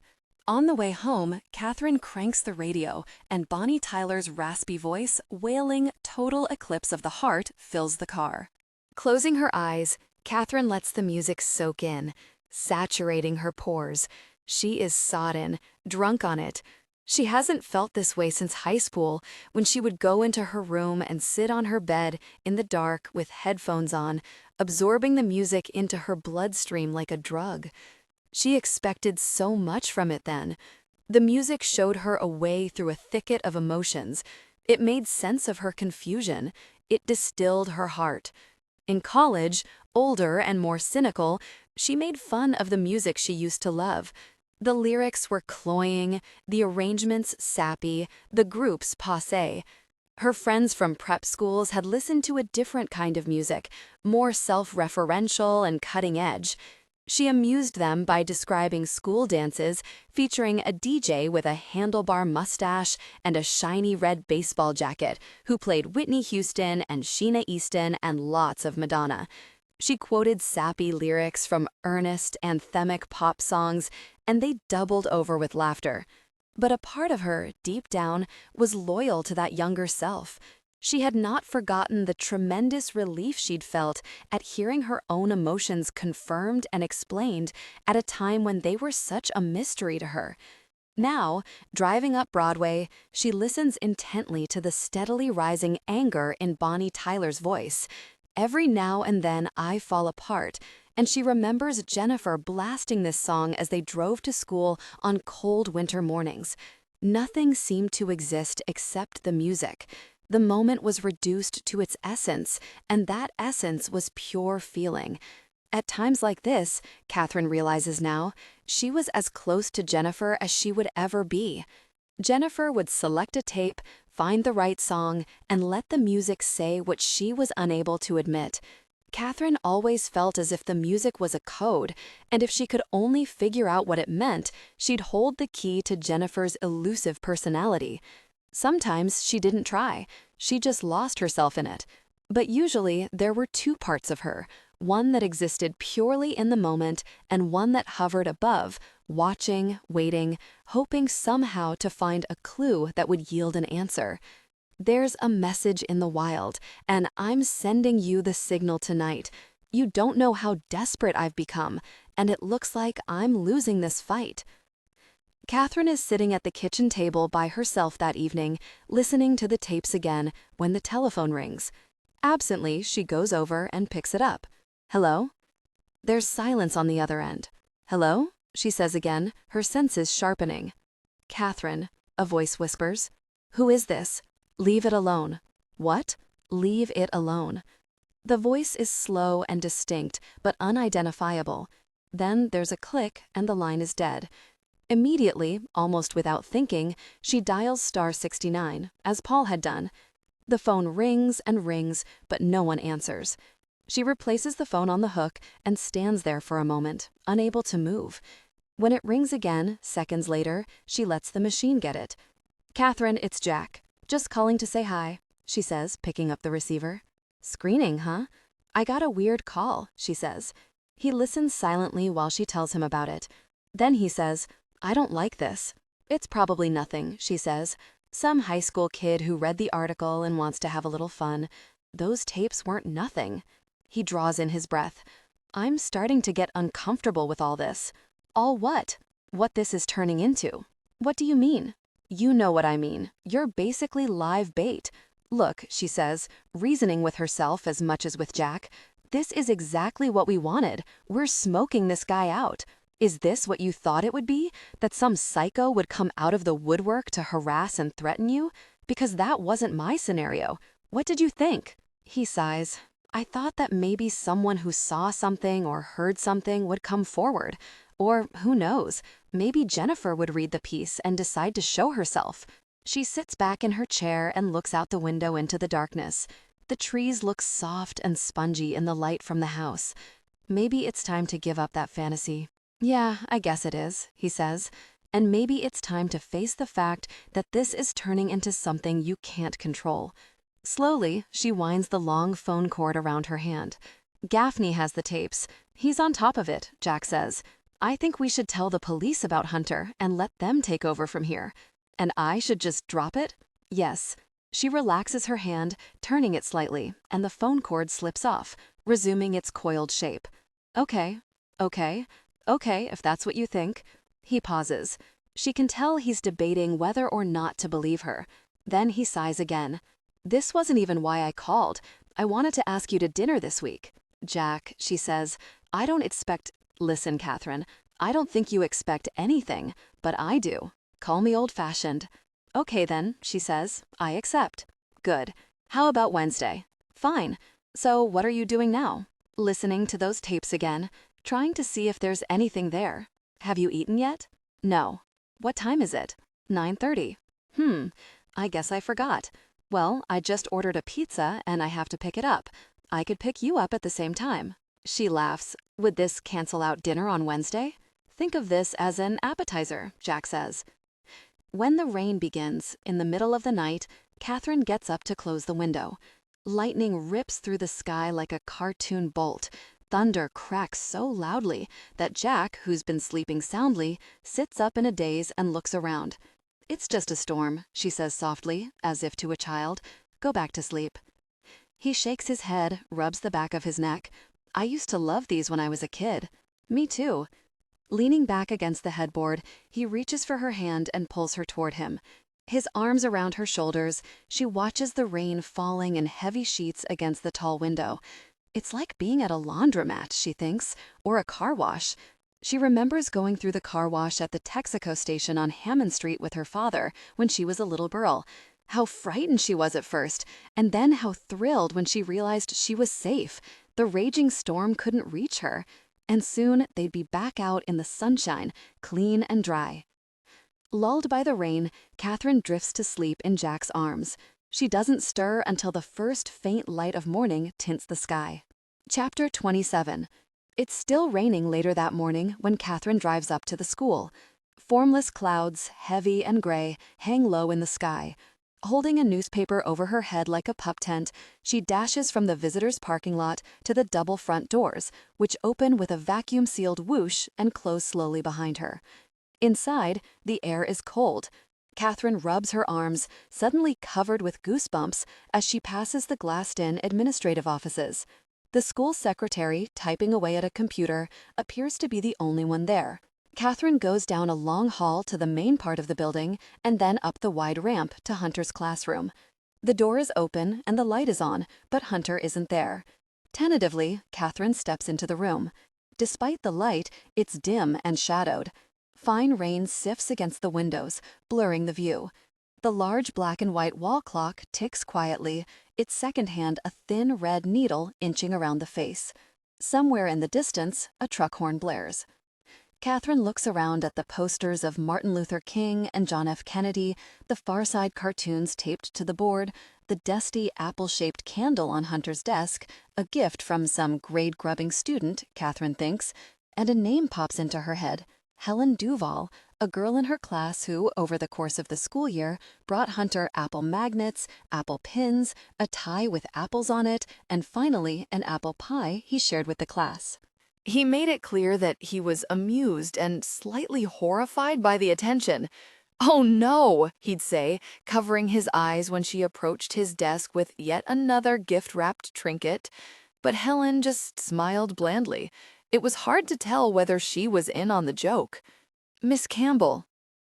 Kathryn turns around as Hunter is shutting the door behind him.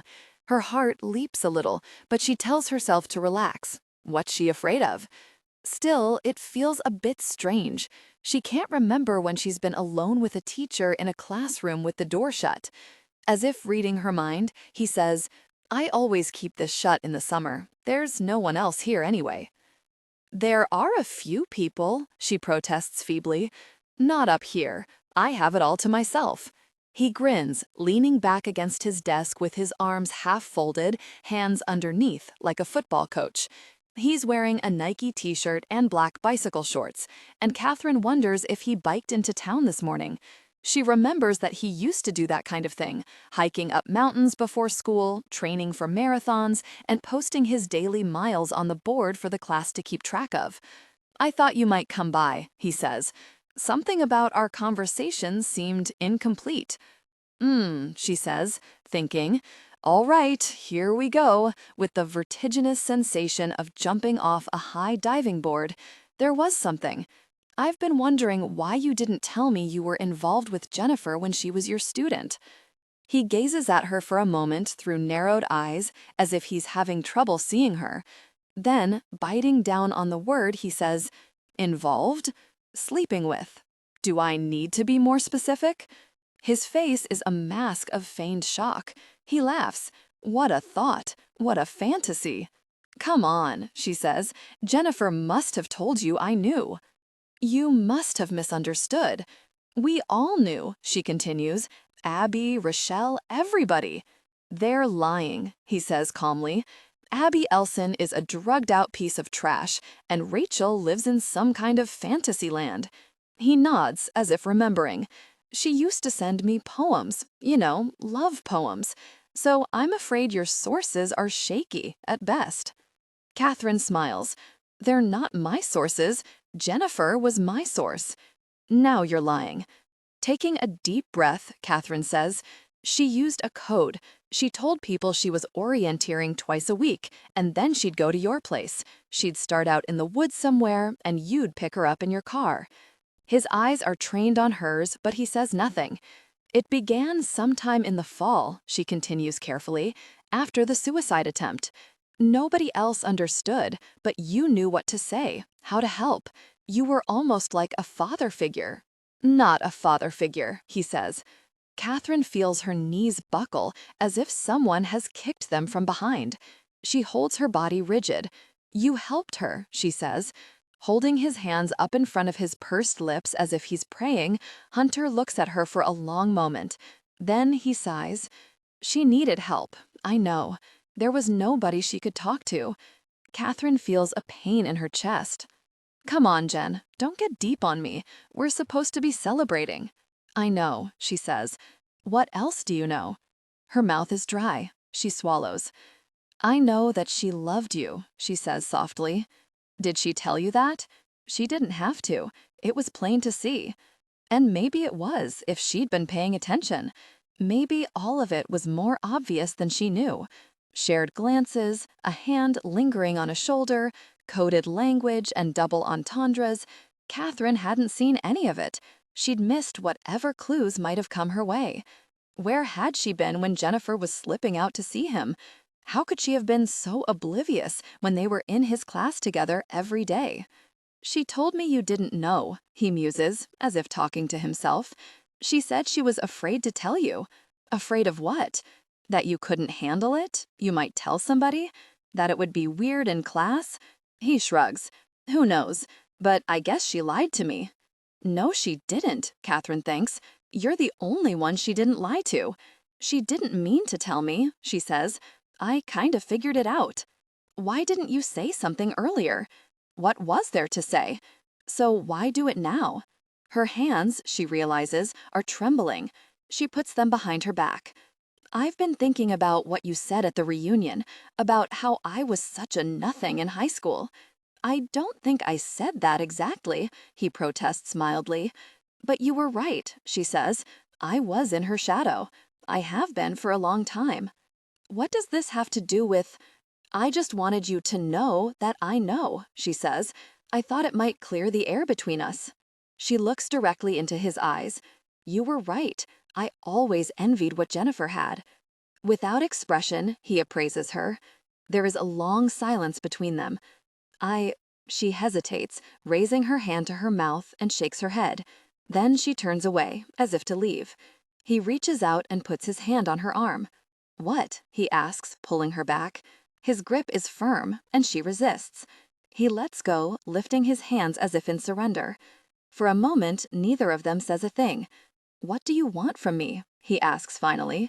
She looks at him steadily, calmly, though her heart is racing. I want to know you.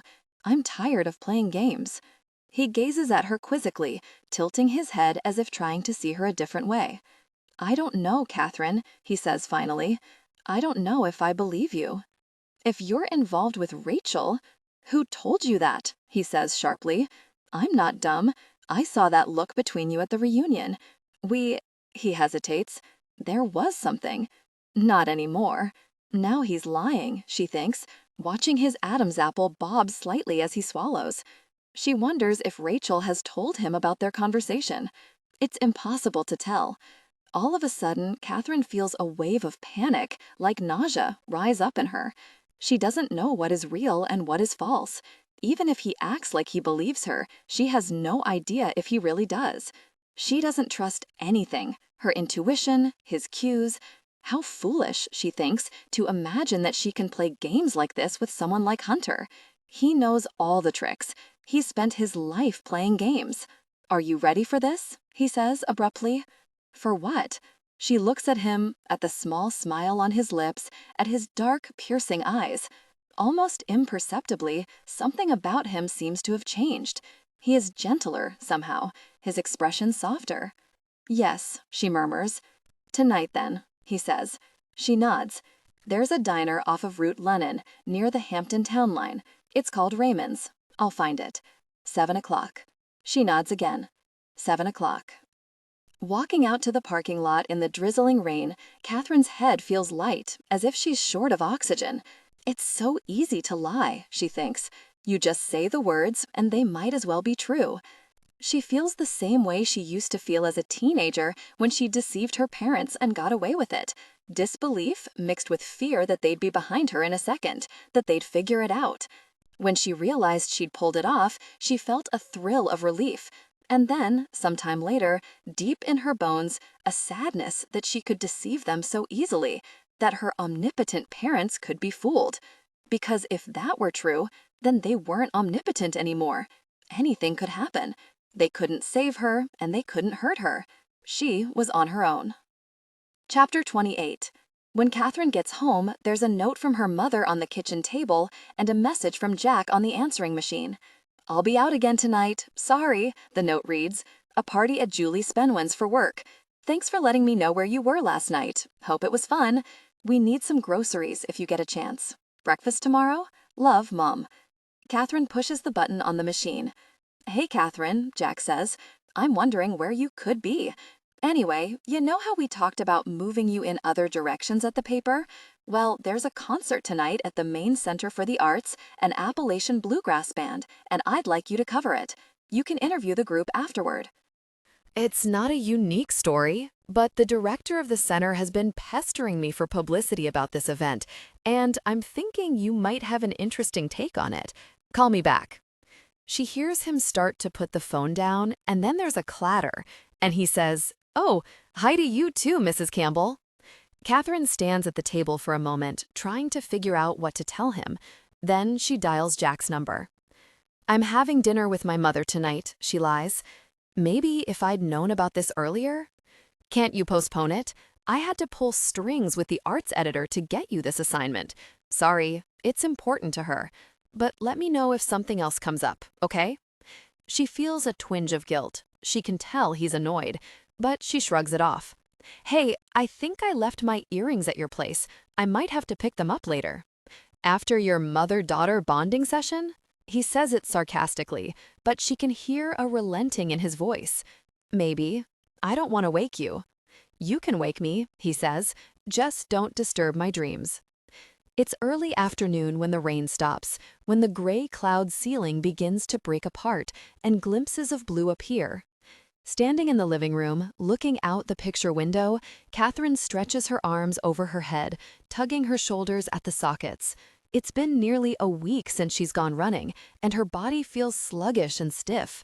She finds her running shorts in the dryer and an old cotton t-shirt of her mother's, Fun Run of '91, hanging on the line, and she slips them on quickly, inhaling her mother's floral perfume and a whiff of Tide detergent as she pulls the t-shirt over her head. Her mother doesn't actually like to go running. Kathryn suspects the t-shirt is for show, or some old boyfriend's, or maybe both. She starts out slowly, her feet squishing down the street. A block away, on Center Street, she can hear cars shushing by, but Taft Street is eerily quiet. On Montgomery, she takes a left, past the older houses with peeling paint, the broad expanse of park made lush by the rain, past the newer houses of brick and siding that cluster together in a secluded inlet, and makes her way toward the Kendiskag. It's been years since she's been to the spot by the river where the five of them sat around the fire that night, watching Jennifer walk out into the darkness. For a while after it happened, Kathryn had taken comfort in returning there, as if Jennifer might somehow be present, as if Kathryn might be close to her that way. But when the search parties dwindled and the investigation slowed, the place became a painful reminder of what they didn't do. "I'll be fine," she'd said, and they believed her. They didn't stop her. They let her slip away. Thinking back now, Kathryn can see how much she wanted to take at face value what Jennifer had told her, as if her words, even when spoken without conviction, were some kind of promise. Why had she been so eager to accept that Jennifer was fine, when every indication was that she wasn't? Why had she been so unwilling to read between the lines?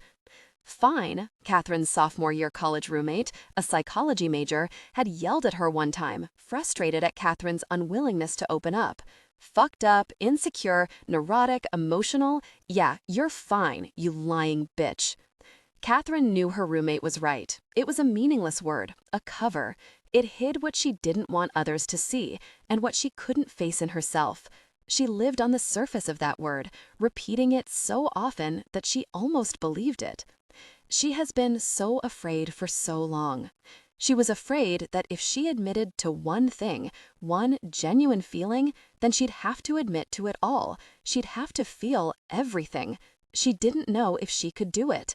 She was afraid that she wouldn't be able to hold things together if they started to fall apart, that she would be unable to contain the chaos. Jennifer was right to keep things from her, her sadness, her neediness, her relationship with Hunter. Because what would Kathryn have done if she'd known? The rain has started up again. It falls lightly on her face, her neck, her arms. It gets in her eyes and mixes with her tears, making the road ahead a blur. She's glad to be crying, glad for the rain. It feels like both punishment and absolution. All the tears she never shed, the pain she wouldn't let herself feel, the relief at admitting her own complicity. She may not be responsible for Jennifer's disappearance, but she is responsible for ignoring Jennifer's unhappiness, for refusing to face the fact that she might have been in trouble. She is accountable for that. The Kendiskag is swollen with the rain, its banks muddy and sodden. Avoiding the soupy trails, Kathryn runs on the slope of matted grasses, which are slick and squeaky underfoot. She feels almost drunk, or on some drug that makes things appear off-kilter and unbalanced. trees seem to be falling toward her, their leaves and branches heavy with rain. The site, when she reaches it, is barren and nondescript. She stands for a moment, breathing heavily, trying to get her bearings. To the left is the spot where they parked their cars. To the right, where there used to be a clearing, brambles and weeds have grown up. She had expected to be overwhelmed, to feel immensely sad, but instead, she feels nothing. It's just a place. She runs along the edge of the long dirt road, leading back to the main road that parallels the river. At the fork, she bears left, her feet slapping the pavement, following the route Jennifer took that night. In the 10 years since, much has happened on this stretch of road. New developments have sprung up, streets have been paved, trees cleared, but somehow it still feels secluded. The infusion of people and activity seems less to have transformed the wilderness than to have been absorbed by it. After a mile or so, she comes to the intersection of Griffin Road, the place where Jennifer's gum wrapper was found and where the police dogs lost her scent. Kathryn stops and looks up and down the road. A logging truck rumbles by, its wheels sizzling in the rain. Several cars pass, and then a small black pickup heading north slows and comes to a stop in front of her with the motor running. The passenger side window scrolls down. "Are you all right? Need a ride?" a young woman shouts, leaning toward her across the seat. She's wearing a floppy straw hat and tortoiseshell glasses. Sodden bags of mulch are piled in the truck bed. "No thanks," Kathryn says. "I'm in the middle of a run." "In this weather?" The woman screws up her face. "I'm almost home, but thanks anyway." "Okay, whatever you say." She waves and starts to close the window. "Wait," Kathryn says. "Where are you going?" She shrugs. "I could drop you anywhere." "No, I mean, where are you headed? What's up that way?" "Oh." She looks out the windshield. "I live about 8 miles from here, on Mud Pond. There's not much else but fish and bears up there. You anywhere near Pushhow?" "Sure. Is that where you want to go?" "No, I just wondered." Kathryn smiles and steps back, waving goodbye. Standing in the rain, she watches the pickup pull away, its red taillights glowing smaller until they vanish over a rise. She tilts her head up and closes her eyes, feeling the soft raindrops on her eyelids, tasting their metallic sweetness on her tongue. Then she turns around and heads for home. Chapter 29. Hunter is sitting on a round stool at the counter with his back to the door when Kathryn gets to the diner that night, a few minutes late. He's drinking coffee and talking in a low voice to the waitress, who's leaning against the ice cream cooler and laughing in a familiar way, as if she knows him. Kathryn takes the stool beside him. He doesn't look up. "I was beginning to wonder if you'd show," he says. She slips off her jacket, puts it on the empty seat beside her, taps her wet umbrella on the floor, and lays it at her feet. "I said I would." He laughs. "I don't take much stock in what people say." The waitress raises her eyebrows at him and slides a laminated menu toward Kathryn. "Coffee? Do you have tea?" "Lipton." "Okay." Turning to the shelf behind her, the waitress opens a box. Kathryn looks around. The diner is tattered but comfortable, with blue vinyl booths and framed car ads from old Life magazines. Edsels, Fords, Chevys, Coupe de Villes. 2 60-ish men in flannel shirts are sitting at a booth in the back playing cards. At another booth, an elderly woman with her hair in a net is daubing her face with powder and peering in a small compact mirror. Runaround Sue is playing on the jukebox. "I never even knew this place existed," Kathryn says. "It's a local hangout. I grew up in this town." He laughs again. "You're not a local." The waitress sets a cup of hot water in front of Kathryn, a tea bag in an envelope on the saucer. Then she refills Hunter's coffee and moves away. "You know each other?" Kathryn says quietly, glancing at the waitress. "I've spent some time in this place. She likes you." "I like her too," he says evenly. "Are you dating her?" "No." "Are you involved with her?" He turns and looks at Kathryn. "You ask a lot of questions." She tears open the envelope and pulls out the tea bag, then drops it in her cup. "I'm curious about you. What makes you think I'm going to give you a straight answer?" "I don't," she thinks, but she says, "Why wouldn't you?" She looks in his eyes, at the blackness of his pupils. He takes a long sip of coffee. "Everybody holds something back. You could refuse to answer. You don't have to lie." She pauses, then presses forward. Then again, I guess refusing to answer is basically a tacit admission. Not necessarily. Sometimes things are complicated. Not everything can be explained with a yes or no. I'm not talking about yes or no. I'm talking about articulating the complications. He purses his lips. All right, he says, shifting tack. How about you? Aren't there things you'd rather not talk about? Lifting the tea bag out of her cup, she shakes it slightly and puts it on her saucer. Not really. She raises the cup to her mouth, looking at him over the rim. Ask me anything. He smiles at the challenge. Why did Paul leave you? She sloshes the cup against her lip, burning her tongue. He didn't leave me. I left him. Why did he make you leave him? She smiles slightly. I don't know. You're lying. Because I wasn't. I couldn't engage. She puts down the cup. He wanted more. I can't blame him. But you do blame him. He's goading her. She furrows her brow, annoyed, trying not to show it. The small clock above the pastry case says 7:17 p.m. Now it's your turn, she says. Why did you put that envelope in my car? What? The tape? The photograph? I don't know what you're talking about, he says. The message on my machine? Shaking his head, he says, you may have a secret admirer, but it isn't me. These weren't love notes. Ah, he says, as if he understands. Why would somebody try to scare me? Why do you think? I assume it's to stop me from asking questions. He shrugs. You shouldn't assume. Why not?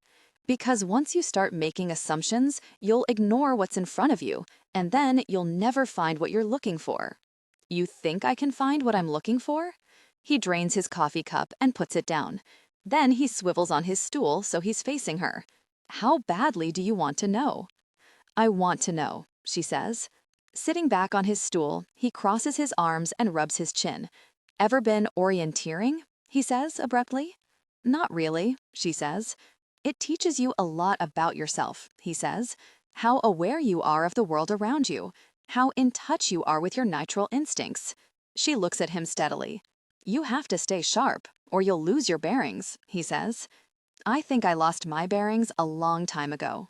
He smiles, a faint, ironic smile, and says, you can follow the signs if you know how to look. I'm not sure I do. I'm not sure you do either. What are we talking about here? Kathryn asks in a level voice. He reaches up and touches her face, running 2 fingers beside Hunter's black Jeep and gets out with her bag, experiencing the slight vertigo one can feel after an arduous journey to an unfamiliar place. She leans against her car for a moment to steady herself. You made it. Hunter is standing by the door to the cabin. He's wearing a faded green t-shirt, khaki shorts, and tan hiking boots. Kathryn is struck again by how young he seems, out of his teaching uniform of starched shirts and ties and pressed pants. He looks like anyone she knows, any of her friends from graduate school. I can't imagine what it's like to get out of here in the winter, she says. How you make it to school every day. It's not bad. You just need 4-wheel drive and a shovel. He smiles, and she smiles back. He seems different, somehow, more relaxed. It makes her feel more relaxed, too. Come on, I'll show you around, he says. She follows him to the front of the cabin, which is surprisingly modern, a wall of glass opening onto a broad, high deck. I'm facing south, so I get the sunrise and the sunset, he says. I designed it so I'd be able to see both. This is not what I expected, she says. I used to live in a little shack on this same spot with a wood stove and no phone, but I got sick of roughing it. He laughs. That's my dirty little secret, I guess. I like a good hot shower now and then. I won't tell. I knew I could trust you. Leading her up the steps and through the sliding glass doors into a big, sunny room with a high ceiling and exposed beams, he explains how he cut trees on his own property to build the cabin, selecting them carefully so there wouldn't be a gap in the woods. Kathryn looks around at the simple furnishings: 2 Adirondack chairs, a Danish modern off-white couch, a wrought iron lamp with a parchment shade, a coffee table fashioned from a tree trunk, Bose speakers, an old black rotary phone. Low built-in bookshelves line the walls. Interspersed among the rows of books are pieces of handcrafted pottery, old clocks, and some scattered Americana, an old Coke bottle, a handmade doll, a worn wooden shoe form. You have good taste, she murmurs. Surprised? He says, an amused lilt in his voice. She walks through the living room, setting her bag on the couch, and peers into the immaculate modern kitchen at the far end. I was envisioning a few deer heads on the wall, maybe a varnished fish. Wandering over to the fireplace, she scans the framed snapshots on the mantel. There's a close-up of a lily, a long shot of a woodpile, a mountain stream. "You don't have any personal photos," she remarks. "No," he says, "I don't see much point." "Why not?" He pauses before answering, a small reprimand for her nosiness. "My mother is unstable, and my father died when I was young." Like Jennifer, she thinks. "Do you have any siblings?" "Yes." "Where are they?" He shrugs. "It's not so much where they are as who they are. I have nothing in common with them." "Have they ever been here?" "No." "Has anyone ever been here?" She smiles to show that she's kidding, but he takes the question seriously. "I'm not a total recluse, but I'm also not afraid of being alone." "What about you, Kathryn?" he asks abruptly. "How do you feel about being alone?" She walks over to the wall of glass overlooking the water. Outside, the colors seem artificially heightened, like a colorized movie. A robin's egg blue sky, a navy blue lake, emerald green trees. "I used to hate it," she says. "What changed?" "I changed." "Ah," he says, "back to our old debate about whether people change. I guess we have a fundamental difference." "You don't think you've changed at all in the past 10 years?" she asks, turning back to look at him. He shakes his head. "People learn to tolerate things or hide things. Our essential natures stay the same." "So if you met Jennifer today," she begins. "Whoa," he says, stepping back. "Where did that come from?" "I just wondered," she says quickly, her eyes innocently wide, as if the question had randomly occurred to her. "Why?" "I wondered if she's your type." He studies her face as if trying to figure out how it works. "Not that she's a type," she adds, "but if she came back, Kathryn—" "She's dead," he says bluntly. She blinks. How do you know?" "Everybody knows." "What do you mean?" He rolls his eyes. "Come on, the girl vanished 10 years ago and hasn't been spotted since. What did you think she ran off to be a movie star?" "But there's no proof." "What proof do you need? At some point, you just have to accept the empirical evidence." Taking a deep breath, she says, "Okay then, what happened to her?" He shrugs. "Oh, everybody has a theory, don't they?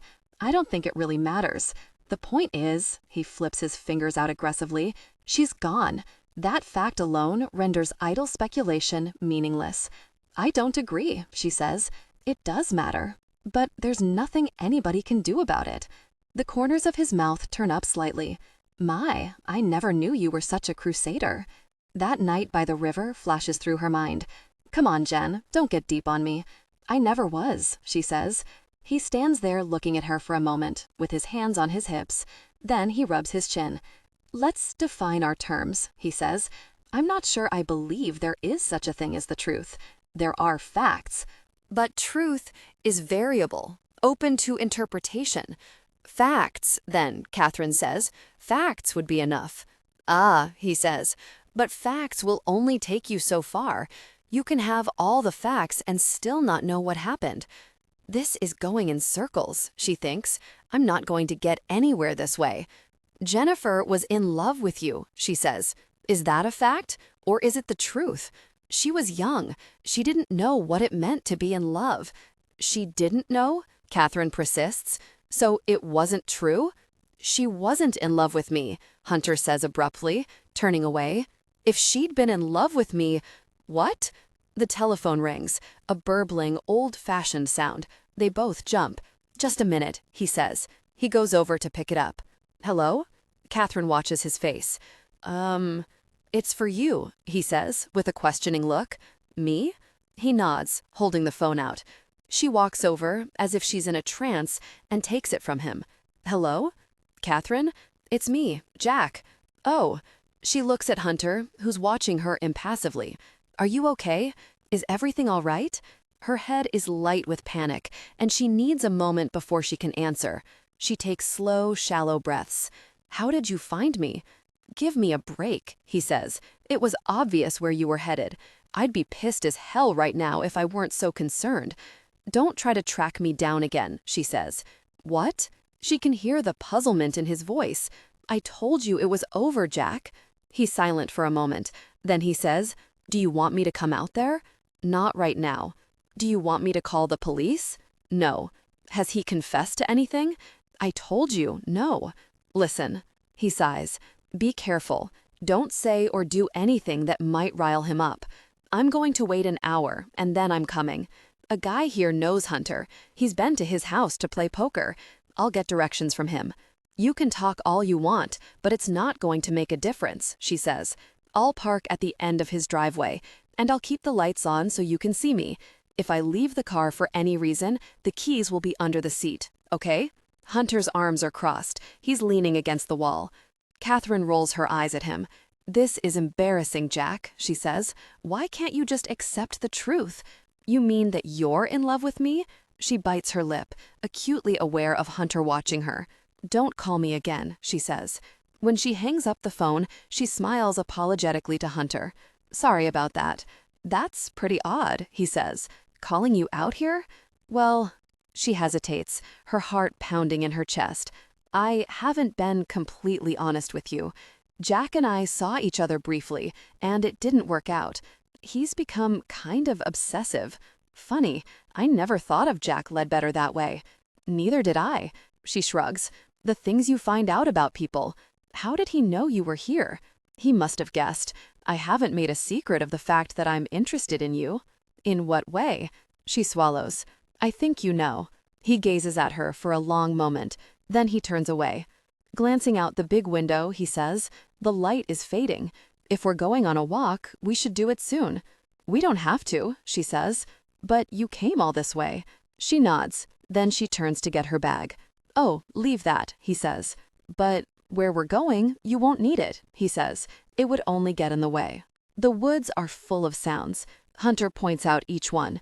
The call of the whippoorwill, the pecking cuckoo, the low buzz of mosquitoes, the lapping of the water on the shore, the occasional rumble of a truck or car in the distance.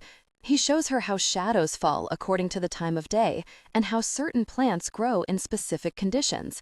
He demonstrates how to move like a deer through the forest with a soft, sure step, how to move like sunlight, cloaking yourself in shadow. She follows him silently, nodding now and then to show she's listening. She had thought she'd be scared to be alone with him like this, but she isn't. Instead, she's remembering what a good teacher he was, how patiently he explained things in class, always checking with the students as he drew diagrams on the board to make sure they understood. He turned social studies into Trivial Pursuit. He delineated the structure of government with a dominoes game. "Look," he's saying, "here, this is what I call a desire line.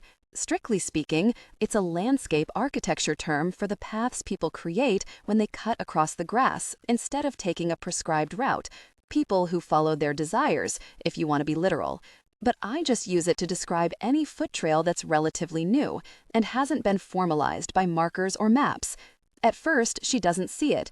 She has to let her eyes adjust before she can discern the faint path of broken twigs and matted leaves. He bends to run his finger through a bald patch of dirt. If you're lost, you can follow this line to safety. It will take you somewhere someone else has been. This must be yours, she says. He nods. Where does it go? Straightening up, he says. Why don't you find out? He steps back and lifts his hand. Aren't you going to lead the way? I know the way, he says. This is your adventure.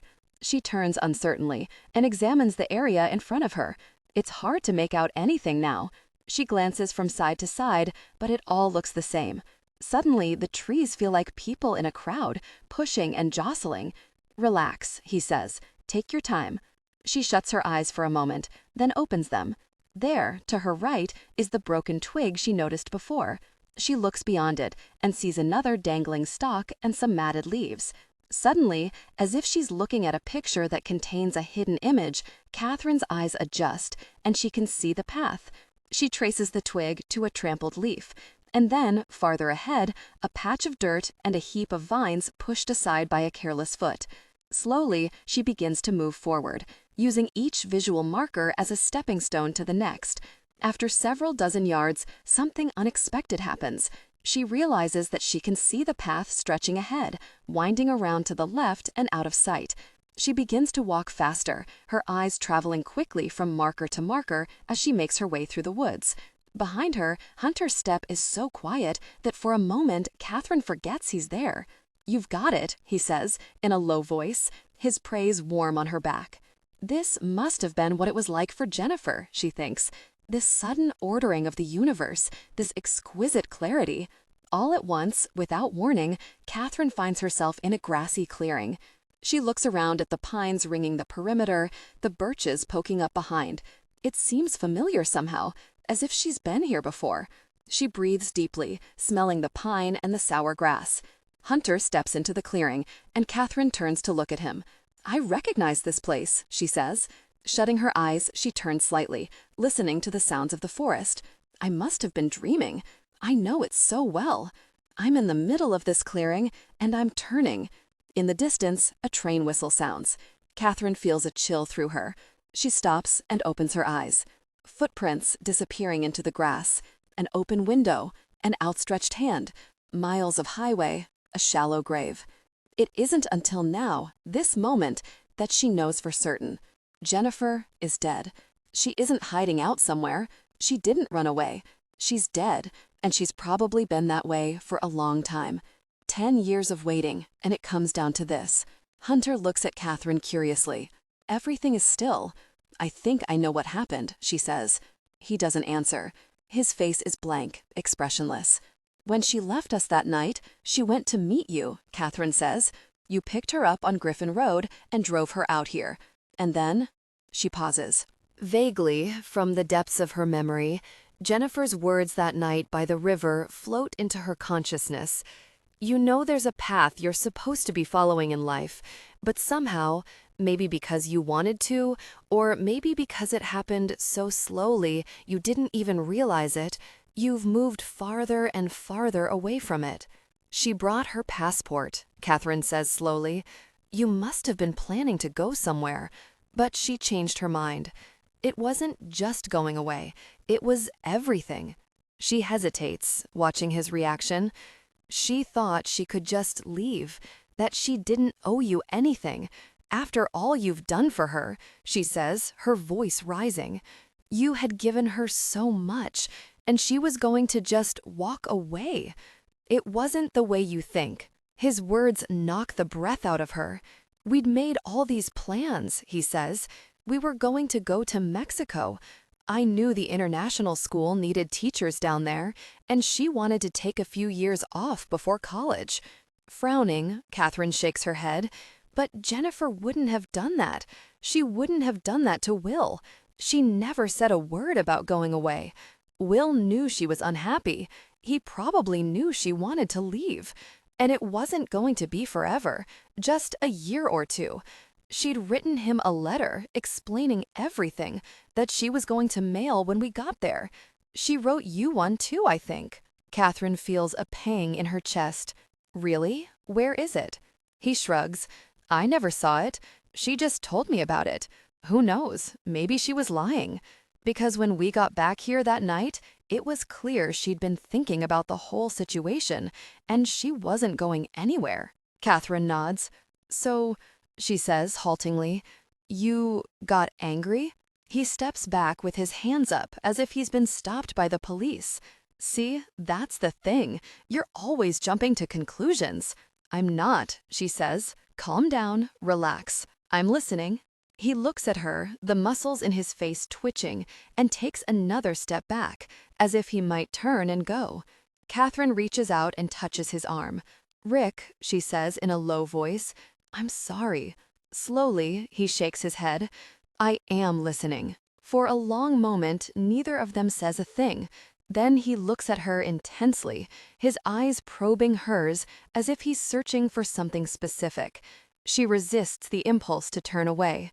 I just don't know, he murmurs. Yes, you do. She pauses, trying to form the right words. Remember how you said that Jennifer had an internal compass? That no matter how lost she was, she could always find a way out? Well, you have that. You know. He lifts his hand and she recoils slightly, then steadies herself, hoping he didn't notice. Running his fingers through his thick, dark hair, he sighs loudly. I don't want you to interrupt. Okay, I mean it. She nods. He takes a deep breath. We did get into an argument, he says carefully. She'd been drinking, we both had. Anyway, she took off. She ran out into the woods, and I followed her. It was pitch dark, and she was crashing through the trees, and I was just trying to get her to slow down. All I wanted to do was talk to her, reason with her, but she was beyond that. He looks off into the distance, as if he's trying to remember how it happened. It was like she was running from everything. Everything she was afraid of, everything she couldn't control. There was no reasoning with her. She just lost it. I didn't know about the asthma, he continues. I mean, I knew about it. She'd mentioned it before, but I didn't know how serious it was. If I'd known what could happen, I never would have let her go. Because when I finally got to her, she was having a full-blown asthma attack. She didn't have an inhaler, and I had no idea what to get her out of here. Get her out of here, Kathryn breaks in. She can't help it. It wasn't that easy, he says. She was gasping like a fish, and we were in the middle of the woods. It was so sudden. By the time I got her out, it would have been too late. She was dying, for God's sake. Of an asthma attack? Kathryn says sharply. That's absurd. I couldn't believe it either, he says. So what you're saying is, you just let her die? No, there was nothing I could do. Well then, why didn't you tell someone what happened? I almost did. I thought about it long and hard. But in the end, I just didn't see the point. He sighs, looking from side to side as if the trees might back him up. She was my student, he says. It didn't look good. I would have been blamed for it when it wasn't my fault. They would have been able to tell if it was asthma, Kathryn says. Not necessarily. And even if they could, even if they proved it had nothing to do with me, I'd still have been implicated. It would have ruined my life. Ruined your life, she echoes, the cool neutrality she's aiming for undermined by a hostile edge. Listen, Kathryn, his voice is brittle and cold. Nothing I could do was going to bring her back. Why should I pay the price for something I didn't do? Didn't you care about the fact that all of us were going crazy looking for her? Jennifer's family spent months trying to find her. People's lives were torn apart.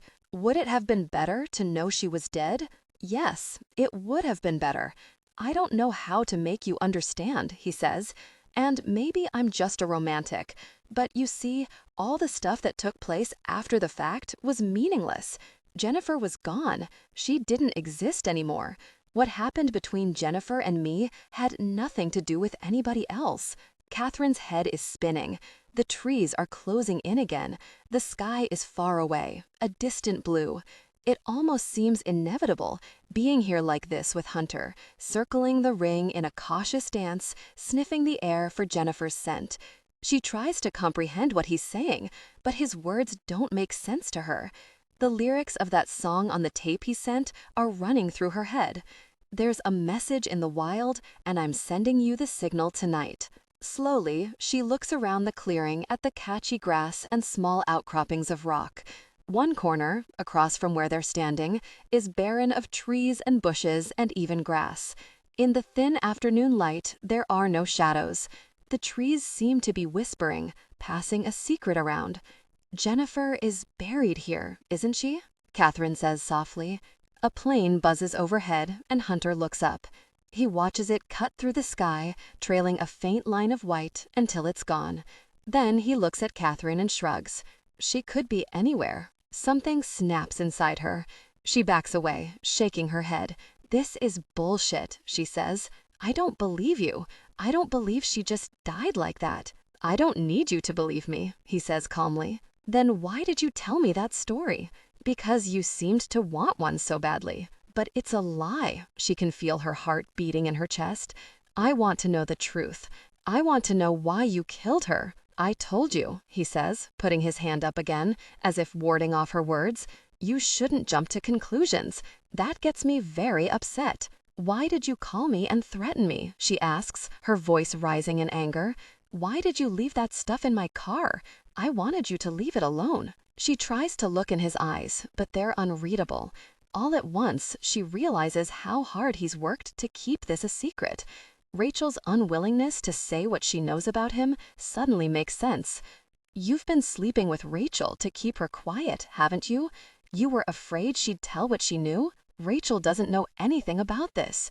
But she knows about you and Jennifer. She knows enough for it to be a problem. You shouldn't do this, he says, his voice laced with warning. What are you going to do? Make me disappear?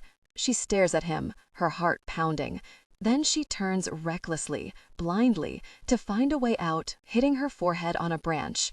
The leaves in front of her are a blur of green. She breaks into a run, moving forward without sense, tearing through brambles and stumbling over bushes, the sound of her feet pounding in her ears. All she knows is that the sun is to her left, sliding down the late afternoon sky, and the cabin, and possibly Jack's car, are ahead of her in the distance. Her legs are strong. When she finds her gate, she feels like a deer, slipping between trees and dodging branches with instinctive ease. Hunter is behind her. She can hear his footsteps amplified in the quiet, thudding through the underbrush. He knows this forest. He will catch her if she slows, so she picks up the pace, working her way into the densest area she can see. Suddenly, she stumbles. She feels her foot give way and then splay to the side, and she sprawls forward, her legs stuck at an awkward angle in a rut of vines. She lands hard on the rocky ground. For a moment, she just sits there, breathing hard. Struggling to stand, she puts weight on her foot, but pain shoots up her leg, making her head swim. She leans back against a birch, gripping her ankle.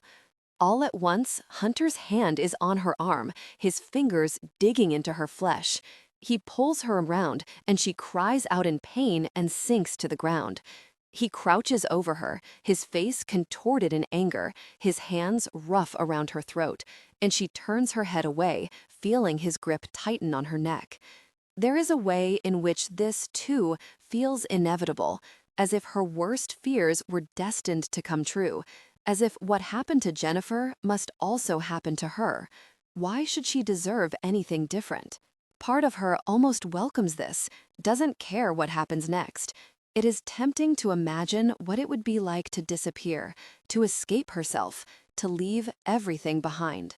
She looks up at the web of branches under a canopy of leaves, the flitting birds and specks of blue in the distance, and then turns her head against the pressure of his hands to look Hunter in the eye.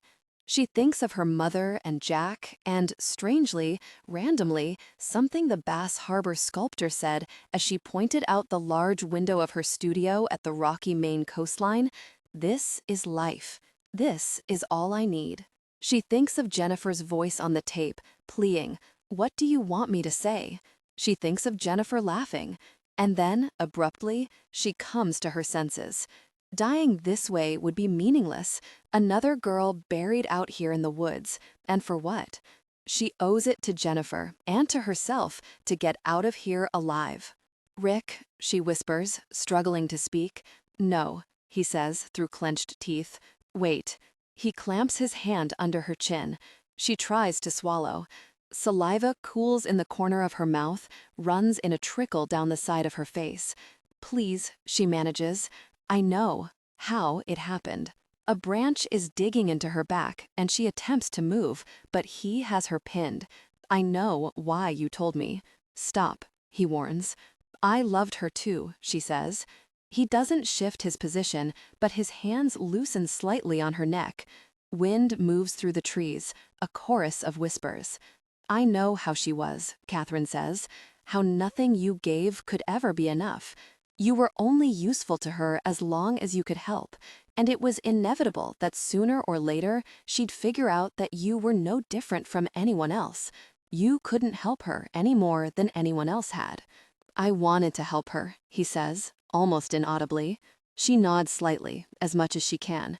"You know too much. I never meant to tell." Kathryn shakes her head. She wanted to disappear. Deuced, transmitted, downloaded, decompiled, reverse engineered, or stored in or introduced into any information storage and retrieval system in any form or by any means, whether electronic or mechanical, now known or hereafter invented, without the express written permission of HarperCollins eBooks, EPUB edition, October 2010, ISBN. ISBN 978-0-62-02082-6, Library of Congress Cataloging and Publication Data. Klein, Christina Baker, 1964. Desire Lines, a novel, Christina Baker Klein. First ed. P.cm. ISBN 0-688-1510-7, ALC paper, I. Title: PS 3561-L478-D4 1999 98-1950. CIP. First edition. 1, 2, 3, 4, 5, 6, 7, 8, 9, 10. www.williammorrow.com. About the publisher. Australia, HarperCollins Publishers Australia, PTLD, 25 Ryde Road, P.O. Box 321, Pymble, NSW 2073, Australia. http www.harpercollinsebooks.com. Canada, HarperCollins Canada, 2 Bloor Street East, 20th floor, Toronto, ON, M4W18, Canada. http www.harpercollinsebooks.ca. New Zealand, HarperCollins Publishers New Zealand Limited, P.O. Box 1, Auckland, New Zealand. http www.harpercollinsebooks.ca. United Kingdom, HarperCollins Publishers Limited, 77 to 85 Fulham Palace Road, London, W6 8JB, UK. http www.harpercollinsebooks.com.